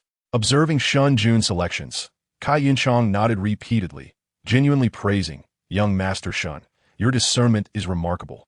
These 3 pieces are undoubtedly the finest in this heap of rough stones, and they hold considerable value." Upon hearing Kai Yunchang's words, Liang Haolong felt a pang of anxiety as he glanced nervously at Qin Yu. Qin Yu activated his perceptive vision, scanning the 3 chosen pieces before turning toward the pile of rough stones. In stark contrast to Shun Jun's meticulous selection, Qin Yu merely glanced at the heap and promptly picked 3 pieces from the edge. Addressing Shun Jun, "I have made my selections as well." From a moment Qin Yu began to choose until he presented his 3 pieces, no more than 10 seconds elapsed. Liang Haolong, visibly anxious, urged, "Mr. Qin, there should be no time limit. You could take a bit more time to choose." "That will not do. He has already made his selections, and that must stand." Kai Yunchang was eager for Qin Yu's defeat and would not allow him to reconsider, stating loudly. Shun Jun cast a sidelong glance at Qin Yu, sneering, "You truly do not wish to reconsider? If you express a desire to choose anew, I can afford you that opportunity." "No need. Let us commence with the unveiling." Qin Yu replied coolly, "Very well. Since you are so insistent, I shall ensure your demise is most spectacular." A glint of malice flickered in Shun Jun's eyes as he beckoned to the staff, instructing them to unveil his 3 chosen pieces first. The stones Shun Jun selected proved to be quite exceptional, each revealing jade. As the arbiter of the wager, the elder named Jiang was swift to assess the value of Shun Jun's jade, estimating it to be nearly 15 million. Asprime anticipata. Shun Jun appeared to have anticipated this outcome long before, as he smugly waved his fan and cast a sidelong glance at Qin Yu, remarking, "Young man, I trust you now comprehend the essence of true strength." Kai Yunchang, with a look of disdain, derisively taunted, "What are you waiting for, Qin? Hurry up and kneel before young Master Shun to apologize, acknowledging that you are nothing more than a gambler relying solely on luck." "Why the rush? I have yet to cut my rough stones," Qin Yu replied, his expression unflustered amidst the scornful gazes and words directed at him. Chapter 50, Kneel. What is there to analyze? Young Master Shun's rough stones are the finest 3 here. Even if yours yield jade, they cannot compare. Kai Yunchang shouted mockingly at Qin Yu. Among the onlookers, none wished more fervently than Kai Yunchang for Qin Yu to lose, as he had already suffered defeat to him twice. Should Qin Yu lose this time, he would be compelled to kneel and publicly admit that his success was merely a stroke of luck, devoid of any genuine jade appraisal skill. If Qin Yu concedes that he relies on luck, then Kai Yunchang could attribute his previous losses to mere misfortune rather than a lack of skill. "I heard your words clearly. When I win, your head will serve as my ball," Qin Yu stated coldly, his eyes gleaming with a fierce intensity as he grew weary of Kai Yunchang's incessant provocations. Just as Kai Yunchang was about to retort, he was struck by the chilling gaze of Qin Yu, causing him to tremble and instinctively take a step back under the weight of an inexplicable pressure. "Please, assist me with the analysis," Qin Yu said, casting a stern glance at Kai Yunchang before smiling at the staff across from him. The 2 attendants promptly complied, hastening over to retrieve the 3 rough stones in front of Qin Yu for analysis. With the roar of the electric saw, the 3 rough stones were unveiled, revealing vibrant green surfaces. "It's jade." Gasps erupted from the crowd. Kai Yunchang's expression shifted drastically. He never expected that Qin Yu's randomly selected stones would yield jade. Could this also be attributed to luck? Shun Jun's expression mirrored that of Kai Yunchang. He too was taken aback by the revelation of jade from Qin Yu's stones. An elderly gentleman named Jiang scrutinized the rough materials through a magnifying glass, taking his time before finally turning to announce, "Mr. Qin's 3 rough stones have yielded jade, valued at 30 million. A collective intake of breath resonated throughout the crowd. All eyes fixated on Qin Yu, their disbelief palpable. "He has won again," Kai Yunchang stammered, his words barely coherent. Shun Jun's face turned a deep shade of anger. With a cold snort, he ceased speaking and strode purposefully toward the exit of the Baihe Tower. "Halt!" Just as he was about to exit, he heard Qin Yu call out to him, compelling him to stop and turn back with a stern countenance. "You have already won. What more do you desire?"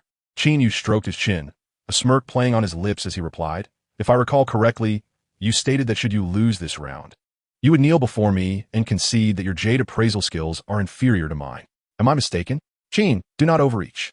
Shun Jun's complexion instantly turned pale as he shouted fiercely, "I am a disciple of the Jade King of Jiangnan. How could I kneel and admit defeat to you?" Absolutely not. Observing Shun Jun's vehement denial of his earlier statements, the crowd furrowed their brows, perceiving him as somewhat unable to accept defeat. Yet, due to his illustrious status, none dared to reproach him. "So, are you planning to play tricks?" Qin Yu approached Shun Jun with measured steps, a smile that was neither here nor there gracing his lips. Shun Jun raised his head high, his expression one of arrogant defiance. "Even if I were to resort to tricks, how could a disciple of the Jade King kneel before trash like you? Dream on." A cold smile played at the corners of Qin Yu's mouth as he lifted his foot to kick at Shun Jun's knee. Thud! Shun Jun felt his legs weaken, and his knee struck the floor heavily, forcing him to brace himself with his hands, thus kneeling before Qin Yu. In an instant, his expression twisted into one of fury as he glared at Qin Yu, cursing, "You dare to kick me, forcing me to kneel? You will pay dearly for this. I will make sure you meet a gruesome end." Witnessing Shun Jun's murderous expression, the onlookers felt a chill run down their spines. The Shun family was a renowned clan in Jiangnan, and his adoptive father, Shun Yufu, was the leader of the jade industry, known as the Jade King, with influence that spanned the entire region. By provoking Shun Jun, Qin Yu had essentially drawn the ire of Shun Yufu and the entire Shun family. The power of the Jiangnan Shun family was immense. Dealing with a character like Qin Yu was as simple as crushing an ant beneath a finger. "Very well, I await your response," Qin Yu remarked, hands clasped behind his back, casting a regal glance at Shun Jun before stepping out of the Baya building. As he exited, Shun Jun's furious and resentful roar erupted behind him, as if he intended to demolish the entire building. Qin Yu merely smiled coldly, disregarding the outburst, and prepared to visit his younger sister in the hospital. As he turned a corner, he spotted Lu Ruyan's tall, graceful figure emerging from a luxury car, carrying a handbag and entering a cafe across the street. A glint of gold flashed in Qin Yu's eyes as he peered into the cafe, his brow furrowing. Inside, besides Lu Ruyan, sat a familiar figure, Jiang Shanhua. Seeing Jiang Shanhua lounging across from Lu Ruyan, adopting a shameless demeanor, Qin Yu surmised that he was still attempting to evade repaying the 30 million owed to the Lu family. With this thought, Qin Yu snickered and strode toward the cafe. Just as he had anticipated, Lu Ruyan had indeed summoned Jiang Shanhua to demand repayment. Her company had recently restarted a major project worth over 100 million, leading to a tight cash flow. Thus, she had no choice but to confront Jiang Shanhua for the money. "Boss Jiang, I can forego the interest, but you must return the 30 million principal to me. I truly need the funds right now." Observing Jiang Shanhua sitting opposite her, casually crossing his legs and basking in self-satisfaction, Lu Ruyan felt a surge of disdain. Were it not for the 30 million, she would hardly wish to spare him another glance. Jiang Shanhua feigned a pained expression, raising his hands in a gesture of surrender. "Boss Lu, I genuinely have no money to repay you at this moment. I am not deceiving you this time." This time, Jiang Shanhua spoke the truth. Not long ago, he had risked everything to transfer 100 million in cash to Qin Yu, and now he found himself devoid of such liquid assets. Unless he sold off his chain of hotels, it was utterly impossible for him to produce 30 million. Jiang Shanhua grinned broadly, reclining on the sofa with an air of triumph. "Even if you take me to court, I have no money. Moreover, I must inform you that I truly have no intention of repaying that sum." With a sharp clap, Lu Ruyan raised her delicate hand and struck the table with force. Her beautiful eyes filled with fury as she exclaimed, "Jiang Shanhua, do not presume that your tricks will leave me powerless. I can enlist someone to compel you to repay. Find someone then. Go ahead and seek them out." Jiang Shanhua responded with arrogant glee, his eyes lewdly fixed on Lu Ruyan's heaving bosom. "Lu Ruyan, I must remind you that I am close friends with the formidable Liang Haolong from Jiangzhou. Can the person you find possibly compare to him?" "You." Lu Ruyan's face turned pale with anger, her lips pressed tightly together, her chest rising and falling in agitation, her tall and graceful form trembling slightly. Observing Lu Ruyan's helplessness, Jiang Shanhua wore a smug expression. "But what if the person she finds is me?" Just as Jiang Shanhua leered at Lu Ruyan, a cold voice unexpectedly interrupted. "Whoever comes will be of no use. I am well acquainted with Liang Haolong, and you cannot." Jiang Shanhua, seeing Lu Ruyan truly summon someone, sneered disdainfully. However, when he raised his gaze to the newcomer, he was instantly rendered speechless, his mouth agape in shock, large enough to fit an egg. Lu Ruyan turned in panic, only to discover Qin Yu standing behind her, smiling at her. Lu Ruyan, astonished, asked, "How did you get here?" I happened to pass by, saw your car parked outside, and decided to come in for a look. Qin Yu replied with a slight smile, pulling out the empty chair beside Lu Ruoyan and sitting down. His interest peaked as he regarded the dumbstruck Jiang Shunhua. Qin Yu's nonchalance, disregarding whether Lu Ruoyan was in the midst of a confrontation, caused her to frown slightly in displeasure. Yet, she ultimately did not ask him to leave, instead resuming her seat and addressing Jiang Shunhua with authority. Boss Jiang, I am aware of your connection to Liang Haolong, but do not assume that it intimidates me. I fear him not. Director Lu, may I inquire about the identity of this gentleman? Jiang Shunhua, completely disregarding Lu Ruoyan's words, cast a wary glance at Qin Yu and asked nervously. Lu Ruoyan, noticing his attempt to divert the topic, shot a cold look at Qin Yu and stated, his relation to me is irrelevant to our discussion. Do not attempt to change the subject. I am not deceived by such tactics. Boss Jiang, it seems you owe my wife 30 million, correct? Qin Yu remarked with a sardonic smile. Yes, indeed. Including principal and interest, it amounts to 33 million. Jiang Shunhua quickly put down his crossed legs, his demeanor shifting to one of respect as he pressed his hands on his knees, not daring to breathe audibly. Next week, I assure you, I will repay the full amount, principal and interest included. Jiang Shunhua's expression was one of fearful anxiety, akin to a schoolboy facing his stern teacher. Too intimidated even to concoct a lie. Qin Yu shook his head, a hint of amusement in his voice as he remarked, 7 days is too long. I shall grant you 3 days. After 3 days, transfer the money to my wife's bank account. Is there any issue with that? No problem at all. Not a single issue. Jiang Shunhua was momentarily taken aback, but the next moment he was waving his hands and shaking his head vigorously, like a rattledrum. That's good to hear. Qin Yu smiled contentedly, then pushed back his chair and stood up. Addressing the astonished Lu Ruoyan, he said, I have matters to attend to, so I must take my leave. I need to visit the hospital to see Xiao Xue. The scene that had just unfolded felt surreal to Lu Ruoyan, as if she were trapped in a dream. Just moments ago, Jiang Shunhua had been reluctant to repay his debts, but upon seeing Qin Yu, he had instantly adopted a different demeanor, even agreeing to sell the hotel to settle his debts in 3 days. It was utterly perplexing. No, I must confront him for clarity. Lu Ruoyan was unable to comprehend the dramatic shift in Jiang Shunhua's attitude upon meeting Qin Yu. Grabbing her handbag, she hurried out of the cafe in her high heels, chasing after Qin Yu. At that moment, Qin Yu was walking along the path towards the hospital when he heard a honking sound behind him. Turning around, he was surprised to see Lu Ruoyan's white Qian.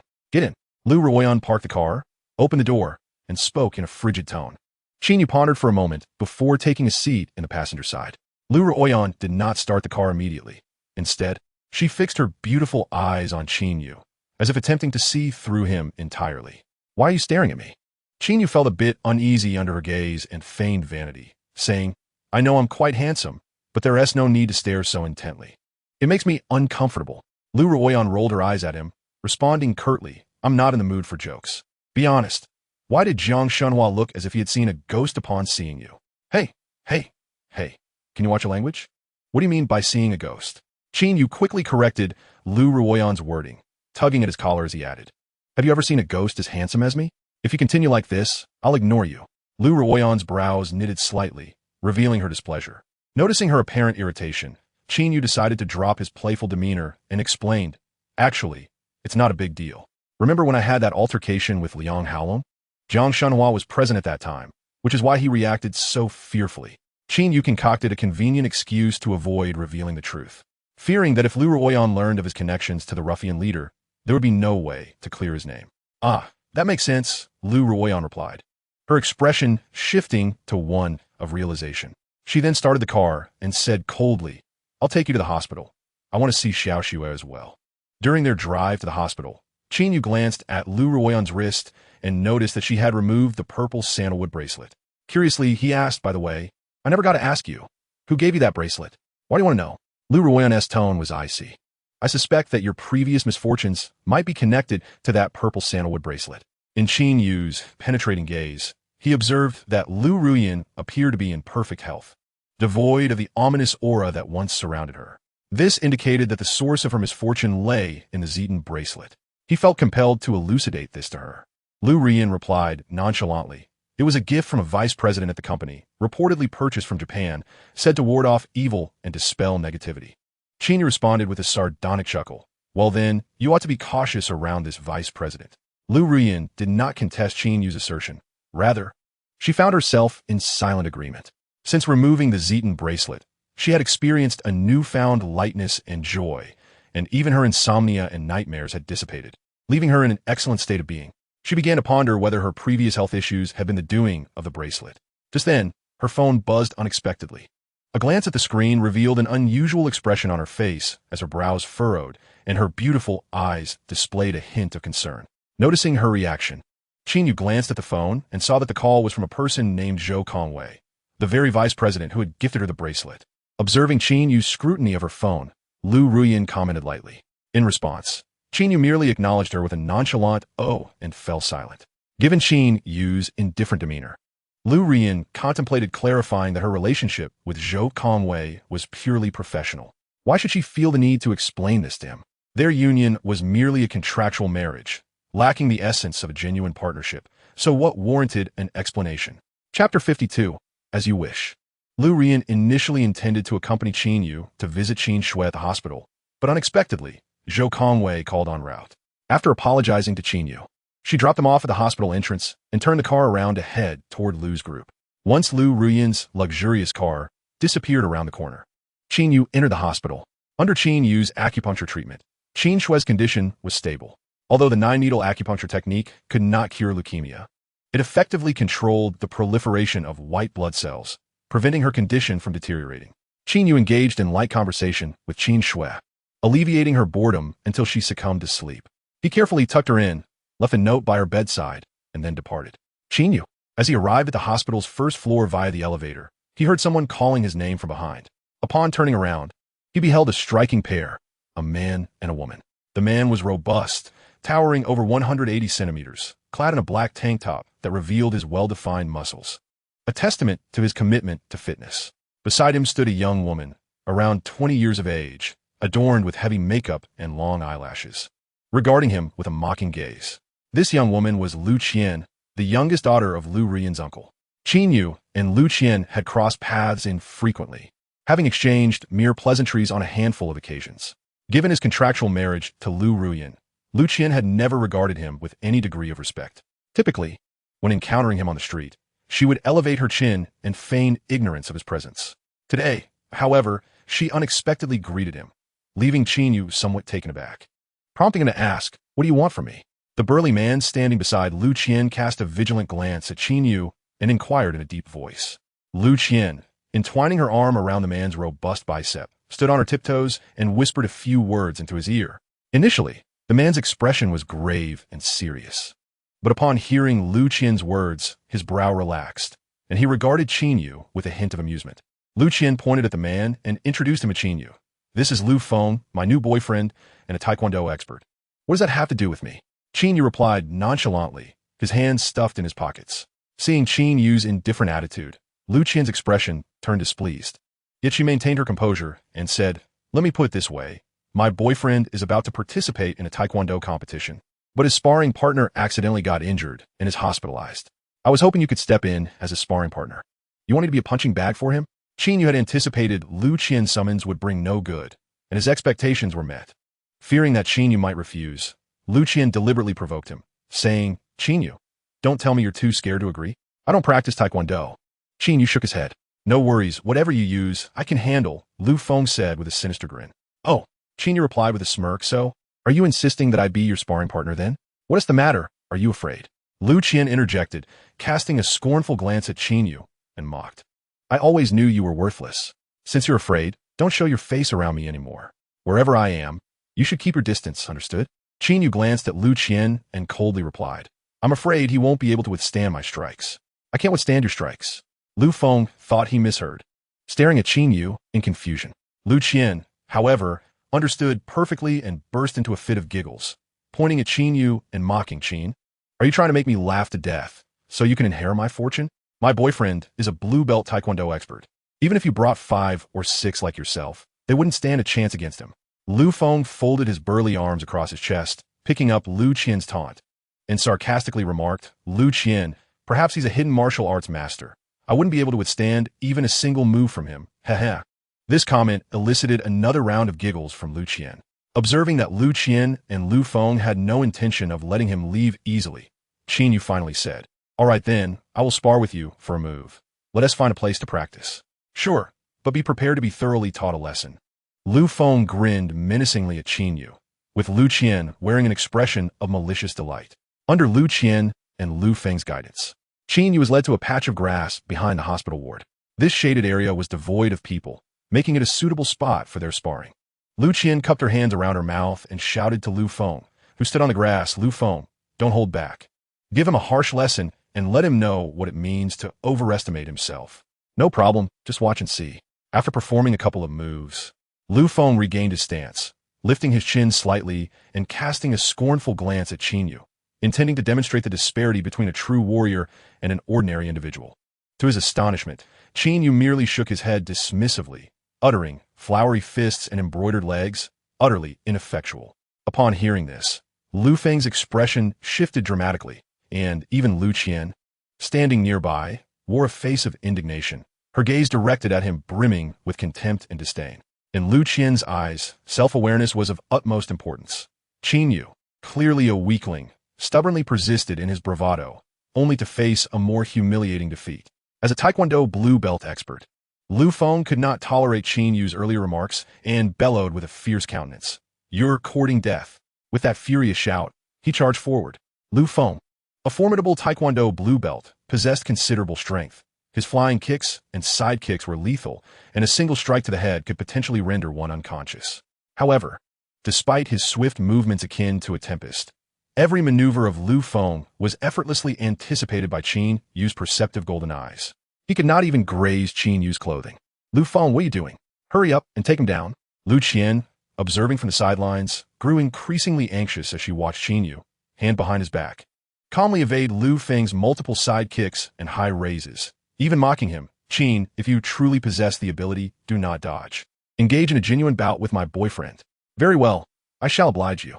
Qin Yu's eyes sparkled with golden light as Lu Feng approached. He executed a high kick that descended like a colossal axe. Lu Feng's face paled in shock, instinctively raising his arms to block Qin Yu's descending kick. A pair of sharp cracks echoed, and his arms shattered instantaneously, causing him to collapse to the ground, his knees creating two substantial divots in the grass. If the ground had been concrete, Lu Feng's knees would have likely sustained severe damage from such a fall. Lu Qian's eyes widened in disbelief as she gazed at the unfolding scene, her eyes nearly popping out. He actually won. She had assumed Qin Yu to be nothing more than a worthless opponent, certain that he would be thoroughly defeated by her Taekwondo blue belt boyfriend. Yet, Lu Feng had not managed to withstand a single attack from Qin Yu and was left incapacitated with broken arms. Qin Yu gradually retracted his leg, hands behind his back, surveying Lu Feng from above with an imperial demeanor, calmly stating, "As I mentioned earlier, what you displayed was but flowery fists and embroidered legs, utterly ineffectual. Engaging with you is merely a waste of my time." As he delved deeper into his cultivation, Qin Yu increasingly sensed the overwhelming power within him. The downward kick he had just executed employed less than half of his strength. Otherwise, Lu Feng's injuries would have been far more severe. Presently, Qin Yu had only two priorities: to gather materials for the cleansing elixir for his sister and to pursue his cultivation. All other matters, regardless of their perceived significance, paled in comparison and were merely a waste of his time. "Lu Feng, are you all right?" At that moment, Lu Qian rushed over to assist Lu Feng in standing. As Lu Qian glared at Qin Yu with resentment, her anger flared at the sight of Lu Feng's broken arms. "Qin, you promised this was merely a sparring session. Why did you strike him so brutally? He is my boyfriend." "Brutal?" Qin Yu shot a sidelong glance at Lu Qian and retorted, "Let me ask you, what would have happened had I been struck by the kicks Lu Feng aimed at me just now?" Lu Qian fell silent, her expression momentarily frozen. A kick from an ordinary person to the head could cause minor injuries, let alone Lu Feng, a towering figure at 6 feet tall and a formidable blue belt in Taekwondo. Had his kick connected with Qin Yu, it could have resulted in anything from a concussion to, in severe cases, a skull fracture. Noticing that both Lu Qian and Lu Feng were now mute, Qin Yu snorted coldly and turned to leave. "Stop," Lu Feng called out, his voice steady despite the pallor of his face. Qin Yu turned back, his demeanor unfazed. "What else do you want?" With a look of fury, Lu Feng glared at Qin Yu, gritting his teeth. "Don't think that winning against me makes you exceptional. If you're capable, face my brother Lu Hao at the Silver Dragon Martial Arts Hall tonight. He is a red belt in Taekwondo." Let us see if he doesn't break your legs. I have no time, Qin Yu replied, shaking his head. Lu Qian shot a scornful glance at Qin Yu. Huh. You must be trembling at the thought of Lu Feng's elder brother being a red belt master. Huh? To me, these so-called Taekwondo practitioners are nothing more than showy moves. Hardly worth my time. Qin Yu remained unperturbed by Lu Qian's derision. With his hands clasped behind his back, he exuded an air of tranquility, embodying the poise of a martial arts master. Lu Feng, a blue belt, had been easily bested by him. Even if Lu Hao were twice as strong, he would hardly pose a challenge. Seeing that Qin Yu had no intention of visiting the martial arts hall, Lu Qian's expression darkened. With a chilling threat, she declared, Qin, if you dare to skip out on Silver Dragon tonight, I will inform my cousin about how you broke my boyfriend's arm. Qin Yu narrowed his eyes. Is it a threat? He was acutely aware that Lu Ruyan despised violence. If she learned he had resorted to brutality against Lu Qian's boyfriend, it would undoubtedly tarnish his reputation. Lu Qian, with an air of triumph, raised her chin defiantly. Exactly. I am threatening you. If you dare to miss tonight, you will regret it. You can be assured, I will attend punctually, Qin Yu replied, his gaze cold as he swept it over Lu Qian and Lu Feng before striding away. As they watched Qin Yu's figure recede, a glint of malice flashed in Lu Feng's eyes. Thud! Upon entering the martial arts hall, they witnessed a figure catapult through the air, crashing heavily onto the wooden floor. Upon closer inspection, the fallen individual was none other than Su Chong, a blue belt master in Taekwondo. Lu Feng recognized him. Su Chong was of comparable skill, if not slightly superior, to him.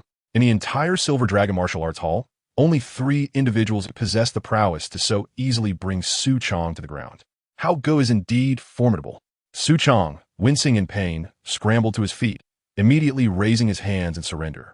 The gathered students observed the scene with awe, casting reverent glances towards the man standing in the center of the martial arts hall. He bore a striking resemblance to Lu Feng, donned in a pristine white Taekwondo uniform, with a red belt cinched around his waist, exuding an imposing presence. His mere stance commanded a sense of towering authority, instilling a reluctance to gaze directly at him. He was Lu Feng's elder brother, Lu Hao, the sole red belt expert of the Silver Dragon Martial Arts Academy. Su Chong, the academy's strongest blue belt student, reportedly teetered on the brink of red belt proficiency, yet was effortlessly dispatched by Lu Hao, a testament to Lu Hao's prowess, which had evidently eclipsed that of red belt, rivaling even black belt masters. Lu Hao paid no heed to Su Chong's pleas for mercy. His expression remained grave as he stated, "You have not trained sufficiently of late.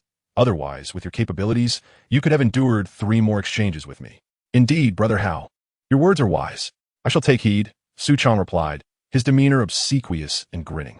"Lu Feng, go change your attire. I wish to spar with you." Lu Hao instructed, his gaze shifting to the newly arrived Lu Feng. Upon noticing Lu Feng's arms in plaster, his eyes narrowed, and he strode forward, demanding, "What happened?" Lu Qian, unable to contain herself, reported eagerly to Lu Hao, "Brother Hao, Lu Feng's arms were broken by someone named Qin Yu. You must avenge him." "Qin Yu? Who is he, and where can he be found?" Lu Hao's eyes blazed with fury upon hearing of his younger brother's plight. Lu Feng interjected, "Brother, that Qin fellow claims our Taekwondo is merely flashy and ineffective. He intends to challenge us tonight. You must teach him a lesson and restore my honor." "How dare he belittle Taekwondo?" Lu Hao's expression shifted from rage to a cold, menacing calm, a sinister smile curling at the corners of his mouth. "Very well. I shall ensure he understands that reckless words carry dire consequences. Consequences he cannot bear." With that, he pivoted sharply, raising his right leg high and delivering a lightning-fast kick to 6 wooden boards hanging nearby. A cacophony of splintering wood erupted as 5 sturdy boards were shattered entirely. The Taekwondo students erupted in cheers, while Lu Qian and Lu Feng exchanged glances, their faces alight with malicious delight. Should Qin Yu's head encounter Lu Hao's kick, he would either be incapacitated on the spot or suffer severe concussion, perhaps even rendered an imbecile. As dusk fell, Qin Yu arrived punctually at the Silver Dragon Martial Arts Academy. It was said that the academy's master was a Korean who had garnered accolades in international competitions. A true expert. Standing before the academy, hands clasped behind his back, Qin Yu gazed at the gleaming characters of Silver Dragon Martial Arts Academy above, feeling a twinge of helplessness. Jiangzhou was a land of China, yet genuine Chinese martial arts schools were scarce. Instead, this Korean Taekwondo dojo flourished, even gracing television screens, garnering widespread acclaim.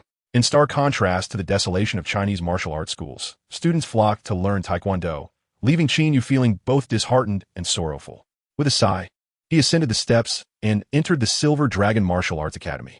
Upon entering the martial arts hall, hundreds of gazes converged upon Qin Yu.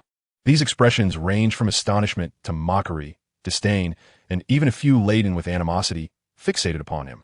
Qin Yu lifted his head and beheld the expansive training ground of the Silver Dragon Martial Arts Academy, flanked by several rows of Taekwondo students. With a circular practice arena at the center, where a middle-aged man donned in a white Taekwondo uniform and a black belt stood. The man's gaze was icy as he scrutinized Qin Yu, a slight frown marring his features, clearly disappointed in him.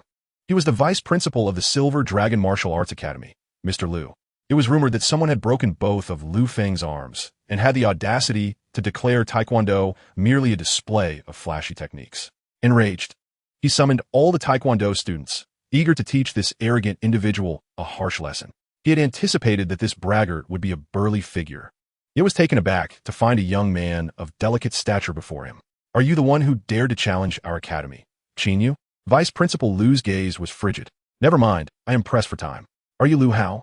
Qin Yu replied, addressing the middle-aged man. He had never claimed he would challenge the academy, merely agreeing to spar with Liu Hao, but given the current circumstances, it seemed akin to a challenge.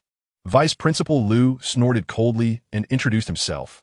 "I am Liu, the Vice Principal of the Silver Dragon Martial Arts Academy." He then turned to his right, beckoning a young man seated in the front row. "Liu Hao, step forward and properly host our guest, so he may comprehend the true essence of Taekwondo." Qin Yu cast his gaze upon Liu Hao, who indeed bore a resemblance to Liu Feng, though he appeared several years older and sported a conspicuous red belt around his waist. Liu Hao shot a disdainful glance at Qin Yu, preparing to rise, but was restrained by Su Chong, who sat beside him. With a sneer, he remarked, "Brother Hao, why waste your energy on such a waste? Allow me to teach him a lesson and show him a thing or two." Liu Hao, though unimpressed by Qin Yu, acknowledged the necessity of caution, given Liu Feng's defeat at his hands. Su Chong, disregarding Liu Hao's caution, tugged at his blue belt and swaggered over. With a mocking gaze, he surveyed Qin Yu and sneered, "I've heard you broke Liu Feng's arms. Pray, enlighten me on how you managed such a sneak attack." "You are not worthy of knowing," Qin Yu replied coolly. Seeking death, Su Chong, infuriated by Qin Yu's arrogance, shouted as he launched a sharp front kick aimed directly at Qin Yu's chest. Su Chong ranked just below Liu Hao among the students at the Silver Dragon Martial Arts Academy, and even among fellow blue belts, his prowess was notably superior. His kick was fierce and confident. He believed that even Liu Hao would find it challenging to evade. A novice like Qin Yu would stand no chance, destined to be struck and sent flying. That was a commendable kick, on par with a red belt, Vice Principal Liu observed with arms crossed, nodding approvingly. The young man named Qin is doomed. With both arms encased in plaster, Liu Feng gritted his teeth in bitterness.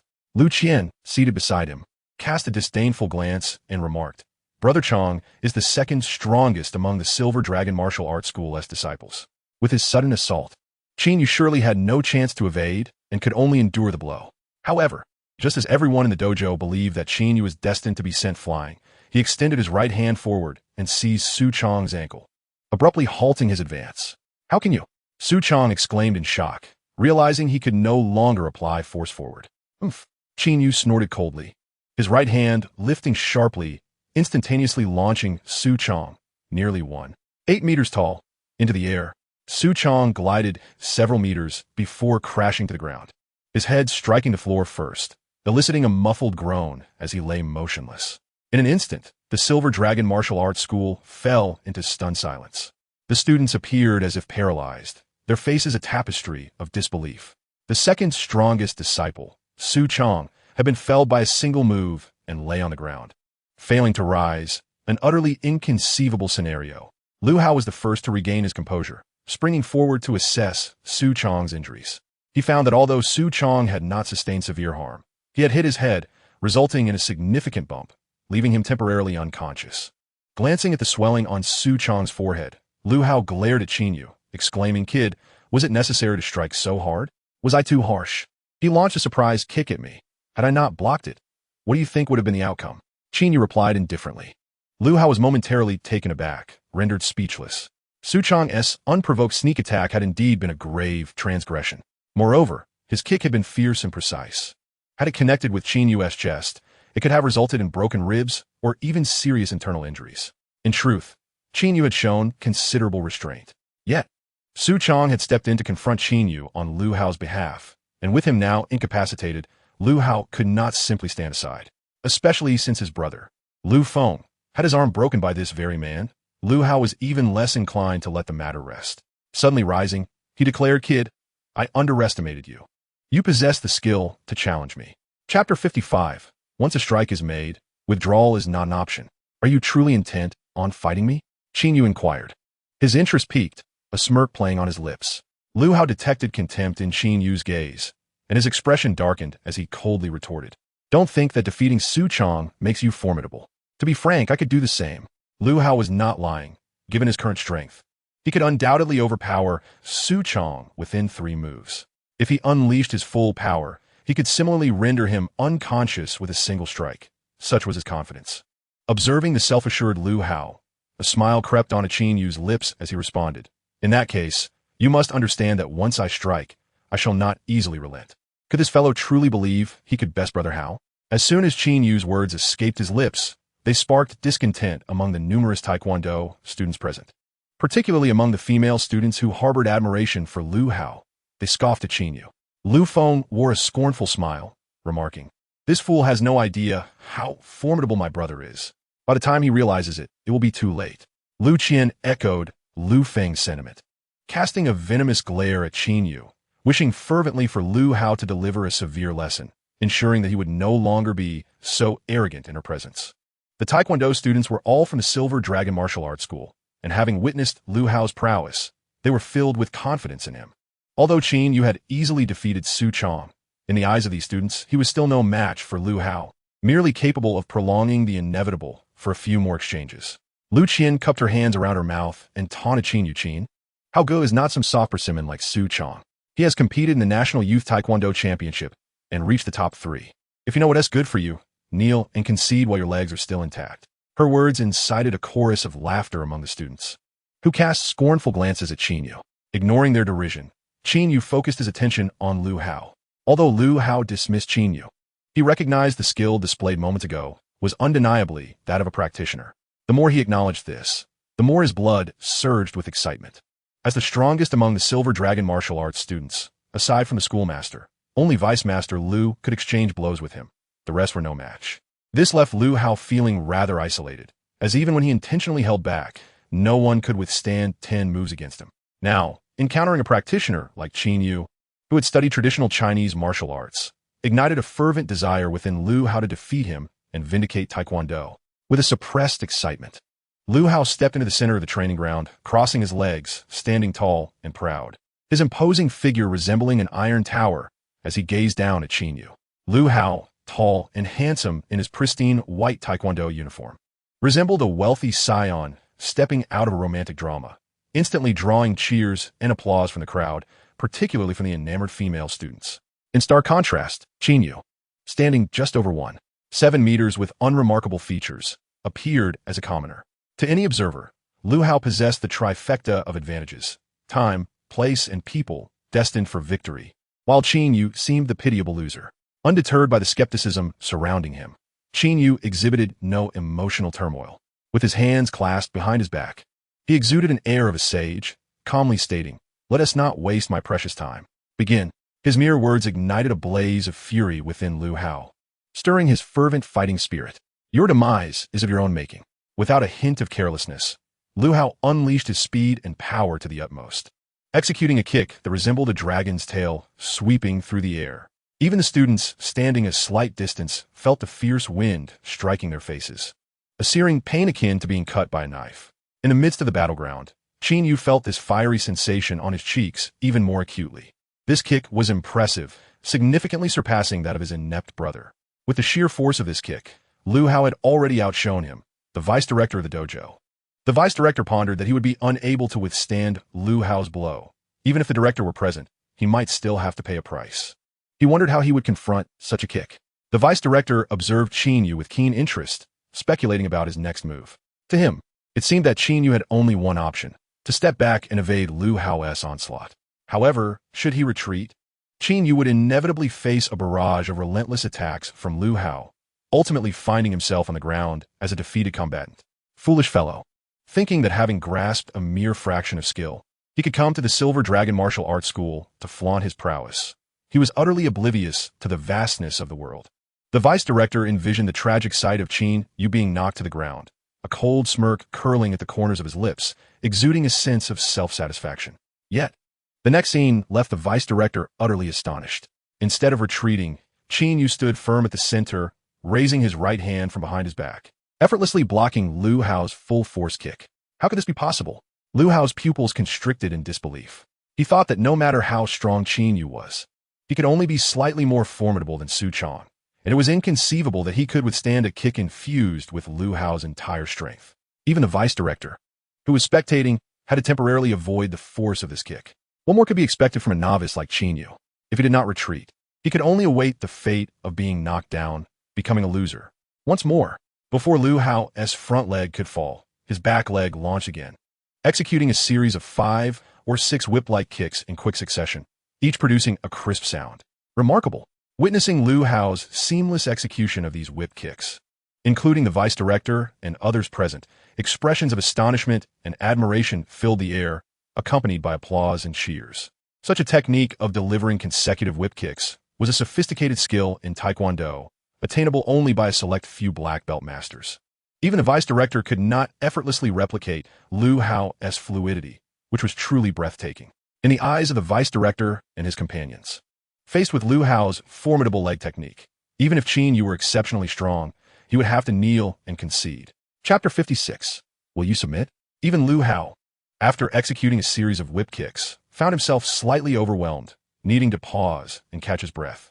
Seizing this moment to recuperate, he turned to Qin Yu, eager to see how he fared after enduring so many whip kicks. Yet, the subsequent scene made Lu Hao's pupils widen in disbelief. There stood Qin Yu, composed and unyielding, his left hand resting behind him while his right hand extended before him, successfully blocking all of Lu Hao's vigorously delivered whip kicks, without a single injury to his fingers. How could this be possible? Despite Lu Hao's attempts to overestimate Qin Yu's prowess, he ultimately realized he had underestimated him.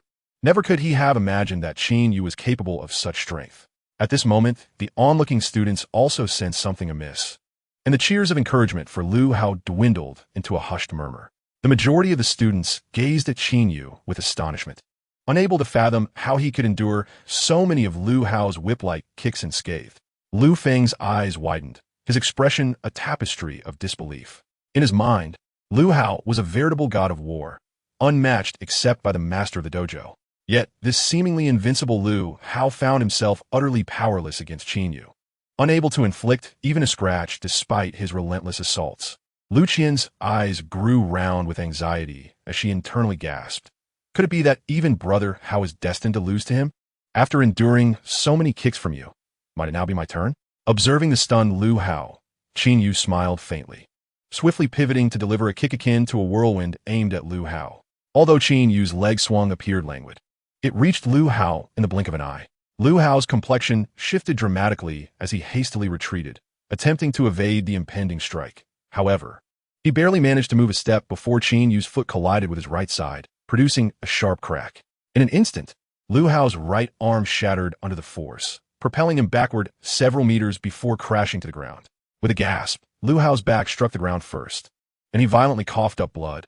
Gritting his teeth in desperation, he attempted to rise, but soon realized his right arm was broken, and his entire body felt numb, rendering him utterly powerless. He could only lie there, eyes wide with terror, fixated on Qin Yu. The Silver Dragon Martial Arts Hall fell into a profound silence, where even the drop of a pin would have echoed. No one had anticipated that Qin Yu would triumph over Lu Hao, let alone with such ease, sending him sprawling and bloodied with a single kick, leaving him unable to rise, like a defeated rooster. How formidable! The once invincible Lu Hao, perceived as a warrior of mythic strength, was effortlessly brought down, appearing almost as if he were nothing more than a showy fighter, easily defeated. The spectators struggled to comprehend whether it was Qin Yu's overwhelming strength or Lu Hao's apparent weakness. Yet, recalling Lu Hao's previous displays of prowess, they felt a shiver run through them, swiftly discarding the notion of Lu Hao's weakness. The only plausible explanation was that Qin Yu was indeed exceptionally powerful. Lu Hao, are you all right? Vice Master Lu rushed over to assist him in standing. Lu Hao, still numb and in excruciating pain, took considerable effort to regain his composure, only to vomit another stream of blood, his complexion ashen. Qin Yu spoke coolly, "Rest assured, he is merely temporarily incapacitated." With that, he cast his piercing gaze around the room, particularly towards the Taekwondo students. Upon meeting the eyes of Lu Feng and Lu Qian, they averted their gaze in fear, unable to meet his stare. "Is there anyone else who dares to challenge me? Step forward." Qin Yu sneered, addressing the gathered students. Even the mightiest student of the Silver Dragon Martial Arts School, Lu Hao, succumbed to defeat, rendering the prospects of his peers utterly futile against Qin Yu. The powerful kick delivered by Qin Yu not only toppled Lu Hao, but also shattered the pride of all the students at the Silver Dragon Martial Arts School, compelling them to reconsider whether Taekwondo was indeed the supreme martial art. Noticing the silence, Qin Yu turned to Deputy Director Lu, smiling, and inquired, "What about you? Do you concede?" "I am no match for you," admitted Deputy Director Lu, after a prolonged moment of contemplation. Yet, he could not suppress his unwillingness as he added, "However, do not revel too much. Our Master Park is the true expert, and you would not last 3 moves against him. Is that so? Then I invite your master to spar with me." Qin Yu replied with a playful smile. Upon discovering that Master Park was absent from the dojo, disappointment flickered across Qin Yu's face. With hands clasped behind his back, he strode out of the Silver Dragon Martial Arts School like an otherworldly sage. Watching Qin Yu exit with such confidence, Lu Qian shook her head in disbelief, struggling to reconcile the majestic figure before her with the meek son-in-law of her second uncle's family. As he opened the door to his residence, his phone rang. To his surprise, it was a call from a young lady of the Tang family, Tang Xiaoxian. "Mr. Qin, I apologize for calling you so late," she said, her tone filled with respect, reminiscent of a junior addressing a senior, as she had witnessed Qin use medical skills firsthand, curing her grandfather's long-standing ailment with ease. Qin Yu replied casually, "No need for formality, Miss Tang. What brings you to call at this hour?" "Tomorrow, Jiangzhou will host a medicinal herb auction. I was wondering if Mr. Qin would be interested." Having learned of Qin Yu's interest in traditional Chinese medicine, she had diligently gathered information, seizing the opportunity to reach out to him. Upon hearing of the auction, Qin Yu's face lit up with excitement. "Really? That sounds wonderful. What time and where?" "Tomorrow evening at 8 o'clock at the Yunding International Entertainment Club."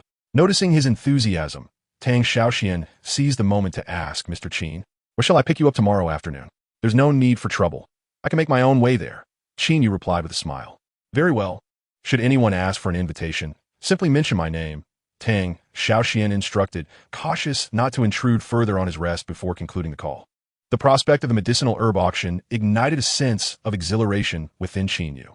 He currently possessed ample wealth, with a staggering 100 million in cash resting in his bank account. If he were to encounter the herbs necessary for crafting the cleansing elixir at the auction, he would not hesitate to bid recklessly, regardless of the cost, for nothing in this world was more precious than his sister, Xiaoxue's life. Chapter 57, Yunding International. The following afternoon, Qin Yu arrived at the Yunding International Entertainment Club half an hour before the auction commenced. Yunding International ranked among the top 3 extravagant entertainment venues in Jiangzhou, frequented by the affluent, with an average expenditure exceeding 10,000, far beyond the means of ordinary individuals. Qin Yu had passed by the Cloud Summit International numerous times, yet each occasion only allowed him a distant glance, as he dared not venture inside. It was said that even merely sitting down for a glass of water would incur a service charge of several hundred. However, circumstances had changed now. With over 100 million in his bank account, his confidence was significantly bolstered. The security at Cloud Summit International was exceedingly stringent, requiring patrons to present an invitation. When Qin Yu was checked, lacking an invitation, he simply mentioned Tang Xiaoxuan's name. The security guard verified it and promptly allowed him entry without further inquiry. At the entrance of the club, a sign indicated that the herbal auction was being held on the 2nd floor. As the auction had yet to commence, all participants were obliged to wait on the 1st floor. Scanning the room, Qin Yu observed that the space was already filled with people, including numerous handsome men and beautiful women. The men were uniformly clad in suits, while the women wore exquisite gowns, mingling in groups and engaging in animated discussions, epitomizing the elegance of high society. Is this the life of the affluent? Qin Yu pondered as he gazed at the impeccably dressed individuals before him. If Lu Rian were present, she would undoubtedly belong to this elite circle, perhaps even more radiant than those around her. This thought brought a tinge of bitterness to Qin Yu. Had it not been for their contractual marriage, he and Lu Ruyan might never have crossed paths. As they hailed from entirely different worlds, she, a privileged heiress, and he, a struggling youth from the lower echelons of society, destined never to intersect. After a moment of reflection, Qin Yu steeled himself. He was no longer the impoverished lad of yore, but rather a man of considerable wealth, boasting a fortune exceeding 100 million, and endowed with extraordinary abilities. With this realization, confidence surged within him. He reached for a glass of champagne from a nearby server and smiled gently at her. Just then, in a corner of the club's grand hall, a young woman in a pink gown, elegantly adorned, fixed her gaze upon Qin Yu, her eyes brimming with disdain. "Who do you see?" she asked, standing beside a man in a blue suit who wore gold-rimmed glasses, exuding an air of refinement. Noticing his companion's unusual expression, the bespectacled man followed her gaze, his pupils dilating in shock. His eyes were not only filled with loathing, but also a simmering rage. Barely able to utter the words, "Qin Yu?" It turned out that the bespectacled man was none other than Lu Yang. Accompanying Lu Yang was the young woman in pink, his girlfriend Sun Ling, who happened to be the daughter of Wang Xiumei, Lu Rian's aunt. During a recent family gathering, Qin Yu had repeatedly embarrassed Lu Yang, causing him to lose face in front of his girlfriend's relatives, even offending her mother. Fortunately, with his silver tongue, Qin Yu had promised Wang Xiumei a jade bracelet, securing her forgiveness. Now, encountering his adversary, Lu Yang's anger flared, and he coldly remarked, "Let's go see how he managed to get in here." This establishment is the Cloud Summit International Club, exclusive to the upper echelons of society, a realm far beyond the reach of someone like Qin Yu, deemed mere detritus. Sun Ling, entwined with Lu Yang, strode purposefully towards Qin Yu. As they approached, Sun Ling abruptly struck Qin Yu's shoulder with a forceful slap. Qin Yu turned in surprise, recognizing Sun Ling and Lu Yang, and exclaimed, "What brings you both here?" "That is precisely what we should ask you," Sun Ling retorted, crossing her arms haughtily. "Qin Yu, do you comprehend the nature of this place? This is Cloud Summit International, a domain where individuals of your ilk are categorically unwelcome. You ought to leave immediately. Why should I depart at your command?" Qin Yu replied, momentarily taken aback and dismissive. "Because my companion Lu Yang holds a prestigious membership here," Sun Ling declared with a triumphant smirk, brandishing Lu Yang's golden membership card. Lu Yang, with a cold stare fixed on Qin Yu, questioned disdainfully, "Only members are permitted entry into Cloud Summit International, yet I do not recall ever seeing you here. Young Master Qin, how did you manage to infiltrate this place? Pray tell, did you sneak in?" "I was invited," Qin Yu replied, his tone unflustered. "Invited?" Sun Ling echoed, momentarily taken aback, before derisively pointing at Qin Yu. "Do not attempt to deceive me. Qin Yu, I know precisely what you are. Who in their right mind would extend an invitation to a worthless plebeian like you?" "The person who invited me is Tang Xiaoxian," Qin Yu stated calmly. "Tang Xiaoxuan? Who is she? I have never heard of her." Sun Ling repeated the name, her mind drawing a blank. It is understandable, for she is merely a sales clerk at a large department store, having gained access to Cloud Summit International through her association with Sun Yang. Even Lu Yang, though a sales manager in a foreign trade company, is of a lower status compared to the illustrious Tang Xiaoxian, the esteemed daughter of the prominent Tang family in Jiangzhou. The circles she frequents belong to the highest echelons of society, far removed from the likes of Lu Yang and Sun Ling. Lu Yang scoffed, crossing his arms defiantly, and proclaimed arrogantly, "Qin, if you are wise, you will remove yourself from here. Your presence is not welcome among us." Qin Yu replied coolly, "I shall come and go as I please. It is not for you to dictate my actions. Speaking with you is a mere waste of my time." With that, he turned and strode toward the main hall, dismissing Sun Ling and Lu Yang entirely. "What did he just say? Speaking with us is a waste of time." Sun Ling glared at Qin Yu's retreating figure, her anger flaring. She turned to Lu Yang and urged, "Lu Yang, think of a way to teach him a lesson. How dare this insignificant wretch speak to me in such a manner? It infuriates me." In Sun Ling's eyes, Qin Yu was nothing more than refuse, meant to dwell in the lower strata of society, forever looking up to her, groveling at her feet. How could she possibly endure such treatment? Lu Yang's expression gradually morphed into one of cold malice, his eyes gleaming with a sinister light. "Rest assured, Qin Yu is as good as finished. I will ensure he is humiliated publicly, so he never dares to show his face before us again." "And how do you plan to accomplish that?" Sun Ling inquired, her curiosity piqued by Lu Yang's ominous declaration. Lu Yang's lips curled into a cold smile as he gestured towards a nearby circle, saying, "Come, let us go greet young Master Shun." Sun Ling, with a puzzled expression, inquired, "Which young Master Shun are you referring to? Apart from the son of our Vice Mayor Shun in Jiangzhou, who else is worthy of such a title?" Liu Yang turned his gaze towards a young man in a white suit at the center of the circle, surrounded by 5 or 6 elegantly dressed women. Envy evident in his eyes. Chapter 58. Shun Juanhao. Young Master Shun, it has been a while. Liu Yang approached the circle with Sun Ling, his demeanor exceedingly polite. Upon hearing his name called, the man in the white suit turned to look, and upon recognizing Liu Yang, nodded slightly, saying, "Ah, it is indeed Liu Yang. It has been quite some time. What brings you here?" Liu Yang quickly pushed Sun Ling forward, a flattering smile adorning his face. "I heard there would be a traditional medicine auction here, and since my girlfriend has never attended one, I brought her along to broaden her horizons. Ling Ling. This is young Master Shun Juanhao, the son of our Vice Mayor Shun in Jiangzhou. Hello, young Master Shun. I am Sun Ling." Her eyes lit up as she eagerly extended her hand. Shun Juanhao appraised Sun Ling from head to toe, his gaze brightening. Sun Ling, adorned with exquisite makeup and radiant skin, was undeniably beautiful, rivaling the top models of Yunding International. "Greetings, beautiful. I hope we have the opportunity to enjoy each other's company in the future," Shun Juanhao said, taking Sun Ling's delicate hand and subtly caressing her wrist, a glint of mischief flickering in his eyes. Sun Ling, fully aware of Shun Juanhao's advances, did not show the slightest displeasure. Rather, she felt a twinge of delight. After all, Shun Juanhao was the son of the vice mayor of Jiangzhou, his status and power infinitely surpassing Liu Yang's. Should she manage to secure a connection with Shun Juanhao, her standing at home would undoubtedly rise, even commanding respect from her proud cousin, Liu Ruoying. With these thoughts swirling in her mind, Sun Ling began to contemplate how to part ways with Liu Yang and ensnare Shun Juanhao, the golden son-in-law. Unbeknownst to Liu Yang, who was oblivious to Sun Ling's inner musings, he leaned towards Shun Juanhao, pointing at the figure of Qin Yu in the distance. "Young Master Shun, do you see that person? I suspect he lacks an invitation and has sneaked in." "Oh."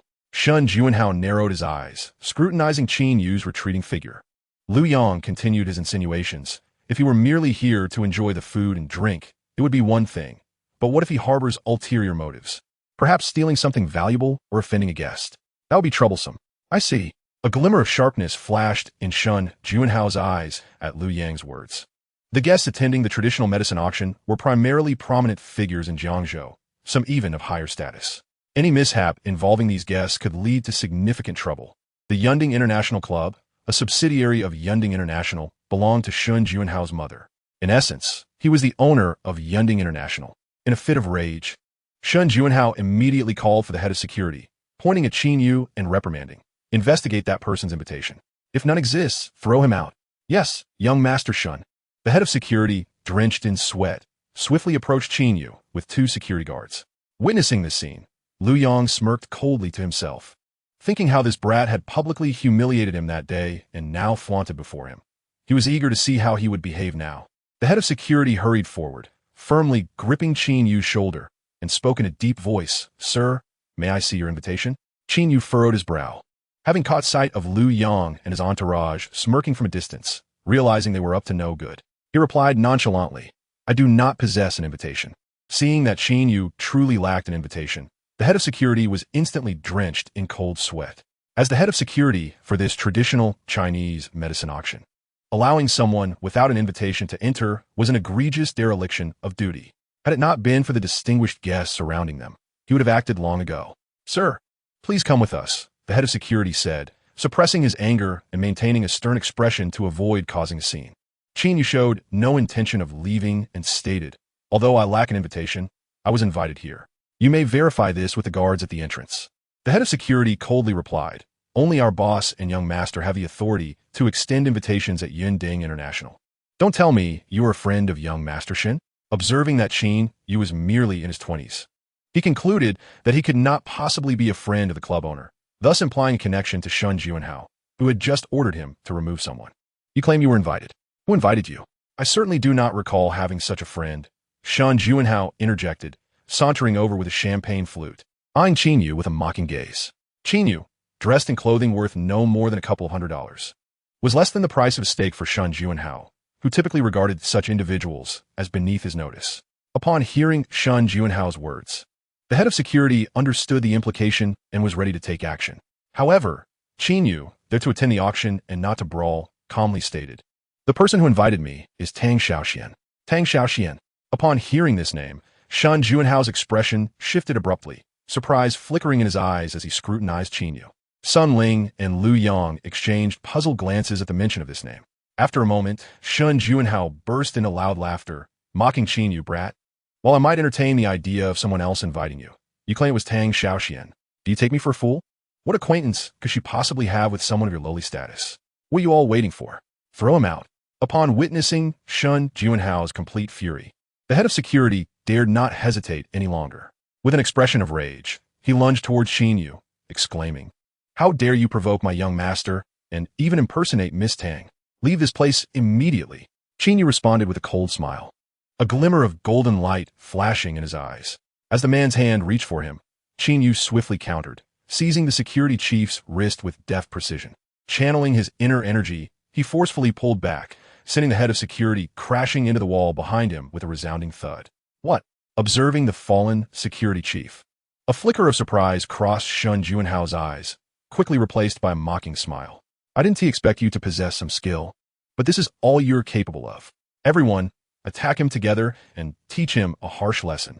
In addition to the 2 security guards from earlier, for more joined the fray, converging upon Qin Yu with the intent to subdue him. Shun Juanhao cast a disdainful glance, sneering.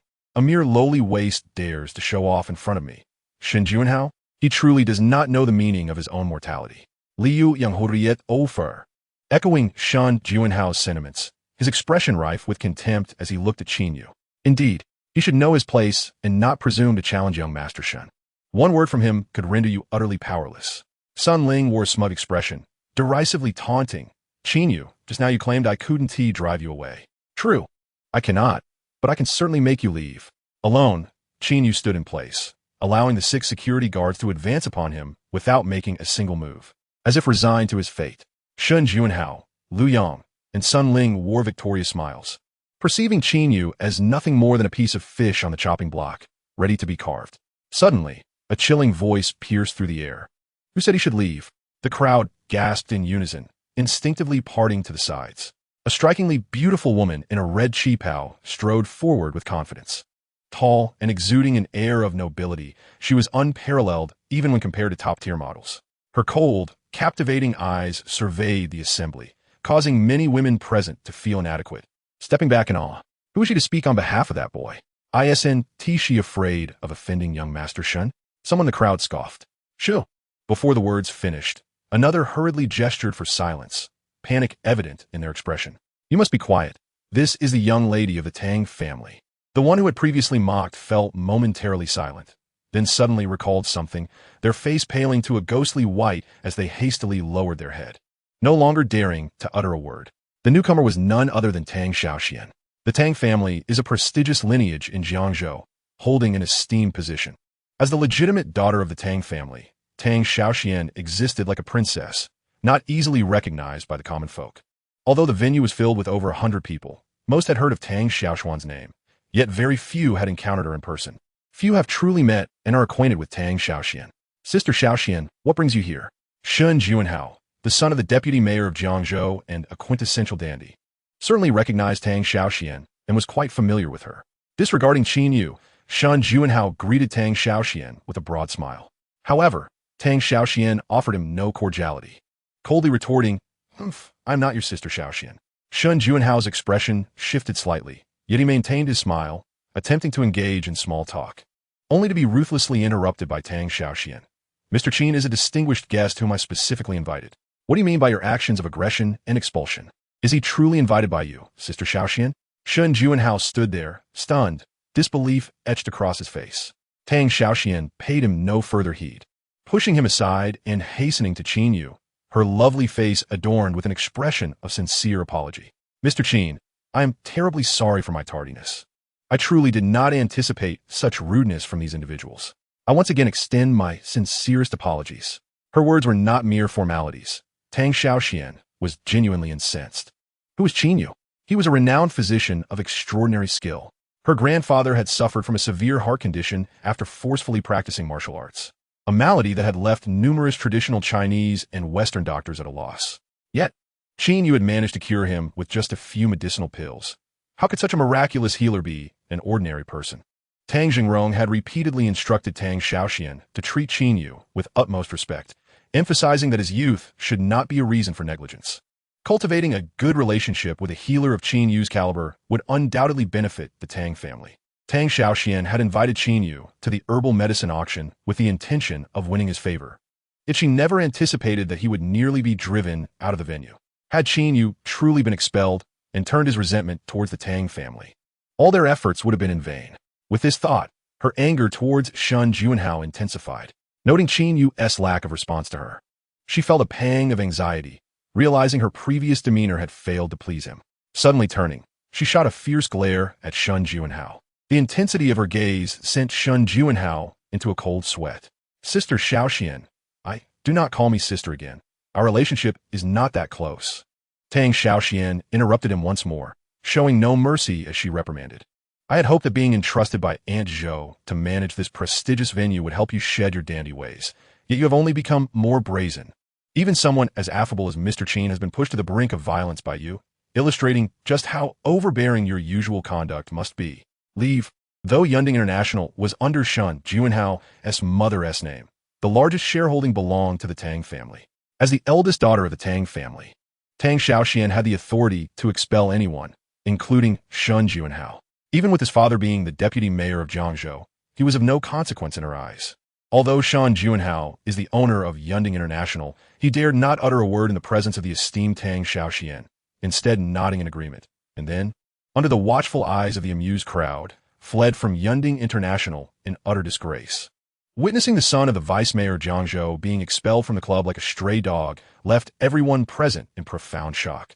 Their gazes towards Tang Xiaoxian filled with awe and admiration. Moreover, their curiosity regarding Qin Yu intensified. What manner of person could provoke Tang Xiaoxian to risk offending the vice mayor's son in order to defend him? Ignoring the scrutinizing eyes around her, Tang Xiaoxian respectfully addressed Qin Yu, stating, Mr. Qin, the herbal auction is about to commence. Allow me to escort you there. Very well, Qin Yu replied, clasping his hands behind his back and nodding, following Tang Xiaoxian towards the elevator. Once they ascended, the previously silent hall erupted into a cacophony of speculation regarding Qin Yu's enigmatic identity and background. They conjectured that such a young man, capable of eliciting such deference from the young lady of the Tang family, must surely belong to an influential family from the capital. Otherwise, Tang Xiaoxian would never have gone to such lengths. Only Sun Ling and Lu Yang remained frozen in place, utterly astonished. Lu Yang, closing his gaping mouth, stared at Sun Ling with a look of disbelief and asked, quickly tell me, who exactly is Qin Yu? What could he be? Just the useless son-in-law of my cousin's family. Sun Ling retorted, while the others speculated that Qin Yu was a scion of a prominent family in the capital. Sun Ling found their assumptions utterly ludicrous and baseless. As Lu Ruoyan's cousin, she knew Qin Yu's true circumstances all too well. The notion of him being a young master from a grand family was sheer folly. He was merely a destitute lowlife. Lu Yang, of course, did not believe the gossip about Qin Yu being a young noble either. Yet, he had just witnessed the Tang family's young lady treating Qin Yu with utmost respect, even going so far as to offend Shun Juanhao to protect him. Lu Yang gazed at the closed elevator doors, consumed by envy and resentment. To him, Shun Juanhao was already untouchable, and Tang Xiaoxian surpassed even him, representing a figure he could only aspire to admire from afar. Yet, Qin Yu, someone he regarded as worthless, was now walking alongside Tang Xiaoxian, a blow to his self-worth that was undeniably heavy. Sun Ling, filled with regret, exclaimed, this is terrible. Qin Yu knows Tang Xiaoxian, having offended him so gravely. What if he seeks revenge against us? Chapter 60. If there's a next time, I shall kill him. That is the Tang family of Jiangzhou. The Tang family is not only the foremost aristocratic family in Jiangzhou, but also one of the three great families of Jiangnan province. Sun Ling racked her brain, unable to comprehend how Qin Yu had stumbled upon such incredible fortune to be associated with such a powerful ally. If Qin Yu had the Tang family backing him, who in the Lu or Wang families could possibly catch his eye? At this thought, Sun Ling shuddered involuntarily. Unable to fathom how arrogant and domineering that useless Qin Yu would become, leveraging his newfound influence to bully others. Upon contemplating the potential retribution from Qin Yu, Lu Yang's visage turned ashen. Without a moment's hesitation, he pivoted and hastily made his way towards the entrance of the club. Observing Lu Yang's sudden departure without uttering a word, Sun Ling felt compelled to follow suit, fearing to linger. Meanwhile, Qin Yu was seated on the sofa in the VIP lounge on the second floor, perusing a promotional brochure. Tang Xiaoxian sat gracefully beside him. Watching him flip through the pages, her crimson lips parting as if to speak, yet she hesitated. Once Qin Yu concluded his examination of the brochure, Tang Xiaoxian seized the opportunity to speak. Mr. Qin, the individual you encountered earlier is named Shun Juanhao. His father, Shun Qingmin, serves as the deputy mayor of Jiangzhou. I truly did not anticipate his rudeness towards you, and I sincerely apologize. Qin Yu closed the brochure, casting a languid glance at Tang Xiaoxian as he replied. It is of no consequence. I must express my gratitude for your timely intervention. Hearing his words, Tang Xiaoxian felt a tightening in her chest. She discerned an underlying tone in his response. According to her grandfather, Qin Yu had inherited an extraordinary medical legacy, possessing remarkable healing abilities beyond the ordinary. Realizing this, she promptly added, Mr. Qin, Shun Juanhao's mother was a high school classmate of my mother, and I'm somewhat acquainted with him. Might I implore you to grant him leniency this once? Is that so? Qin Yu's tone remained nonchalant, his gaze fixed on Tang Xiaoxian with a hint of amusement. His indifferent reaction only served to confirm Tang Xiaoxian's apprehensions, causing her heart to shudder as her beautiful eyes shimmered with a plea. Since mastering the art of cultivation, Qin Yu's disposition had gradually transformed. In the past, lacking the strength to protect his sister, he had been forced to endure humiliation, constantly bending to the will of others. However, the situation had changed. Endowed with the ability of X-ray vision and a millennium of heritage, along with a method to cure his sister's leukemia, he no longer needed to bow to others or tolerate their bullying and scorn. Even if Shun Juanhao was the son of a deputy mayor, he would not let such provocations go unpunished. What surprised Qin Yu was Tang Xiaoxian's ability to sense his murderous intent. Gazing into her pleading eyes, he set the brochure aside, slowly rising to his full stature, and, looking down at her, declared coldly, This is a one-time concession. Should Shun Juanhao err again, I shall not hesitate to eliminate him. With that, he turned and exited the VIP lounge, leaving Tang Xiaoxian pale and shaken. Yes, she quickly responded, exhaling a sigh of relief as she hurried to catch up with Qin Yu. The auction hall, located directly across from the VIP lounge, had been transformed from a grand banquet hall. By the time Qin Yu and Tang Xiaoxian arrived, the venue was already teeming with people, a sea of heads filling every seat, save for a few vacancies in the front row. As the eldest daughter of the Tang family, Tang Xiaoxian had naturally reserved prime seating. When she invited Qin Yu to occupy a seat in the front, he graciously declined, preferring to avoid the limelight and the scrutiny of many. Understanding his preference for discretion, Tang Xiaoxian summoned the auction supervisor to find them 2 seats in the middle of the hall. As Qin Yu settled into his seat, he was immediately struck by a distinct aura that surrounded him. He hastily activated his golden eyes of insight, directing his gaze toward the foremost row of seats, ultimately fixing his attention on a man clad in gray. Through his enhanced vision, the essence of ordinary individuals appeared akin to mere matches, while that of practitioners radiated with far greater luminosity. Perhaps due to her cultivation of the Tang family's techniques, Tang Xiaoxian's aura shone like a candle, considerably more brilliant than those around her, yet still, it paled in comparison. In contrast, the gray-clad man emanated an essence as dazzling as flames, exuding an overwhelming presence. It turned out he was a martial artist. Although surprised, Qin Yu soon found solace in the understanding that martial arts, much like cultivation, was a form of practice that required substantial medicinal resources to support advancement. He chose not to dwell on the gray figure any longer. However, it was evident that those seated in the front row were individuals of high stature and immense importance. Had Qin Yu desired to attract attention, he could effortlessly have occupied a seat in the front row alongside Tang Xiaoxian, basking in the envious and reverent gazes of others. Are you also here to auction medicinal herbs? Tang Xiaoxian inquired with a sweet smile. No, I am here on my grandfather's orders to accompany Mr. Qin for the auction. She continued, Grandfather specifically instructed me that if Mr. Qin encounters any medicinal herbs he desires, he should bid freely without concern for the price. Her words could not have been clearer. Her purpose was to serve as a human wallet for Qin Yu. He discerned that this was Tang Zhengrong's deliberate attempt to ingratiate himself with him, with 100 million in cash resting in his bank account. Qin Yu lacked for nothing and certainly did not require anyone's assistance. Nonetheless, he felt a sense of gratitude for Tang Zhengrong's goodwill. At that moment, a middle-aged man in a tailcoat strode onto the stage with purpose. Given that this was a medicinal herb auction, the treasures mentioned by the host were undoubtedly of the highest quality. As soon as he made his announcement, the audience erupted with excitement, with several voices interrupting the host. Enough with the preamble. Let us get started. Very well, let us proceed. The medicinal herb auction is officially underway. The host, far from being angered, maintained a smile. He understood that the attendees were prominent figures from various industries in Jiangzhou, and their time was exceedingly precious.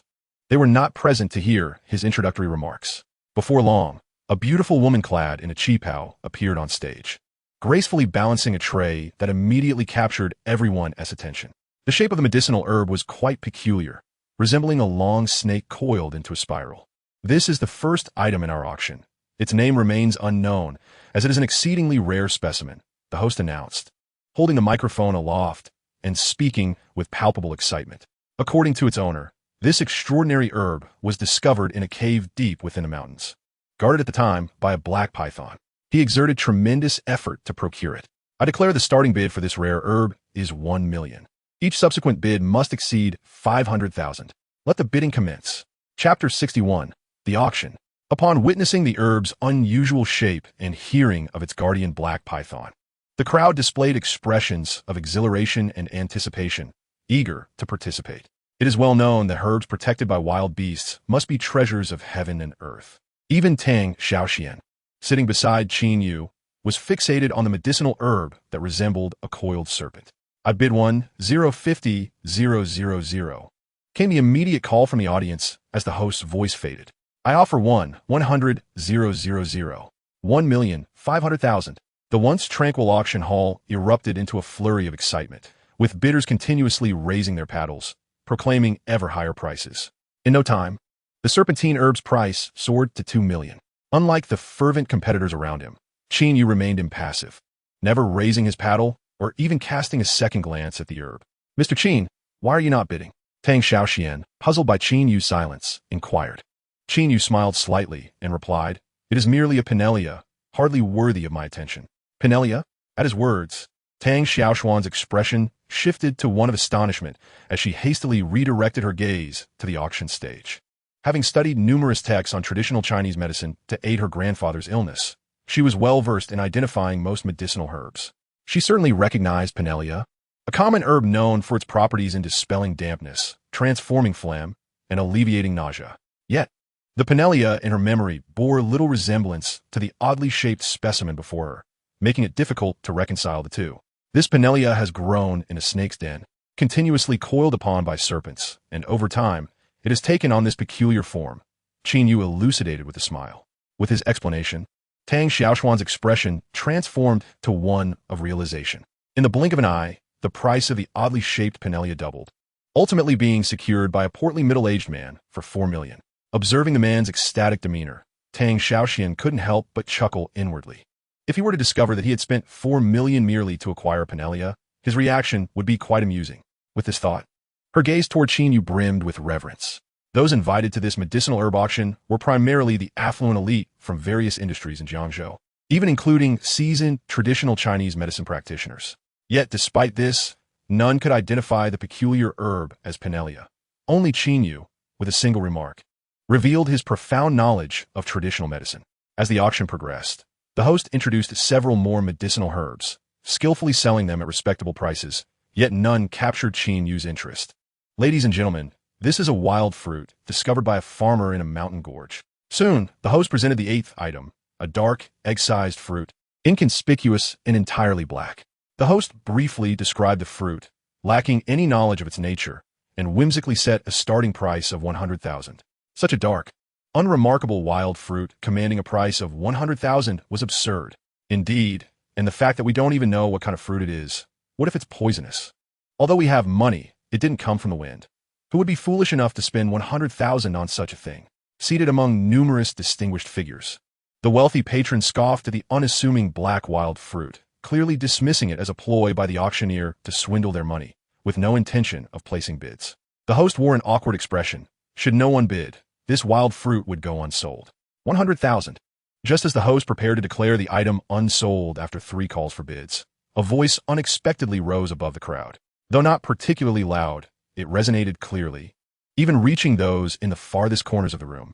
A man in gray raised an eyebrow in surprise, turning to regard the bidder. Upon recognizing the individual, his brow furrowed deeper. The bidder was merely a young man, likely in his 20s, with an unremarkable appearance and attire, indistinguishable from any ordinary youth. Perhaps I am overthinking this, the man in gray muttered to himself, dismissing the young man from his thoughts. Tang Xiaoxian cast an astonished glance at Qin Yu, her confusion evident as she inquired, "Mr. Qin, why would you bid on such a fruit? What if it is poisonous?" It was only upon Qin Yu's prompt that the host realized the need to inquire if anyone would offer a higher price. However, no one in attendance raised their paddles. To them, the black fruit was clearly a worthless item, and Qin Yu's decision to spend 100,000 on it seemed a foolish extravagance. Could he truly be a fool? With that amount, he could indulge in a beautiful model at a club. One whispered, "Perhaps he simply has money to burn." Another scoffed, "Look at his attire. It barely totals 200 yuan." Ignoring the derision surrounding him, Qin Yu's eyes sparkled with a glimmer of gold as he focused intently on the black fruit held by the host. To the average observer, it appeared to be a mere inconspicuous wild fruit, yet to Qin Yu, it represented an invaluable treasure. While its exterior was unremarkable, within it lay a core infused with medicinal properties, a rare gem for alchemy. Without unexpected turns, this wild fruit, containing the coveted core, was successfully acquired by Qin Yu at the starting bid of 100,000. To others, Qin Yu's expenditure on the wild fruit marked him as a simpleton. Yet he understood that this transaction was a remarkable windfall. The core could be used to concoct the coveted Yulu pill, renowned for its efficacy in treating external injuries. With a single Yulu pill, non-fatal wounds could heal rapidly with remarkable results. This core was capable of producing 4 Yulu pills, each of which could fetch over 1 million in the market. The previous herbal items auctioned had all been valued under 5 million, rendering them mere trifles to the affluent patrons, whose wealth exceeded tens of millions. Their true interest lay in the grand finale of the auction. Ladies and gentlemen, we are nearing the conclusion of our auction, and I now present the final, most anticipated herbal item. The moment the host's words fell, the previously restless atmosphere transformed into a hushed silence. All eyes fixated eagerly on the tray draped in red cloth, anticipation palpable in the air. They attended the herbal auction with the singular aim of acquiring the piece de resistance of medicinal herbs. The host surveyed the audience, lifting one side of the tray's red veil while gripping the microphone, and excitedly declared, "Ladies and gentlemen, before I unveil the red cover, I feel it is imperative to remind you all that although this herb is nameless, it has been personally authenticated by the esteemed Mr. Sun Yunhe, making it a rare elixir that is over a century old." At this revelation, a wave of astonishment swept through the crowd. The attendees wore expressions of deep respect, clearly recognizing Mr. Sun's significant authority in the field of traditional Chinese medicine. In Chapter 62, titled Crimson Fire Lotus, a nameless herb, merely validated by Sun Yunhe's endorsement, incited a frenzy among the crowd, highlighting the man's extraordinary reputation. Qin Yu turned to Tang Xiaoxian and inquired, "Who is this Mr. Sun?" Tang Xiaoxian appeared surprised and responded, "Mr. Qin, you do not recognize the illustrious Mr. Sun Yunhe?" In her eyes, Qin Yu possessed an extraordinary mastery of traditional Chinese medicine and should be well acquainted with its figures and events. However, she was taken aback to discover that he was unfamiliar with Sun Yunhe. Though puzzled, Tang Xiaoxian maintained a demeanor of respect and explained, "Mr. Sun Yunhe is a renowned master of traditional Chinese medicine in China and a leading figure in the Jiangnan medical community, holding a status that rivals the heads of the 3 great families of Jiangnan, even standing on equal footing with them. Since this Mr. Sun is a master of traditional medicine, why did your grandfather not consult him for treatment?" Qin Yu inquired with a hint of amusement. Tang Xiaoxian discerned the underlying meaning in his words and hastily clarified, "Mr. Qin, my grandfather's heart condition resulted from forcibly cultivating his inner energy, which subsequently affected his lungs and heart. The only individual capable of discerning the root of his ailment, aside from you, is Mr. Sunday." Oh, Qin Yu's interest was piqued. He realized that his ability to identify the source of Tang Jingrong's heart condition was solely due to his penetrating vision. The fact that Mr. Sun could ascertain the ailment with mere observation underscored his extraordinary medical prowess. With this thought, Qin Yu's eyes glimmered with golden light as he directed his gaze toward the tray draped in red, eager to discover the identity of the nameless herb that had garnered Mr. Sun's acclaim. Upon catching sight of the herb's true form, he could not help but exclaim, nearly leaping to his feet in excitement. The host, seemingly oblivious to Qin Yu's unusual reaction, continued to build suspense on stage, Ladies and gentlemen, before unveiling the red cover, let me introduce the uniqueness of this herb. It grows deep within a volcanic crater, harvested at great peril to life itself, having been personally authenticated by the leader of the Jiang medical community and boasting an age of over 100 years. The combination of these three factors alone suffice to underscore the herb's exceptional nature, igniting the audience's anticipation and eagerness to compete for it. Enough of your rambling. Unveil the cover quickly and let us see what this precious herb is, shouted a bald man in the front row, his gaze fixated ominously on the host. We have taken time out of our busy schedules to attend this auction, not to listen to your idle talk. As the bald man concluded his statement, a middle-aged gentleman with a square face beside him interjected abruptly, reprimanding him without reservation. The host, initially intending to maintain an air of suspense, was immediately intimidated into silence by the authoritative presence of these two figures. They were no ordinary individuals. One was a prominent underworld figure in Jiangzhou, while the other was the chairman of the Jinshi Group, both wielding immense influence and wealth exceeding 100 billion, capable of shaking the very foundations of Jiangzhou with a mere stamp of their feet. Faced with such dignitaries, the host dared not prolong the suspense any further and promptly unveiled the red veil. What lay beneath was a strikingly vibrant red medicinal herb, resembling a lotus flower, radiant and exuding high temperatures, akin to a crimson lotus doused in molten iron. Even from a distance, one could feel its searing warmth. At that moment, someone sensed an unusual change, wiping the beads of sweat from their brow while inquiring of their neighbor. His observation prompted an immediate reaction from the crowd, as they realized the auction venue seemed to have suddenly heated by over 10 degrees, leaving everyone drenched in perspiration. This was particularly true for the host, who stood closest to the red lotus, nearly soaked through, his hair damp and disheveled to an exaggerated degree. Struggling against the oppressive heat, the host addressed the audience, assuring them there is no need for alarm. The high temperature is merely an emanation from the herb itself, which is precisely what makes it so extraordinary. Upon learning that the intense heat was a characteristic of the unnamed herb, the crowd erupted in ecstatic cheers, clamoring for the host to promptly announce the starting price. This was precisely the moment the host had been awaiting. Clearing his throat, he declared, in light of the rarity and peril associated with harvesting this unnamed herb, I announce the starting price to be 10 million, with each subsequent bid not to fall below 500,000. A collective gasp resonated throughout the room as the words left his lips. The starting price alone was 10 million. The final sale price would surely reach astronomical heights. Although the 10 million base price caused many to hesitate, some still raised their paddles without delay, shouting, I bid 11 million. The first to make a bid was the bald man.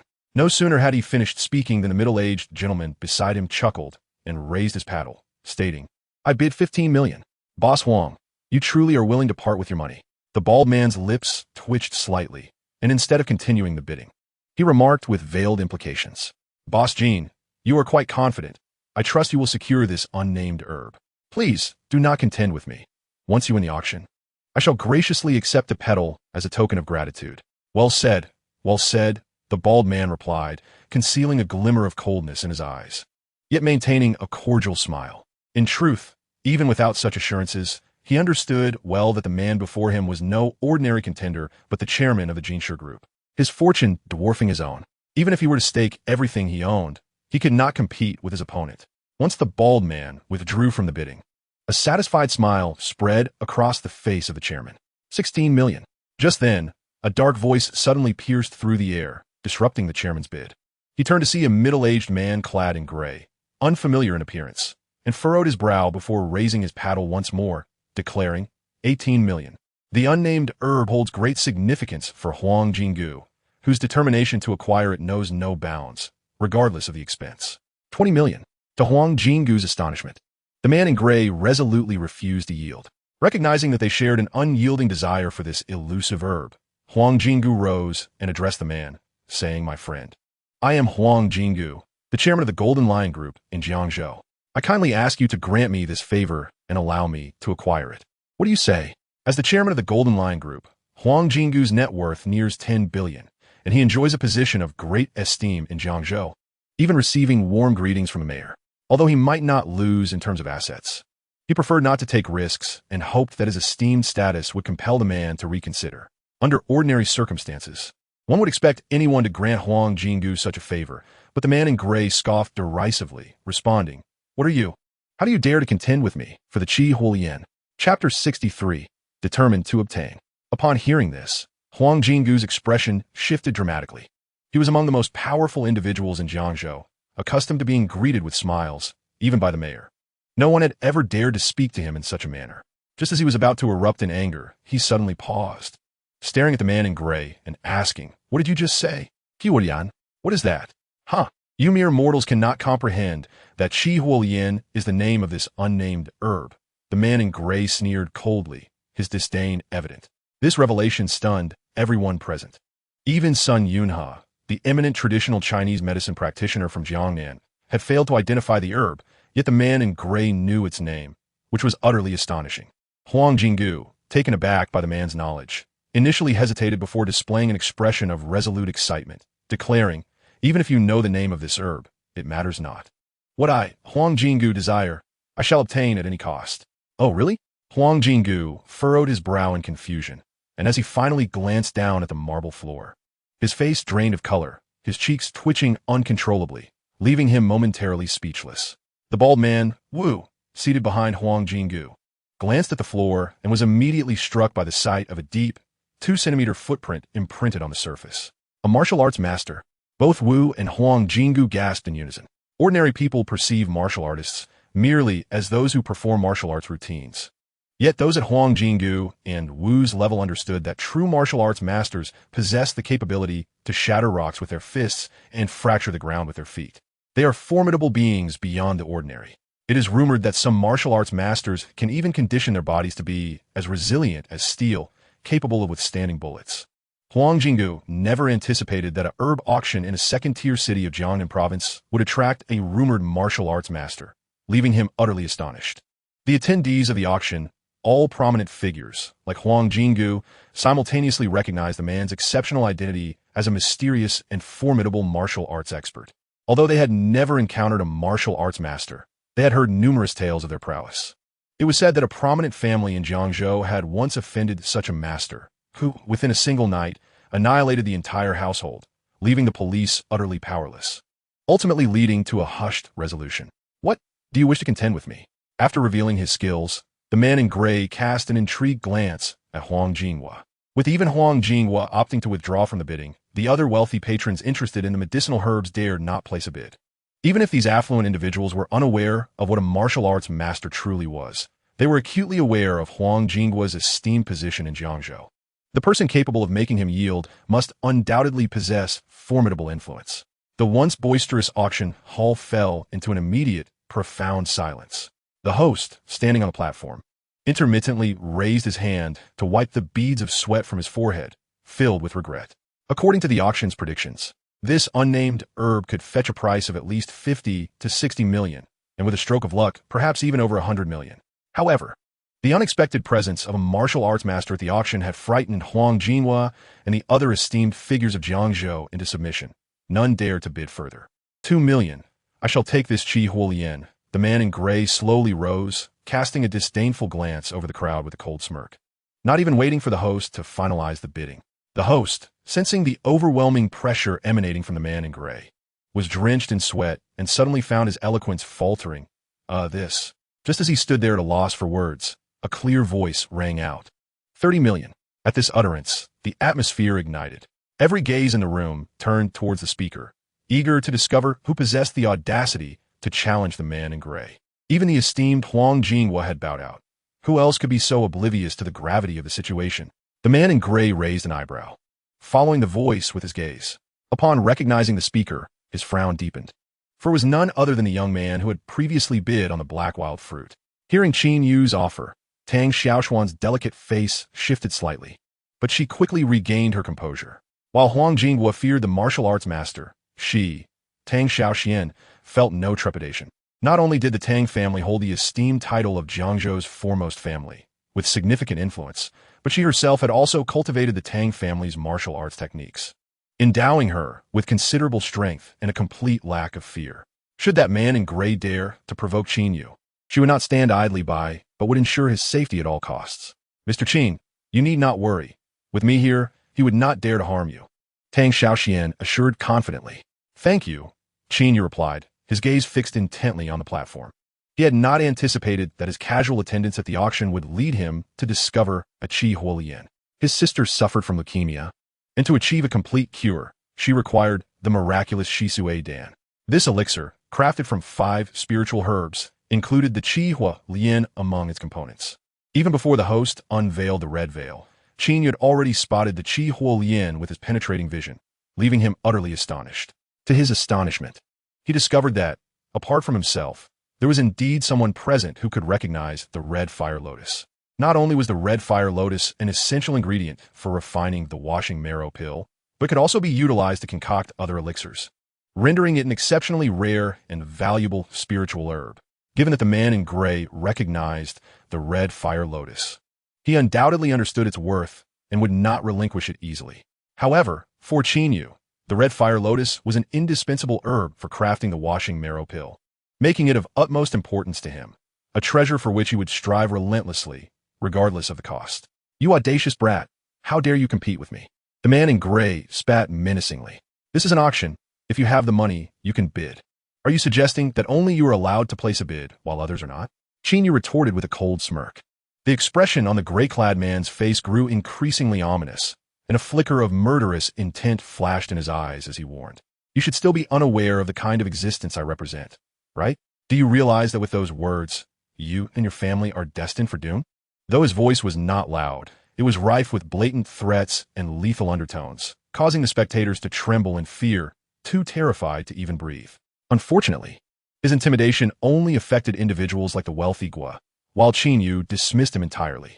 "Should you lack the funds, do not come to such places merely to save face. Do you understand?" Qin Yu remarked indifferently. Chapter 64. Ambush. "How dare you speak to me in such a manner?"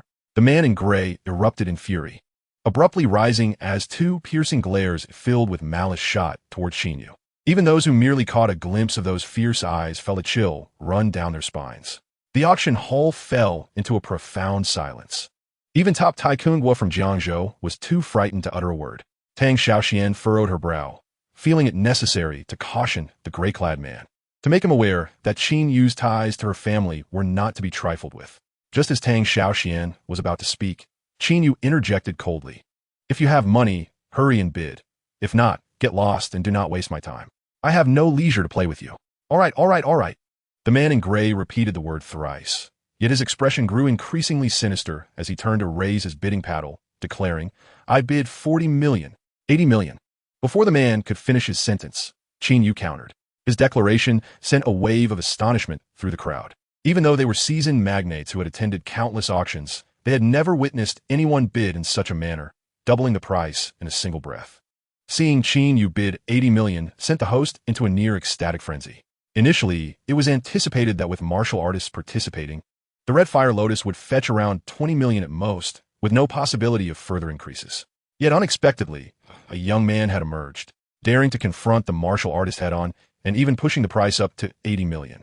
It is worth noting that the auction had projected the final price of the red fire lotus to be around 40 million, and now it had surged to an unprecedented height. Just from his commission, the host could earn several million effortlessly. How could he not be elated? "You." The man in gray was equally taken aback by Qin Yu's lavish bidding, which had commenced at a staggering 80 million. Do not speak of his entire fortune amounting to less than 80 million. Even if he possessed such wealth, he would never recklessly put all his money into a bidding war.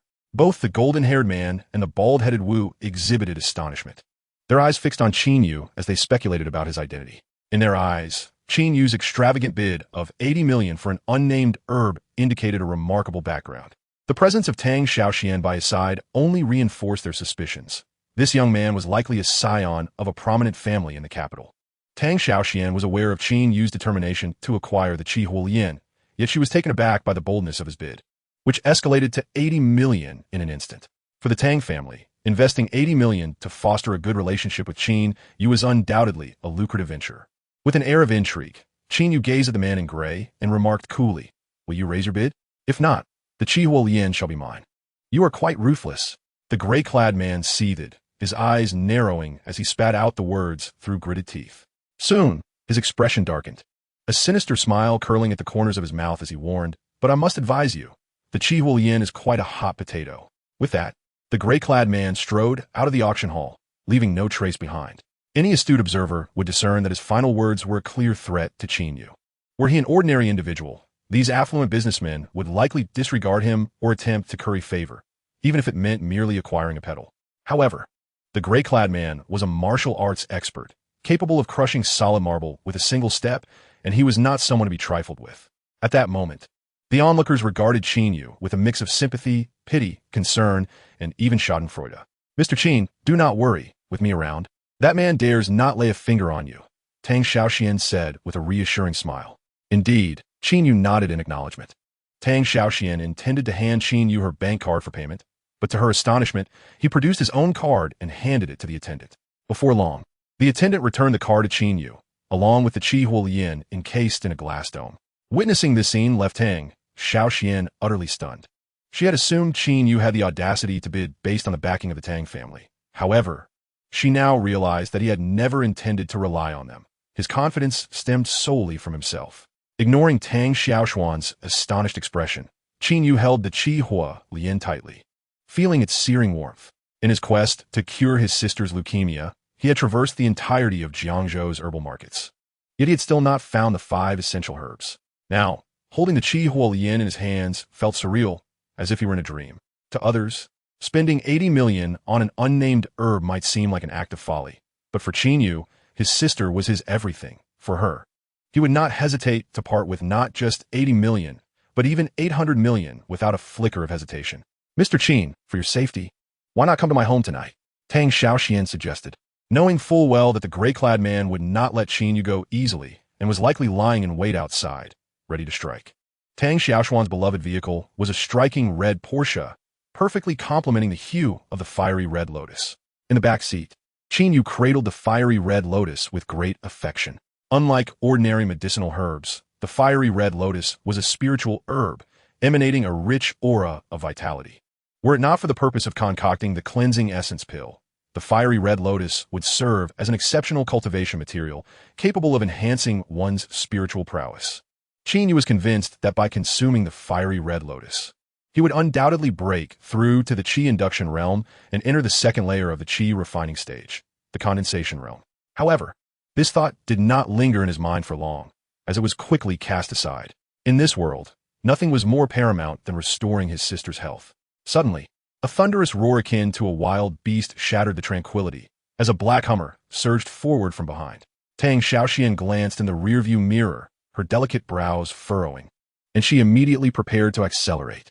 "Pull over," Qin Yu's calm voice interrupted her just as she was about to press the gas pedal. Startled by his words, Tang Xiaoxian hurriedly peered into the rearview mirror and said, "Mr. Qin, if I'm not mistaken, the Hummer behind us belongs to that individual from the auction."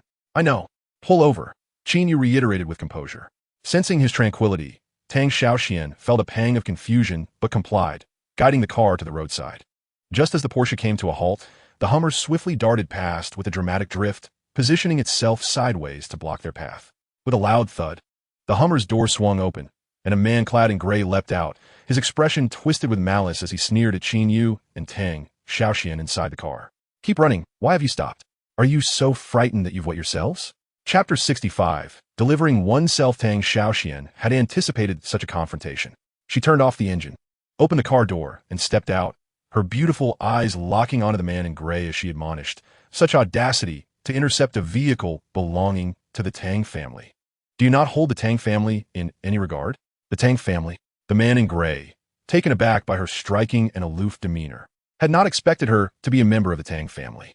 The Tang family was a prestigious clan in Jiangzhou, one of the 3 great families of Jiangnan. Even though he was a martial arts expert, he dared not utter words that would dismiss the Tang family's significance.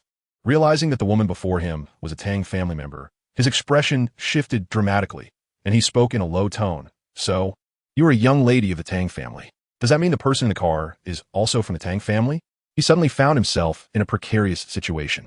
He had been sent by his master to Jiangzhou to bid for the fiery red lotus, instructed to acquire it at any cost. However, he had not anticipated the Tang family's interest in the fiery red lotus as well. If the person competing with him for the fiery red lotus was a descendant of the Tang family, the situation would become exceedingly complicated. Even his master was reluctant to provoke the Tang family lightly. Indeed, Tang Xiaoxian replied without hesitation, "I have no ties to the Tang family." At that moment, The rear door of the Porsche swung open, and Qin Yu leisurely emerged from the vehicle. At his declaration, both Tang Xiaoxian and the man in gray's expressions changed dramatically. Tang Xiaoxian gazed at Qin Yu with eyes brimming with reproach and accusation, inwardly cursing him as a fool. If only she had revealed that Qin Yu was a member of the Tang family, the man in gray, no matter how desperately he coveted the Scarlet Fire Lotus, would have to contemplate the repercussions of antagonizing the Tang family, and would refrain from taking rash actions. Yet, to her astonishment, Qin Yu failed to grasp her good intentions and proactively distanced himself from the Tang family. How can a man so skilled in medicine be such a blockhead? Tang Xiaoxian, exasperated, stomped her feet while silently berating him. Since you claim no ties to the Tang family, then matters can be easily resolved. The man in gray displayed an expression of wild elation. Not allowing Tang Xiaoxian a moment to explain, he took the offensive. Miss Tang, do not accuse me of lacking respect for your family. If this fellow hands over the Scarlet Fire Lotus, I shall spare his life and allow you to leave. Otherwise, do not blame me for my rudeness. With that, he abruptly lifted his foot and stomped down on the cement floor, producing a thunderous sound as a large depression formed, accompanied by a web of cracks spreading outward. Witnessing this display of power, Tang Xiaoxuan's expression turned to one of shock. Based on her understanding of martial arts, a practitioner capable of such feats must be a formidable expert at the pinnacle of internal strength. She vividly recalled an incident from her childhood when her grandfather demonstrated his skill, managing to create a similar crater in the cement floor with a single kick, just like the man before her. This indicated that the martial prowess of the man in gray was akin to her grandfather's, both being masters at the peak of internal strength. Although she had trained in the Tang family's techniques, her abilities were at most at the mid-stage of internal strength, rendering her no match for the man. As the man in gray created a deep pit in the cement, Qin Yu did not even furrow his brow, but instead remarked mockingly, "What's this? Unable to outbid me at the auction? You now intend to resort to force in private? Indeed, I shall seize it by force." Since Qin Yu was not a member of the Tang family, the man in gray felt no qualms, sneering dismissively. Impudent. Tang Xiaoxuan's face flushed with anger as she swiftly stepped in front of Qin Yu. Addressing the man in gray with a commanding voice, "This is Jiangzhou, the territory of the Tang family. Mr. Qin is our guest. How dare you insult him?" Qin Yu had healed Tang Jingrong's heart ailment, making him a benefactor of the Tang family. Even though she was aware, she could not contend with the man in gray. For the sake of her family's honor, Tang Xiaoxian could not easily retreat. Qin Yu was taken aback by Tang Xiaoxuan's willingness to defend him to such an extent. Feeling a surge of gratitude, "Mr. Qin, take the Scarlet Fire Lotus and leave first. I will hold him off." Standing resolutely before him, Tang Xiaoxian summoned her internal energy, exuding the force of someone at the mid-stage of internal strength. Her striking beauty, combined with her readiness to confront a formidable foe, radiated an aura of valor. Qin Yu recognized that Tang Xiaoxian was merely putting on a brave front. With her capabilities, how could she possibly withstand the man in gray? At most, she could last 5 or 6 exchanges. How far could he get in such a short time? "Let me handle this." Qin Yu smiled gently, attempting to circumvent Tang Xiaoxian. "Am I playing the hero?" Qin Yu queried, his expression one of confusion. At that moment, the man in gray approached with a cold smile, addressing Miss Tang. "Since you insist on confronting me, I must take the liberty to engage. However, rest assured, I harbor no intention of harming you. My sole target is that individual." As soon as he finished speaking, the man in gray took a sudden step forward, instantly appearing before Tang Xiaoxian. How swift! Tang Xiaoxian was aware of the man's formidable martial prowess, yet she was still taken aback and hastily delivered a fierce kick aimed at his abdomen. The kick was incredibly powerful, as swift as lightning, prompting even Qin Yu to nod in silent approval. By the sheer force of this strike, Tang Xiaoxian's capabilities far surpassed those of an ordinary martial artist, even eclipsing the abilities of the blue belt expert Liu Hao from the Silver Dragon Martial Arts School. Success! Tang Xiaoxian felt a surge of joy as she noticed her opponent's lack of response. However, her expression soon shifted. The man in gray raised his left hand effortlessly to block her fierce kick, without even swaying his body. "Now is my turn to strike." The man in gray sneered ominously, his right hand transforming into a knife-like strike aimed directly at Tang Xiaoxian's delicate neck. He certainly did not wish to kill her, merely to incapacitate her before dealing with Qin Yu. With a resounding clang, his hand strike shattered the B-pillar of the Porsche, sending shards of glass cascading to the ground. The man's countenance turned astonished as he looked up, only to find that Tang Xiaoxian had narrowly evaded the lethal blow. Yet, he soon comprehended that her timely escape was not due to her reflexes, but rather because someone had pulled her away just in time. The rescuer was none other than Qin Yu. Mr. Qin Tang Xiaoxian gazed at Qin Yu, who had grasped her wrist, her expression one of astonishment. "Hold this for me," Qin Yu instructed as he placed the scarlet fire lotus into Tang Xiaoxian's arms, then stepped towards a man in gray, his interest piqued.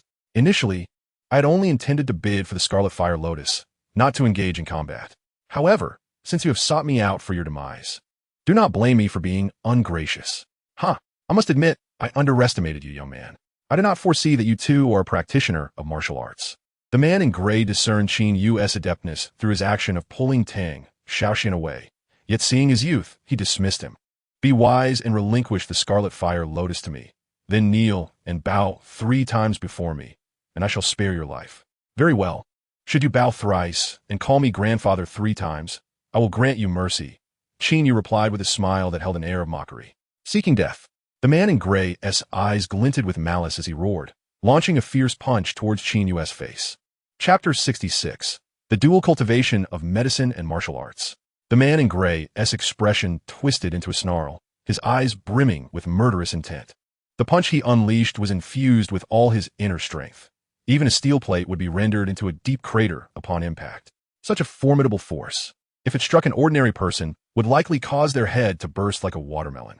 "Mr. Qin, be careful," Tang Xiaoxian gasped, startled by the man's formidable punch. One even her grandfather, Tang Zhengrong, had never delivered with such ferocity. Boom! The fist, as large as a cooking pot, collided with the Porsche's frame, creating a massive dent in the metal door and rendering the vehicle instantly inoperable. The man in gray's eyes widened in disbelief, revealing his incredulity. He had just unleashed his full strength without holding back, yet he still failed to land a blow on Qin Yu, leaving him utterly astonished. Even Tang Xiaoxian wore an expression of disbelief. The man in gray before them was a martial arts master stronger than her grandfather. Had she been the one to face that punch, she would have been gravely injured, if not killed. Yet, Qin Yu had the audacity to evade it, which only deepened her surprise. "With such limited ability, you dare to attempt my life? It is truly laughable." Qin Yu, with his hands clasped behind his back, presented himself with the demeanor of a martial arts grandmaster, revealing a profound sense of disappointment. The man in gray prided himself on his strength, but through Qin Yu's penetrating gaze, he could see that the man's punching speed was only marginally faster than that of Liu Hao, which was still inadequate. The instant the man threw his punch, Qin Yu had already perceived it and effortlessly sidestepped. The expression on the gray-clad man's face grew increasingly sinister as he fixated on Qin Yu and exclaimed, "Boy, you merely possess a swifter footwork. I refuse to believe you can evade all of my attacks."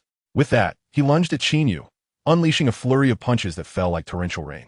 "My heavens!" Tang Xiaoxian gasped, dumbfounded by the man's rapid onslaught. Even as a mid-level internal energy practitioner, she struggled to track the full force of his punches, let alone Qin Yu. In her eyes, while Qin Yu's medical skills were remarkable, his martial prowess was decidedly inferior. After all, at just over 20 years of age, his energies were limited, and he had devoted the majority of his efforts to mastering medicine, naturally neglecting martial training. Achieving a balance between both disciplines seemed implausible. However, the next scene left Tang Xiaoxian utterly astounded. Qin Yu appeared to stroll leisurely, deftly evading the oncoming punches, while the man's relentless barrage failed to graze even the hem of his garment. After expending considerable internal energy in his furious assault, the man had no choice but to pause and catch his breath. When he lifted his gaze to Qin Yu, he found him standing there with hands still behind his back, as though completely unconcerned, watching him with an enigmatic smile. The man's face shifted, a premonition of dread creeping in. Qin Yu remarked coolly, "If this is your utmost effort, I must express my disappointment. You are unworthy of battling me." His restraint in not retaliating was not due to a lack of strength, but rather a desire to gauge the depth of his own abilities. He practiced a form of spiritual cultivation rather than traditional martial arts. Presently, he had reached the pinnacle of the Qi refining stage, and he sought to understand how this level compared to martial prowess. After their recent exchange, it was evident that the man in gray was no match for him, lacking even the qualification to brush against the hem of his garment. Unaware of Qin Yu's terrifying potential, the man took a deep breath and shouted aggressively, "You little brat. If you have the guts, don't dodge. Let us engage in a true test of strength. I refuse to believe I cannot handle such trash. In the gray-clad man's eyes, Qin Yu was merely a coward who understood only evasion. In a real confrontation, he was certain he would prevail. Very well. I shall allow you to make the first move, Qin Yu replied, still maintaining his composed stance with hand behind his back. Seeing Qin Yu's blatant disregard for him, the man in gray was filled with rage, his expression twisted as he bellowed. You bring your demise upon yourself. Listen well, I am Jiang Heng. In your next life, when you hear my name, keep your distance. Qin Yu successfully incited Jiang Heng's fury, prompting him to disregard the Tang family entirely. Channeling all his internal energy, he raised his right fist high and brought it crashing down towards Qin Yu. The force of his punch was as if it were tearing through the very air, accompanied by a cacophony of cracking sounds. Tang Xiaoxian, witnessing the scene, turned pale with fear. She wanted to rush forward to pull Qin Yu away, but it was too late. Even a warning was beyond her reach. It's over, Tang Xiaoxian cried out internally. In her eyes, no matter how swift Qin Yu's movements, he could not evade Jiang Heng's thunderous strike. Only death awaited him. With a resounding thud, akin to a massive stone striking the ground, a shockwave forced Tang Xiaoxian to step back. She clenched her eyes shut, unable to bear the thought of seeing Qin Yu's body shattered. After what felt like an eternity, she slowly opened her eyes, only to behold an unbelievable sight. There stood Jiang Heng, as formidable as an iron tower, blocking Qin Yu's path, his right fist hovering a mere 2 centimeters from Qin Yu's own. For Jiang Heng, that scant distance felt insurmountable. Upon glancing at Qin Yu, she saw his left hand still resting behind him, while his right hand effortlessly rose to intercept Jiang Heng's formidable blow. You little rascal! Despite Jiang Heng exerting all his strength, he could not close the remaining 2 centimeters. It appears you are out of options. Now it is my turn, Qin Yu declared, his gaze shimmering with golden light. With his left hand, now clenched into a fist behind his back, he thrust forward with astonishing force, unleashing an almost ethereal golden punch that struck Jiang Heng's body. Jiang Heng's colossal frame bent like a shrimp, his face drained of color, mouth agape, eyes bulging as if they might burst. In the next instant, he was sent hurtling backward as if struck by a cannonball, soaring 6 or 7 meters through the air before crashing to the ground with a resounding thud, unable to rise. In awe, Tang Xiaoxian exclaimed, so powerful. It was crucial to note that Jiang Heng was no ordinary martial artist. He was a master of profound internal energy, surpassing even her grandfather's prowess. The fact that Qin Yu could defeat Jiang Heng with a single punch suggested that his strength eclipsed Jiang Heng's, perhaps even transcending the realm of internal energy into a higher plane. How could such a genius exist in this world? As a martial artist, Tang Xiaoxian understood better than anyone the arduous journey of martial cultivation. Merely achieving internal energy was a formidable challenge for most, let alone breaking through to higher realms. Yet, Qin Yu not only possessed remarkable medical skills, but was also a martial artist who had surpassed internal energy. What astonished her further was that Qin Yu was merely in his 20s, with an unimaginable future ahead, insufficient to withstand a blow. Observing Jiang Heng's struggles to rise, Qin Yu shook his head in disappointment. As Qin Yu approached Jiang Heng, the latter suddenly pressed his hands to the ground, his forehead nearly touching the earth as he pleaded for mercy. Senior, please spare my life. It was my folly not to recognize you as a master of the yellow stage. I beseech you, grant me a reprieve. Tang Xiaoxian displayed an expression of disbelief, her round, sparkling eyes filled with astonishment. Just moments ago, Jiang Heng had been arrogant and domineering, yet he now resembled a lost dog, kneeling before Qin Yu in desperate supplication. The stark contrast in his demeanor left Tang Xiaoxian momentarily at a loss for words. Yellow Stage Elder, I am truly at fault. I failed to see your greatness. I implore you, show leniency and allow me to live. Upon witnessing Qin Yu's prowess, Jiang Heng was instantly terrified, repeatedly bowing his head in supplication, his forehead striking the ground with a resounding thud, soon becoming bloodied. Hearing Jiang Heng's address to Qin Yu, Tang Xiaoxian stood by, utterly dumbfounded. He's indeed at the yellow stage. Tang Xiaoxian stared at Qin Yu with incredulity, silently exclaiming in her heart. As a martial artist, she was acutely aware of the arduous nature of martial cultivation. Her grandfather, Tang Zhengrong, had spent his entire life without reaching the yellow stage, forever lingering in the inner strength realm, unable to advance further. Yet here was Qin Yu, so young, already a practitioner of the yellow stage, leaving her feeling as though she were in a dream. Yellow stage. Jiang Hung, upon hearing this, was overjoyed and quickly replied, "Not just one, but even 10 or 100 would pose no problem." Qin Yu had been waiting for this response. Looking down upon him with an air of authority, he stated, "I ask you, how did you come to know of the Crimson Fire Lotus? Speak, and I shall spare your life." Jiang Hung had not anticipated this question, and he hesitated momentarily. With a cold snort, Qin Yu slowly raised his right hand, poised to strike Jiang Hung's head. Upon seeing this, Jiang Hung turned pale with fear and hurriedly exclaimed, "I will tell you. Senior, I was sent by my master to bid for the Crimson Fire Lotus."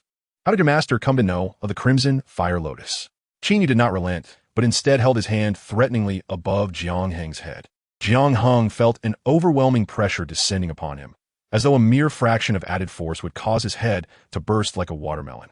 This sensation made his hair stand on end, and he trembled uncontrollably. Qin Yu's expression shifted to one of surprise.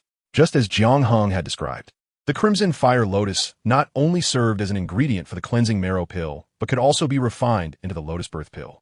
This Lotus Birth Pill was an exceptional auxiliary elixir for Qi refining practitioners. Jiang Hung, oblivious to Qin Yu's change in demeanor, continued, according to the alchemical formula.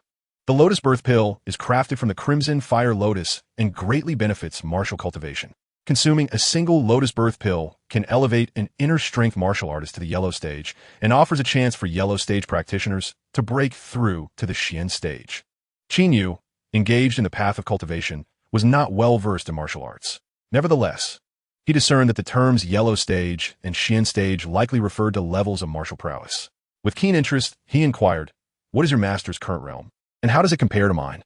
"My master is presently at the late yellow stage, just one step away from the Xian stage.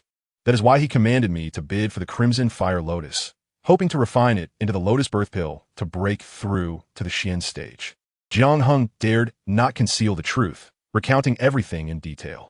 Observing Jiang Hung's demeanor, Qin Yu surmised that his cultivation prowess in the martial arts realm was likely at the pinnacle of the yellow tier. Intending to demonstrate his own strength before Jiang Hung, Qin Yu lifted his right foot and stamped it down onto the concrete ground. With a resounding crash, a large pit, over 10 centimeters deep, was formed in the concrete, leaving Jiang Hung pale and swallowing hard in fear. Even with all his might, he could only leave an impression 2 centimeters deep. Yet, this young man before him had left a mark over 10 centimeters deep, unmistakably akin to his master, both being experts of the yellow tier. "Indeed, I shall convey your words without omission," Jiang Hung stammered, frightened, and hurriedly assured Qin Yu before retreating into his Hummer, fleeing at a speed even swifter than his arrival. Once Jiang Hung departed, Tang Xiaoxian snapped back to reality, hastily running to Qin Yu's side and bowing deeply. "Mr. Qin, I was ignorant earlier and failed to recognize you as a senior of the yellow tier. I hope you can forgive my folly." Qin Yu smiled faintly, accepting the Qi Fire Lotus from Tang Xiaoxian and glancing at the wrecked Porsche. "Is your car all right?" "No worries. I'll make a call, and someone will come and handle it," Tang Xiaoxian replied hurriedly. Now, facing Qin Yu, Tang Xiaoxian felt a newfound reverence, speaking cautiously as if fearful of offending him. If Qin Yu were merely a master of traditional Chinese medicine, her demeanor would have been one of respect.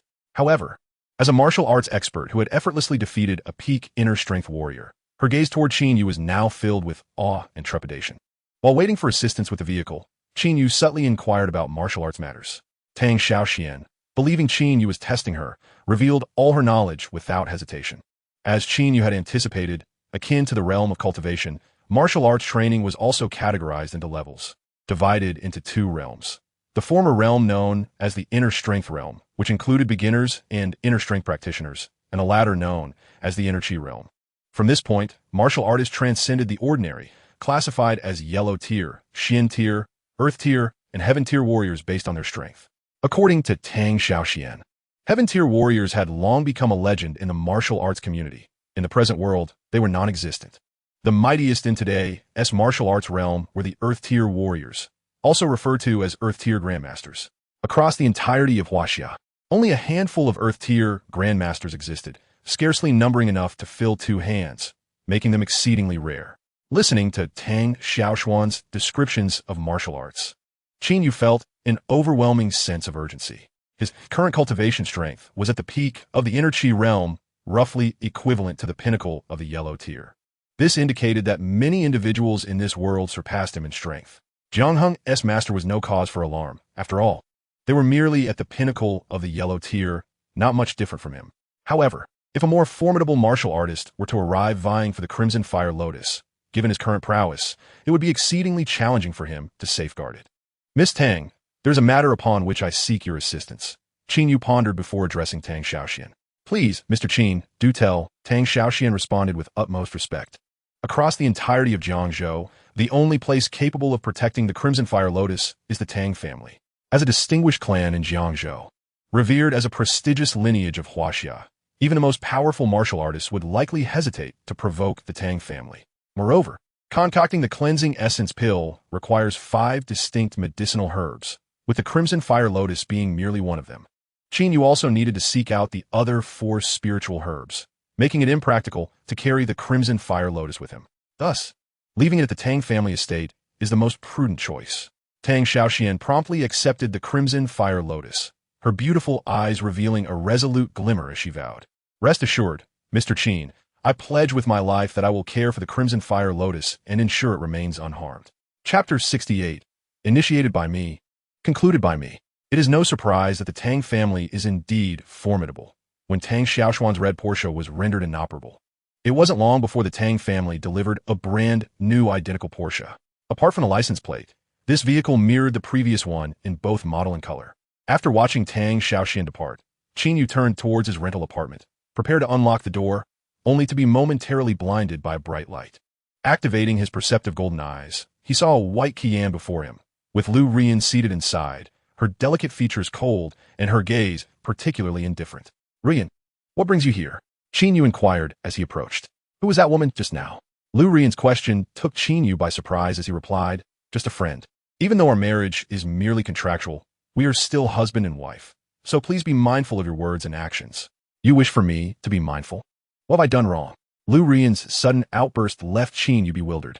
Her icy demeanor persisted as she coldly stated, I do not wish to see photographs of you frolicking with other women in the newspapers one day, as it would tarnish my reputation. Do you understand? Realizing her misunderstanding that Tang Xiaoxian was a romantic interest, Qin Yu replied earnestly, Lu Rian, allow me to clarify. That person was merely my friend, and our relationship is not as sordid as you presume. In the future, please ascertain the facts before you speak. Avoid making unfounded accusations. You. Lu Rian was taken aback that Qin Yu dared to retort, momentarily left speechless. Noticing her silence, Qin Yu calmly asked, So, why have you come to see me at this late hour? What is it you wish to discuss? With Qin Yu's inquiry, Lu Rian snapped back to reality, giving a cold huff as she stated, I came to inform you that the businessman Han, whom you previously assaulted, has withdrawn his investment from our company, terminating the contract and collaboration project. It is said that he has enlisted a martial expert and is now searching the world for you, seeking revenge. Oh, Qin Yu furrowed his brow, a curious expression emerging on his face. And what of you? Qin Yu was taken aback to discover that Lu Rian had even purchased his plane ticket, a gesture he did not anticipate. Lu Rian cast him a glance, her tone tinged with irritation as she remarked, You should take better care of yourself. With that, she disregarded him entirely, expertly entering her vehicle and driving away. Vanishing around the corner of the street. Holding the ticket in his hand, a smile crept onto Qin Yu's lips. This Han Bin truly had no sense of his own limitations, daring to invite a martial arts expert to confront him. It seemed necessary to teach him a lesson, demonstrating the extent of his own formidable prowess. That evening, Qin Yu extracted the core of a black wild fruit and refined 6 Jade Dew pills. The Jade Dew pills were exceptional healing elixirs, far surpassing the so-called Nan Yun white medicine in efficacy, as long as the injury was not fatal. Consuming a Jade Dew pill would ensure swift recovery. The following day, contrary to Lu Rian's instructions to board a flight to Thailand to evade trouble, Qin Yu arrived early near the Lu residence to shadow Lu Rian. Han Bin was adamant about seeking revenge. If he could not locate Qin Yu, he would surely inquire about his whereabouts from Lu Rian. Thus, by following Lu Rian, he would inevitably find Han Bin, as Qin Yu had anticipated. Lu Rian drove her Qian to the Dreamy Club, where she met Han Bin in a private booth. Instead of rushing in, Qin Yu chose to remain outside, eavesdropping on their conversation. Director Lu, what brings you to summon me so early? Han Bin lounged on the leather sofa, his gaze lecherously appraising Lu Rian, as if he intended to scrutinize every inch of her. Suppressing her disgust, Lu Rian replied, Mr. Han, My husband's actions against you were entirely provoked by your own missteps. I hope you can let this matter go and refrain from further complications. What missteps have I made? I'm being retuted, feigning innocence. You tampered with my drink. Lu Ruyan, hailing from noble origins, found it difficult to articulate the sordid details of drugging as casually as Hanbin did. The more reserved she became, the more intense the predatory glimmer in Hanbin's eyes grew. With ill intentions, he stated, Director Lu, I must inform you that the martial arts expert I have engaged possesses terrifying strength, capable of dispatching a wild beast with a single punch. Your husband's skills will be utterly insignificant before him. What must you have in exchange for sparing my husband? Lu Ruyan's beautiful eyes betrayed a hint of anxiety. If you wish for me to spare him, it is simple. Allow me to knock out 2 of his front teeth. Hanbin grinned, revealing his recently fitted gold teeth. His gaze lasciviously fixed on Lu Ruyan's exquisite visage. Of course, if Director Lu is willing to spend night with me, I shall consider this incident forgotten and continue our collaboration with the Lu Group. What do you say? Shameless. Lu Ruyan's face flushed with anger as she seized the glass of water before her and splashed it across Hanbin's face. You vile creature. How dare you push your luck? I will break your husband's limbs, rendering him a vegetable, confined to a bed for the rest of his life. Hanbin wiped the water from his face, shouting defiantly at Lu Ruyan. Is that so? At that moment, the door to the booth suddenly swung open, and a voice emerged. Hearing it, both Lu Ruyan and Hanbin were taken aback, their gazes snapping towards the entrance, where Qin Yu strolled in casually, hands tucked into his pockets. I purchased a plane ticket for you, did I not? Why are you still here? Upon seeing Qin Yu enter the private room, Lu Ruyan's expression immediately shifted, her beautiful eyes filled with anxiety. The martial arts expert invited by Hanbin was someone she had encountered once before, capable of leaving a footprint in the concrete with a single kick. If that kick were to land on an ordinary person, it would merely result in broken bones. They would likely perish on the spot. She had kindly arranged for Qin Yu to travel abroad to evade danger. Yet he disregarded her good intentions and followed her to the Dream of Illusions Club. Was this not akin to a sheep walking into a tiger's den? This matter originated with me. Thus it shall conclude with me, Qin Yu remarked with a smile. Boy, wouldn't it be better to have an opportunity to escape? Hanbin's gaze was chilling, having already deemed Qin Yu a dead man. Coldly, he stated, but you no longer have that chance. You truly did a number on me earlier. Today, I shall make you repay tenfold. Please welcome Master Jiang. Chapter 69, Clamor. Please welcome Master Jiang. Hanbin no longer regarded Qin Yu, but instead clasped his hands together, loudly calling towards the opposite private room. Upon hearing Hanbin's summons, Lu Ruyan was engulfed by despair. Master Jiang was a true martial arts master, towering over Qin Yu, not to mention his terrifying prowess. What should I do? How can I resolve this crisis? Lu Ruyan's mind raced, pondering a solution. Initially, sending Qin Yu overseas was the best way to avert this crisis. Yet, Qin Yu had stubbornly disregarded her instructions, instead presenting himself at the doorstep, effectively dismantling her carefully laid plans and placing her in a precarious position. What are you waiting for? Run. Lu Ruyan could not bear to witness Qin Yu being brutally harmed and urgently urged him. Qin Yu remained motionless, as if he had not heard her. Seeing his obstinate demeanor, Lu Ruyan, in her anxiety, stamped her high-heeled shoes, wishing to rush forward and push him out of the room herself. If I were to kill, who among you could escape my grasp? A sinister voice resonated from the opposite private room, followed by a loud crash as the door swung open, revealing a burly middle-aged man, resembling a towering iron pillar. The man was clad in a tight gray outfit, his chest and arm muscles bulging with explosive strength. Master Jiang, this is the one. He was the one who defeated the Black Tiger. You must avenge me. As the middle-aged man stepped out of the private room, Hanbin hurriedly approached him, pointing at Qin Yu with palpable hatred. The middle-aged man scoffed disdainfully. Your bodyguard is nothing but a piece of trash who knows a few flashy moves, barely scratching the surface of true martial energy. How can he even compare to me? Indeed, compared to the renowned Master Jiang of Chuzhou, the Black Tiger is merely a lowly insect. Hanbin responded with a sycophantic smile. You are the one who defeated the Black Tiger. The middle-aged man's expression turned satisfied as he glanced into the private room, focusing on the target he was to discipline. However, before he could finish his sentence, it was as though someone had seized his throat, rendering him unable to utter another word. Even his towering form trembled slightly. Hanbin turned around and glared at Qin Yu, exuding an arrogant demeanor as he declared, Kid, if you know what is good for you, kneel and apologize. Perhaps I might consider sparing your life. Qin Yu, however, paid no heed to Han Bin and instead observed the middle-aged man with keen interest. Lu Rian bit her lips sharply and stepped forward, positioning herself in front of Qin Yu. She addressed Han Bin, saying, "Boss Han, tell me, how much do you demand in compensation for you to let my husband go? Do you think I lack money? What I lack is you." Han Bin lud at Lu Ruan, his de provet tortslade border. Suddenly, a large hand, akin to a fan, swung through the air and struck his face. The force of the slap sent Han Bin flying, spinning through the air several times before crashing hard onto the floor. Disoriented, he saw stars and struggled to regain his composure. After a moment, he managed to rise, looking at the middle-aged man with a face full of grievance. "Master Jiang, I intended for you to strike that kid, not me. Have you made a mistake? Damn it, I am hitting you."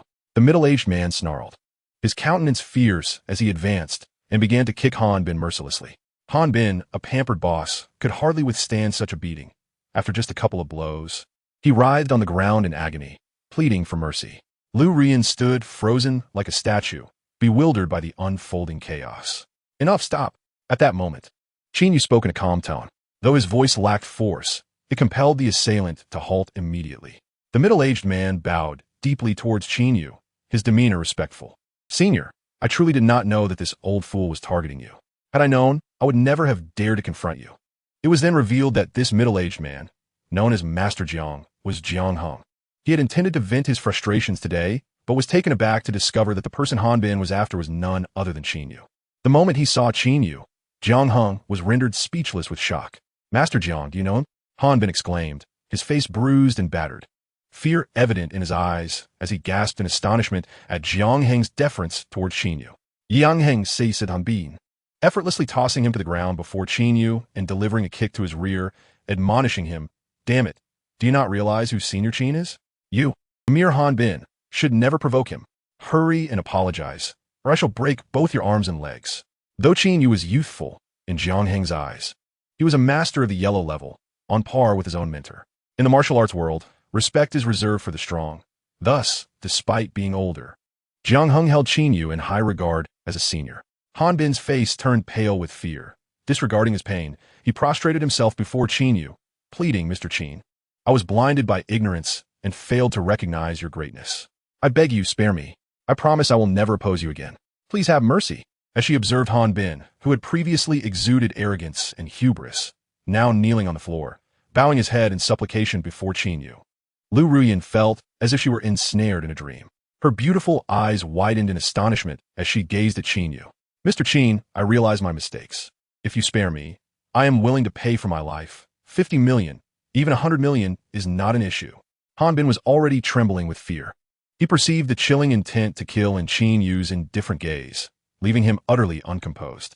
Unmoved, Qin Yu replied, "Do you think I am in need of money?" Han Bin was momentarily taken aback, suddenly enlightened. A martial arts expert as formidable as Qin Yu would undoubtedly have countless billionaires eager to befriend him.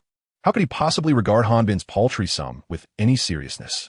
"Mr. Qin, please spare me," Han Bin implored, bowing his head repeatedly in a frantic manner. Enough of this noise. Qin Yu expressed his impatience, casting a glance at Jiang Heng. Instantly, Han Bin fell silent, fearfully averting his gaze. Filled with awe and trepidation towards Qin Yu, Jiang Heng, understanding Qin Yu's intent, stepped forward and seized Han Bin by the collar of his suit, dragging him out without hesitation. Once Han Bin and Jiang Heng exited the private room, Lu Rian emerged from her stupor, staring at Qin Yu with incredulity, as if she were gazing at a stranger. Chapter 70. The plea of Xiao Peizi. At that moment, only Lu Ruyan and Qin Yu remained in the room. "Stop pretending to be confused. Why does Jiang Heng treat you with such deference, referring to you as a senior?" Curiosity and bewilderment filled Lu Ruyan's heart. Previously, Qin Yu had been an open book to her. She could decipher his thoughts with ease. Yet now, she suddenly realized that she could no longer see through him, for he was shrouded in secrets and exuded an enigmatic aura that compelled her to delve deeper. This was an unprecedented experience for Lu Ruyan. Although she had entered into a marriage agreement with Qin Yu, she had never genuinely cared for him, viewing him merely as a tool to bring her good fortune. Moreover, prior to their contractual union, she had thoroughly investigated Qin Yu's background, finding it to be as transparent as a blank sheet of paper. Now, she discovered that he harbored so many secrets that she began to question whether her previous investigations were flawed. Qin Yu, with an air of intrigue, remarked, "What if I told you that I beat Jiang Heng yesterday and subdued him? Would you believe me?" Qin Yu, please be serious. I am not joking. Lu Ruyan's lovely face displayed a hint of anger. Then I have nothing more to say. I have matters to attend to. I shall take my leave. Qin Yu shrugged, having anticipated that Lu Ruyan would not easily accept his words. He chose not to explain further and stepped out of the room. Stop right there.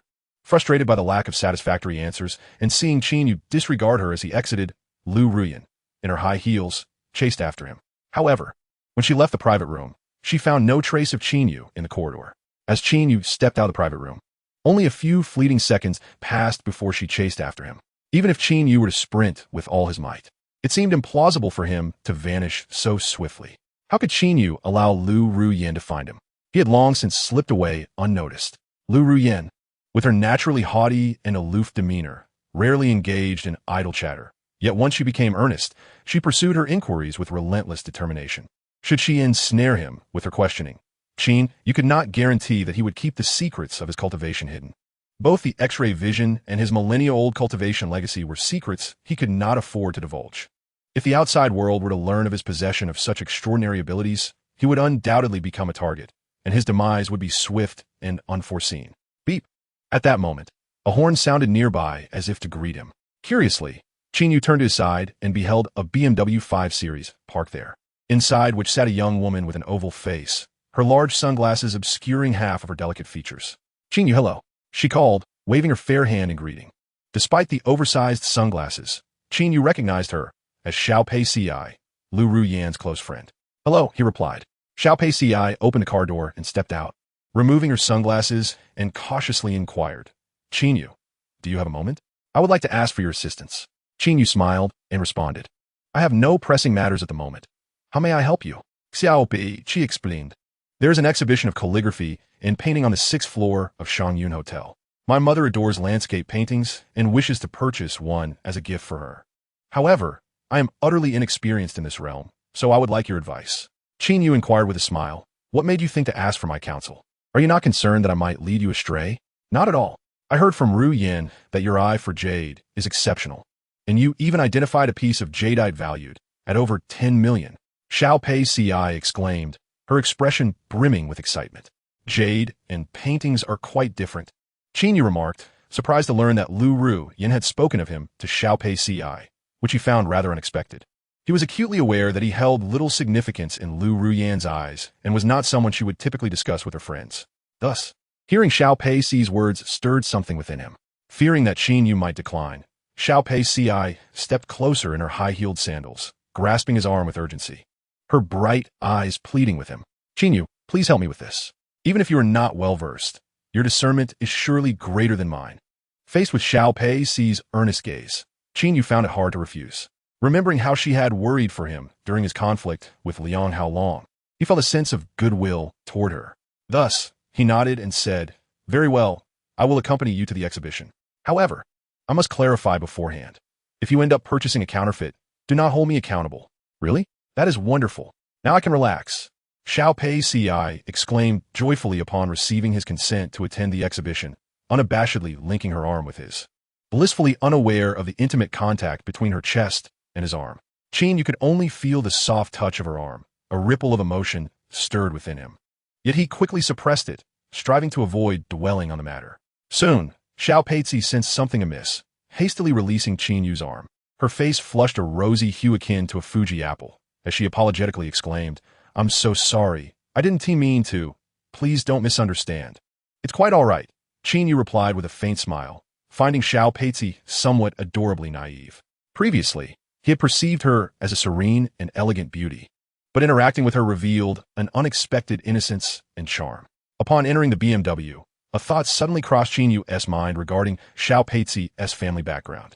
Among Lu Ruyan's 3 close friends, Huang Yaxin's parents were high-ranking bank executives, and Su Jiehua also hailed from a respectable family.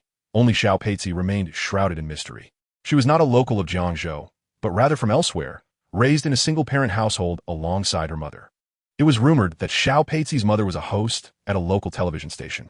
If she were merely an ordinary television host, it would seem improbable for her to afford a luxury car worth several $100,000. Xiao Pei Ci had mentioned her mother's passion for landscape painting, a pursuit notoriously extravagant. The cost of a single landscape painting could range from over 100,000 to several million, even exceeding 10 million.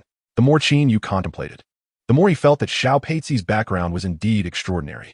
However, given her reluctance to divulge details, he had no intention of prying, especially since he lacked interest in such matters. After a brief journey, Qin Yu and Xiao Peizi arrived at the calligraphy and painting exhibition hall of the Shangyun Hotel. The exhibition hall was dimly lit, with valuable ancient calligraphy and paintings adorning the walls, captivating visitors who paused to admire them and occasionally inquired with the staff. "Wow, there are so many pieces," Xiao Peizi exclaimed, her eyes sparkling with excitement, unsure of which artwork to choose amidst the dazzling array. While some pieces were solely for display, a significant number were marked with prices, awaiting bids from eager patrons. Qin Yu turned to Xiao Peizi and inquired, "What style of landscape painting does your mother prefer?" "My mother has a fondness for those from the Song dynasty," Xiao Peizi began, but her words were abruptly interrupted by a young man's voice. "Peizi, I knew I would find you here. You wouldn't miss this exhibition." A young man in a tailored suit approached, a smile gracing his face and in his arms. He cradled a rectangular, exquisite gift box. Initially, Xiao Peizi beamed at him, but upon seeing him, her smile faltered, a flicker of disdain flashing in her eyes. When the young man noticed Qin Yu standing close to Xiao Peizi, a protective expression crossed his face. He glared at Qin Yu and anxiously questioned Xiao Peizi. "Who is he? What is your relationship with him?" "He is my boyfriend," Xiao Peizi replied, suddenly linking her arm with Qin Yu's and nestling against him. The young man's face darkened instantly, revealing his displeasure. He revealed a rather forced smile, his lips trembling as he said, "Peizi, please don't jest with me. I have only spent a few days in the capital. How could you possibly have found a boyfriend?"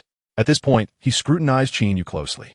Upon observing Qin Yu's attire, which appeared to be of low quality, he let out a disdainful snort, the expression of nervousness on his face dissipating, replaced by a sycophantic smile.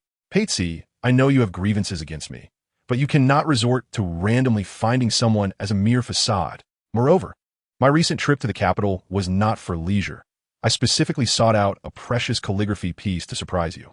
As he spoke, the young man disregarded Qin Yu entirely and opened a box, taking out an ink wash painting and unfurling it. "Peizi, this artwork is titled Ladies Rowing a Boat, created by the renowned Southern Song painter Lu Songyan. I went to great lengths to acquire it." At this juncture, he shot a disdainful glare at Qin Yu and barked, "Kid, what are you still doing here? This is none of your concern. Leave now and do not linger around Peizi. Otherwise, do not blame me for being rude." "Qin Yu, do not listen to him," Xiao Peizi said, tightening her grip on his arm, as if fearful that he might truly depart. Her gesture ignited a spark of jealousy in Feng Su, whose eyes seemed to blaze with fury as he shouted at Qin Yu, "Do you even know who I am? I am Feng Su of Feng's Pharmacy. How dare you attempt to steal a woman from me? You must be seeking trouble. Oh, and what do you intend to do about it?" Qin Yu replied with a sardonic smile. Feng's Pharmacy was one of the few large traditional Chinese medicine establishments in Jiangzhou, although not as grand as Bowen Hall. Its reputation was substantial. Even a casual inquiry on the streets about Feng's Pharmacy would yield nothing but praise. Qin Yu had heard the shop assistants mention Feng Su's name. He was a standout among the third-generation heirs of the Feng family, deeply versed in the art of medicine. However, Qin Yu had not anticipated encountering the esteemed heir of Feng's Pharmacy in such a setting. Seeing Qin Yu challenge him, Feng Su's expression darkened, a cold smirk curling at the corners of his mouth as he raised the painting triumphantly, declaring, "Kid, if you wish to compete with me for a woman, you ought to consider your capabilities. Do you see this painting? I bought it for 8 million in the capital as a gift for Peizi. Do you dare to compare with me? Is this shabby painting really worth 8 million? Qin Yu remarked dismissively, glancing at the artwork in Feng Su's hands. Feng Su snorted derisively, casting a scornful glance at Qin Yu. "Someone like you, from the lower strata, is too short-sighted to recognize the value of my nearly 10 million masterpiece. If you know what is good for you, get lost and stop being a nuisance." With that, Feng Su elevated his head high, his face brimming with disdain. As the heir of Feng's Pharmacy, he typically mingled with the elite of Jiangzhou society and naturally held ordinary individuals like Qin Yu in contempt. Upon hearing Feng Su's audacity in speaking to Qin Yu, Xiao Peizi's expression changed dramatically. Though Qin Yu hailed from humble beginnings, his remarkable skills rendered him untouchable, even by the formidable Jiangzhou magnate, Liang Haolong. Was Feng Su truly more powerful than Liang Haolong? Just as Xiao Peizi intended to soothe Qin Yu, she overheard him dismissively remark, "It is merely a forgery, nothing of significance." When Feng Su provoked him, Qin Yu had already activated his penetrating golden gaze, discerning the painting's counterfeit nature at a glance. Yet Feng Su, in his folly, regarded this forgery as a treasure, boasting that he had acquired it from the capital for over 8 million, presenting it as a gift to Xiao Peizi. How dare you claim my painting is a fake? Feng Su exploded with fury, his eyes glaring at Qin Yu with hostility. This painting is an authentic piece by the renowned Southern Song dynasty artist Zhang Songyan. I invested considerable resources and effort to procure it, even consulting several experts in calligraphy and painting for authentication. How could it possibly be a forgery? Xiao Peizi, aware of Qin Yu's keen eye, believed his assertion that the artwork was fake could not be without basis. However, upon examining the ladies rowing a boat, she found no flaws. The brushwork was exquisite, the colors vivid, clearly reflecting Zhang Songyan's style. Feng Su, Qin Yu has little experience with ink and wash paintings. He is merely speaking off the cuff. She attempted to mediate. I care not for his understanding of art. Since he claims it is fake, he must provide an explanation. Feng Su, emboldened by his position, demanded, otherwise, kneel and publicly confess your folly, and perhaps I shall show you mercy. Do you truly wish to know? Qin Yu replied with a smile that bore no warmth. Feng Su, taken aback, sneered coldly, do not tell me you dare to appraise this painting.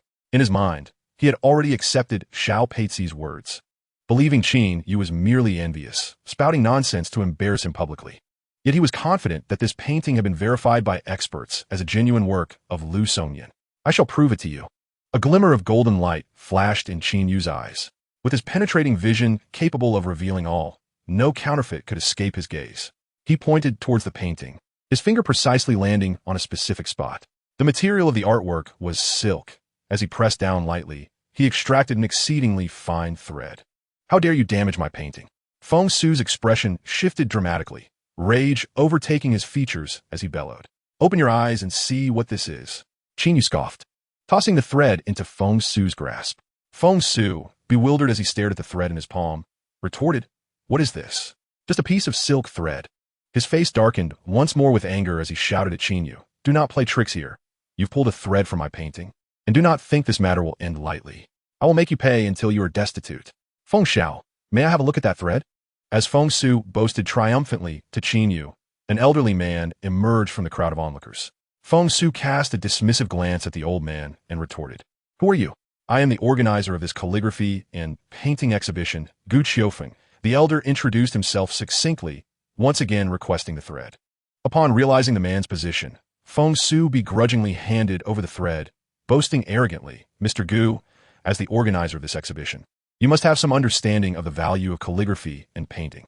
Could you tell me how much this brat should compensate me for tearing this thread from my painting? Chapter 72, A Humiliated Face. Feng Su was exceedingly confident in his artwork, Ladies in a Boat.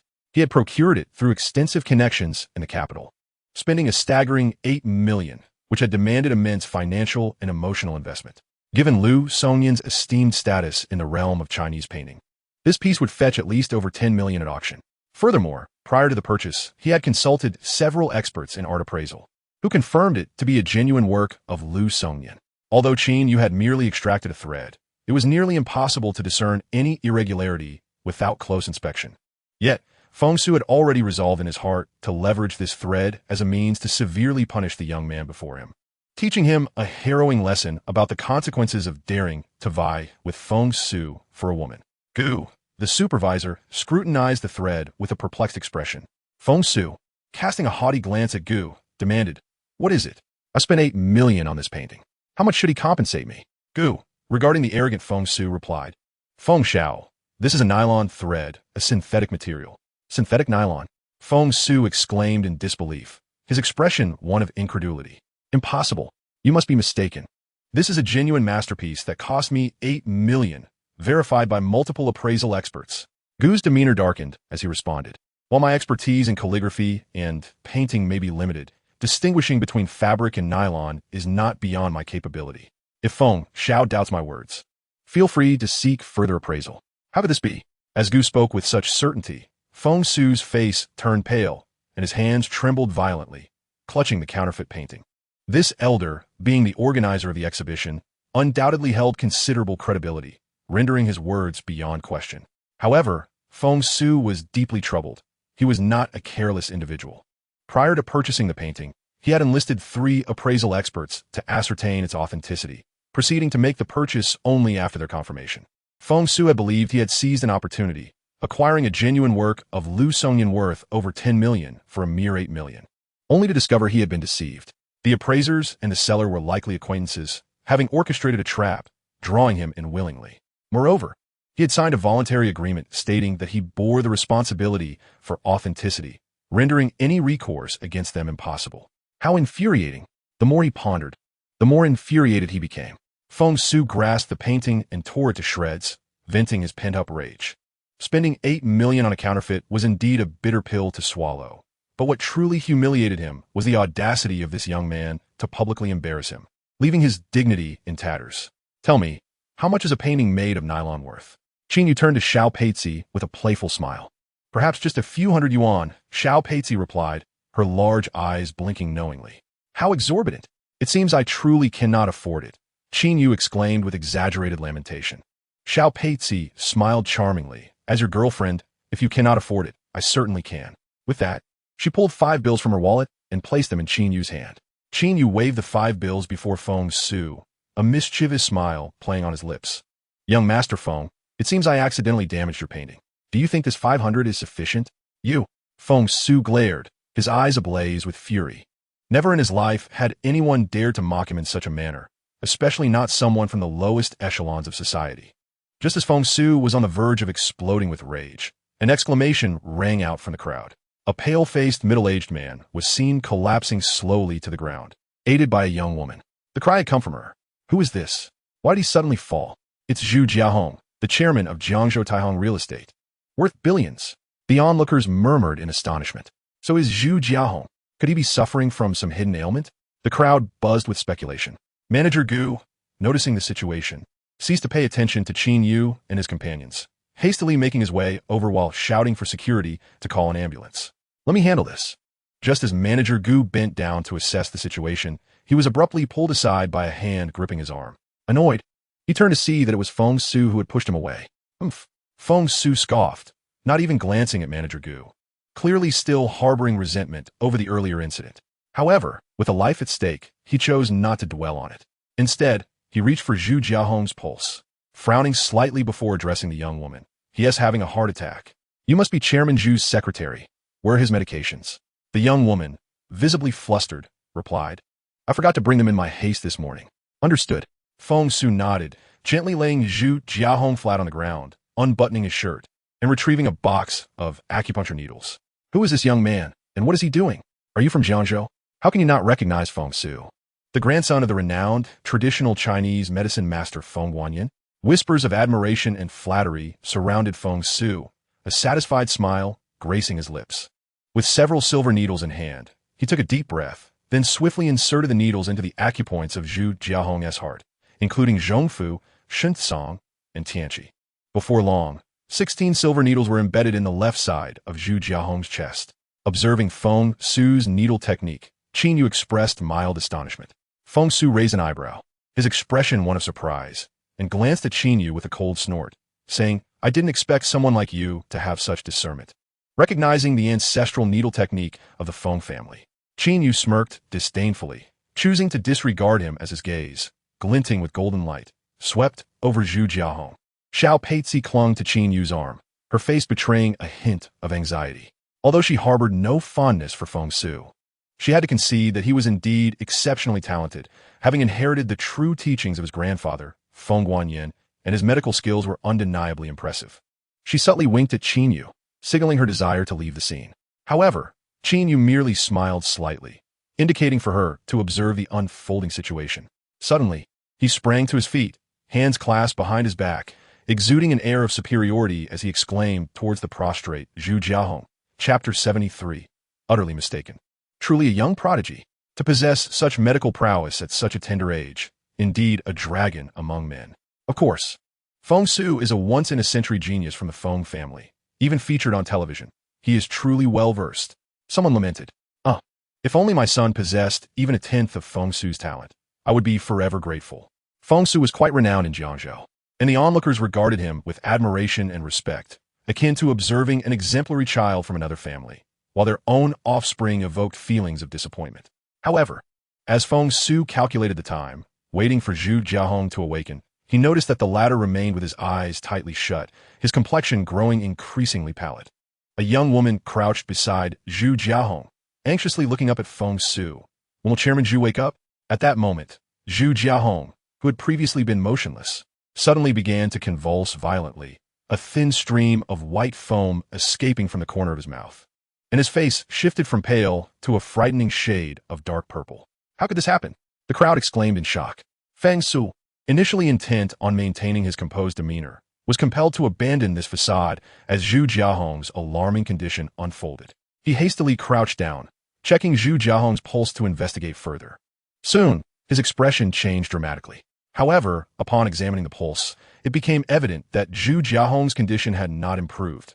Rather, it showed signs of deterioration. Moreover, the precise placement of the 16 silver needles in his left chest was expected to yield results. Step aside, allow me. Just as Feng Su pondered the reason for the ineffectiveness of the needles, he was abruptly pulled aside, and Qin Yu approached, effortlessly removing all 16 silver needles from Zhu Jiahong's chest. Do not remove the needles. Seeing Qin Yu dare to act independently, Feng Su's face fell, and he exclaimed loudly. Yet soon after, his pupils constricted in disbelief as he watched Qin Yu remove all the needles, revealing an expression of incredulity. If anyone else had attempted to remove the needles, it would have stimulated the acupoints, potentially leading to bleeding or worse injuries. The consequences could be dire. However, Qin Yu's needle removal technique was exquisitely skilled. Before Feng Su could fully comprehend, all 16 needles had been extracted, and not a single drop of blood was visible at Zhu Jiahong's acupoints. Unlike Feng Su's acupuncture technique, Qin Yu did not employ needles. Instead, he simply placed his hand on Zhu Jiahong's right chest and gave it 2 gentle pats. He then stood up and proclaimed, "There is nothing to worry about. He will awaken in a minute." Upon hearing this, the crowd was taken aback, gazing at Qin Yu as if he were a fool. His mere act of patting Zhu's chest seemed utterly absurd. Even Xiao Peizi furrowed her brow in confusion, questioning Qin Yu's intentions. Was he deliberately attempting to humiliate Feng Su in public? If he truly intended to insult Feng Su, he should not have claimed that Zhu Jiahong would awaken in a mere minute. If Zhu did not awaken promptly, how would Qin Yu justify his statement to the onlookers? Do not tell me this is your method of treatment. Feng Su scoffed, disdain evident in his voice. Though my technique is simple, it is one that you shall never master in your lifetime, Qin Yu replied with a smile. As he stated, his method appeared straightforward. Merely 2 pats on Zhu Jiahong's chest. Yet the complexity involved was profound, far beyond the grasp of ordinary individuals. What difficulty lies in that? It is merely a couple of pats on the chest. Even a child in kindergarten could comprehend it. Feng Su retorted with a sneer. Do you understand why I chose to pat his right chest specifically? Qin Yu inquired, causing Feng Su to falter, clearly perplexed by the reasoning behind Qin Yu's actions. Qin Yu smiled faintly and remarked, "It is not that your acupuncture lacks efficacy. Rather, you have erred from the outset, an egregious error at that. I am the grandson of the esteemed Jiangzhou physician Feng Guanyin, inheriting the true legacy of the Feng family's medical art. How could I possibly make a mistake?" Feng Su's face flushed with rage, his eyes blazing as he glared at Qin Yu and shouted, "It is you, a worthless fool, who dares to lecture me." Despite scarcely recognizing herbal medicine, in truth, Feng Su's sentiments echoed those of the vast majority present, who regarded Qin Yu with skepticism. After all, few knew of Qin Yu's identity, and his earlier treatment of Zhu Jiahong, merely 2 pats on the chest, seemed nothing short of absurdity. Qin Yu regarded Feng Su with interest, a wry smile playing on his lips. "I had intended to spare you some embarrassment, but do you truly wish to know where you went astray? You, a good-for-nothing, should enlighten me on where I, Feng Su, have erred." Upon hearing Qin Yu's words, Feng Su recalled how Qin Yu had publicly exposed his disgraceful purchase of a counterfeit item, causing his countenance to twist into a mask of fury as he raged. "Ha! I expected something profound, yet you claim that Director Zhu's heart is on the right side. Are you not a fool?" Feng Su burst into laughter, nearly brought to tears by his mirth. The onlookers shook their heads in disappointment, clearly disillusioned by Qin Yu's explanation. Some even audaciously mocked him. It is common knowledge that the heart is situated on the left. How could it possibly be on the right? Even Xiao Peizi was flustered, her delicate features betraying her concern, unable to fathom how Qin Yu could lack such fundamental knowledge, uttering words that invited ridicule. As the crowd mocked Qin Yu as a fool, the female secretary standing beside Zhu Jiahong hesitantly spoke. Indeed, Chairman Zhu's heart is located on the right side. The moment her words echoed in the air, an abrupt silence enveloped the scene. Numerous pairs of eyes turned towards her, filled with disbelief. Feng Su's complexion paled instantly, resembling someone who had been dusted with ash, as he exclaimed, "What did you just say? You claim Chairman Zhu's heart is on the right side? How could that possibly be true?" The secretary, visibly displeased, retorted, "I am Chairman Zhu's secretary. I am more aware of his medical condition than anyone else." Feng Su was left momentarily speechless, realizing that Zhu Jiahong indeed possessed a rare condition known as situs inversus. Soon, a more perplexing thought struck him. How did Qin Yu know that Zhu Jiahong's heart was on the right side? He hadn't even taken the time to check his pulse.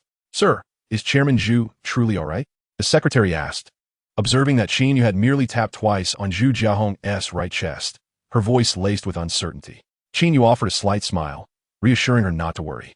Feng Su, his face clouded with anger, interrogated, "Young man, how did you come to know that Chairman Zhu's heart is situated on the right side?" "It's quite simple. It's merely a matter of observation," Qin Yu replied with a hint of amusement, teasingly adding, "Isn't this a fundamental skill in traditional Chinese medicine? Surely you are aware of that?" Feng Su was initially taken aback, but soon laughed derisively, stating, "If mere observation could unveil the secrets of a human body, then what need would there be for X-ray machines? We might as well have you sit there and perform a human scan. How convenient that would be." His words drew laughter from the crowd, their gazes towards Qin Yu filled with scorn. Someone jested, "Chairman Zhu is quite a renowned figure in Jiangzhou. Perhaps this young man was privy to his medical condition beforehand, which is why he speaks so boldly here." This remark resonated with the onlookers, for apart from stating that Zhu Jiahong's heart was on the right side, Qin Yu had demonstrated no exceptional treatment technique, simply tapping on Zhu Jiahong's chest. In contrast, Feng Su's acupuncture skills were indeed remarkable, beyond the capabilities of an ordinary traditional Chinese medicine practitioner.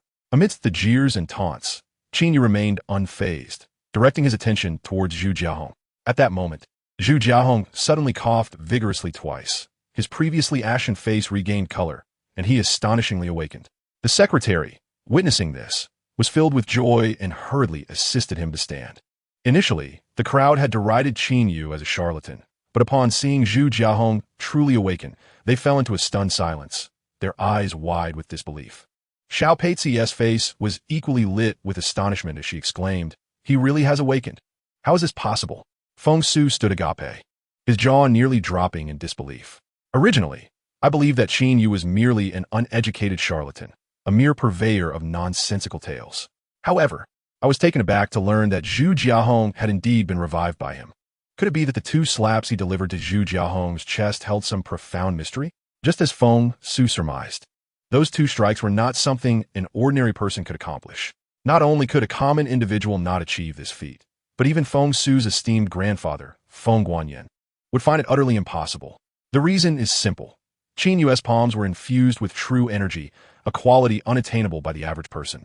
Thus, Qin Yu had confidently asserted to Feng Su that the two strikes he delivered to the right side of Zhu Jiahong's chest represented a realm that Feng Su would never reach in his lifetime.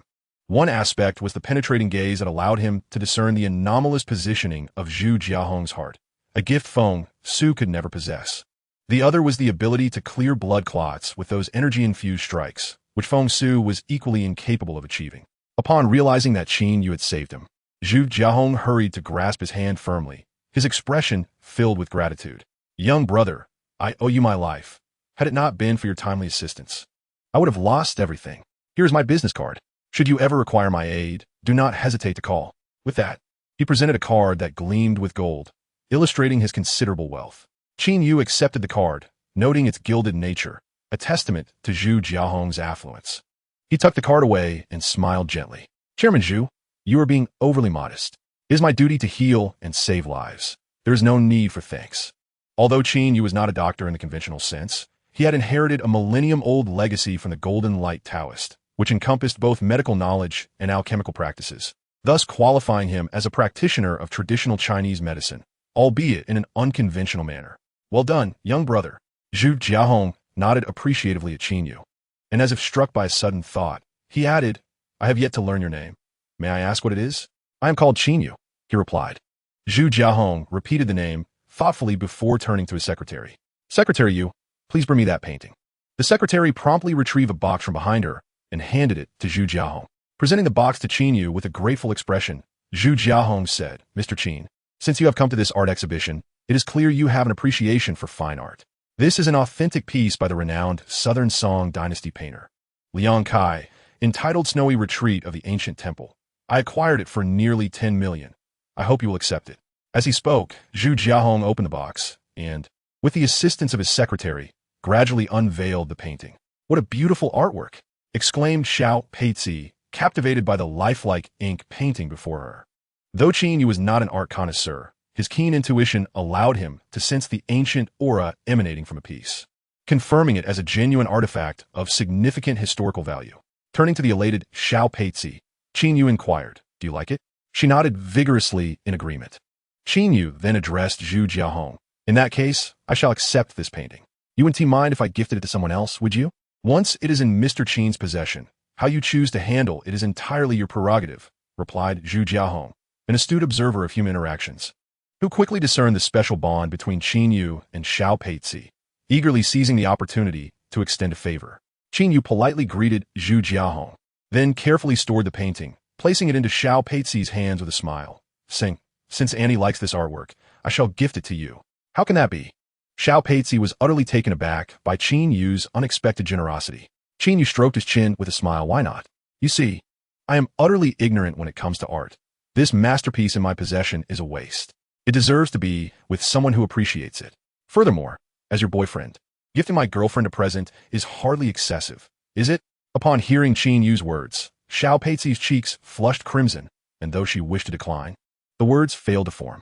Earlier, to distance herself from Feng Su, she had publicly declared Qin Yu as her boyfriend, not anticipating that he would seize upon this declaration to compel her into accepting a painting valued at nearly 10 million.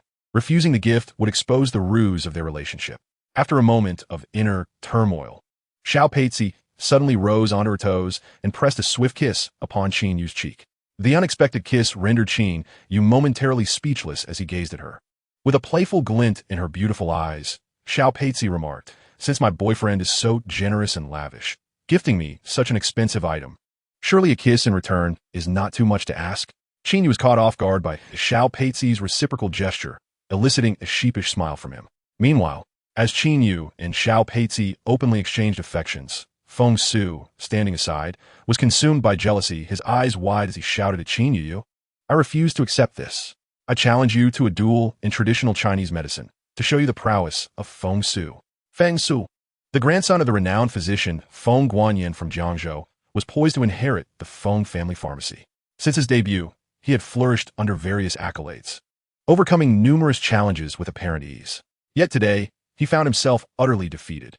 I challenge you. Tomorrow at the Feng family pharmacy, we shall determine who is superior, Feng Su declared vehemently, pointing an accusing finger at Qin Yu. I decline. Qin Yu responded with a smile, shaking his head gently. Are you afraid? It appeared that Qin Yu had indeed anticipated that Zhu Jiahong's heart was on the right side. His ability to awaken Zhu with just a couple of taps may have merely been coincidental. Casting a glance at the smug Feng Su, Qin Yu calmly stated, A true healer possesses a benevolent heart, one that seeks to alleviate suffering and cure ailments, not one driven by vanity and comparison. Thus, I will not engage in a contest with you. His words were met with resounding applause. Xiao Peizi looked at Qin Yu, her expression a mix of astonishment and complexity. In her memory, Qin Yu was merely the son-in-law of the Liu family, essentially a tool for Liu Ruyan's good fortune. Beyond that, her impressions of him were scarce. Having heard from Huang Yaxin that he was a worthless, cowardly fool, even going so far as to kneel and beg for money, devoid of any self-respect. Before her stood Qin Yu, a figure brimming with humor and charm, possessing unparalleled medical skills, exuding neither arrogance nor servility, a stark contrast to the Qin Yu she had heard about. Had she not spent the past few days in close company with him? Becoming familiar with his voice and demeanor, she might have doubted that this Qin Yu was indeed the same individual. Zhu Jiahong extended his thumb in admiration, repeatedly exclaiming, Mr. Qin not only excels in medicine, but also possesses a benevolent heart for the benefit of all. I am in awe. Feng Su, initially believing that Qin Yu, being young and spirited, would readily accept his challenge, was taken aback by his unexpected response. Observing the crowd's admiration for Qin Yu, Feng Su realized he had been thoroughly defeated. "You have guts, young man. We shall see how this unfolds." Despite this, Feng Su was unwilling to concede defeat so easily. After hurling a cutting remark, he squeezed through the crowd and hurriedly exited the art exhibition. Once Feng Su departed, the onlookers gradually dispersed, leaving only Qin Yu, Xiao Peizi, Zhu Jiahong, and a few others. At that moment, Xiao Peizi's phone rang. Qin Yu smiled and remarked, "It's quite all right. I actually have matters to discuss with Director Zhu." With that, Xiao Peizi apologized to Zhu Jiahong and quickly departed, clutching the painting. "Mr. Qin, you mentioned you had something to discuss. What is it?" After bidding farewell to Xiao Peizi, Zhu Jiahong turned his curious gaze toward Qin Yu. "What did you say? You believe my ailment can be cured?" Zhu Jiahong exclaimed in disbelief. His heart condition was not merely an ordinary ailment. It was a congenital heart defect deemed incurable. Despite his substantial wealth of billions, the thought of potentially succumbing to a heart attack at any moment filled him with sorrow and regret. Now, hearing someone claim they could heal his heart condition filled him with boundless joy and excitement. Qin Yu smiled gently, stating, "It is but a congenital heart defect. It poses no difficulty for me." Witnessing Qin Yu's unwavering confidence, Zhu Jiahong excitedly clasped his hands around Qin Yu's, fervently declaring, "Mr. Qin, should you successfully cure my heart condition, I would be willing to bestow upon you half of my fortune, with a net worth nearing 50 billion. Zhu Jiahong's offer represented over 20 billion. It is worth noting that his ex-girlfriend Xia Wei's boyfriend, Jiang Tao, whose father Jiang Shenhua owned a chain of hotels, had a mere 10 billion to his name. Should Qin Yu receive half of Zhu Jiahong's wealth, he could elevate himself from a lower status to mingle among the elite of Jiangzhou, standing shoulder to shoulder with successful individuals like Jiang Shenhua, and perhaps even surpass them. Having spent 80 million on the Qi Huolian, Qin Yu had become acutely aware of the importance of money. Just for a single Qi Huolian, he had expended 80 million. The other 4 medicinal ingredients required for crafting the cleansing elixir were invaluable, and should they appear at auction again, money would be essential to procure them. Qin Yu stated, "Starting next week, I will come to administer acupuncture every Sunday, supplemented with traditional Chinese medicine treatment. You shall surely recover. Then I shall rely on you, Mr. Qin," Zhu Jiahong replied, suppressing his excitement as he firmly grasped Qin Yu's hand. Just then, the wail of an ambulance siren pierced the air outside. After bidding farewell to Qin Yu, Zhu Jiahong, with the assistance of his female secretary, boarded an ambulance to undergo a medical examination. Once Zhu Jiahong departed, Qin Yu followed suit, leaving the art exhibition to head to a nearby pharmacy to procure some medicinal herbs in preparation. Qin Yu recognized that the girl with the braided hair was none other than Zhang Hai's younger sister, Zhang Ling. He hurried over, curiosity piqued, and inquired, Lingling, "What brings you here?" "Brother Qin," Zhang Ling exclaimed, rushing forward to embrace him, tears streaming down her cheeks. "My brother has been attacked. He may not survive." Her sobs dampened her small face as she spoke in a muffled voice. Upon learning that Zhang Hai had been assaulted, Qin Yu's pupils constricted, and he gently grasped Zhang Ling's shoulders, asking, "Where is your brother now? Who did this to him?" Through her tears, Zhang Ling replied, "My brother is at the Central City Hospital." Without waiting for her to finish, Qin Yu lifted her into his arms and briskly ran to the street. Hailing a taxi to the Jiangzhou Central Hospital. Chapter 76. A Reunion with Xiao Zhenyu. At Jiangzhou Central Hospital, Zhang Hai lay on the hospital bed, his chest bandaged, staring despondently at the ceiling, thoughts of suicide flashing through his mind. 3 of his ribs had been fractured, and both legs were in a state of necrosis. According to the doctors, there was no possibility of recovery for his legs. Amputation was the only option, condemning him to a life in a wheelchair. If not for the thought of his graying mother and his young sister, he would have already leapt from the hospital window. "Brother, look who I brought." Just as despair engulfed Zhang Hai, his sister Zhang Ling's voice suddenly broke through. She pushed open the door and entered with a young man. "Qin Yu, what are you doing here?" Zhang Hai's expression morphed into one of sheer astonishment upon seeing Qin Yu. As Qin Yu entered the room, he immediately activated his piercing gaze to assess Zhang Hai's condition. The next moment, his pupils dilated in shock. Zhang Hai had 3 broken ribs, and his legs were gruesomely injured, barely connected by sinews and flesh. It was just a careless fall. It has nothing to do with anyone else. Zhang Hai knew that if he spoke the truth, Qin Yu would undoubtedly seek vengeance, and he could not allow Qin Yu to wade into this murky water.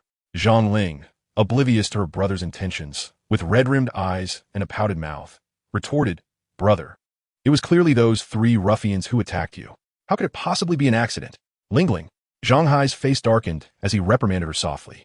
Realizing he could no longer conceal the truth, he sighed and admitted, recently, our house is slated for demolition, but the contract offered was excessively harsh. I refused to agree to the demolition, and then I got into a scuffle with them. Feeling a surge of emotion, Zhang Hai shook his head and said, Qin Yu, I appreciate your good intentions, but the doctor has informed me that my legs are irreparably damaged and must be amputated. I assure you, if there is a way to heal, I will find it. Trust me, I will help you stand again, Qin Yu proclaimed with unwavering determination. As Qin Yu was preparing to treat Zhang Hai's injuries, the hospital room door was pushed open once more, revealing 2 individuals, one of whom was Zhang Hai's mother, Wu Guifan. Upon entering, Wu Guifan initially failed to notice Qin Yu and instead pointed to a doctor beside her, addressing Zhang Hai. Hi Z, this is Dr. Qiao, the associate chief physician of the orthopedics department at the central hospital. Before she could finish her sentence, she caught sight of Qin Yu in the room and exclaimed in astonishment, Oh, you, what are you doing here? It's you. The surprise was not limited to Wu Guifan. The doctor standing next to her was equally taken aback. It turned out that this associate chief physician of orthopedics was none other than Xiao Jinyu. Upon hearing her daughter's words, Wu Guifan looked at Qin Yu with a puzzled expression, unable to comprehend his intentions. When she learned that Qin Yu claimed he could heal Zhang Hai's legs, a disdainful smile emerged at the corners of Xiao Jinyu's mouth as he cast a sidelong glance at him, saying, You are overstepping your bounds, Qin. This is a hospital, not a hot spring resort. Don't presume that just because you have a few skills, you are invincible. Let me inform you. His legs are shattered due to multiple fractures. Even I, a graduate of the prestigious Hucking Medical College, am powerless in this regard. Seeing Xiao Jinyu mock Qin Yu, Zhang Ling, feeling indignant, pouted and retorted, What do you mean? Just because you cannot heal my brother's legs, does that mean no one else can? You are underestimating people. Noticing Zhang Ling's face turn crimson, Qin Yu gently waved his hand at her, then glanced at Xiao Jinyu and calmly stated, Your inability speaks to your lack of skill, not the capabilities of others. What qualifications do you have to say my skills are inadequate, Qin? Xiao Jinyu, who had always looked down on Qin Yu, glared at him in fury, exclaiming, I am a distinguished graduate of Hucking Medical College, with further studies abroad. And you? You are merely the useless son-in-law of the Liu family. What right do you have to compare yourself to me? Xiao Jinyu. Qin Yu, unfazed by Xiao Jinyu's arrogance, replied coolly, I possess the ability to heal Zhang Hai's legs. Very well, then show me. Xiao Jinyu retorted, a mocking smile curling his lips as he crossed his arms, derisively challenging. I wish to see how a worthless person like you can mend injuries that even I cannot. Unable to tolerate Xiao Jinyu's condescending demeanor any longer, Zhang Ling chimed in with a clear voice, And if my brother's legs are healed by my big brother Qin, what will you do? Xiao Jinyu smirked. If he manages to do that, I shall kneel before him and acknowledge him as my master. Very well, you have my word. Qin Yu had been waiting for this declaration from Xiao Jinyu. He then turned to Zhang Ling and said, Ling Ling, come here and help me lift your brother's blanket. Zhang Ling complied and hurried over to pull back the covers from Zhang Hai. Qin Yu retrieved an acupuncture kit from his pocket, extracted silver needles, infused them with his vital energy, and deftly inserted the needles into Zhang Hai's legs. Observing Qin Yu's acupuncture technique, Xiao Jinyu's face contorted with disdain, remarking, Even the technique of acupuncture is substandard, and yet you dare to perform it? You are truly ignorant of your limitations. The individual, surnamed Qin. If you cease your actions now, you may only require an amputation. However, if you recklessly continue with the needles, injuring the nerves, he could very well become a vegetable. Qin Yu seemed oblivious to Xiao Jinyu's words, persistently inserting silver needles into Zhang Hai's leg acupoints. Zhang Hai felt as though needles were continuously piercing him, each insertion accompanied by a twinge of pain. Alongside this pain was a warmth that lingered between his legs, inducing an indescribable sense of comfort. And his legs, which had long lost sensation, began to move slowly. Although Qin Yu was a cultivator, he had only reached the qi-attracting stage. Such an expenditure of vital energy through acupuncture was a significant trial for him, and a misstep could result in self-harm. Nonetheless, Zhang Hai was a childhood friend and one of the very few who had offered him assistance during his time of need. Thus he was determined to heal him, even at the cost of exhausting his own energy. In a brief span of time, Zhang Hai had been needled with 64 silver needles. Each needle required Qin Yu to channel his vital energy into it, and although he was at the pinnacle of the qi-attracting stage, it still took a toll on him. beads of sweat trickling down his forehead until they formed a layer. Witnessing this, Zhang Ling felt a pang of compassion. Supporting herself against the bed while carefully wiping Qin Yu's sweat with her sleeve, Xiao Jinyu crossed his arms and sneered dismissively, putting on a show. I'm curious to see what tricks you have left. With Qin Yu's treatment, the despair on Zhang Hai's face gradually transformed into astonishment. The numbness and pain that had clung to his legs began to dissipate, replaced by an overwhelming sense of warmth. After the break, he had lost all sensation in his legs, yet now he could distinctly feel their presence again, even sensing that he might be able to walk. Approximately half an hour later, Qin Yu finally exhaled in relief, wiped the sweat from his brow, and smiled at Zhang Hai. It's nearly done, Hai Zi. Here, take this pill. He produced a Jade pill and placed it at Zhang Hai's lips. Without a moment's hesitation, Zhang Hai swallowed the pill. Almost immediately, he felt the medicine dissolve within him, transforming into warm currents that coursed through his limbs, erasing all pain in an instant, even miraculously healing his broken ribs. Hai Zi, how do you feel now? Wu Guifan inquired eagerly after Zhang Hai had taken the pill. Zhang Hai attempted to move his legs and was astonished to lift them high with ease, exclaiming in excitement, I'm fine. My legs are better. I can lift them. Upon realizing his legs had returned to normal, Zhang Hai hurriedly rolled out of bed, astonished to find he could walk. Seeing Zhang Hai able to get out of bed, Wu Guifan and Zhang Ling burst into tears of joy and rushed to embrace him, overwhelmed with emotion. How is this even possible? Meanwhile, Xiao Jinyu, present in the same ward, wore an expression of utter disbelief, his face a canvas of shock and skepticism. He had seen the X-rays of Zhang Hai's legs, which had suffered shattering fractures at both knees, leaving no hope for recovery. To his astonishment, Qin Yu managed to heal Zhang Hai's legs solely through the art of acupuncture, enabling him to rise and walk immediately, an extraordinary feat indeed. Soon, Xiao Jinyu appeared to recall something, his expression darkening as he swiftly turned towards the exit. Wait. Just as Xiao Jinyu was about to depart, he was abruptly called back by someone. His countenance shifted instantaneously, turning ashen.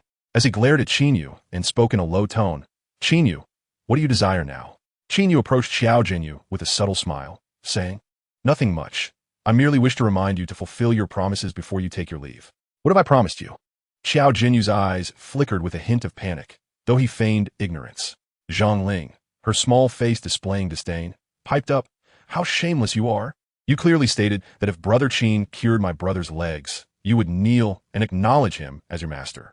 Are you attempting to renege on your word? I am a distinguished student from the medical school of Hucking University. How could I kneel before someone who hasn't even completed their university education? Do not harbor such delusions. Xiao Jinyu's demeanor transformed into that of a scoundrel, starkly contrasting with his otherwise refined appearance. Kneel or not kneel? Qin Yu's eyes glimmered with a golden light as he coldly demanded. Xiao Jinyu, well aware of Qin Yu's prowess, capable of dispatching multiple opponents single-handedly, turned pale with fear. However, he quickly donned a sinister smile, pointing to a nearby surveillance camera. Listen, Qin, you would do well to refrain from reckless actions. There are cameras everywhere. If you dare to lay a finger on me, I shall ensure you rot in prison. Is that so? Qin Yu replied with a faint smile, advancing towards Xiao Jinyu. As he approached, Xiao Jinyu's face drained of color, and just as he attempted to flee, a cacophony of curses echoed from outside, heralding the entrance of 3 ruffians with hair dyed in hues of red, yellow, and green. The trio stormed into the room, shoving Xiao Jinyu aside, brandishing a document as they shouted at Zhang Hai, Do not think that hiding in the hospital will spare you. Sign this agreement immediately, or we will deal with your mother and sister. With a resounding rip, the red-haired thug felt the document slip from his grasp, only to witness it being shredded before his eyes, the pieces cascading around him like petals from celestial flower.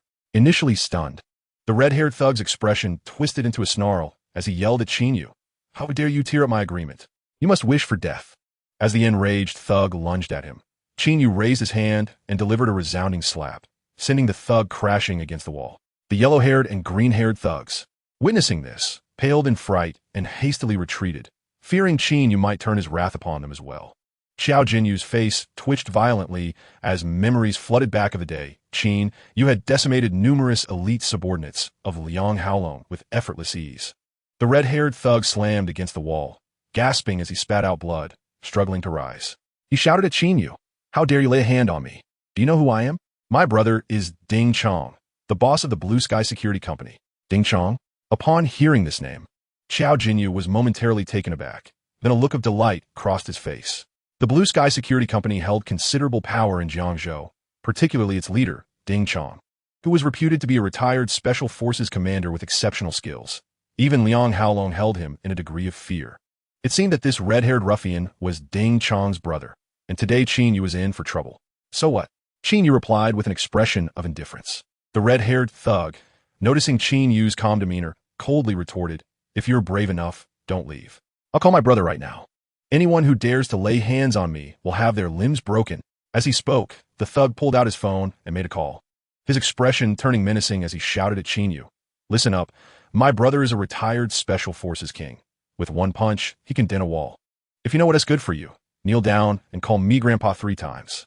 Upon witnessing this scene, Qin Yu wore a look of schadenfreude, eagerly watching the confrontation between Qin Yu and the red-haired thug, waiting for Qin Yu to embarrass himself. Qin Yu, with his hands behind his back, replied nonchalantly, "All right. Then you kneel and call me Grandpa 3 times, and I might consider sparing you." "Huh.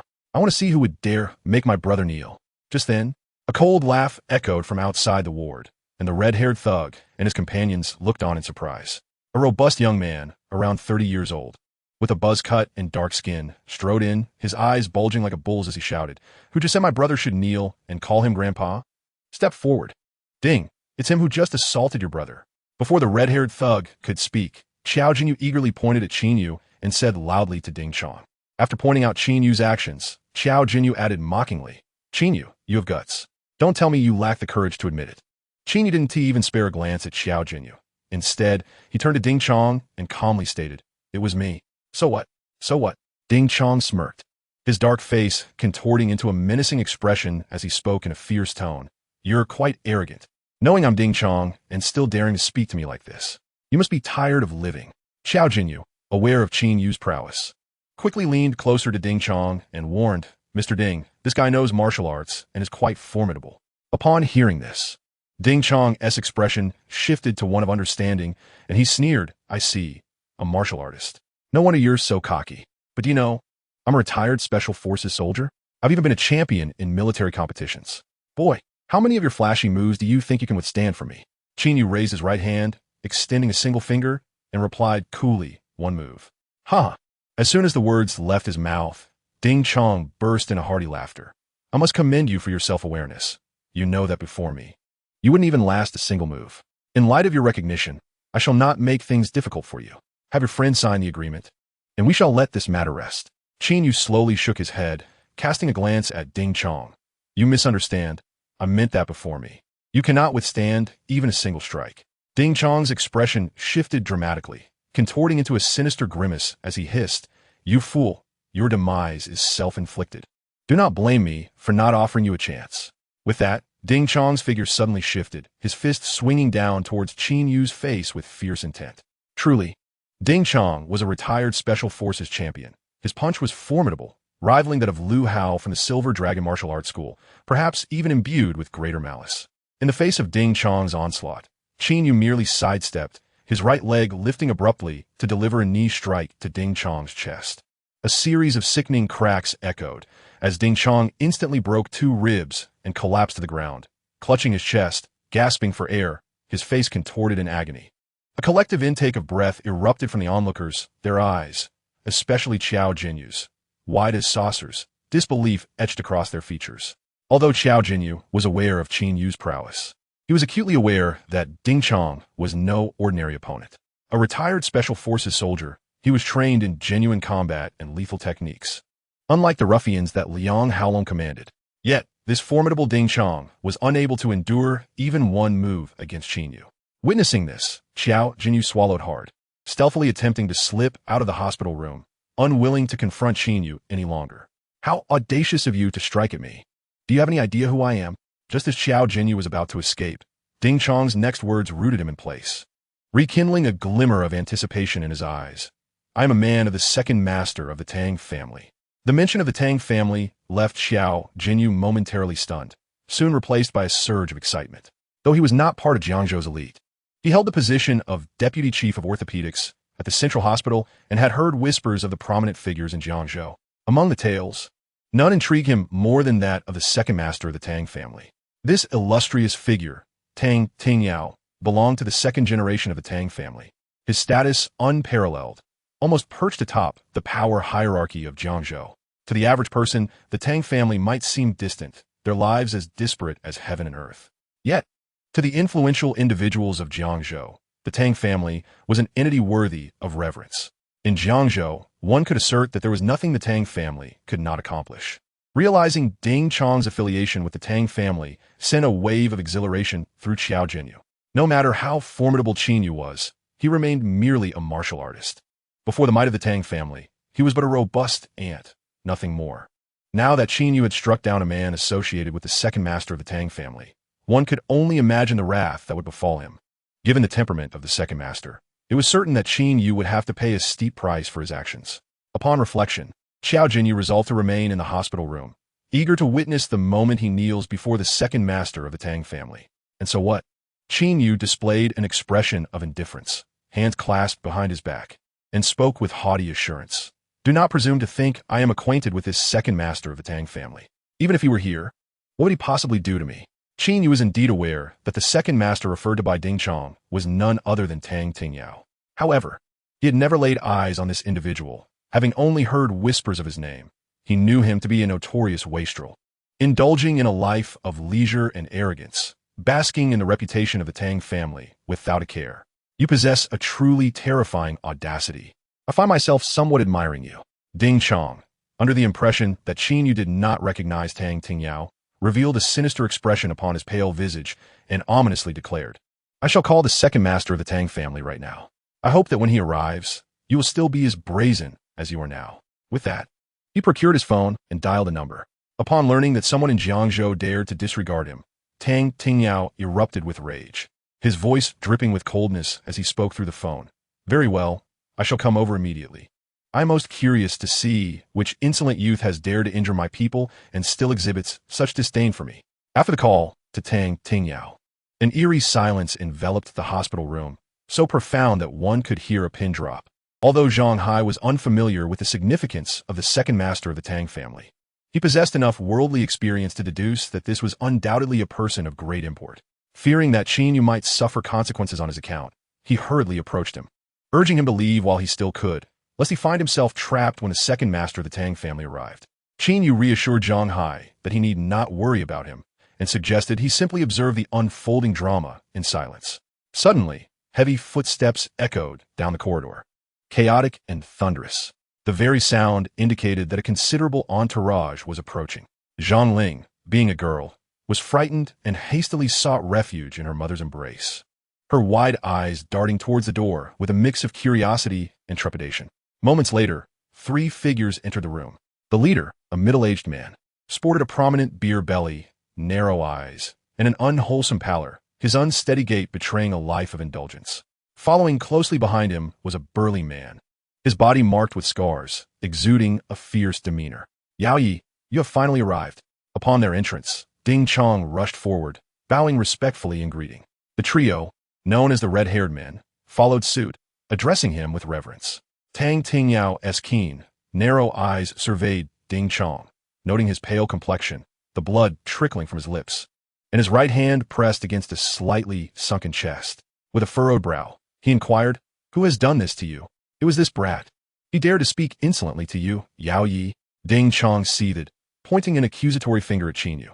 Tang Tingyao appraised Qin Yu with a cold snort, then cast a disdainful glance back at Ding Chong, sneering as he chastised, Ding Chong, it seems you are becoming increasingly inept. You cannot even handle a mere youth like this.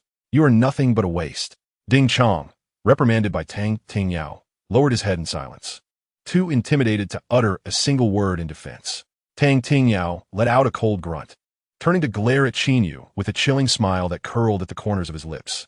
Young man, it is indeed impressive that you could defeat Ding Chong. I have an eye for talent, and should you kneel before me and address me as Master Yao, I shall not only spare you, but also elevate you to my right hand. What say you? With an air of indifference, Qin Yu replied, You are not worthy of such a position. Rejecting my goodwill is courting death. Tang Tingyao's elongated eyes gleamed with malice as he barked at the burly man beside him. Scar, incapacitate him. I wish to savor his suffering. Qin Yu cast a fleeting glance at the man called Scar, a faint smile gracing his lips as he recognized him as Liang Haolong's subordinate. The very one he had dispatched with a kick at the Imperial Pool. Master Yao, please reconsider. Scar's face turned ashen, his eyes betraying a flicker of fear as he exclaimed. In times past, Scar would have acted on even the slightest nod from Tang Tingyao, tearing apart any adversary without hesitation. Yet now, he stood frozen, even attempting to dissuade him, leaving Tang Tingyao utterly astonished. Tang Tingyao surveyed Scar with evident displeasure, demanding, Scar, what do you mean by please reconsider?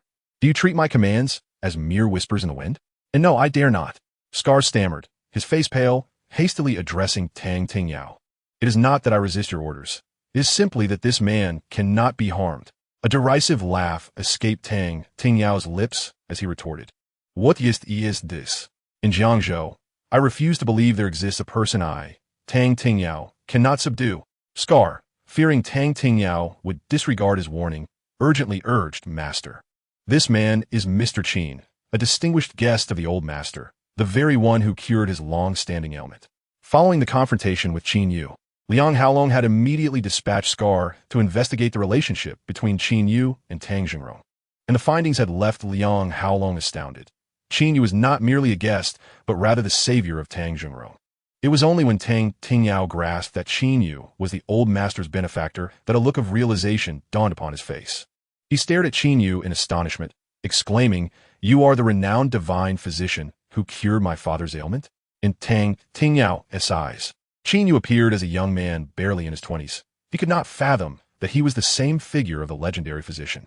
Like many, Tang Tingyao had heard of Qin Yu's illustrious name, but had never encountered him, assuming the divine physician to be an elderly practitioner well past his prime. And what of it? Did you not just threaten to break my hands and feet? Qin Yu maintained his composed demeanor, hands clasped behind his back, exuding an air of a transcendent sage. Tang Tingyao dared not retain his haughty facade. His arrogant countenance quickly transformed into a sycophantic smile. He hurried to Qin Yu's side, clasping his hands in a gesture of respect, and said, Mr. Qin, there has been a misunderstanding. You are my father's savior. Even if granted 100-fold courage, I would not dare to raise a hand against you. With that, Tang Tingyao pivoted toward the still-stunned Ding Chong, commanding, Ding Chong, why do you linger? Hurry and bow an apology to Mr. Qin. With a sharp reprimand from Tang Tingyao, Ding Chong was instantly jolted to attention, terrified as he fell to his knees, his forehead pressing earnestly against the floor in a plea for mercy. Mr. Qin, I was blind to your greatness and have offended you. I implore your magnanimity to forgive me. Qin Yu gazed down at the kneeling Ding Chong, his voice icy as he replied, Your brother has broken 2 of my friend's ribs and shattered his knee. What do you propose we do about it? Please spare my life, Mr. Qin. Upon hearing this, Hong Mao, trembling like a leaf, collapsed to his knees behind him. The other 2, Huang Mao and Lu Mao, quickly followed suit, their faces ashen, lips quivering, yet unable to utter a single word. Ding Chong, realizing the gravity of his transgression, clenched his teeth and declared, Mr. Qin, whatever punishment you deem fit, I shall comply. Qin Yu replied nonchalantly, Just like my friend, I will require 2 ribs and 2 knees from him. Additionally, 2 arms as well. This is the fate that befalls those who offend Mr. Qin. Before Qin Yu could say another word, Tang Tingyao interjected ominously, Indeed, he shall comply. Ding Chong's complexion turned ashen, but he dared not refute, repeatedly acquiescing. Hong Mao, overwhelmed by fear from Qin Yu and Tang Tingyao's words, fainted on the spot. Ding Chong ordered the others to carry Hong Mao away and then led them out of the hospital room. After Ding Chong and his companions left in a state of disarray, Xiao Jinyu, who had been stunned into silence, finally regained his senses. He attempted to flee the room, but found his legs trembling uncontrollably, robbed of any strength.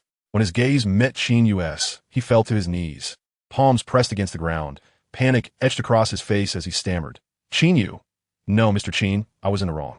I apologize and wish to become your disciple to learn the art of medicine. With your caliber, do you even think you are worthy to be my disciple? Listen carefully, Qin Yu said, looking down at Xiao Jinyu with a cold demeanor. From this day forth, wherever I am, you shall address me as master, rise, and yield your seat. Do you understand? Yes, I shall remember. Master, Xiao Jinyu replied, demonstrating his intellectual prowess as a top student from Hucking University. Swiftly shifting his title to student, his ability to adapt akin to the rapid transformations of Sichuan's face-changing art. Now begone. Qin Yu had no desire to waste another word on someone of Xiao Jinyu's ilk. Like a pardoned convict, Xiao Jinyu repeatedly apologized to Qin Yu, making a hasty and awkward retreat from the room, quickly vanishing from sight. Once Xiao Jinyu had fled, Tang Tingyao hurriedly produced a box from his pocket, extending it toward Qin Yu. Mr. Qin, I apologize for my earlier offenses. This is a magical artifact I acquired for 10 million. I hope you will accept it. As he spoke, he opened the box to reveal a jade pendant of guanine radiating a ghostly green light. The entire hospital room was enveloped in the pendant's ethereal glow, causing Zhang Hai, Scar, and others to stiffen, their expressions clouded with confusion upon witnessing the pendant's aura. Observing the awe it inspired in the onlookers, Tang Tingyao wore a smug expression, then turned to Qin Yu. When he noticed Qin Yu's calm demeanor and unperturbed gaze, he couldn't help but feel astonished. To comprehend the significance of this Quan Yin jade pendant, one must recognize it as an artifact consecrated by a revered monk. Upon first glance, its mysterious aura captivates the beholder, drawing them into its depths, akin to being ensnared in a whirlpool from which it takes time to emerge. The expressions of Scarfaced and his companions are entirely understandable. However, Qin Yu remains unfazed, which piques Tang Tingyao's curiosity. Mr. Qin, this Quan Yin jade pendant is said to have been carried by a highly virtuous monk throughout his life, only to be removed after his passing. It possesses the power to bestow blessings, ward off evil, and ensure safety. I have invested considerable effort to acquire it, Tang Tingyao explained, his tone tinged with a hint of arrogance, assuming that Qin Yu was unaware of its virtues. He anticipated that after his detailed introduction, Qin Yu would express keen interest. Yet, he merely shook his head slightly, much to Tang Tingyao's chagrin. Mr. Qin, is your discernment so elevated that even my Quan Yin jade pendant fails to capture your interest? Qin Yu replied nonchalantly, it is merely superficial, lacking the essence of a true artifact. Chapter 80. The true artifact. Tang Tingyao's expression shifted abruptly, a surge of anger rising within him. Were it not for Qin Yu being his father's savior, he would not tolerate such insolence. How dare this young man, barely in his 20s, declare that the artifact he painstakingly acquired is a counterfeit? While he felt a swell of indignation, Tang Tingyao maintained a smile, albeit with an edge of displeasure in his voice. Mr. Qin, if even my Quan Yin jade pendant fails to meet your standards, I am curious to know what you would deem a true artifact. Do you wish to know? Qin Yu glanced at Tang Tingyao, his eyes gleaming with yearning. To me, a true artifact is akin to a flying sword or treasure, capable of soaring through the skies, commanding thunder and rain, wielding various supernatural powers. Unlike this jade pendant which, aside from its initial impact on one's spirit, offers nothing of substance. Tang Tingyao's face betrayed his disdain as he retorted, Mr. Qin, with all due respect, what you describe as an artifact exists only in myth and legend. Such things cannot possibly exist in reality. Ignoring Tang Tingyao's comments, Qin Yu clasped his hands behind his back, slightly tilting his head in contemplation as he gazed at the ceiling. Individuals like Tang Tingyao, mere mortals, would indeed struggle to believe in the existence of flying swords or treasures. Yet, Qin Yu was different. He bore the legacy of the Golden Light Taoist. His abilities, whether through the penetrating gaze of the golden eye or the cultivation techniques, far surpassed the imagination of ordinary people. Moreover, within the inheritance he received, the Golden Light Taoist had wielded flying swords and various treasures, demonstrating remarkable powers akin to those of celestial beings. Seeing Qin Yu's silence, Tang Tingyao assumed he was at a loss for words and continued, Mr. Qin, let us set aside the topic of flying swords and sorcery for now. Regarding this Quan Yin jade pendant, you assert it is worthless, yet I cannot concur. Indeed, I find this pendant quite extraordinary. Upon my first glimpse, I felt as though I were being drawn into its very essence. Scarface chimed in, affirming Tang Tingyao's sentiment. Is that so?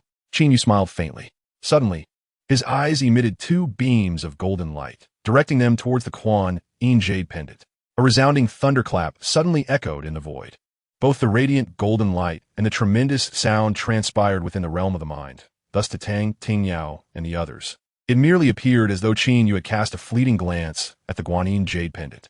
Qin Yu activated his penetrating golden eyes, harnessing their power to forcibly eradicate the spiritual energy within the jade pendant. Now, take another look at it, Qin Yu stated calmly as he closed his golden eyes. Tang Tingyao and the others glanced at the Guanyin jade pendant once more, their expressions shifting dramatically. How is this possible? Tang Tingyao exclaimed in disbelief. What had once been an enigmatic Guanine jade pendant now appeared utterly mundane. With his hands clasped behind his back, Qin Yu spoke with the wisdom of an elder. It is quite simple. I mentioned before that this pendant is not a magical artifact. It merely harbored some spiritual energy. Just now, I employed a secret technique to erase that energy, and thus it has returned to its original state. That is of no consequence. Qin Yu maintained his composed demeanor. What astonished him further was the realization that he was merely in his early 20s, destined for a future of boundless potential. Mr. Qin, I have a humble request, Tang Tingyao said, suppressing his inner excitement, his eyes glimmering with fervor. Speak candidly, Qin Yu replied. Tang Tingyao, encouraged by his response, quickly continued. Here is the matter. Tomorrow, a renowned antique dealer will visit Jiangzhou, bringing a magical artifact with him, and he has invited many affluent individuals from Jiangzhou to participate in an auction. However, I possess little understanding of magical artifacts and lack the discerning I required. I would like to request your assistance in evaluating it. Would that be possible? Fearing Qin Yu might decline, Tang Tingyao hastily added, rest assured, I will not impose upon you without recompense. Should I acquire the artifact, I will reward you handsomely. There's no need for recompense. I'm also curious to witness this magical artifact, Qin Yu replied, as monetary matters had become less significant to him. Only spiritual herbs and magical treasures could truly captivate his interest. Upon hearing Qin Yu's agreement to assist without expectation of reward, Tang Tingyao was elated, repeatedly expressing his gratitude and instructing Scar to personally escort Qin Yu the following day. After bidding farewell to Tang Tingyao and Scar, Qin Yu turned to Zhang Hai and the others, only to find them transfixed, gazing at him in astonishment, as if he were a stranger. Zhang Hai, who had grown up alongside Qin Yu and knew his background well, was utterly incredulous. Just moments ago, he had witnessed numerous distinguished individuals either kneeling in apology or bowing before him, an occurrence that left him in disbelief. Is it truly you, Qin Yu? Zhang Hai asked, his voice tinged with incredulity. Qin Yu patted his shoulder and grinned. Of course, I'm still your good brother. Qin Yu, take care of your injuries. We shall enjoy a drink together soon. Zhang Hai not that, Vigo du Xin. Brother Qin, you are amazing, Zhang Ling exclaimed, bouncing in admiration before him. Qin Yu gently ruffled her soft hair and smiled, then turned to the astonished Wu Guifan and reassured her, Auntie, from this day forth, no one shall dare to demolish your home. You may rest easy.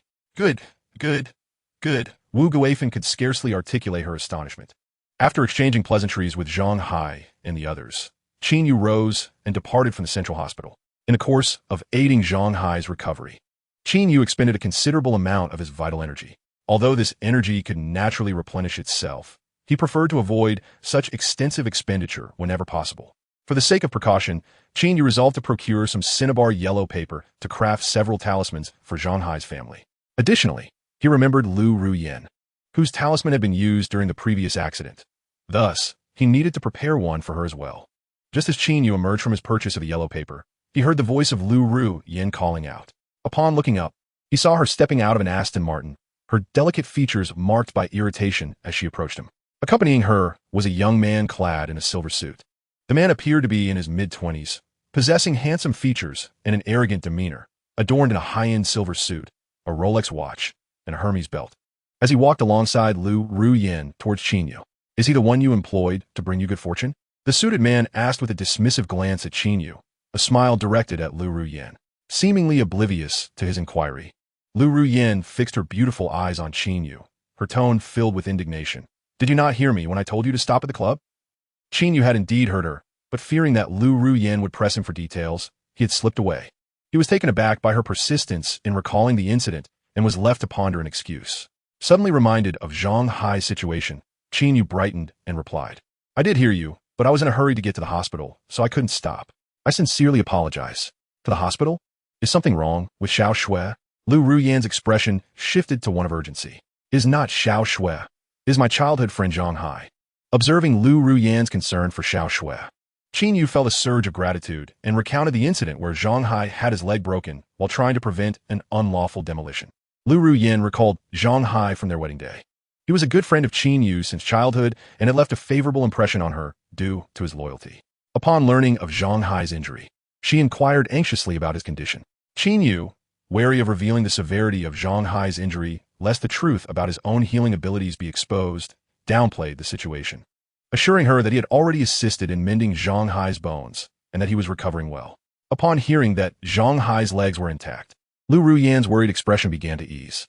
However, the young man in the silver suit, observing the engrossed exchange between Lu Ruyan and Qin Yu, felt a surge of resentment, his gaze toward Qin Yu darkening with malice. Sensing the hostility emanating from the suited man, Qin Yu furrowed his brow and inquired, "Lu Ruyan, who is he?" It was then that Lu Ruyan remembered the man beside her and introduced him, saying, "This is my university classmate, Gao Tianming." She then turned to Gao Tianming and added, "Tianming, this is my husband, Qin Yu." At the mention of Lu Ruyan referring to Qin Yu as her husband, a flicker of jealousy flashed in Gao Tianming's eyes. Yet he still wore a smile, proactively extending his hand to Qin Yu. "Hello, I am Gao Tianming, a scion of the Gao family from Wuzhou. Shall we be introduced?" After speaking, he swiftly approached and hailed a taxi, soon vanishing around the street corner. At that moment, Gao Tianming's right hand lingered in the air, while Qin Yu had already departed, leaving him in a state of profound embarrassment, his handsome face twitching, and his eyes filled with escalating resentment. Lu Ruoyan keenly sensed Gao Tianming's irritation and promptly advised him in a gentle tone, "Tianming, that is simply Qin Yu's character. Do not let it trouble you." While Qin Yu may be unaware of Gao Tianming's background, Lu Ruoyan was acutely aware. The Gao family of Wuzhou, alongside the Tang family of Jiangzhou and the Sun family of Chuzhou, stands as one of the three prominent families of Jiangnan, possessing an unparalleled strength compared to ordinary clans. Gao Tianming is the legitimate heir of the Gao family and the future third-generation successor, a focal point of the family's cultivation efforts. During their university years, Gao Tianming was an ardent admirer of Lu Ruoyan.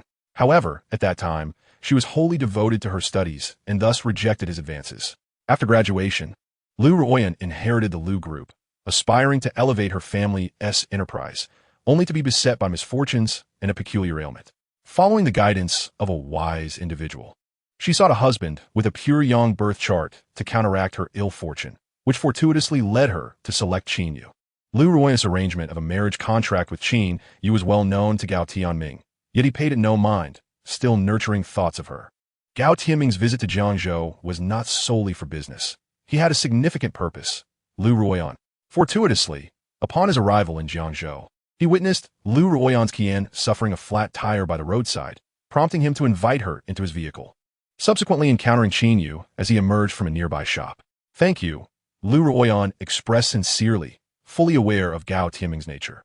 During their university years, her refusal of Gao Tianming's pursuit stemmed not only from her desire to focus on her studies, but also from her understanding of his character. As the eldest son of the Gao family, one of Jiangnan's three great families, Gao Tianming was arrogant and ruthless, ensuring that those who crossed him met dire fates. Although the individuals he had assaulted were labeled as social delinquents, Lu Ruoyan understood that they were merely Gao Tianming's subordinates. It was precisely this ruthless and haughty disposition that made Lu Ruoyan steer clear of him, wary of excessive interaction. Moreover, during their university days, Gao Tianming had a reputation as a notorious playboy, having entangled himself with countless beautiful women, some of whom had even undergone abortions due to his influence, further solidifying Lu Ruoyan's resolve to maintain her distance. Had it not been for the flat tire of her Qian, she would never have accepted a ride with Gao Tianming. Finding a convenient excuse, Lu Ruoyan hailed a taxi, fleeing the scene. Gazing after the departing taxi, Gao Tianming's lips curled into a cold smirk, ominously declaring, "The woman I, Gao Tianming, have set my sights on has never eluded me. Once I resolve the matter with the talisman, you shall be my next target." With that, Gao Tianming turned and entered his car. The Aston Martin erupted with a thunderous roar, departing amidst the envious and jealous gazes of onlookers. Upon returning to his rented quarters, Qin Yu locked the door, spread yellow paper, and began to inscribe talismanic symbols with cinnabar, preparing to craft a protective amulet. After spending an entire night, Qin Yu crafted 3 protective talismans and a lightning talisman, having exhausted considerable vital energy while assisting Zhang Hai with bone setting during the day. He meticulously forged the lightning talisman for his own safety. In the event of encountering a formidable adversary, he could cast this talisman to summon a bolt of lightning. Even if it did not slay his foe, it would surely inflict severe injury. Once adequately prepared, Qin Yu noticed that the hour was still early. So he sat cross-legged to cultivate, swiftly entering a state of transcendence where self and environment faded away. After circulating several cycles of energy, he abruptly opened his eyes, unleashing two beams of solidified golden light that illuminated the entire rental apartment in a resplendent glow akin to a celestial realm. At that moment, an Audi pulled up in front of the rental, and a burly man in a suit emerged from the vehicle. It was Scarface. Upon seeing Scarface come to retrieve him, Qin Yu surmised that the esteemed guest from Zhonghai had arrived in Jiangzhou. He quickly got out of bed, secured the protective and lightning talismans, and followed Scarface to the meeting place. The gathering of the wealthy took place in a quaint courtyard on the outskirts of Jiangzhou. This serene setting, nestled within the mountains, appeared to be an ordinary farmhouse at first glance. Yet, who would have imagined that nearly half of Jiangzhou's top 20 tycoons, alongside notable figures from other cities, would converge in this humble abode? It was indeed a grand assembly of illustrious individuals. Entering the main hall, one beheld an antique-style room furnished with 2 rows of grandmaster chairs, complemented by several additional rows filled with attendees. Master Tang, Master Yao. As Tang Tingyao stepped into the hall, numerous individuals rose respectfully to greet him. He responded with a smile and a nod, advancing to exchange pleasantries with several prominent figures seated in the grandmaster chairs before settling into the second grandmaster chair on the left. At the moment he took his seat, he gestured for Qin Yu to join him beside. Ha, Master Tang, don't tell me that this individual by your side is the eye specialist you've invited? Just as Qin Yu was about to sit down, an unfriendly voice unexpectedly interrupted, sounding eerily familiar. He looked up, squinting his eyes. The speaker was none other than Gao Tianming, a university classmate of Lu Ruyan. Qin Yu was taken aback to see Gao Tianming here, seated in the grandmaster chair on the right. Young Master Gao, what concern is it of yours whom I invite to assist me? Is there any need for your meddling? Tang Tingyao clearly held disdain for Gao Tianming, his tone decidedly curt. Gao Tianming smirked ominously and replied, Master Tang, I am merely being considerate. I wish to warn you not to be ensnared by others, lest you find yourself regretting it later. Of course, if you truly cannot find someone to assist you, I can lend you a hand. What do you say? Tang Tingyao was visibly displeased by Gao Tianming's arrogant demeanor, his eyes flashing with cold light. Gao Tianming, allow me to remind you that this is Jiangzhou, not Wuzhou. Do you believe I would hesitate to have you thrown out of here right now? As soon as the words fell, Scarface burst into the hall with over 10 men clad in black suits, ready to expel the guests. Behind Gao Tianming stood 2 bodyguards in gray, their expressions tense and alert. The atmosphere in the hall grew heavy, saturated with an intense scent of gunpowder. Tang Tingyao represented the Tang family of Jiangzhou, while Gao Tianming stood for the Gao family of Wuzhou. Both families were prominent clans in Jiangnan, with a notoriously strained relationship, leading to confrontations whenever they met, and this occasion was no exception. Although Gao Tianming was a junior, he was the 3rd-generation heir of the Gao family, holding a position of considerable esteem, thus possessing the right to converse with Tang Tingyao. Now, we have gathered here not for a personal feud, but for the sake of the artifact. Just as tensions escalated, the elderly gentleman in a Tang suit seated at the far left spoke up. Master Yao. Regardless of the circumstances, young Master Gao has traveled a long distance and is a guest. We must not lose the dignity of the Tang family. He then turned towards Qin Yu, saying with a calm demeanor, Sir, since you are here, please take a seat. Qin Yu nodded and settled beside Tang Tingyao.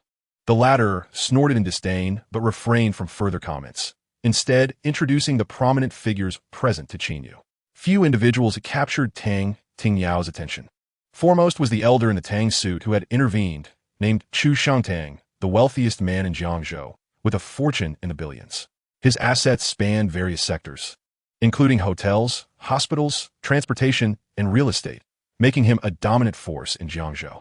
Another notable individual was the young Master Gao, Gao Tianming, the legitimate heir of the Gao family, whose status was exceedingly high, allowing him to converse on equal footing with elder figures like Tang Tingyao. However, Qin Yu held little interest in either Chu Shangtang or Gao Tianming. His focus was drawn to the elderly man in gray seated beside Gao Tianming. The elder, clad in a gray Tai Chi outfit, had silvery hair and a ruddy complexion, exuding an aura of an otherworldly sage. Yet his demeanor was aloof, his eyes squinted throughout, even when Tang Tingyao entered, clearly indicating he regarded him with indifference. As the atmosphere eased, Chu Shangtang addressed a middle-aged man seated to his left. Boss he. Now that everyone is present, we kindly ask you to present the ancestral artifact for our observation. Bossy nodded and retrieved a purple box from the side, placing it at the center of the table in the hall. Inside the box lay a wooden bagua plate, substantial in weight, its surface marred with age, clearly indicating its antiquity. Ah, the unveiling of the Bagua plate captivated even Qin Yu's attention, activating his perceptive golden eyes. He scanned the plate and discovered it was inscribed with several miniature magical arrays, including a concealed formation that seemed to harbor something within. Qin Yu was not the only one drawn in. Chu Shantang, Tang Tingyao, Gao Tianming, and others fixated on it with eager expressions, their excitement palpable, nearly rushing forward to seize it. Bossy showcased the Bagua plate, surveying the crowd, and proclaimed, "Esteemed guests, this Bagua plate is a treasured heirloom of the He family, reputed to be an exceedingly precious feng shui artifact. Regrettably, my lineage has fallen short since my grandfather's passing. No one in the He family has comprehended the method to activate this artifact." With that, Bossy cradled the plate in his hands and bowed deeply to the audience, saying, "Should anyone here unravel the mysteries of this Bagua plate today, I am willing to part with it for 10 million, and I shall not renege on my word. If no one possesses such understanding, we shall resort to an auction, and the highest bidder shall prevail." The revelation of Bossy's 10 million price tag elicited excitement among the attendees. Feng shui artifacts are indeed rare treasures, often valued at millions, with some exceeding 10 million or even 100 million. Given that this Bagua plate is a familial treasure of the He family, a price of 10 million is neither excessive nor unreasonable. However, they were disheartened to realize that this price was only applicable to those who could activate the Bagua plate. Boss He, a prominent figure in Zhonghai with extensive connections, had consulted numerous feng shui masters, yet failed to discover the method to awaken the Bagua plate, underscoring its extraordinary nature. An elderly gentleman clad in green rose from his seat and approached the Bagua plate. He circled it once, his brow furrowing, then retrieved a copper compass from within the room, murmuring incantations while his fingers deftly gestured. "Isn't that the illustrious Master Yang Qin, renowned throughout Jiangzhou?" "Indeed, it's Master Yang." With the esteemed Master Yang taking action, it seemed certain that the Bagua plate would belong to Chu Shengtang. A clamor erupted among the spectators, as they speculated that the victor had already been determined. Chu Shengtang stroked his beard with a satisfied smile. In contrast, Tang Tingyao wore a grave expression, feeling uneasy. Had he known, he would have allowed Qin Yu to act first, but he was a step behind Chu Shengtang. With Yang Qin's assistance, Chu Shengtang was assured of success. Just as the crowd concluded that the Bagua plate would belong to Chu Shengtang, Gao Tianming scoffed. "What worth does he hold? How can he be compared to Master Pei beside me? He overestimates his capabilities." Chapter 83. The Target of Scorn. Yang Qin, a well-established feng shui master in Jiangzhou, was a favorite among the wealthy elite. Gao Tianming's words immediately drew disapproving glances from the affluent attendees of Jiangzhou. Yang Qin's demeanor darkened.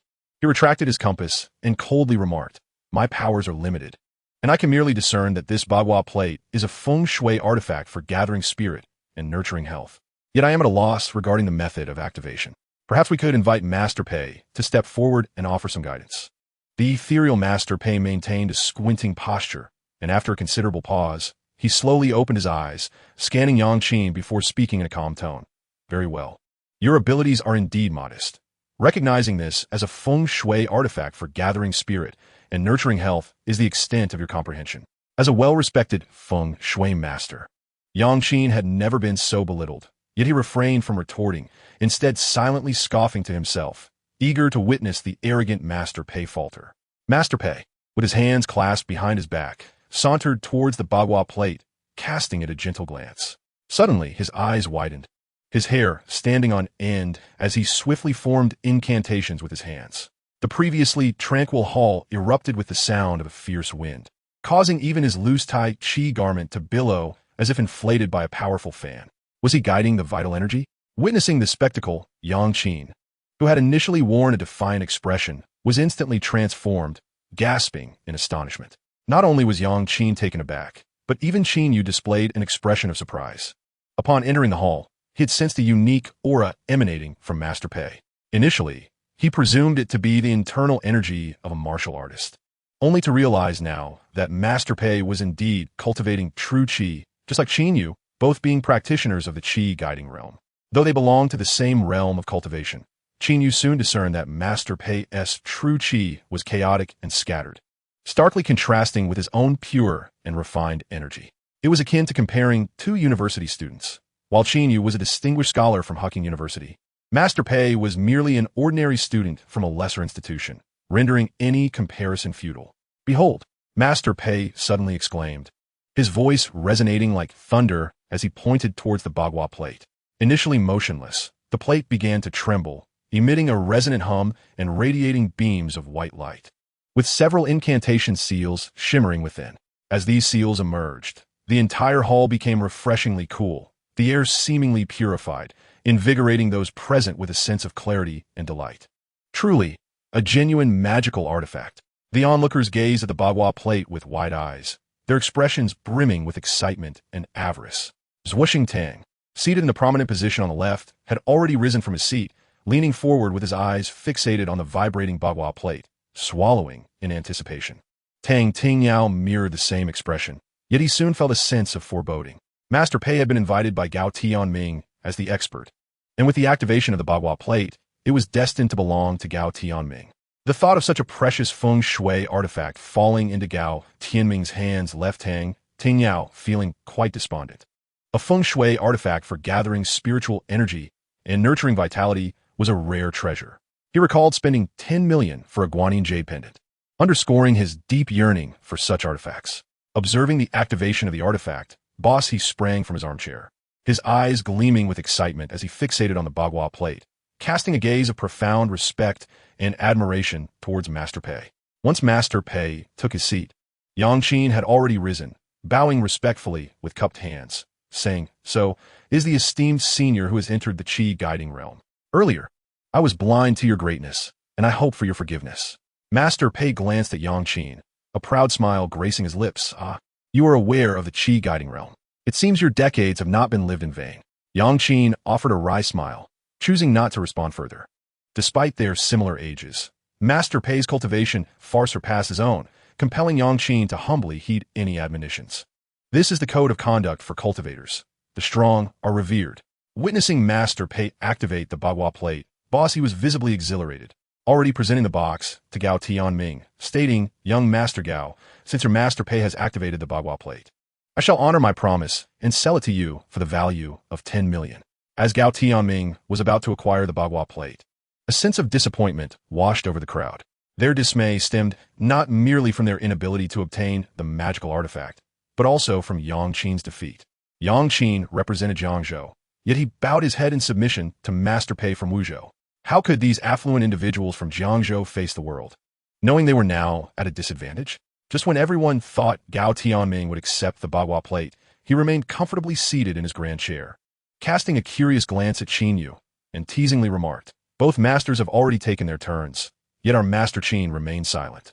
How about you showcase your skills, Master Qin, so we may broaden our horizons?" Upon hearing this, the crowd exchanged knowing glances. Master Pei had just activated the bagua plate, seemingly securing it for Gao Tianming. However, now to request Qin Yu to demonstrate was clearly an attempt to embarrass Tang Tingyao. The Tang and Gao families have long been at odds, and encounters between their kin often lead to friction. Gao Tianming evidently sought to seize this opportunity to humiliate Tang Tingyao publicly. After all, no matter how one viewed Qin Yu, he was merely a young man in his early 20s. Even if he possessed some understanding of feng shui, he could not compare to the renowned Yang Qin, let alone the more powerful Master Pei. Tang Tingyao's countenance turned ashen, and he remained silent. In my opinion, even if he had 10 times the courage, he would not dare to step forward. A discordant voice suddenly interrupted from a corner of the hall. The crowd turned towards the source of the voice, revealing a similarly young man in his 20s. "Who is this lad?" someone mused. "I know him.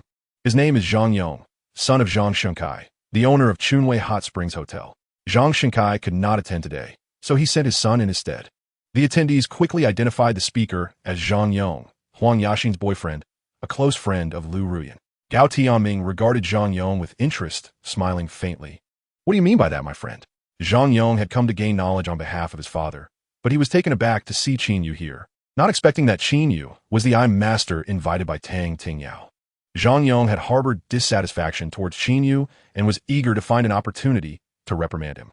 Observing Qin Yu cozying up to Tang Tingyao, he assumed him to be a smooth talker deceiving Tang Tingyao and trying to curry favor with Gao Tianming. So he boldly stood up to expose Qin Yu, declaring, "You may not know who this Master Qin is, but I am well aware.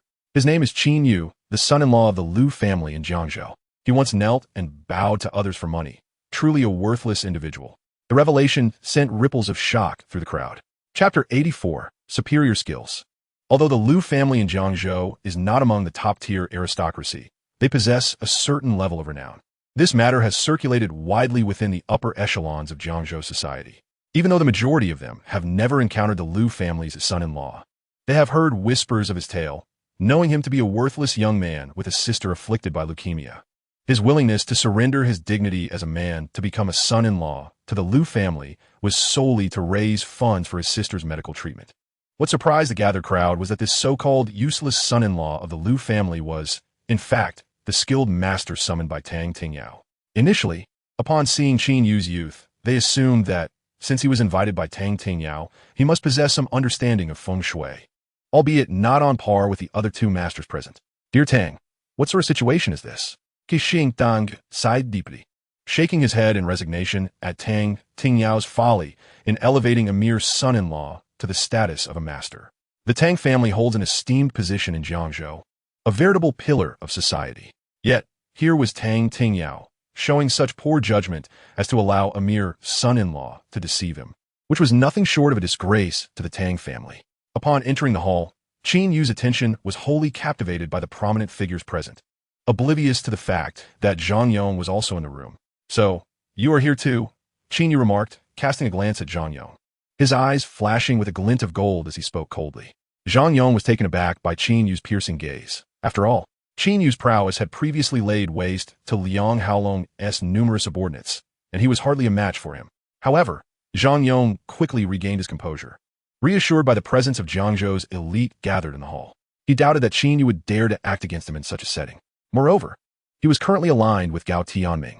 With this thought, Zhang Yong's confidence surged, and he raised his chin with a derisive smile, saying, "Mr. Qin, I must admit, I never expected you to be so capable as to charm old Tang with your sweet words and become his esteemed master. You truly have a knack for it." Tang Tingyao discerned the animosity in Zhang Yong's words and could not help but scoff, admonishing him in a low voice, "You boy, were you to speak to Mr. Qin in such a manner? If you dare utter another word of nonsense, I shall not hesitate to silence you." Zhang Yong recoiled in fright, no longer daring to utter a sound. "Indeed, old Tang, your authority is truly impressive.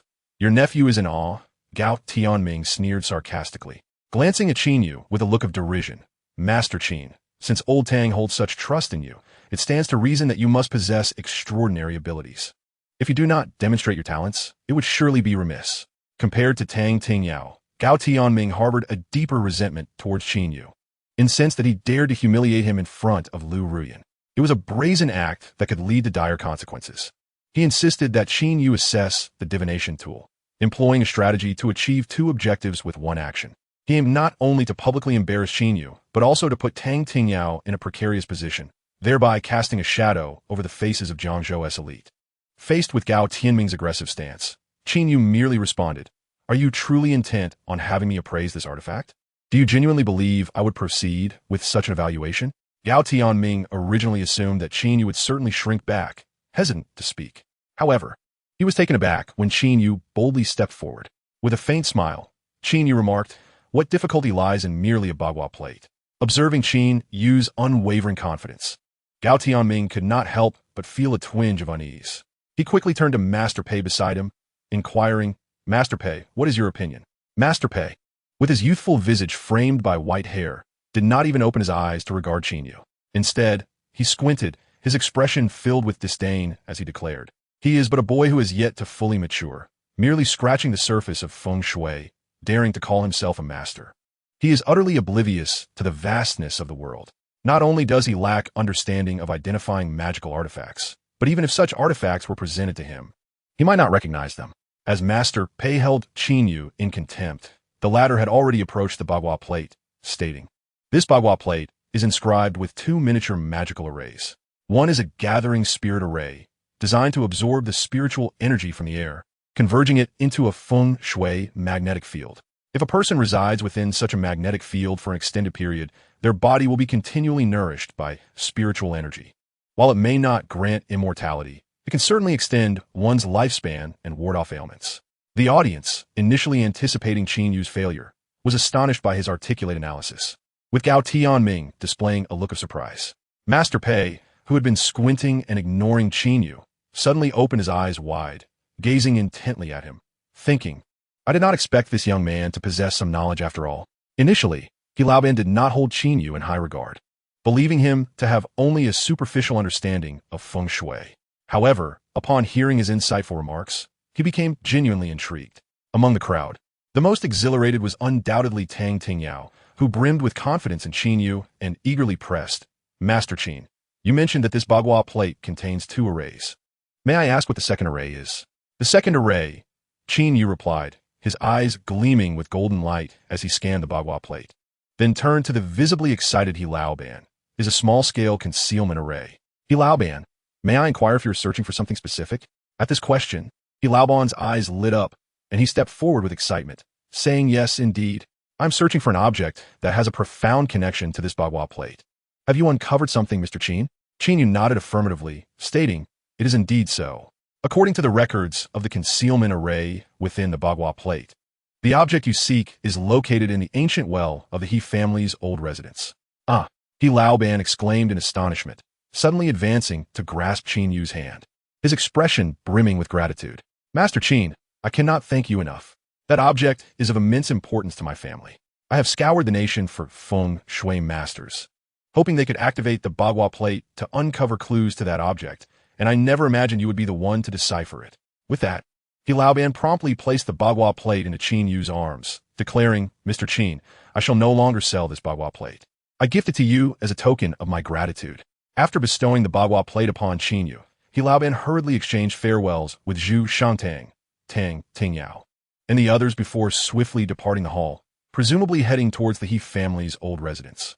Until Bossy departed from the hall, the crowd remained in a state of astonishment, awakening from their stupor to fix incredulous gazes upon Qin Yu, their expressions akin to those who had encountered ghosts. Chapter 85. The Power of the Thunder Symbol. The onlookers had initially perceived Qin Yu as nothing more than a hapless son-in-law, one who had garnered Tang Tingyao's trust through flattery, becoming his esteemed mentor. To their utter disbelief, Qin Yu not only identified the Bagua plate, but also unveiled the secrets concealed within it, compelling Boss He to willingly bestow it upon him. How could they not be astounded? Zhu Xingtang's eyes widened in disbelief as he stared fixedly at the young man before him. Tang Tingyao, upon witnessing Qin Yu acquire the Bagua plate, radiated with excitement, his joy almost effervescent. In stark contrast, the countenance of Gao Tianming, seated across from him, darkened ominously. His cheeks quivered with rage, and his eyes blazed with fury. Just moments ago, the Bagua plate had been within his grasp. In the blink of an eye, Bossy had gifted it to Qin Yu without demanding a single coin in return. The prospect of losing such a prize, so tantalizingly close, was unbearable for Gao Tianming, who felt as though he might erupt with madness. Qin, that is my Bagua plate. How dare you seize it? Gao Tianming leaped to his feet, bellowing at Qin Yu. Yours? Qin Yu raised the Bagua plate in his hand, intrigued, and replied, this Bagua plate was clearly given to me by Boss He. There are so many witnesses here. Could it be that you are deaf? Cognizant of his own fault, Gao Tianming refrained from further argument with Qin Yu and instead turned to Master Pei beside him, asking, Master Pei, what do you suggest we do? Master Pei slowly rose, his gaze icy as it bore into Qin Yu. Coldly, he declared, young man, if you wish to avoid trouble, you should surrender the Bagua plate. Otherwise, do not blame me for my lack of courtesy. What do you dare to act? Qin Yu narrowed his eyes and retorted, Hith hith. Master Pei let out a sinister chuckle, producing a clay jar affixed with talismans from behind him. The moment the jar was revealed, the temperature in the hall plummeted, causing those already weakened to shiver uncontrollably, overwhelmed by an indescribable discomfort. Master Pei lifted the jar, casting a cold glance at Qin Yu, and said, since you recognize magical artifacts, you should understand the uniqueness of this one. I shall grant you one final opportunity. Hand over the Bagua plate, and I may spare your life. Qin Yu, with a smile that was neither wholly genuine nor wholly mocking, inquired, and if I refuse, then you seek death. Master Pei spat the words through gritted teeth, abruptly tearing open the talisman. In that instant, a surge of dark energy erupted from the jar, enveloping the hall in a chilling atmosphere. As if it were an ice chamber, the crowd felt their blood freeze. Even breathing became an arduous task. Qin, behold my treasure, Master Pei proclaimed triumphantly, weaving his fingers in a precise gesture to manipulate the swirling dark energy. It writhed above the hall, morphing into grotesque shapes that resembled countless human faces, emitting piercing wails reminiscent of tormented souls emerging from the depths of hell, instilling terror and dread in all present. Help! At the moment the dark mist transformed into a vengeful spirit, the affluent individuals present were already paralyzed with fear, gasping and shrieking in terror. They tumbled from their chairs, huddling beneath them, their faces as pale as parchment, etched with sheer horror.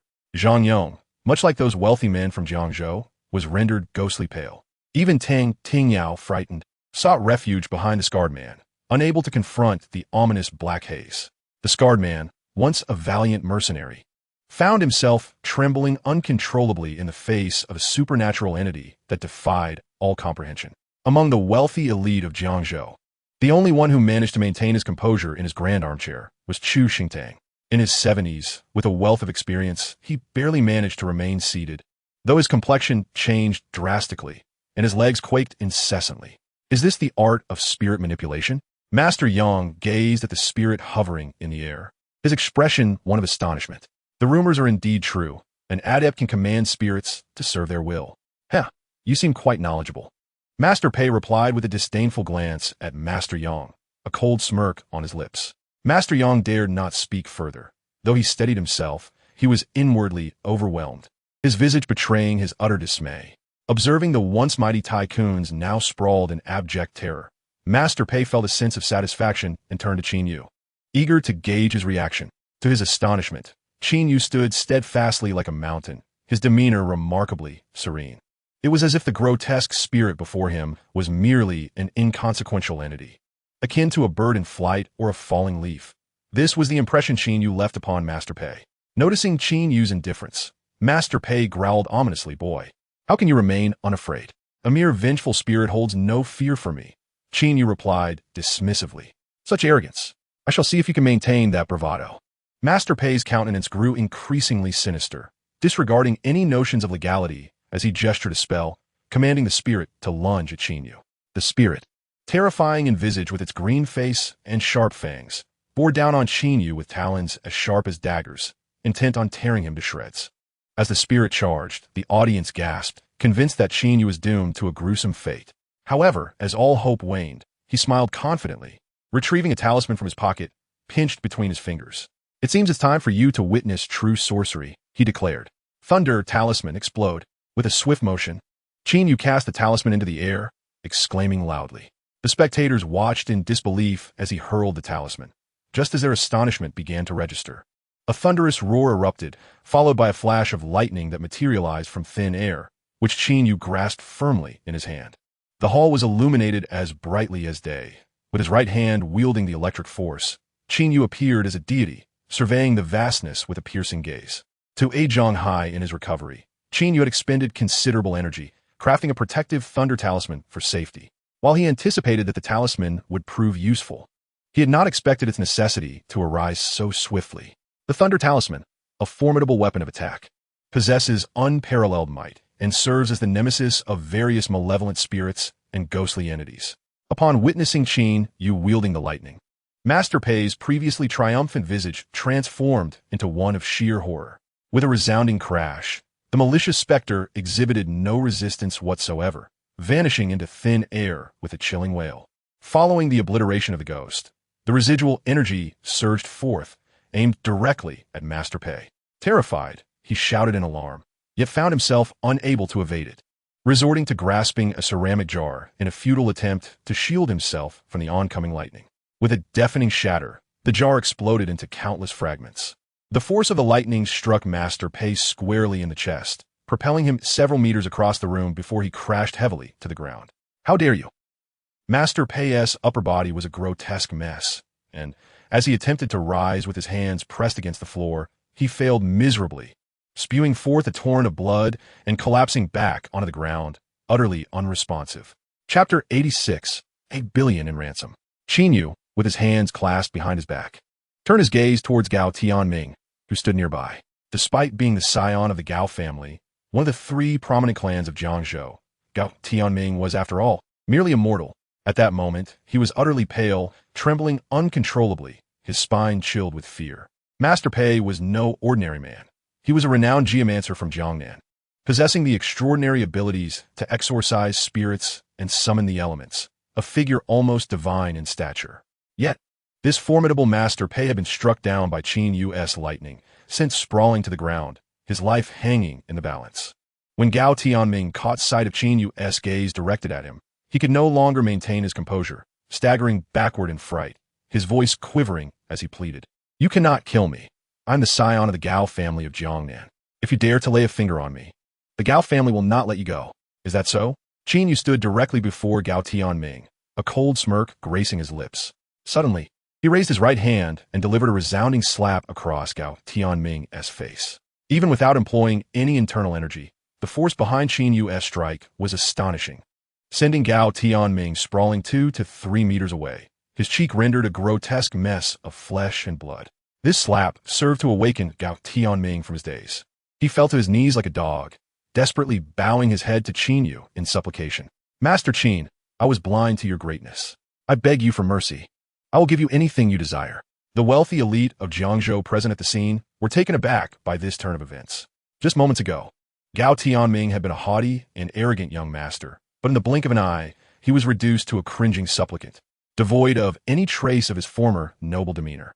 Not only Gao Tianming, but the assembly of affluent gentlemen, including Chu Shantang, who had previously dismissed Qin Yu as a mere son-in-law of the Liu family, now found themselves aghast. They had underestimated this seemingly inconsequential man, who had, with the power of lightning, rendered the formidable master Pei nearly lifeless, compelling even the imperious Gao Tianming to grovel in fear. The realization struck them. Despite their vast fortunes and immense power, they appeared utterly powerless before Qin Yu. In a corner, Zhang Yong stood completely stunned, paralyzed by fear.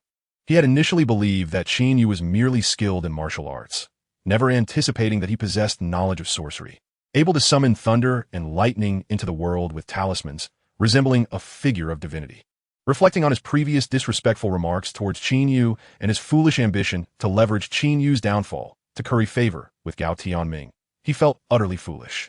Zhang Yong wished to flee, yet his legs felt as though they were weighed down with lead, rendering him unable to move even an inch. The hall was enveloped in a heavy silence, broken only by Gao Tianming, with his hands pressed against the floor, repeatedly struck his forehead against it, producing a series of dull thuds. "Young Master Gao, weren't you rather dismissive of me a moment ago? Why the silence now?" Qin Yu observed Gao Tianming, who was incessantly bowing his head, and spoke with a faint smile. A flash of malice flickered in Gao Tianming's eyes, yet he skillfully concealed it by keeping his head lowered. When he finally lifted his gaze to meet Qin Yu's, his expression had transformed into one of obsequious pleading. "Master Qin, I was in the wrong. I have offended you. I implore you to spare my life." Such insignificant gestures could hardly escape Qin Yu's penetrating gaze. However, he chose not to expose Gao Tianming, instead asking with a smirk, "Very well, tell me, how much is the life of the young master of the Gao family worth?" Upon hearing this, Gao Tianming froze, staring blankly at Qin Yu. He had not expected such a question. Saying too little would invite ridicule and disdain from the wealthy onlookers, while saying too much would undoubtedly lead Qin Yu to demand an exorbitant sum. After much contemplation, Gao Tianming hesitated to provide a definitive figure, instead flattering Qin Yu. "Master Qin, if you seek money, I can provide it. Any amount will suffice." Qin Yu smiled lightly. "Since you are the young master of the Gao family, is it unreasonable to offer 10 billion for your life?" 10 billion? Gao Tianming's pupils dilated in shock, staring intently at Qin Yu. Although the Gao family was one of the 3 prominent families in Jiangzhou, possessing a fortune in the hundreds of millions, their liquid assets were merely 1 or 2 billion. If the Gao family were to truly produce 10 billion, it would inflict severe damage upon them. Yet, when he met Qin Yu's cold gaze, a shiver ran down his spine, a profound sense of impending doom washing over him. He instinctively understood that should he utter a single word of refusal, Qin Yu might very well take his life. Yes, 10 billion it is, I agree. Gao Tianming gritted his teeth and acquiesced, though his mind was racing with calculations. Qin Yu nodded. "Excellent. I shall give you 10 days to deliver the 10 billion to me, otherwise." He left the statement hanging, a smile gracing his lips, but the onlookers comprehended the underlying threat. Should Gao Tianming fail to repay the debt, it would not merely be a matter of money, but one of life and death. "Take your leave with your men," Qin Yu declared, no longer wishing to engage in further dialogue with Gao Tianming, and did not even spare him a glance. Gao Tianming felt as if he had been granted a reprieve, hastily expressing his gratitude to Qin Yu, before instructing 2 bodyguards to assist the unconscious Master Pei, and hurriedly exiting the hall in a disheveled state. Once Gao Tianming had departed, Qin Yu turned his attention back to Zhang Yong. With merely a glance exchanged, Zhang Yong fell to his knees, forcefully striking his forehead against the floor, uttering, "Master Qin, please spare me. I implore you, do not take my life."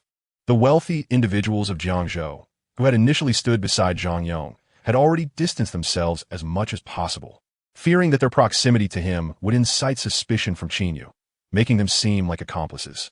In their eyes, Qin Yu had transformed from the Liu family's ineffectual son-in-law into a formidable sorcerer capable of wielding thunder and lightning, far beyond their capacity to provoke.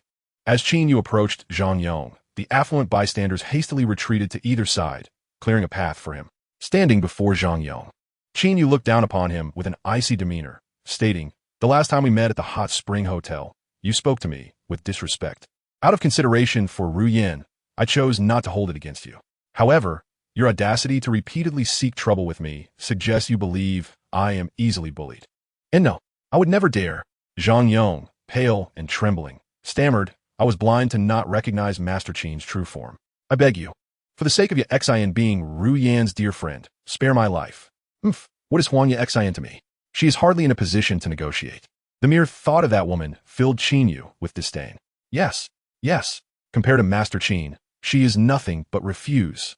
Zhang Yong nodded vigorously, like a chick pecking for grain, ingratiating himself with Qin Yu, his face awash with sycophancy. Qin Yu regarded him coldly. "Initially, you sought to shake my hand, foolishly believing that your brief training in boxing could intimidate me. Very well, I shall refrain from ending your life out of respect for Ru Yan, but I will take one of your arms as a lesson for others." With that, he raised his right hand and struck Zhang Yong's right shoulder, instantly infusing him with a surge of true energy. The energy coalesced into a blade-like force, shattering the meridians of Zhang Yong's right arm, blood flowing profusely in a horrific display. Witnessing his arm transform into a bloody mess, Zhang Yong let out a piercing scream before collapsing into unconsciousness. After Zhang Yong fainted, Chu Shengtang swiftly commanded the security, "Take him away." 2 security personnel hurried forward to lift Zhang Yong, quickly transporting him out of the hall. The aftermath of the scuffle left the hall in disarray. While instructing his subordinates to tidy up, Chu Shengtang arranged a new dining table in the courtyard. Seating Qin Yu at the head, he and Tang Tingyao positioned themselves on either side, while the other Jiangzhou magnates took their places accordingly. At the outset, such an arrangement might have led many to question Chu Shengtang's sanity. However, now, no one found fault in his decision. Rather, they gazed upon Qin Yu with expressions filled with reverence and admiration.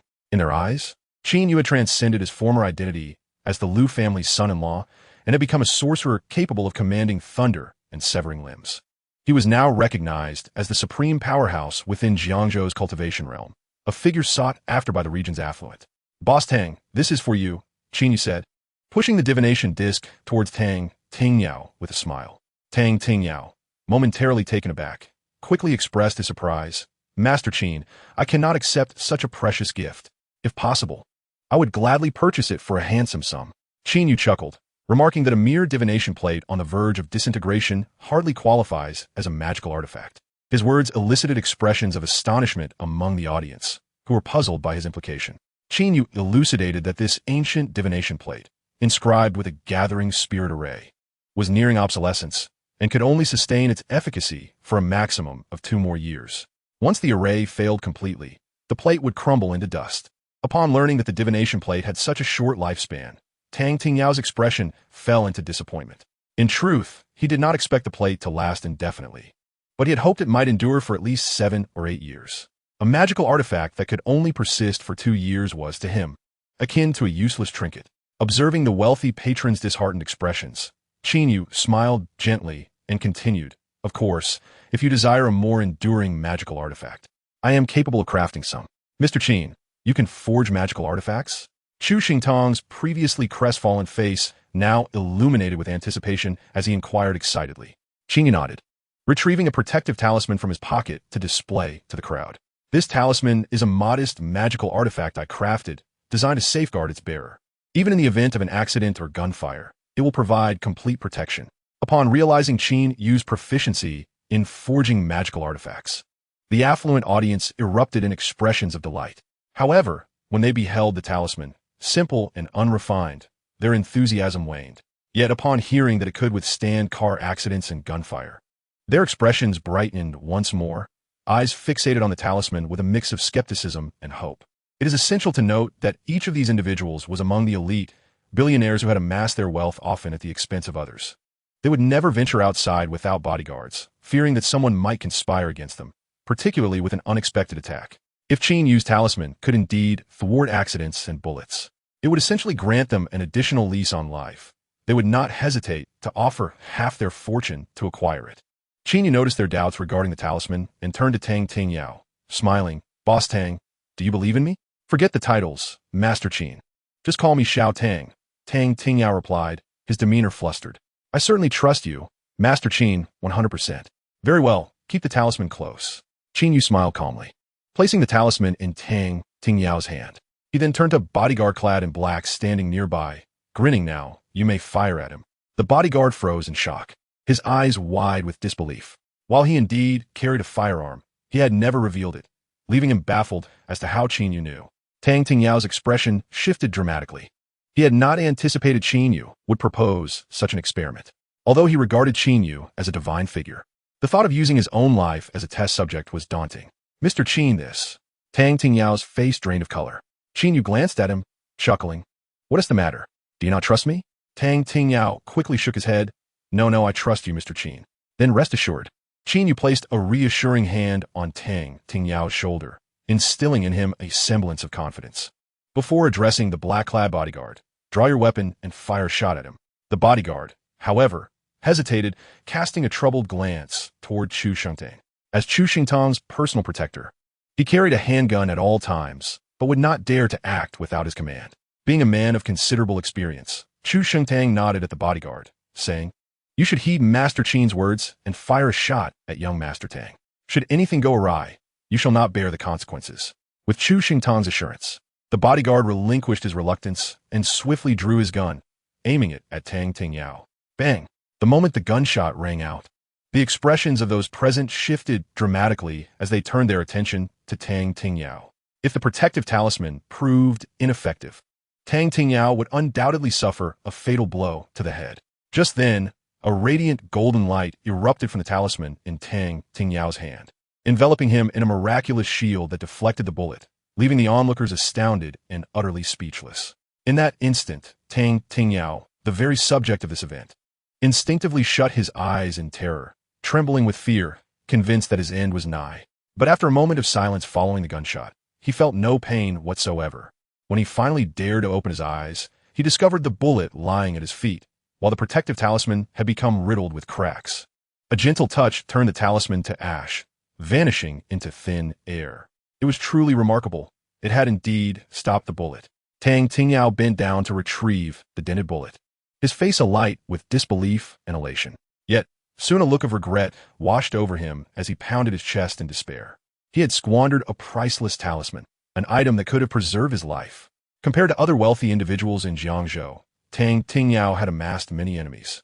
If not for the backing of the Tang family, he might have been assassinated countless times by now, and there would be no chance for him to stand here today. Despite this, he remained perpetually anxious about the threat of assassination. Had he possessed a protective talisman, such worries would have been rendered moot. Mr. Qin, do you possess any more of these talismans? I am willing to purchase them, no matter the cost, he implored, his desire palpable after experiencing the talisman's miraculous efficacy firsthand. He would not hesitate to part with half of his fortune for such protection. The other affluent individuals from Jiangzhou shared similar sentiments. Turning to Qin Yu with eager expressions, Master Qin, you are indeed a remarkable figure. We wish to acquire these talismans. Whatever terms you set, we shall do our utmost to fulfill them. Qin Yu shook his head and replied, I shall not sell these talismans.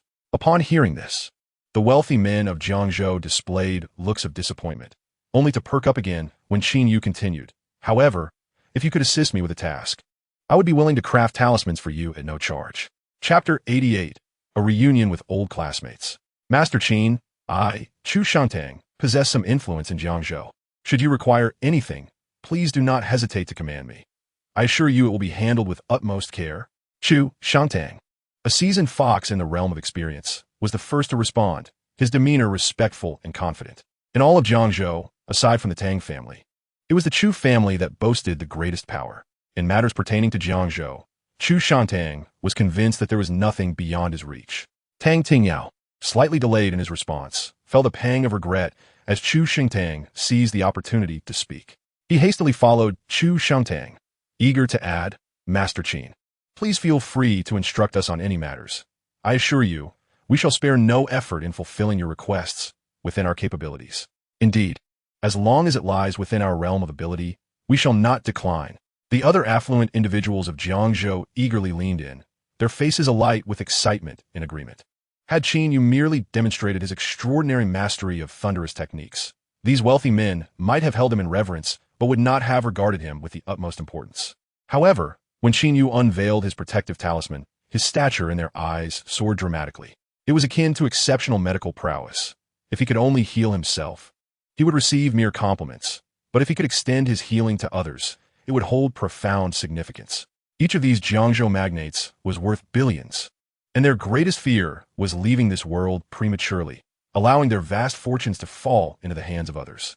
To them, Qin Yu's talisman represented an additional lease on life, inciting a frenzy within them. Qin Yu, with a tranquil smile, stated, the matter is quite straightforward. I seek your assistance in gathering precious herbs, especially those of esteemed age. All contributions are welcome. The more, the better. Upon hearing Qin Yu's request for medicinal herbs, the crowd of Jiangzhou's wealthy men collectively exhaled in relief, promptly assuring him of their unwavering commitment to assist in the collection of rare herbs. Observing their fervent declarations, Qin Yu silently rejoiced in his timely visit. Although he possessed knowledge of the path of cultivation and had reached the pinnacle of the Qi induction stage, he was ultimately alone, with limited capabilities. In contrast, these affluent individuals each wielded extensive networks of influence. Enlisting their aid would yield exponential results. Upon learning of Qin Yu's quest for rare herbs, the Jiangzhou magnates hastily retrieved their phones to relay commands to their subordinates. Seizing the opportunity, Qin Yu turned to Yang Qin, who sat beside Chu Shangtang, and smiled. Master Yang, I recall you mentioning the term Qi induction earlier. May I inquire as to its meaning? Oh dear, Master Qin, you do me too much honor. Before you, I dare not claim the title of master. Yang Qin, taken aback by Qin Yu's address, quickly rose, bowing respectfully as though greeting a venerable elder. In truth, within Yang Qin's mind, Qin Yu surpassed even the status of a mentor, embodying a divine presence. Having witnessed Qin Yu's prowess in vanquishing malevolent spirits and defeating Pei One, Yang Qin regarded him as a transcendent figure. Contemplating the question Qin Yu had posed, Yang Qin felt a flicker of confusion. Given that Qin Yu was indeed a practitioner of the path, and his abilities surpassed those of Pei One, how could he be unfamiliar with the concept of Qi induction? Despite these thoughts, Yang Qin dared not express his doubts and instead spoke with utmost reverence. Qi induction is a realm. In our mystical domain, there are 4 significant stages: Qi induction, Qi condensation, Qi transformation, and divine Qi. Oh! Upon hearing Yang Qin expound on the 4 realms of Qi cultivation, Qin Yu furrowed his brow slightly, revealing a keen interest. Yang Qin, oblivious to the unusual expression on Qin Yu's face, continued his discourse. Although the arts are categorized into 4 realms, true practitioners who can genuinely enter these realms are exceedingly rare. At this juncture, Yang Qin reflected upon his own journey. He had been practicing the arts for over 60 years, yet he had merely grazed the threshold of the initial realm, never even brushing against the threshold of the Qi drawing realm, let alone the Qi condensation, Qi transformation, or divine Qi realms. Pei One, of similar age, had already attained mastery in the Qi drawing realm, which filled him with an unsettling sense of envy. However, the emergence of Qin Yu utterly extinguished Yang Qin's hopes. No matter how one looked at it, Qin Yu appeared to be merely in his 20s, yet he could wield thunder and lightning, defeating a practitioner of the Qi drawing realm with a single strike. This was a clear indication that Qin Yu's mastery far surpassed that of Pei One, possibly placing him within the ranks of a Qi condensation master. The notion of a master of Qi condensation in his 20s was something Yang Qin would never have believed had he not witnessed it with his own eyes. Should this news reach the realm of Chinese mysticism, it would undoubtedly incite a seismic upheaval. May I inquire, Master Qin, to which lineage do you belong? And what is your esteemed teacher's name? Yang Qin was intensely curious about Qin Yu's identity and yearned to uncover the origins of such an extraordinary disciple. Qin Yu smiled faintly and replied, "My master was but a wandering spirit, now long departed." He was certainly not inclined to divulge the details regarding Jin Guangdao Run. Should this information fall into the wrong hands, he might find himself beset by relentless pursuits and disturbances. Upon hearing Qin Yu's words, Yang Qin hastily bowed in apology. Qin Yu smiled and reassured him that it was of no consequence before rising to bid farewell to the gathering. Tang Tingyao offered to escort Qin Yu, but he graciously declined. Within the Golden Eye body refinement technique, there exists a set of footwork known as the Golden Wave Steps, which Qin Yu had long mastered but never had the opportunity to practice thoroughly. Now, with such an excellent chance at hand, he was determined not to let it slip away. The distance from the suburban courtyard to the city center was approximately 40 kilometers, typically requiring over half an hour by car. However, employing the Golden Wave Steps, Qin Yu astonishingly traversed the distance in merely 5 minutes, an astonishing speed. "Qin Yu, is that really you?" At that moment, someone suddenly clapped Qin Yu on the shoulder. Turning around, he was met with the beaming face of a man filled with delight. Initially taken aback, Qin Yu soon recognized him. Lightly tapping his fist against the man's chest and exclaiming, "I thought it was someone else. It's you, Ming Bin. Long time no see." Their relationship had once been quite amicable, but after entering university and being separated by great distances, they gradually lost contact. It was unexpected to reunite in Jiangzhou. Upon catching a glimpse of his profile, Qin Yu felt a sense of familiarity, and it turned out to be true. The joy of old classmates reuniting was mutual for Meng Bin. Suddenly recalling something, he seized Qin Yu's arm, blinking conspiratorially and saying, "Come, I'll introduce you to someone. You will undoubtedly be grateful to me for this." With that, Meng Bin disregarded Qin Yu's protests and hailed a taxi, shoving him inside. Qin Yu, bewildered, promptly inquired about whom Meng Bin intended to introduce him to. Meng Bin reached out and embraced Qin Yu's shoulder, grinning as he said, "Who else could it be but our illustrious Lin Man-ting? You even wrote her a love letter back in the day. Have you forgotten?" At first, Qin Yu was puzzled by the mention of Lin Man-ting, unsure of what Meng Bin was alluding to. However, when Meng Bin brought up the love letter, a sudden clarity washed over him as he recalled the name, Lin Man-ting. Like Meng Bin, Lin Man-ting was also a classmate from high school. The distinction lay in the fact that while Meng Bin was merely an average student, Lin Man-ting was the star of the class. She was not only exceptionally beautiful, earning her the title of class flower, but also excelled academically, serving as the class's academic representative and thus attracting countless admirers. Qin Yu was merely one of those many suitors, and a rather ordinary one at that. The love letter he penned had initially been shrouded in trepidation. After all, suitors vying for Lin Man-ting's affection included many affluent young heirs, leaving him feeling somewhat inadequate. It was only through the encouragement of his deskmate, Meng Bin, that he mustered the courage to write the letter and discreetly slip it into Lin Man-ting's desk. After that, the letter seemed to vanish into the void, never to be acknowledged. At that time, Lin Man-ting received numerous love letters daily, yet her focus remained steadfastly on her studies, leading her to discard them without a second thought. Therefore, Qin Yu had little hope for a response. Now, encountering an old high school friend and hearing him mention this incident, Qin Yu felt a wave of nostalgia wash over him, reflecting on the passage of time with a sense of wistfulness. Had it not been for Meng Bin's mention, he might have completely forgotten about her. When he recalled Lin Man-ting, an image of a delicate and beautiful face appeared in his mind. Her exquisite oval face, eyes as clear as autumn waters, and a white dress as she diligently took notes at her desk. He wondered how she was faring now. Meng Bin, with an amused smile, pointed at Qin Yu and teased, Well, looks like you haven't forgotten her, have you?" Qin Yu replied with a faint smile, "I was just asking casually. It's no matter if you don't want to share."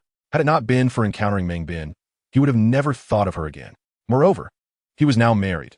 Even if it was merely a contractual marriage, as long as he was not divorced, he remained a man with a wife. Meng Bin, keeping his arm around Qin Yu's shoulder, grinned and said, "Qin Yu, don't blame me for not giving you a chance. I'll take you to meet our Lin Man-ting right now. You must seize this opportunity." "You're in contact with her?" Qin Yu asked, gazing at Meng Bin in bewilderment. Meng Bin grinned and replied, "Not at all. Someone as exceptional as Lin Man-ting would hardly keep someone like me in her thoughts. After college, I happened to run into her during a project. Besides her, there was another individual you surely remember." "Who?" Qin Yu inquired curiously. Meng Bin, with a playful tone, said, "Chung Changhe. Does that ring a bell?" Qin Yu nodded. He certainly recognized the name. Like Lin Man-ting, Chung Changhe was also a prominent figure in high school, tall, handsome, academically gifted, and a talented guitarist. He was the epitome of a prince charming in the eyes of many girls. If memory serves me correctly, Chung Changhe appears to be one of Lin Manting's admirers. Noticing that Qin Yu was intrigued, Meng Bin continued, "You may find it hard to believe, but Chung Changhe and our Lin Debanhua work for the same company. And he is her superior, haha. So what?" Qin Yu replied dismissively. So what? Meng Bin shot a glance at Qin Yu, exasperated. He worked for the same company as Lin Debanhua and is her superior.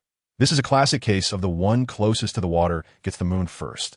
How can you lack such basic awareness? Qin Yu chuckled. So, are they in a romantic relationship now? According to Meng Bin, Chung Changhe was quite well off and had such advantageous circumstances that he should have easily captured Lin Manting's heart.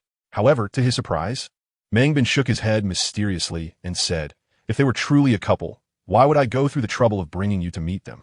Our Lin Debanhua is still single." The revelation that Lin Manting was still unattached astonished Qin Yu. Meng Bin crossed his arms and shook his head slightly, stating, "It is said that Chung Changhe has made considerable effort to pursue Lin Manting, but she has consistently turned him down. Others say that she has long had someone in mind and is waiting for that person to find her." At this point, Meng Bin leaned closer to Qin Yu with a teasing grin. "Perhaps our Lin Debanhua's beloved is none other than you." Qin Yu. What an absurd joke. How could that be possible? Qin Yu pushed Meng Bin away, annoyed.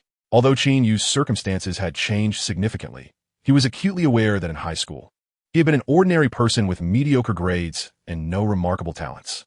His days were consumed with studying and seeking work, often juggling multiple jobs, leaving no time for rest on weekends. Compared to the tall, handsome, academically gifted Chung Changhe, who played the guitar beautifully, Qin Yu felt utterly unremarkable. Even if Lin Manting's beloved were not Chung Changhe, it was likely another wealthy heir. It could never be someone like Qin Yu. "We're here. It's that bar up ahead," Meng Bin suddenly announced, pointing to a bar not far in front of them. As Qin Yu turned his gaze toward the establishment, his eyes lit up. Wasn't this the Lanyan bar owned by Jiang Tao? However, when the taxi stopped in front of the bar, he noticed that it had been completely renovated and was now called the Wanyu Bar. Wasn't it originally called the Lanyan Bar? Qin Yu asked, perplexed. "You didn't know?" The owner of Lanyan Bar went bankrupt and sold the place, renaming it Wanyu Bar, Meng Bin said, throwing his arm over Qin Yu's shoulder and leading him inside. Hearing Meng Bin's explanation, Qin Yu furrowed his brow but quickly understood. It seemed that the 100 million in cash had caused Jiang Shunhua significant losses, even leading to the sale of the bar that Jiang Tao had worked so hard to manage. Qin Yu scoffed internally, dismissing the matter from his mind as he followed Meng Bin toward the lounge area of the bar. "They're over there," Meng Bin said, pointing excitedly to a corner of the lounge area. Qin Yu followed Meng Bin's arm and indeed spotted two individuals seated there. On the left was a dapper gentleman in a tailored suit, sporting golden-rimmed glasses, Chung Changhe. Beside him sat an elegant urban beauty clad in a fitted blazer and pencil skirt, her long legs accentuated by black stockings, with cascading long hair framing her strikingly cold and exquisite features. She was none other than Lin Mantai, the belle of their high school class. "Meng Bin, you've arrived," Chung Changhe remarked, having noticed him and waving his hand in greeting.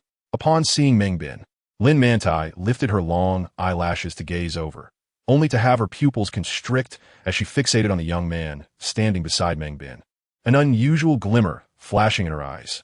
Chung Changhe, upon noticing the presence of another person next to Meng Bin, felt a sense of familiarity but could not recall the name.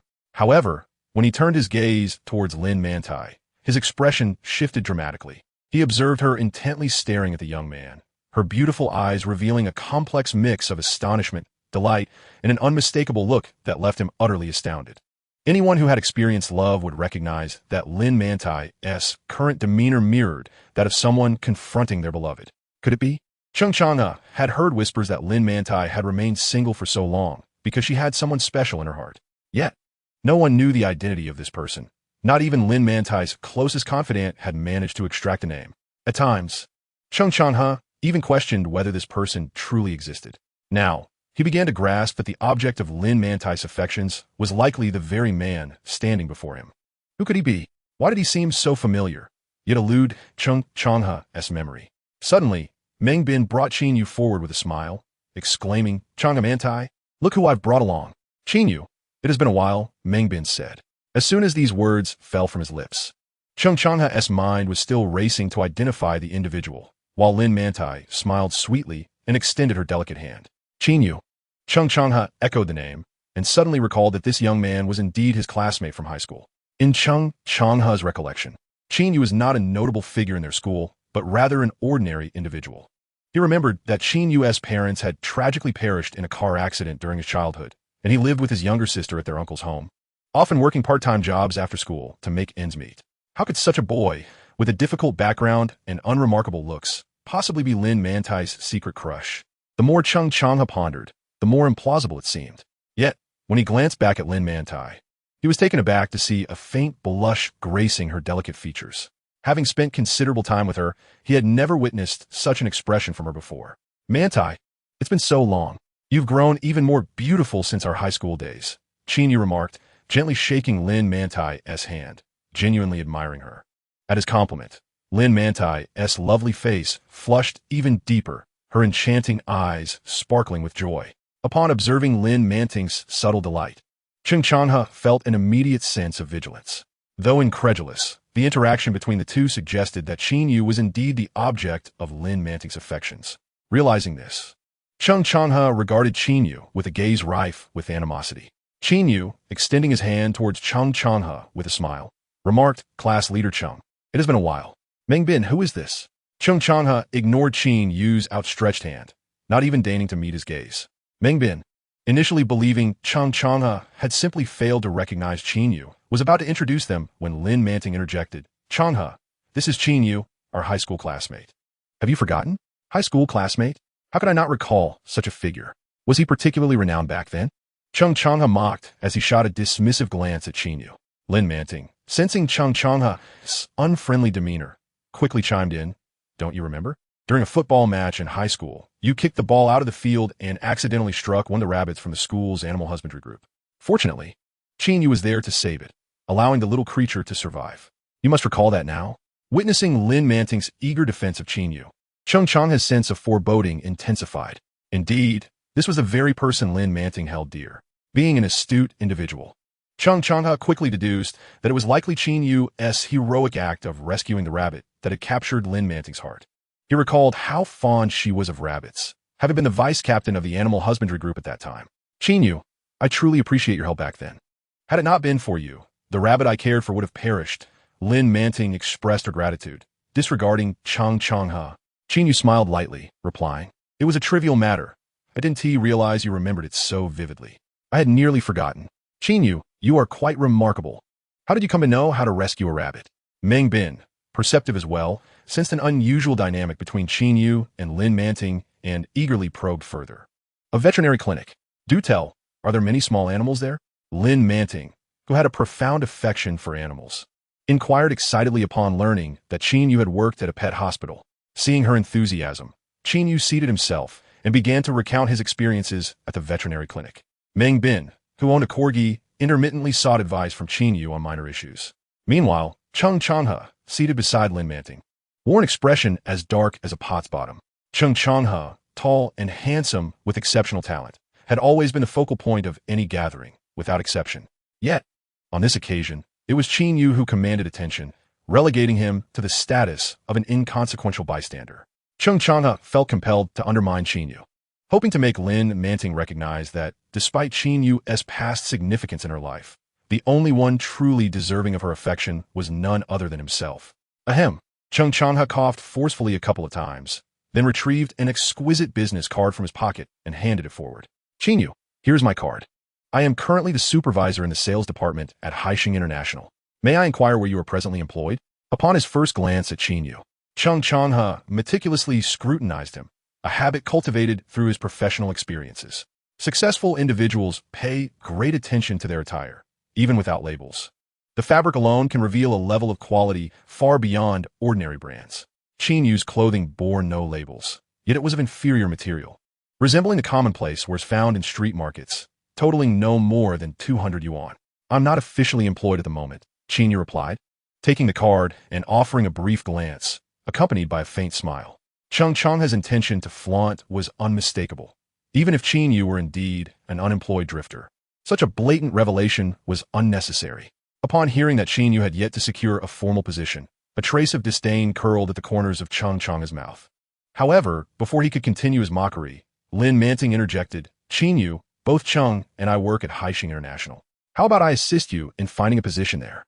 She continued, I recall the cleaning department is in need of personnel. Perhaps you could take up a role as a cleaner? Chung Changhe immediately seized upon Lin Manting's words, casting a derisive glance at Qin Yu, his eyes brimming with contempt. Chapter 91. Who does he think he is? What are you saying? How could you suggest that Qin Yu work as a cleaner? Lin Manting's expression shifted dramatically, displaying her firm disapproval at Chung Changhe's suggestion. The more concerned Lin Manting was for Qin Yu, the more Chung Changhe's disdain for him grew. Chung Changhe, with a mocking smile, remarked, Manting, do not underestimate the role of a cleaner. It requires a certain skill set that not just anyone can possess. It also depends on whether one has the qualifications. He deliberately cast a glance at Qin Yu, making his insinuation abundantly clear. Even the position of a cleaner in their company was not one that Qin Yu could aspire to. Qin Yu had already sensed Chung Changhe's deliberate targeting and shot him a cold look, retorting, thank you for your kind offer. But I believe the cleaners at your company are better suited to remain employed by you. With that, he stood to leave. He had never intended to attend this gathering, only doing so out of respect for Meng Bin. Realizing that he was unable to connect with these individuals, Qin Yu saw no reason to squander his time. His time was far too precious. Rather than engaging in idle chatter, he would prefer to devote himself to his cultivation, striving to advance to the qi condensation stage sooner rather than later. Meng Bin, noticing Qin Yu's intention to depart, quickly reached out to stop him, urging him not to act impulsively, as it was a reunion of old classmates, and he wished to avoid any unpleasantness. With Meng Bin's words, Qin Yu reluctantly retook his seat. Chung Changhe had initially planned to further belittle Qin Yu, yet when he caught sight of Lin Manting's disapproving glare, he chose to refrain from further comment. Nevertheless, the impact he desired had largely been achieved, despite Qin Yu once being the object of Lin Manting's affections. He was now a failure without even a formal job. He, however, serves as the head of the sales department at Jiangzhou Haixing International. In just a few years, he is destined to ascend to the position of sales manager, followed by director, then vice president, and ultimately general manager, reaching the pinnacle of his career. Any astute young woman would undoubtedly know whom to choose between him and Qin Yu. This beautiful lady, I wonder if she would be gracious enough to allow me to make her acquaintance? Just as Qin Yu, Lin Manting, and Meng Bin were engrossed in conversation, a potent stench of alcohol suddenly wafted through the air as a young man with a flushed complexion squeezed himself beside their table, his bleary eyes leering at Lin Manting with ill intent. I don't know you. Please leave, Lin Manting said, unable to tolerate the foul odor of alcohol, her delicate brows knitting together as she instinctively recoiled slightly. The drunken man continued to fixate on her, preparing to make an unwelcome advance, which startled Lin Manting into an exclamation, hastily rising to her feet, her lovely face betraying a look of fear. Witnessing this scene, Chung Changhe's expression brightened, realizing that an opportunity to showcase his charm had arrived. My friend, let us speak civilly and refrain from any unwarranted actions. Chung Changhe stood up, positioning himself protectively in front of the inebriated man, adopting the role of a gallant defender. What gives you the right to speak to me? The man disregarded Chung Changhe entirely, locking eyes with him and sneering loudly. If you know what's good for you, get lost. Otherwise, don't blame me for being rude. Chung Changhe's face darkened instantly as he retorted coldly, Friend, my name is Chung Changhe, supervisor of the sales department at Haixing International. I am acquainted with Brother Chong, the owner of this bar. Do not seek trouble. Haha, you know Chong? The man burst into laughter, as if he had heard a wonderfully amusing joke. Poking Chung Changhe with his finger, he arrogantly proclaimed, Listen up, my name is Chao Yang, and my brother is the manager of this bar, Chao Chong. Chung Changhe's expression shifted, revealing his discomfort. He had never anticipated that the young man attempting to flirt with Lin Manting was, in fact, Chao Chong's sibling. However, Chung Changhe quickly regained his composure, donning a flattering smile as he remarked, Is that so? What a coincidence. We must be like a flood rushing into the Dragon King's temple. Family members unaware of each other. Bah, who the hell is family with you? Get out of my way. Xiao Yang disregard Deng Changhe entirely. Thrusting him aside like refuse and approaching Lin Manting with a lascivious grin. Lin Manting was taken aback, instinctively retreating behind Qin Yu, noticing someone daring to meddle. Chao Yang raised an eyebrow and barked, Get out of my way, do you hear me? And if I refuse? Qin Yu replied, a sardonic smile playing on his lips as he regarded Chao Yang. Upon hearing this, Chung Changhe's face shifted dramatically, and he scolded Qin Yu loudly, Qin, what are you trying to do? This is the boss of the bar street, Brother Chong's brother. You should apologize at once. Who is he to be worthy of that? Qin Yu retorted dismissively. Don't drag me into your death wish. Chung Changhe lamented, on the verge of tears. Chung Changhe was no stranger to the bar street. He frequented it often, well aware of Cao Chang standing there. The entire street of bars is under the considerable influence of Cao Chang, who holds shares in nearly every establishment, thus ensuring that none may operate without his consent. In essence, Cao Chang wields immense power over this bar street, and no one dares to cause trouble here. Qin Yu and Lin Manting, sensing the weight of the situation, felt a surge of unease, prompting Lin Manting to cling to Qin Yu's arm, her delicate face betraying her apprehension. Qin Yu offered her a reassuring smile, saying, "Do not worry. As long as I am here, none shall dare lay a finger on you." This declaration filled Lin Manting with a sweetness akin to honey, causing her cheeks to bloom with a rosy hue, undeniably enchanting. Observing Lin Manting's close embrace of Qin Yu, Chung Changhe was consumed by jealousy, nearly beside himself with rage. He had pursued Lin Manting since high school, exerting great effort to win her affection, yet he had never even held her hand, let alone had her willingly cling to him. The sight of her now so intimately attached to Qin Yu was beyond his wildest dreams and filled him with resentment. Qiao Yang, who had initially appeared inebriated, was now somewhat sobered, disdainfully fixating on Qin Yu. With a sneer, he remarked, "Kid, saving the damsel requires strength. Without it, you are but a bear. Do not claim I have not given you a chance. Kneel and apologize now, and perhaps I may consider forgiving you." "Very well, kneel then," Qin Yu replied with a hint of amusement. "Damn it, you seek death." Qiao Yang's expression hardened as he seized a beer bottle, hurling it towards Qin Yu's head. In that fleeting moment, as Qiao Yang charged forward, a flash of golden light sparkled in Qin Yu's eyes. He swiftly extended his right hand and struck Qiao Yang's cheek with a resounding slap. The sharp sound of the slap echoed as Qiao Yang was sent flying, spinning through the air before crashing into a nearby table, leaving a chaotic scene in his wake. "You dare!" Qiao Yang struggled to rise, but was suddenly confronted by a looming figure. Before he could comprehend the situation, his hair was seized, and he received a flurry of blows to his face, leaving him speechless and bruised. Qin Yu, gripping Qiao Yang's hair, lifted him to eye level and coldly stated, "Is my friend someone you can touch?" The onlookers were taken aback, their expressions a mix of shock and disbelief at the scene unfolding before them. Chung Changhe, equally astonished by Qin Yu's audacity, felt a sinister grin spread across his face as he mused, "Ah, this is going to be entertaining. I shall see how this unfolds." At Chung Changhe's words, Meng Bin's heart sank, realizing the gravity of the situation. Lin Manting, quick to react, understood that they must leave the bar post-haste to avoid dire consequences. Yet, just as she prepared to rush forward to pull Qin Yu away, a chilling voice resonated from the second floor. "Who dares to cause a ruckus in my bar?" The crowd looked up to see a man and woman descending the staircase, the speaker being the man himself. The man, sporting a buzz cut that revealed his scalp, donned a black shirt that exposed his tattooed chest, descended the staircase while embracing a heavily made-up woman. Meng Bin cast a wary gaze at the bald man, sensing an ominous foreboding. Chung Changhe's cold smirk widened, and with a tone of malicious glee, he remarked, "Can't you see? This man is the local tyrant of the bar street, Brother Chang. Qin Yu has struck his younger brother. I am curious to see how he will extricate himself from this predicament." Upon realizing that the intimidating bald figure before her was Cao Chang, Lin Manting's expression shifted dramatically, contemplating how to aid Qin Yu in his escape. However, despite her deliberation, she could find no viable solution other than involving the authorities.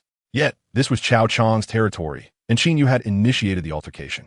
Even though Qiao Yang had provoked him first, he would surely deny it, and judging by Chung Changhe's demeanor, he would certainly not testify on Qin Yu's behalf. "Brother," Qiao Yang exclaimed upon spotting the bald man, rushing towards him with tears streaming down his face. "Look at what he has done to my face. You must stand up for me." The heavily made-up woman assessed the bruised and battered Qiao Yang, then turned to Qiao Chang with a feigned pout. "Brother Chang, this isn't merely about Qiao Yang's face. This is a blatant disrespect towards you. Now, who threw the first punch?" Qiao Chang inquired, his gaze icy and voice dripping with menace. Without hesitation, Qiao Yang pointed at Qin Yu and declared, "Brother, it was this brat." Qiao Chang glanced at Qin Yu, noting his ordinary attire and slight build, and couldn't suppress a derisive laugh. "You young man possess quite the audacity to cause a ruckus here. Do you know whose territory this is?" The heavily made-up woman clung to Qiao Chang's arm, her expression one of mockery. "Listen closely. The person standing before you is none other than the boss of the bar street, Brother Chang. If you know what is good for you, come over and apologize." Perhaps Brother Chong will show mercy. At these words, the crowd erupted in astonishment. Brother Chong? Which Brother Chong? There can only be one, Chao Chong, who oversees the entire bar street. It was revealed that he was indeed Chao Chong, rumored to be an underling of the Dragon King Liang Haolong from Jiangzhou, a man of considerable influence. As the realization of Chao Chong's connections to the Dragon King spread, the crowd regarded Qin Yu with eyes filled with pity and sympathy. Chung Changhe felt a surge of vindication, convinced that Qin Yu was doomed. Even if he survived, he would surely be left incapacitated. Meng Bin's face was etched with anxiety.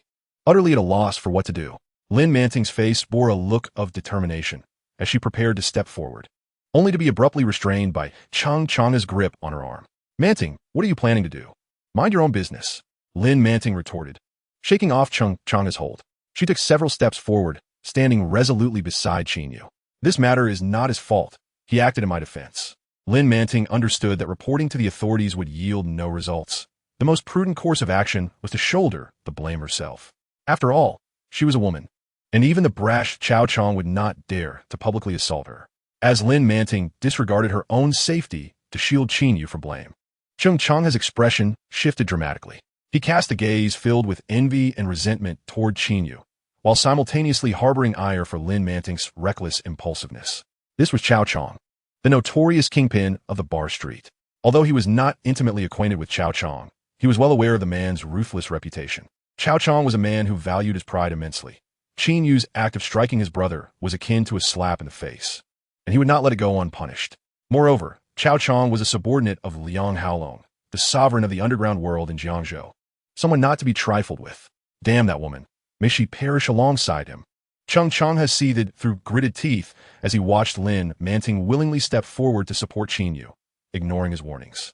Meng Bin stood frozen, torn between his desire to assist Qin Yu and the paralyzing fear that rendered his legs immobile. In his eyes, Chao Chong loomed like a behemoth, an entity far beyond the reach of someone of his stature. With a mere flick of his finger, Chao Chong could obliterate him. When someone dared to speak up amid such tension, Chao Chong raised an eyebrow and turned his gaze toward the speaker, his interest piqued. Before him stood a strikingly beautiful young woman, clad in a dark blazer and a form-fitting skirt, her long, shapely legs accentuated by black stockings. Even someone as accustomed to beauty as Chao Chong found himself internally astonished. She was indeed a vision of allure. Upon laying eyes on Lin Manting, Chao Chong was already contemplating how to claim her for himself. With a grin, he declared, "Since a beauty has come forth to plead for mercy, I, Chao Chong, am not unreasonable. My dear, if you wish for me to spare him, I have a condition. You must stay with me tonight for drinks." "What do you say?" Lin Manting, being astute, discerned the underlying implications in Chao Chong's words. Most present could sense that his invitation extended beyond mere drinking. There was a sinister undertone suggesting something far more illicit. Chung Changhe had anticipated this proposition, his heart heavy with frustration. He was aware that Lin Manting was still untouched. He had originally intended to claim her first, but now it seemed that this tyrant, Chao Chong, might seize that opportunity instead. Lin Manting pressed her lips tightly together, her delicate features etched with gravity. She found herself ensnared in a dilemma, torn between the desire to prevent Qin Yu from suffering at the hands of such a villain and the unwillingness to allow her precious virtue to be tarnished by him. Yet, she was compelled to make a choice. After a tumultuous internal struggle, she suddenly raised her head and looked at Chao Chong, saying, "Very well, I accept your terms." Before she could finish her sentence, a hand gently rested on her shoulder, interrupting her. Lin Manting turned to see Qin Yu, his face adorned with a calm smile, assuring her, "You need not worry about me. A scoundrel like him is no match for my little finger." Chapter 93, A Turn of Events. As soon as Qin Yu's words left his mouth, an eerie silence enveloped the entire bar. The gazes of those present were akin to those directed at a fool. Standing there was no ordinary individual, but rather Chao Chong, the formidable leader who wielded absolute control over the entire bar street. Without his consent, no establishment dared to open its doors. Furthermore, Chao Chong commanded over 20 ruthless subordinates, each a ferocious character, accustomed to bloodshed. In stark contrast, Qin Yu appeared unremarkable, dressed like an ordinary young man, devoid of any notable background or support. How could he possibly dare to provoke Chao Chong? It was tantamount to courting death. "Young man, what did you just say? You claim you can handle Brother Chong with just one finger?" A heavily made-up woman clinging to Chao Chong's arm cast a disdainful glance at Qin Yu, her scarlet lips curling into a mocking smile. I believe you may be mentally unhinged to utter such words in front of Brother Chong. You truly do not understand the gravity of your situation. Brother, this brat is far too arrogant. I shall have him dealt with immediately. Chao Yang, with a swollen face, glared at Qin Yu, filled with malice, and reached for his phone to summon help. Wait. Chao Chong raised a hand to halt Chao Yang. His interest piqued as he scrutinized Qin Yu. You appear unfamiliar. Is this your first time at the bar street? And if it is? Qin Yu retorted nonchalantly. A flicker of malevolence crossed Chao Chong's eyes as he coldly laughed. It seems that some have begun to forget my fearsome reputation due to a lack of recent confrontations. Since this is your first visit, I shall provide you with a memorable lesson, so you may comprehend the consequences of offending me. Chao Chong. As the overlord of the bar street, Chao Chong represented its very facade. Qin Yu striking his brother was akin to a slap to his own face. Should he fail to adequately discipline Qin Yu, his authority would be diminished, and henceforth, who would ever regard him with respect? Noticing Chao Chong's expression darkening, Lin Manting's face paled. She yearned to urge Qin Yu to flee, yet she understood that such a notion was futile. Meng Bin had already been rendered speechless by fear, glancing towards Changha. Changha, you possess extensive connections in Jiangzhou. Think of a way to assist us. The people I know are of my own ilk. How could they possibly be of help? Changha had no intention of intervening, instead displaying a smirk of schadenfreude, eagerly anticipating Chao Chong reducing Qin Yu to a state of incapacity, inwardly reveling, brat, daring to compete with me. Changha, for a woman, this is your fate. The onlookers regarded Qin Yu with pity, shaking their heads in resignation. Chao Yang was notoriously overbearing, riding on the coattails of Chao Chong's reputation as he roamed the bar street unchecked, having toyed with countless girls. Just days prior, a group of high school students had come to celebrate a birthday, and Chao Yang had assaulted one of the girls, only to have a male friend intervene, resulting in Chao Yang breaking his legs in retaliation, an act of extreme arrogance. In truth, most bystanders secretly relished the prospect of Qin Yu teaching Chao Yang a lesson. Yet, to overcome Chao Yang, one must first contend with Chao Chong. Otherwise, it would be an exercise in futility, akin to striking a stone with an egg. As Chao Chong was on the verge of calling for assistance to besiege Qin Yu, a series of rapid and resounding footsteps echoed through the air. The crowd turned to see more than a dozen men clad in black suits, striding in with purpose. At the forefront stood a towering figure, his face marred by several deep scars, a most fearsome sight. Who are you? Can't you see Brother Chong is busy? A heavily made-up woman, entwined with Chao Chong's arm, scolded the newcomers in a sultry tone. Silence. Chao Chong's expression shifted dramatically, without allowing her to utter another word. He raised his hand and delivered a resounding slap across her face. The woman, clutching her reddened cheek, gazed at Chao Chong in disbelief, unable to comprehend the reason behind his assault. Chao Chong had no time to explain. He swiftly descended the stairs and hastened towards the scarred man, bowing slightly while wearing an ingratiating smile. Brother Dao, what brings you to my humble abode today? Who is Brother Dao? Is he formidable? The heavily made-up woman inquired with confusion. Chao Yang, standing beside her, turned pale with fright and hastily gestured for her to be quiet. Sister Lu, lower your voice. He is Scar, my brother's right-hand man, and also the trusted aide of Jiangzhou's Dragon King, Liang Haolong. Is he really Scar? Sister Lu's complexion drained of color. Though Chao Chong was a subordinate of Liang Haolong and the boss of the bar street, he was merely a caretaker. However, Scar was different. He was Liang Haolong's right-hand man, renowned throughout the Jiangzhou underworld, far surpassing Chao Chong in stature. Numerous establishments, including the bar street, fell under Scar's management, with Chao Chong merely being one of his subordinates. Realizing her earlier reprimand directed at Scar, Sister Lu felt her legs weaken, nearly collapsing. It dawned on her that the newcomers were indeed Liang Haolong's men, led by Scar. As the crowd recognized Scar's presence, expressions of horror spread across their faces, and hushed whispers filled the air. So he is Scar? He appears quite formidable. Formidable is an understatement. He exudes an aura of authority. I've heard he was once a mercenary, the kind who has taken lives. Goodness, how impressive.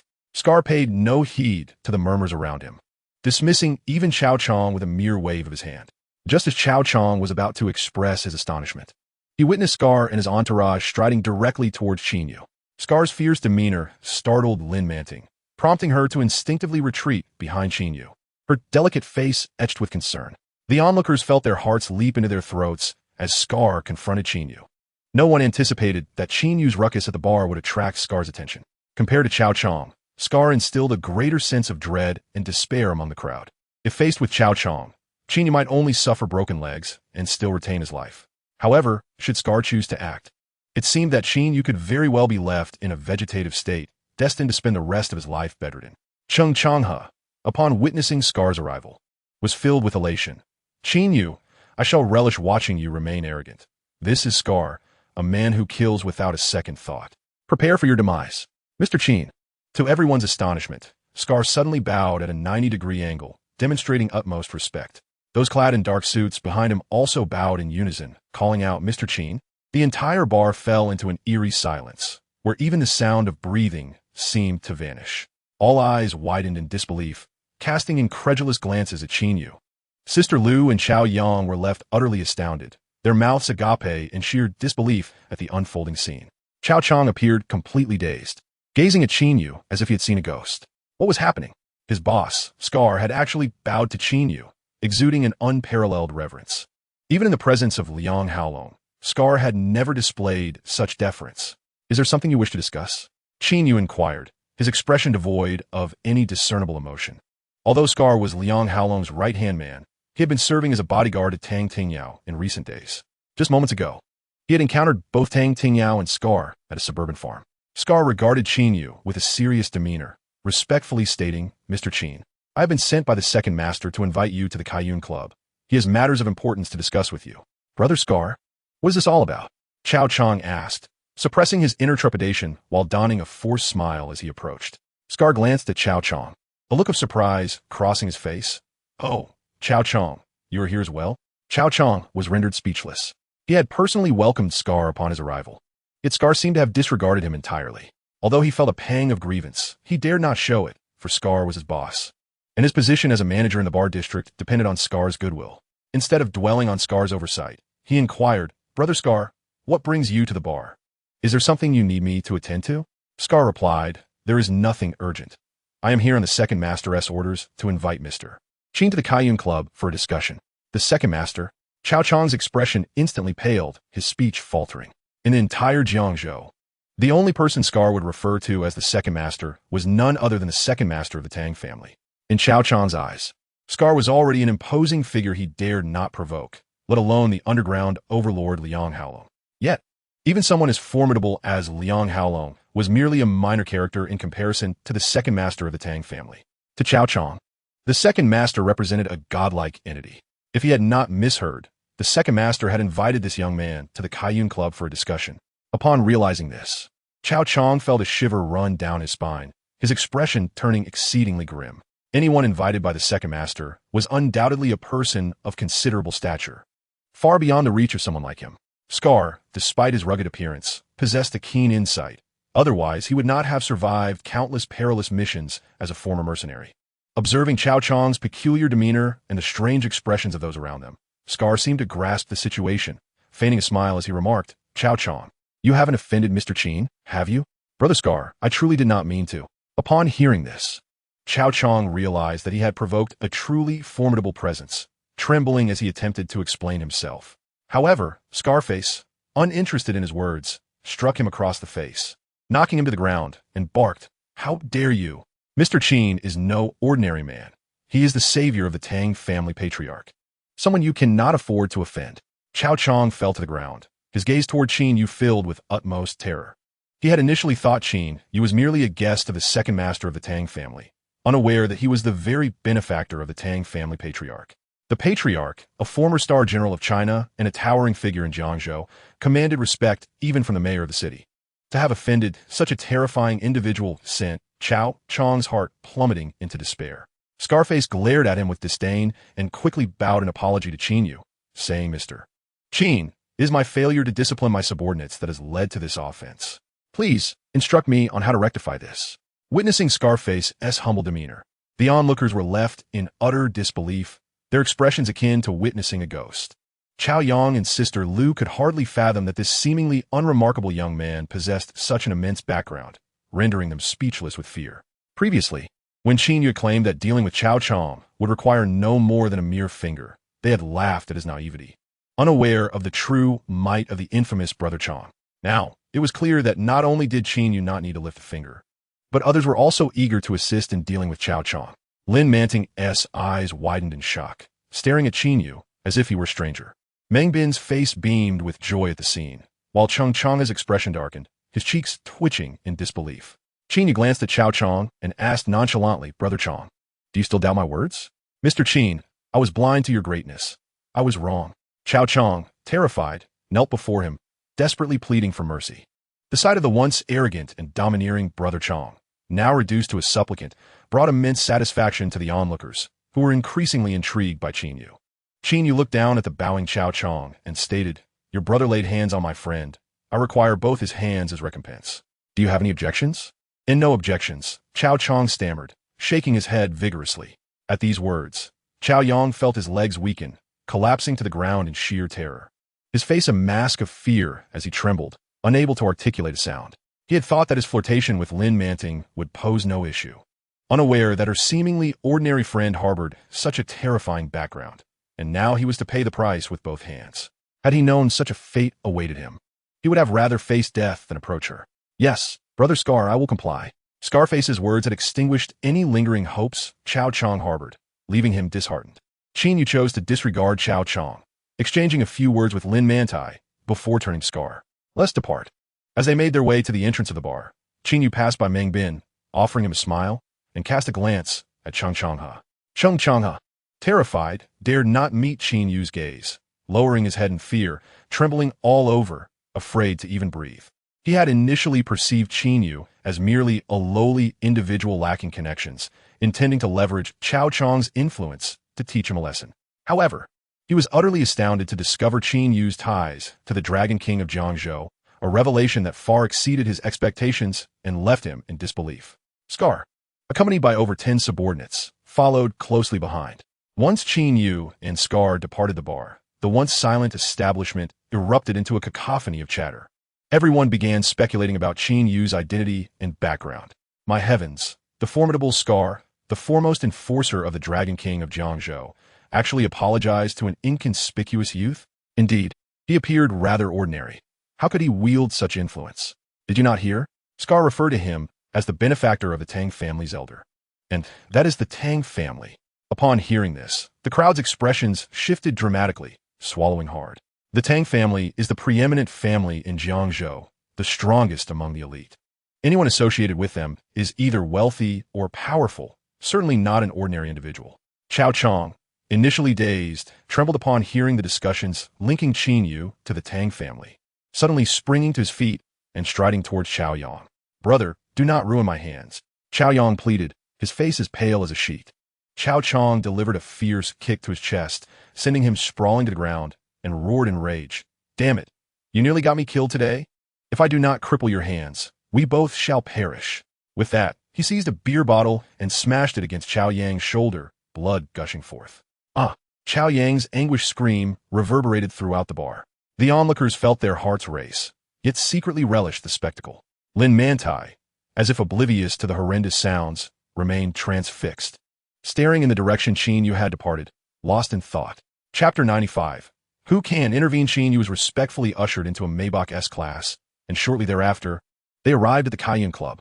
This establishment is a premier venue in Jiangzhou, typically not open to the public, catering exclusively to the upper echelons of Jiangzhou society, where a net worth of at least 10 million is required for entry. As the vehicle pulled up to the entrance, individuals approached swiftly, bowing respectfully to open the car door for Qin Yu. Upon exiting, he immediately noticed several rows of people standing at the club's entrance, with the foremost figures being Chu Shantang and Tang Tingyao, accompanied by Master Yang Qin. "Mr. Qin." Upon seeing Qin Yu emerge, Chu Xingtang and the others hastily approached him. Qin Yu offered a slight smile, greeting them warmly, "Elder Chu, Second Master Tang, Master Yang." In the eyes of Chu Shengtang and the others, Qin Yu embodied a figure capable of wielding grand, mystical powers, a true master of the Tao. Yet, witnessing his courteous demeanor, devoid of any airs of superiority, filled them with immense delight. "Master Tang, you summoned Scar to bring me here. May I inquire about the purpose of this meeting?" After exchanging pleasantries, Qin Yu delved directly into the matter at hand, eager to discern why Tang Tingyao had called him. Tang Tingyao appeared rather flustered as he replied, "Mr. Qin, this is a lengthy tale. Let us discuss it inside." Nodding in agreement, Qin Yu followed Tang Tingyao into the opulent private room of the Tsiyun Club. Given his esteemed status, Qin Yu was seated at the head of the table, while others took their places according to rank. Once settled, Tang Tingyao turned to Qin Yu and said, "Mr. Qin, the reason for summoning you at this late hour is to inform you that we have landed ourselves in quite a predicament." "What kind of predicament?" Qin Yu asked, his expression one of confusion. Instead of answering directly, Tang Tingyao shifted his gaze to Master Yang and said, "Master Yang, as a fellow practitioner in the realm of Taoism, perhaps you could elucidate this matter. From this esteemed friend, I learned that this Master Pei is known as Pei Wan, and he has a brother named Pei Wu. Is this Pei Wu particularly formidable?" Qin Yu interjected. Yang Qin nodded, responding, "Master Qin, while Pei Wu may not possess significant skills in sorcery, he is an unparalleled master in the martial arts community of Jiangnan, and he serves as a patron for the Gao family." Tang Tingyao seemed to recall something, adding, "Indeed, I have also heard that the Gao family's rise to prominence among the three great families of Jiangnan is largely due to this patron." Qin Yu, intrigued, stroked his chin and remarked, "So, this Pei Wu intends to come to Jiangzhou to seek vengeance for his brother?" As a practitioner adept in both martial and mystical arts, Qin Yu was formidable in his own right. He had previously encountered an inner-strength martial artist named Jiang Heng and had gleaned insights into the hierarchy of martial prowess from Tang Xiaoxian. Realizing that his strength was nearly equivalent to that of a peak yellow-tier practitioner. "Indeed, however, he is unlikely to arrive just yet," Yang Qin affirmed, though he added further clarification. "And why is that?" inquired Chu Shangtang, seated nearby. "In a little over 10 days? Qin Yu mused, lost in thought. The time he had given Gao Tianming to gather funds was precisely 10 days, and Pei Wu's period of seclusion was set to conclude at the same interval. This implied that if the Gao family intended to default on their payment, they would likely not adhere to their promise. Should the Gao family fail to remit the funds within 10 days, Qin Yu felt compelled to visit them, ensuring they understood the consequences of their debts. Having reached this conclusion, Qin Yu curiously asked, "Master Yang, how formidable is Pei Wu?" Yang Qin respectfully replied, "According to my acquaintances in the martial arts community, Pei Wu reached the pinnacle of the yellow tier 6 months ago, just a step away from the Xian tier, dominating the entire Jiangnan martial arts scene. After a failed attempt to ascend to the Xian tier, he sustained significant internal injuries. Following 6 months of recuperation, he should now be at the threshold of the Xian tier." "A half step to the Xian tier, you say?" Qin Yu mused thoughtfully. Presently, his cultivation reached the peak of the Qi induction stage, nearly on par with the pinnacle of the yellow tier. The gap between the pinnacle of the yellow tier and a half step to the Xian tier was not vast. Should he employ his sorcery, Pei Wu would likely not pose a challenge. "Mr. Qin, how do you propose we proceed from here?" Fei Wen was left in a state of near death after being beaten by Qin Yu, and Pei Wu would certainly not let this matter rest. He would undoubtedly seek revenge in Jiangzhou, which filled Tang Tingyao with unease. Qin Yu was his chosen confidant, and he could not escape responsibility. Perhaps under normal circumstances, Pei Wu might show leniency due to Tang's family ties, but once he learned of his brother's tragic demise, such considerations would vanish. Qin Yu smiled nonchalantly, stating, "It matters not. Should Pei Wu come seeking me, I have my own means to deal with him." With that, he rose to bid farewell to the others. Observing Qin Yu's composure, Tang Tingyao and the others felt a wave of relief and promptly rose to see him off. "Grandfather, father, this is how the events unfolded." Gao Tianming stood respectfully in the center of the Gao family hall, bowing his head and clasping his hands, resembling a docile lamb as he recounted the day's occurrences. At the head of the hall sat an elderly gentleman in a blue long robe, Gao Tianming's grandfather, Gao Myukin. Beside him stood a middle-aged man, the head of the Gao family and Gao Tianming's father, Gao Ingho. Upon hearing of Qin Yu's counterattack against Pei Wan, their expressions shifted dramatically, revealing disbelief. When they learned that Qin Yu demanded a ransom of 1 billion for Gao Tianming's life, their faces contorted with fury. Gao Ingho slammed his hand on the table and exclaimed, "Who is this wild boy daring enough to extort my family? 1 billion? How audacious! If we refuse to pay, does he really think he can come to our doorstep?" Unlike ordinary families, the Gao family was one of the 3 great families of Jiangnan, possessing unrivaled strength and wealth exceeding 100 billion. They were indeed the foremost among the 3 prominent families of Jiangnan. Traditionally, it was the Gao family that threatened others, and no one had ever dared to extort them. In contrast to Gao Ingho's outrage, Gao Myukin remained remarkably composed, leaning on his cane as he said, though young, "Qin Yu's magical abilities are extraordinary. He wielded thunder and lightning to defeat Master Pei. He is no ordinary individual. Father, what do you mean by that? Gao Mingho, taken aback by his father's assessment of Qin Yu, inquired with concern. Gao Mukin's expression grew serious as he slowly replied, I suspect that if we do not send the money within 10 days, this Qin will undoubtedly arrive at our gates. And it may not merely be a matter of money. Gao Mingho, feeling discontented, retorted, and what of it? We can call the police. I refuse to believe he would dare to commit murder in front of them. Gao Mukin shot him a glance, his voice low and grave. Mingho, have you forgotten who this Qin is? He is a master of thunder and lightning. If he wishes to kill, who could possibly stop him? Upon hearing this, Gao Mingho's complexion changed, leaving him at a loss. As Gao Mukin had stated, Qin Yu was a formidable sorcerer capable of wielding divine powers. If he truly desired to kill, he could do so from a great distance without ever revealing himself. Father, is there truly no way out of this predicament? As the head of the Gao family, one of the three great families of Jiangnan, Gao Mingho had always maintained an air of superiority, regarding no one as his equal. However, at this moment, he felt an unprecedented sense of powerlessness, akin to being a fish at the mercy of the knife. Indeed, regardless of how vast your wealth or how exalted your status, when confronted by those possessing supernatural skills, one can only bow in submission. A glimmer of determination flashed in Gao Mukin's eyes as he coldly remarked, Humph, how can a mere practitioner compel my Gao family to bow down? Remember, we still have a revered protector. Pei Wu, the protector? Gao Mingho exclaimed with delight, his face lighting up with joy. Gao Mukin nodded and continued. Pei Wu is the brother of Master Pei and also serves our family, for both personal and professional reasons. He cannot refuse and will certainly seek vengeance against that Qin Yu. As he spoke, Gao Mukin turned his gaze to Gao Tianming, who stood resolutely in the center of the hall. Tianming, has Master Pei mentioned when Pei Wu will emerge from seclusion? In half a month, Gao Tianming replied. Gao Mukin furrowed his brow, seemingly pondering. Qin Yu had given the Gao family 10 days to gather 10 billion in ransom, and it appeared there was no way to delay until Pei Wu's return. After a moment of contemplation, Gao Mukin made a decision and addressed Gao Mingho. Mingho, you must now mobilize our family connections to gather 10 billion in cash for that Qin. Father, how can this be? Gao Mingho was astonished at Gao Mukin's insistence on paying the ransom. Gao Mukin waved his hand to interrupt him, a cold smile gracing his lips. Rest assured, our family's wealth is not so easily taken. That Qin is merely holding it for us temporarily. Once Pei Wu emerges, he will exact revenge, and at that time, this money will still belong to the Gao family. No one can take it. Father is wise. Gao Mingho's face lit up with enlightenment, his expression filled with joy. Upon learning of Gao Mukin's scheme, Gao Tianming also wore a look of ecstatic delight, secretly cursing, that Qin, enjoy your arrogance for a few more days. The day Pei Wu emerges will be your last. The Gao family's response was remarkably swift. Within 5 days, Qin Yu received a bank transfer notification indicating that 10 billion had been transferred to his account. To him, money had ceased to hold significance, if he wished. Powerful figures like Liang Haolong, Tang Tingyao, Zhu Shengtang, and Tang Zhengrong could serve as his ATMs, easily amassing 100 billion within a day. What he truly desired were the rare and precious medicinal materials. Ever since the agricultural courtyard had issued orders to the powerful figures of Jiangzhou, he had received several rare herbs. To his disappointment, these so-called precious materials were not spiritual herbs, but merely aged common herbs, the oldest being over 30 years.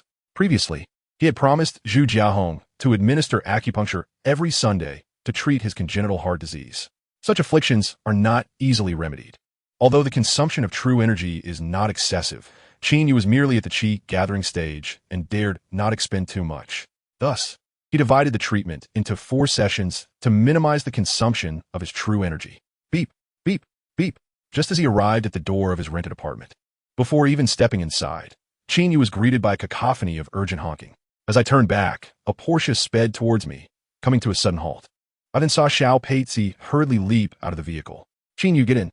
Ru Yan is in trouble. Before Qin Yu could utter a word, Xiao Peizi eagerly grasped his arm and forcibly pulled him into the car. It was only after she started the engine that Qin Yu seized the opportunity to inquire. What happened to Ru Yan? Xiao Peizi's delicate face was clouded with concern as she shook her head slightly. I'm not entirely sure. I heard from Aunt Shuichin that Ru Yan suddenly collapsed in the office. Her body was cold, and she hasn't awakened yet. Hurry, take me there.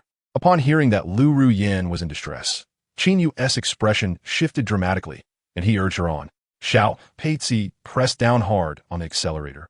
and within 5 minutes, they arrived at the Liu family villa. Qin Yu sprang from the car and rushed into the villa, immediately spotting Liu Ruyin lying on the bed in the bedroom, flanked by 2 others. One was a worried Wang Shuaqin, and the other was a dignified middle-aged man. The man was clad in a gray long robe, exuding the scent of traditional Chinese medicine, clearly a practitioner of Chinese medicine. Before him lay an acupuncture kit, and he was preparing to insert a silver needle into the Chu-Chi acupoint on Liu Ruyin's forehead. "Stop!" Qin Yu shouted, halting the middle-aged man's actions. The man raised an eyebrow, glancing at the intruder, only to find a young man in his 20s, which irked him. Wang Shuaqin's expression changed immediately, scolding Qin Yu. "Can't you see that Dr. Feng is treating Ruyin? Why are you causing trouble? If anything happens to her, I want to let you off the hook." With that, she turned to the middle-aged man, clasping her hands in a pleading gesture. "Dr. Feng, please disregard him and continue your treatment. You must make her awaken. If he proceeds, Ruyin is doomed." Qin Yu stepped forward, his gaze icy. The middle-aged man's expression darkened as he shot a disdainful look at Qin Yu. "Young man, one can carelessly consume food, but one must not speak carelessly. Do you know who I am?" Before the middle-aged man could introduce himself, Wang Shuaqin interjected respectfully. "Qin Yu, this is the esteemed Dr. Feng Pinkai, the owner of the renowned Feng Pharmaceutical Hall in Jiangzhou. His father is the illustrious Chinese medicine master, Mr. Feng Guanyin."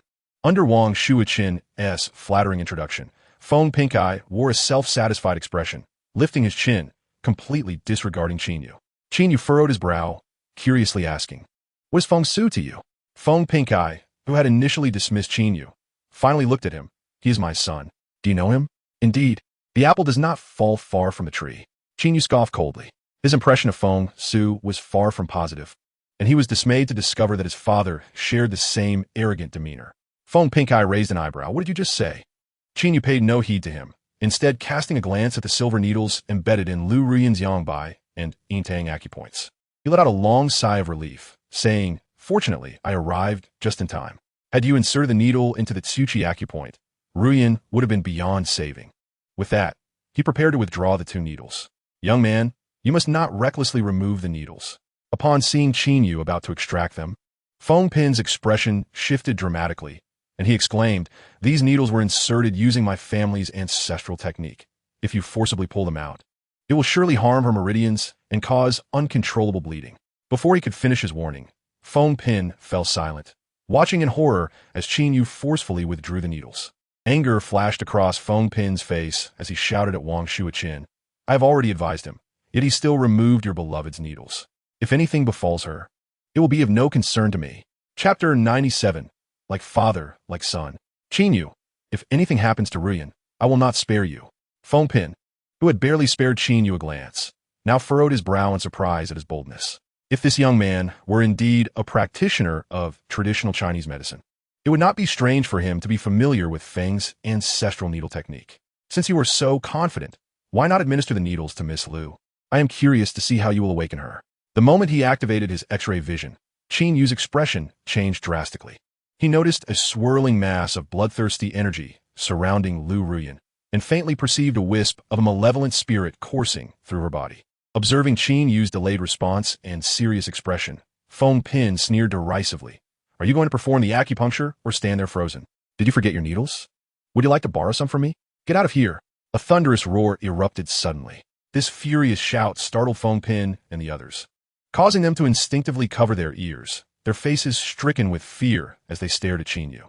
The thunderous cry he unleashed was not merely loud. It resonated on a spiritual level. The malevolent spirit lurking within Liu Ruyin was instantly immobilized, its expression a mix of terror as it gazed at Qin Yu. Overwhelmed with dread, upon realizing that this young man could perceive its presence, the spirit transformed into a streak of red light and attempted to flee through the window. How could Qin Yu allow such an escape? With a swift motion of his right hand, he sent forth a talisman infused with lightning. Crack! A bolt of lightning appeared from thin air, instantly piercing through the spirit, which emitted no wail but was obliterated into nothingness. However, all of this transpired on a spiritual plane, invisible to ordinary eyes. The onlookers could only see Qin Yu casting a talisman that transformed into a flash of electricity before vanishing. Practicing sorcery, Feng Pin finally regained his composure. His face twisted in contempt. "Young man, Don't tell me you believe that simply waving a talisman will rouse Miss Lu from her stupor? That would be utterly laughable. What on earth are you trying to accomplish, Qin? Wang Shuaqin, her heart heavy with concern for Lu Ruyan, chastised Qin Yu sharply. What nonsense are you up to? I am saving her. Qin Yu replied coolly, glancing at Wang Shuaqin. As he spoke, he produced a silver needle and deftly pierced the upper star point on Lu Ruyan's body, infusing her with strands of genuine energy. Observing Qin Yu's theatrical display of acupuncture, clumsily executed, Feng Pink-Eye scoffed, I expected you to demonstrate some earth-shattering and ghost-weeping acupuncture techniques. Yet this is your method? Even the apprentices at my pharmacy perform better.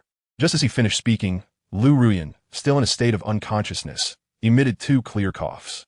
Her long eyelashes fluttered, and she opened her beautiful eyes, gazing in astonishment at Qin Yu. Ruyan, you're awake. How wonderful! Wang Shuaqin exclaimed, her face lighting up with joy as tears of happiness streamed down her cheeks. What is happening? Feng Pink-Eye stared at the awakened Lu Ruyan. Disbelief etched across his face. Lu Ruyan surveyed the room and noticed Wang Shuaqin wiping her tears. Confused, she asked, Mom, Qin Yu, what happened to me? Ruyan, you fainted in the office, and it was Qin Yu's acupuncture that revived you, Xiao Peizi interjected. Upon hearing Xiao Peizi's explanation, Lu Ruyan recalled fragments of the event and looked at Qin Yu with gratitude. Thank you. I'm just relieved you're all right. Qin Yu replied with a smile. Kid, I want to challenge you to a medical duel. Just as Qin Yu was about to explain the cause of Lu Ruyan's fainting, Feng Pink-Eye's loud voice interrupted. Qin Yu glanced at Feng Pink-Eye, shook his head slightly, and said nonchalantly, truly, like father, like son. Your son Feng Su has said the same to me. I maintain my stance. I will not engage in a medical contest with you. What are you afraid? Feng Pink-Eye boasted, holding his head high with pride. Before Qin Yu could respond, Xiao Peizi interjected, Dr. Feng, Qin Ji's medical skills are not for comparison, but for healing and saving lives, so he will not compete with your family. Hearing Xiao Peizi's words, Qin Yu nodded in approval. That was precisely his sentiment. He added, hasn't the esteemed elder Feng Guanyin, a renowned practitioner in Jiangzhou, imparted such wisdom to you both? The moment Qin Yu spoke, Feng Pink-Eye's expression darkened, alternating between red and pale. Since his childhood, when he began studying medicine, Feng Guanyin had instilled such principles in him. To think that after many years, having become a skilled practitioner himself, he would be schooled in this manner, especially by a young man of similar age to his own son, was difficult for him to bear. Yet, being experienced, Feng Pink-Eye quickly regained his composure and elevated his tone. Indeed, traditional Chinese medicine should not be a means of comparison, but rather a platform for mutual exchange and learning to enhance one's skills. I speak no falsehood, do I? Qin Yu sneered softly. Such fine words. Your desperate desire to compete with me merely aims to assert that the Feng family's medical prowess is unparalleled. As Qin Yu unveiled his true intentions, Feng Pink-Eye's expression stiffened momentarily before he regained his composure and declared with pride, the medical prowess of the Feng family requires no validation. Who in Jiangzhou does not know of our exceptional skills? Even when looking across Jiangnan, we stand out. In light of this, there is no need for further competition. You may leave, as I have matters to discuss with my wife. Qin Yu, disinterested in prolonging the conversation with Feng Pink-Eye, cast a glance at the middle-aged maid standing nearby and instructed, see him out. Yes, sir, the maid replied, bowing slightly to Qin Yu before gesturing towards Feng Pink-Eye. Dr. Feng, please this way. It was only at this moment that Feng Pink-Eye realized that the seemingly unimposing man before him was, in fact, the son-in-law of the Lu family. With a cold scoff, he swept away his sleeves and departed. Dr. Feng, please wait, Wang Shuaqin exclaimed, her expression shifting to one of alarm as she hurried after him. To you, he may be a renowned physician, but to me, he is merely mediocre. Qin Yu, possessing the medical heritage of the Golden Light Man, found Feng Pink-Eye utterly unimpressive.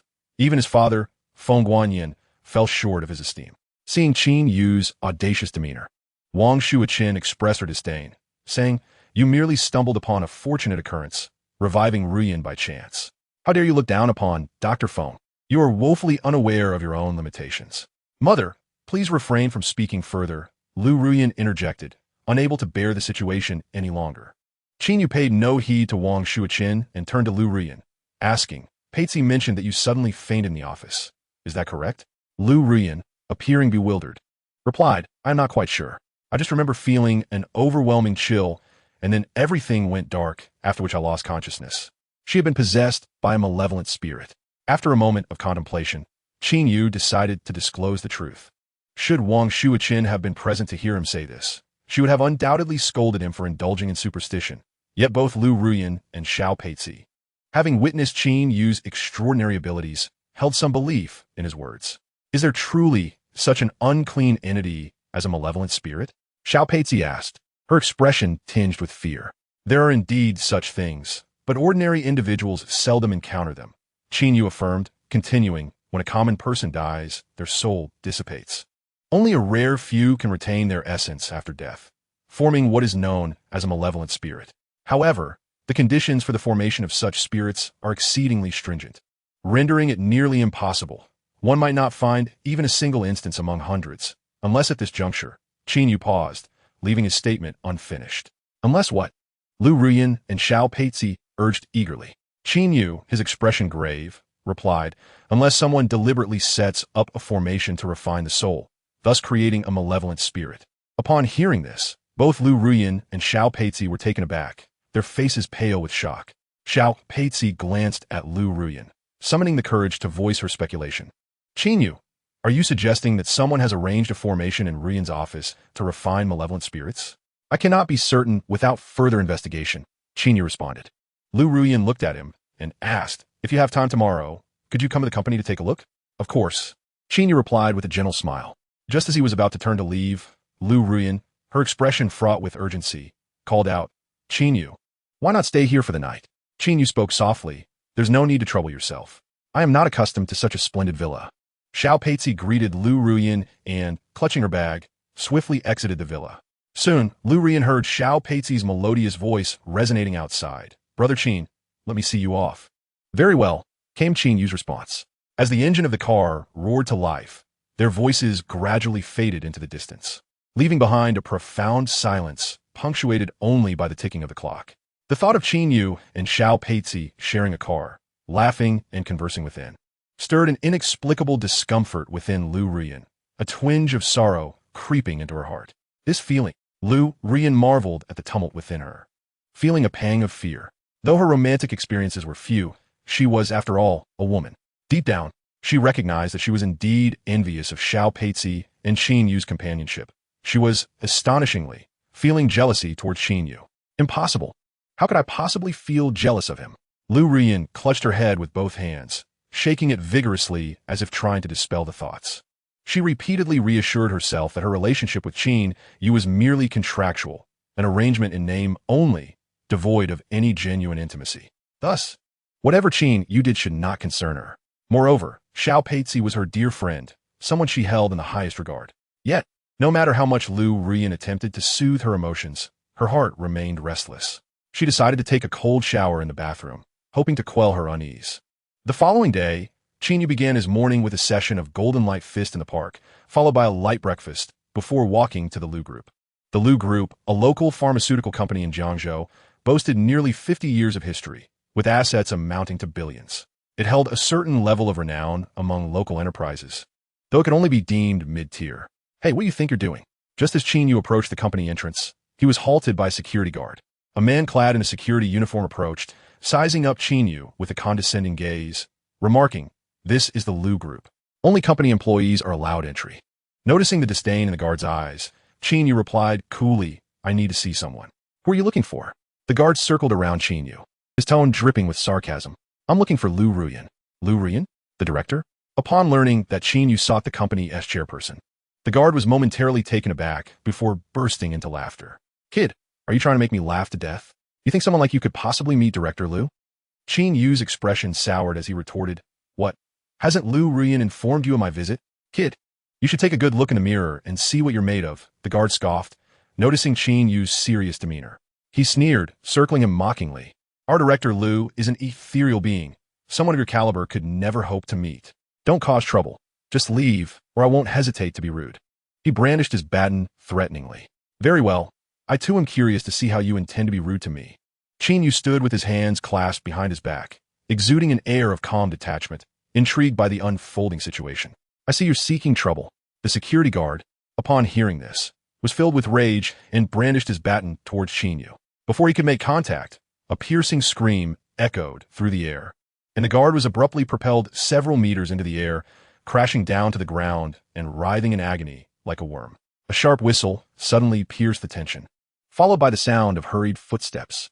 A dozen uniformed security personnel rushed forward, their expressions wary, brandishing their batons as they encircled Qin Yu. "Captain!" This brat attempted to force his way into the company. I tried to stop him, but he ambushed me. The guard who had initially tried to restrain Qin Yu struggled to his feet and reported to a dark-skinned, middle-aged man beside him. The man scanned the guard and then turned his gaze to Qin Yu, coldly demanding, "Who are you? Are you unaware that this is the Liu group?" The security captain was tall and imposing, with a dark complexion and piercing eyes, his muscular physique straining against his uniform. Clearly a formidable presence. Qin Yu merely glanced at him and replied nonchalantly, "I stated that I am here to find someone, yet he refuses to believe me and seeks to drive me away. Should I simply allow him to chase me off?" The captain furrowed his brow, looking towards the guard. The guard hastily explained, "Captain, this guy claims he is here to see Director Liu. Just look at him. He hardly seems qualified to meet Director Liu. I feared he posed a threat to her, which is why I intervened." "Good work." The captain nodded in approval before turning to Qin Yu. "You claim to be looking for our Director Liu, but do you have any proof?" With a bemused smile, Qin Yu countered, "May I inquire, when you visit your wife, do you require proof?" "Of course not," the captain replied, momentarily taken aback by the question. Qin Yu smiled. "Then it is quite remarkable that you do not need proof to see your wife. Yet I must provide proof to see my own spouse? Your wife." The captain's expression shifted to one of astonishment, quickly followed by indignation. He bellowed, "You insolent brat! How dare you insult our Director Liu? With your kind, you wouldn't even be worthy to carry her shoes. Attack him!" At the captain's furious command, the security personnel raised their batons, ready to pounce on Qin Yu. Yet, he stood there with a smile, seemingly unfazed by their hostility. "Stop!" Just as a confrontation was about to erupt, a clear and commanding voice rang out. The guards' expressions changed instantly as they turned to see the source. Standing at attention and bowing respectfully, Chairwoman, it was Liu Ruoyan who had intervened. She had heard from her secretary about the commotion at the company entrance, where someone was attempting to force their way in and was being restrained by the security. Fearing it might be Qin Yu, she had hastily left her work to come to the scene. The captain quickly approached her, his demeanor respectful. "Chairwoman, there is an ungrateful fool trying to force his way into the company. But rest assured, as long as I am here, no one will disrupt the peace." Without acknowledging the captain's zealous assurances, Liu Ruoyan walked past him, directly approaching Qin Yu. Qin Yu observed Liu Ruoyan with keen interest, half jokingly and half seriously remarking, "Director Liu, today marks the first time I have encountered the notion that a husband must provide proof of his relationship with his wife. I would appreciate it if you could take the time to furnish me with such a document, as I would prefer not to engage in any altercations with your staff upon each visit." Liu Ruoyan, whose countenance was already delicate, blushed a charming shade of red at Qin Yu's public jest, rendering her cold and proud visage even more enchanting. However, her composure was remarkable, and the fleeting blush vanished almost instantaneously, visible only to Qin Yu. "How dare you speak to Director Liu in such a manner? Are you seeking your demise?" The head of security, witnessing Qin Yu's flippant demeanor, was incensed and rushed towards him. Liu Ruoyan cast a glance at the security chief and admonished in a soft yet authoritative tone, "What are you doing? He is my husband. Stand down." The security chief was momentarily stunned, disbelief etched across his face. The remaining security personnel stood frozen, unable to comprehend the scene unfolding before them. Liu Ruoyan pointed towards Qin Yu and declared to the assembled guards, "This is my husband, Qin Yu. From now on, when you see him, treat him as you would treat me. Do you understand?" "Igriagis." The security chief snapped back to reality, nodding vigorously. Liu Ruoyan dismissed the guards from her thoughts and turned to Qin Yu, stating, "Let us proceed to my office." As Qin Yu followed Liu Ruoyan towards the company building, he sighed in resignation as he passed by the security chief, saying, "I had mentioned before that she is my wife. Why is it so hard for you to believe?" Once Qin Yu and Liu Ruoyan's figures disappeared within the building, the security staff erupted into animated chatter. "Liu Jing is the goddess of our company. How did that guy manage to win her over? That's incredible. Do not underestimate him. He could very well be the scion of a prominent family, playing the role of a commoner to deceive us." The security guard who had previously been knocked over by Qin Yu was left in a daze. He had assumed Qin Yu was merely a drifter seeking trouble, never imagining he was indeed Liu Ruoyan's husband. If Liu Ruoyan had not confirmed it herself, no one would have believed that a goddess and an ordinary man could be united as husband and wife. The disparity was simply too vast. Though they were unaware of Qin Yu's background, The security personnel were inclined to believe that he had risen from humble beginnings to claim Lu Ruyan, becoming a victor in life. With this thought, they felt a mixture of envy and admiration for Qin Yu, secretly wishing that such fortune might also befall them. At that moment, Qin Yu and Lu Ruyan had already entered the chairman's office. As he stepped inside, Qin Yu immediately sensed an air of danger and activated his perceptive vision, revealing a malevolent array concealed within the office. Who arranged these 3 vases? Qin Yu inquired, gesturing towards the 3 vases positioned in the corner of the office. Each vase stood half a person's height, adorned with white and blue patterns, and etched with a vivid red design, reminiscent of a drunken calligrapher wildly dashing ink across the canvas. While these red patterns might appear artistically appealing to the untrained eye, to Qin Yu, they were unmistakably not mere calligraphy, but rather incantations. The vase bore inscribed incantations, transforming from a mere ornament into a formidable talisman. Arranged in a triangular formation, the 3 vases occupied the 3 positions of Can, Dui, and Zhun within the Bagua, thus forming a sinister array of dark energy. Such a formation exuded a heavy aura of Yin, rendering it susceptible to the intrusion of malevolent entities. Lu Ruyan, previously possessed by a malevolent spirit, was a victim of prolonged exposure to this cursed array. Upon Qin Yu's inquiry about the 3 vases, Lu Ruyan furrowed her delicate brows and replied, "These vases were procured through someone I know. Is there a problem? Did you personally select them?" Qin Yu inquired with curiosity. "Not exactly. It was Vice President Zhou who handled that," Lu Ruyan explained. At this revelation, Lu Ruyan's eyes suddenly sparkled with realization as she fixed her gaze on Qin Yu, then abruptly turned to her assistant and commanded, "Fetch Vice President Zhou. I need to speak with him." "Yes." The assistant nodded in acknowledgement and swiftly departed. Before long, there was a knock at the door, and a man clad in a deep blue suit entered. He appeared to be around 40 years of age, with a keen expression that hinted at his astuteness. It was Zhou Kongwei, the vice president of the Lu Corporation.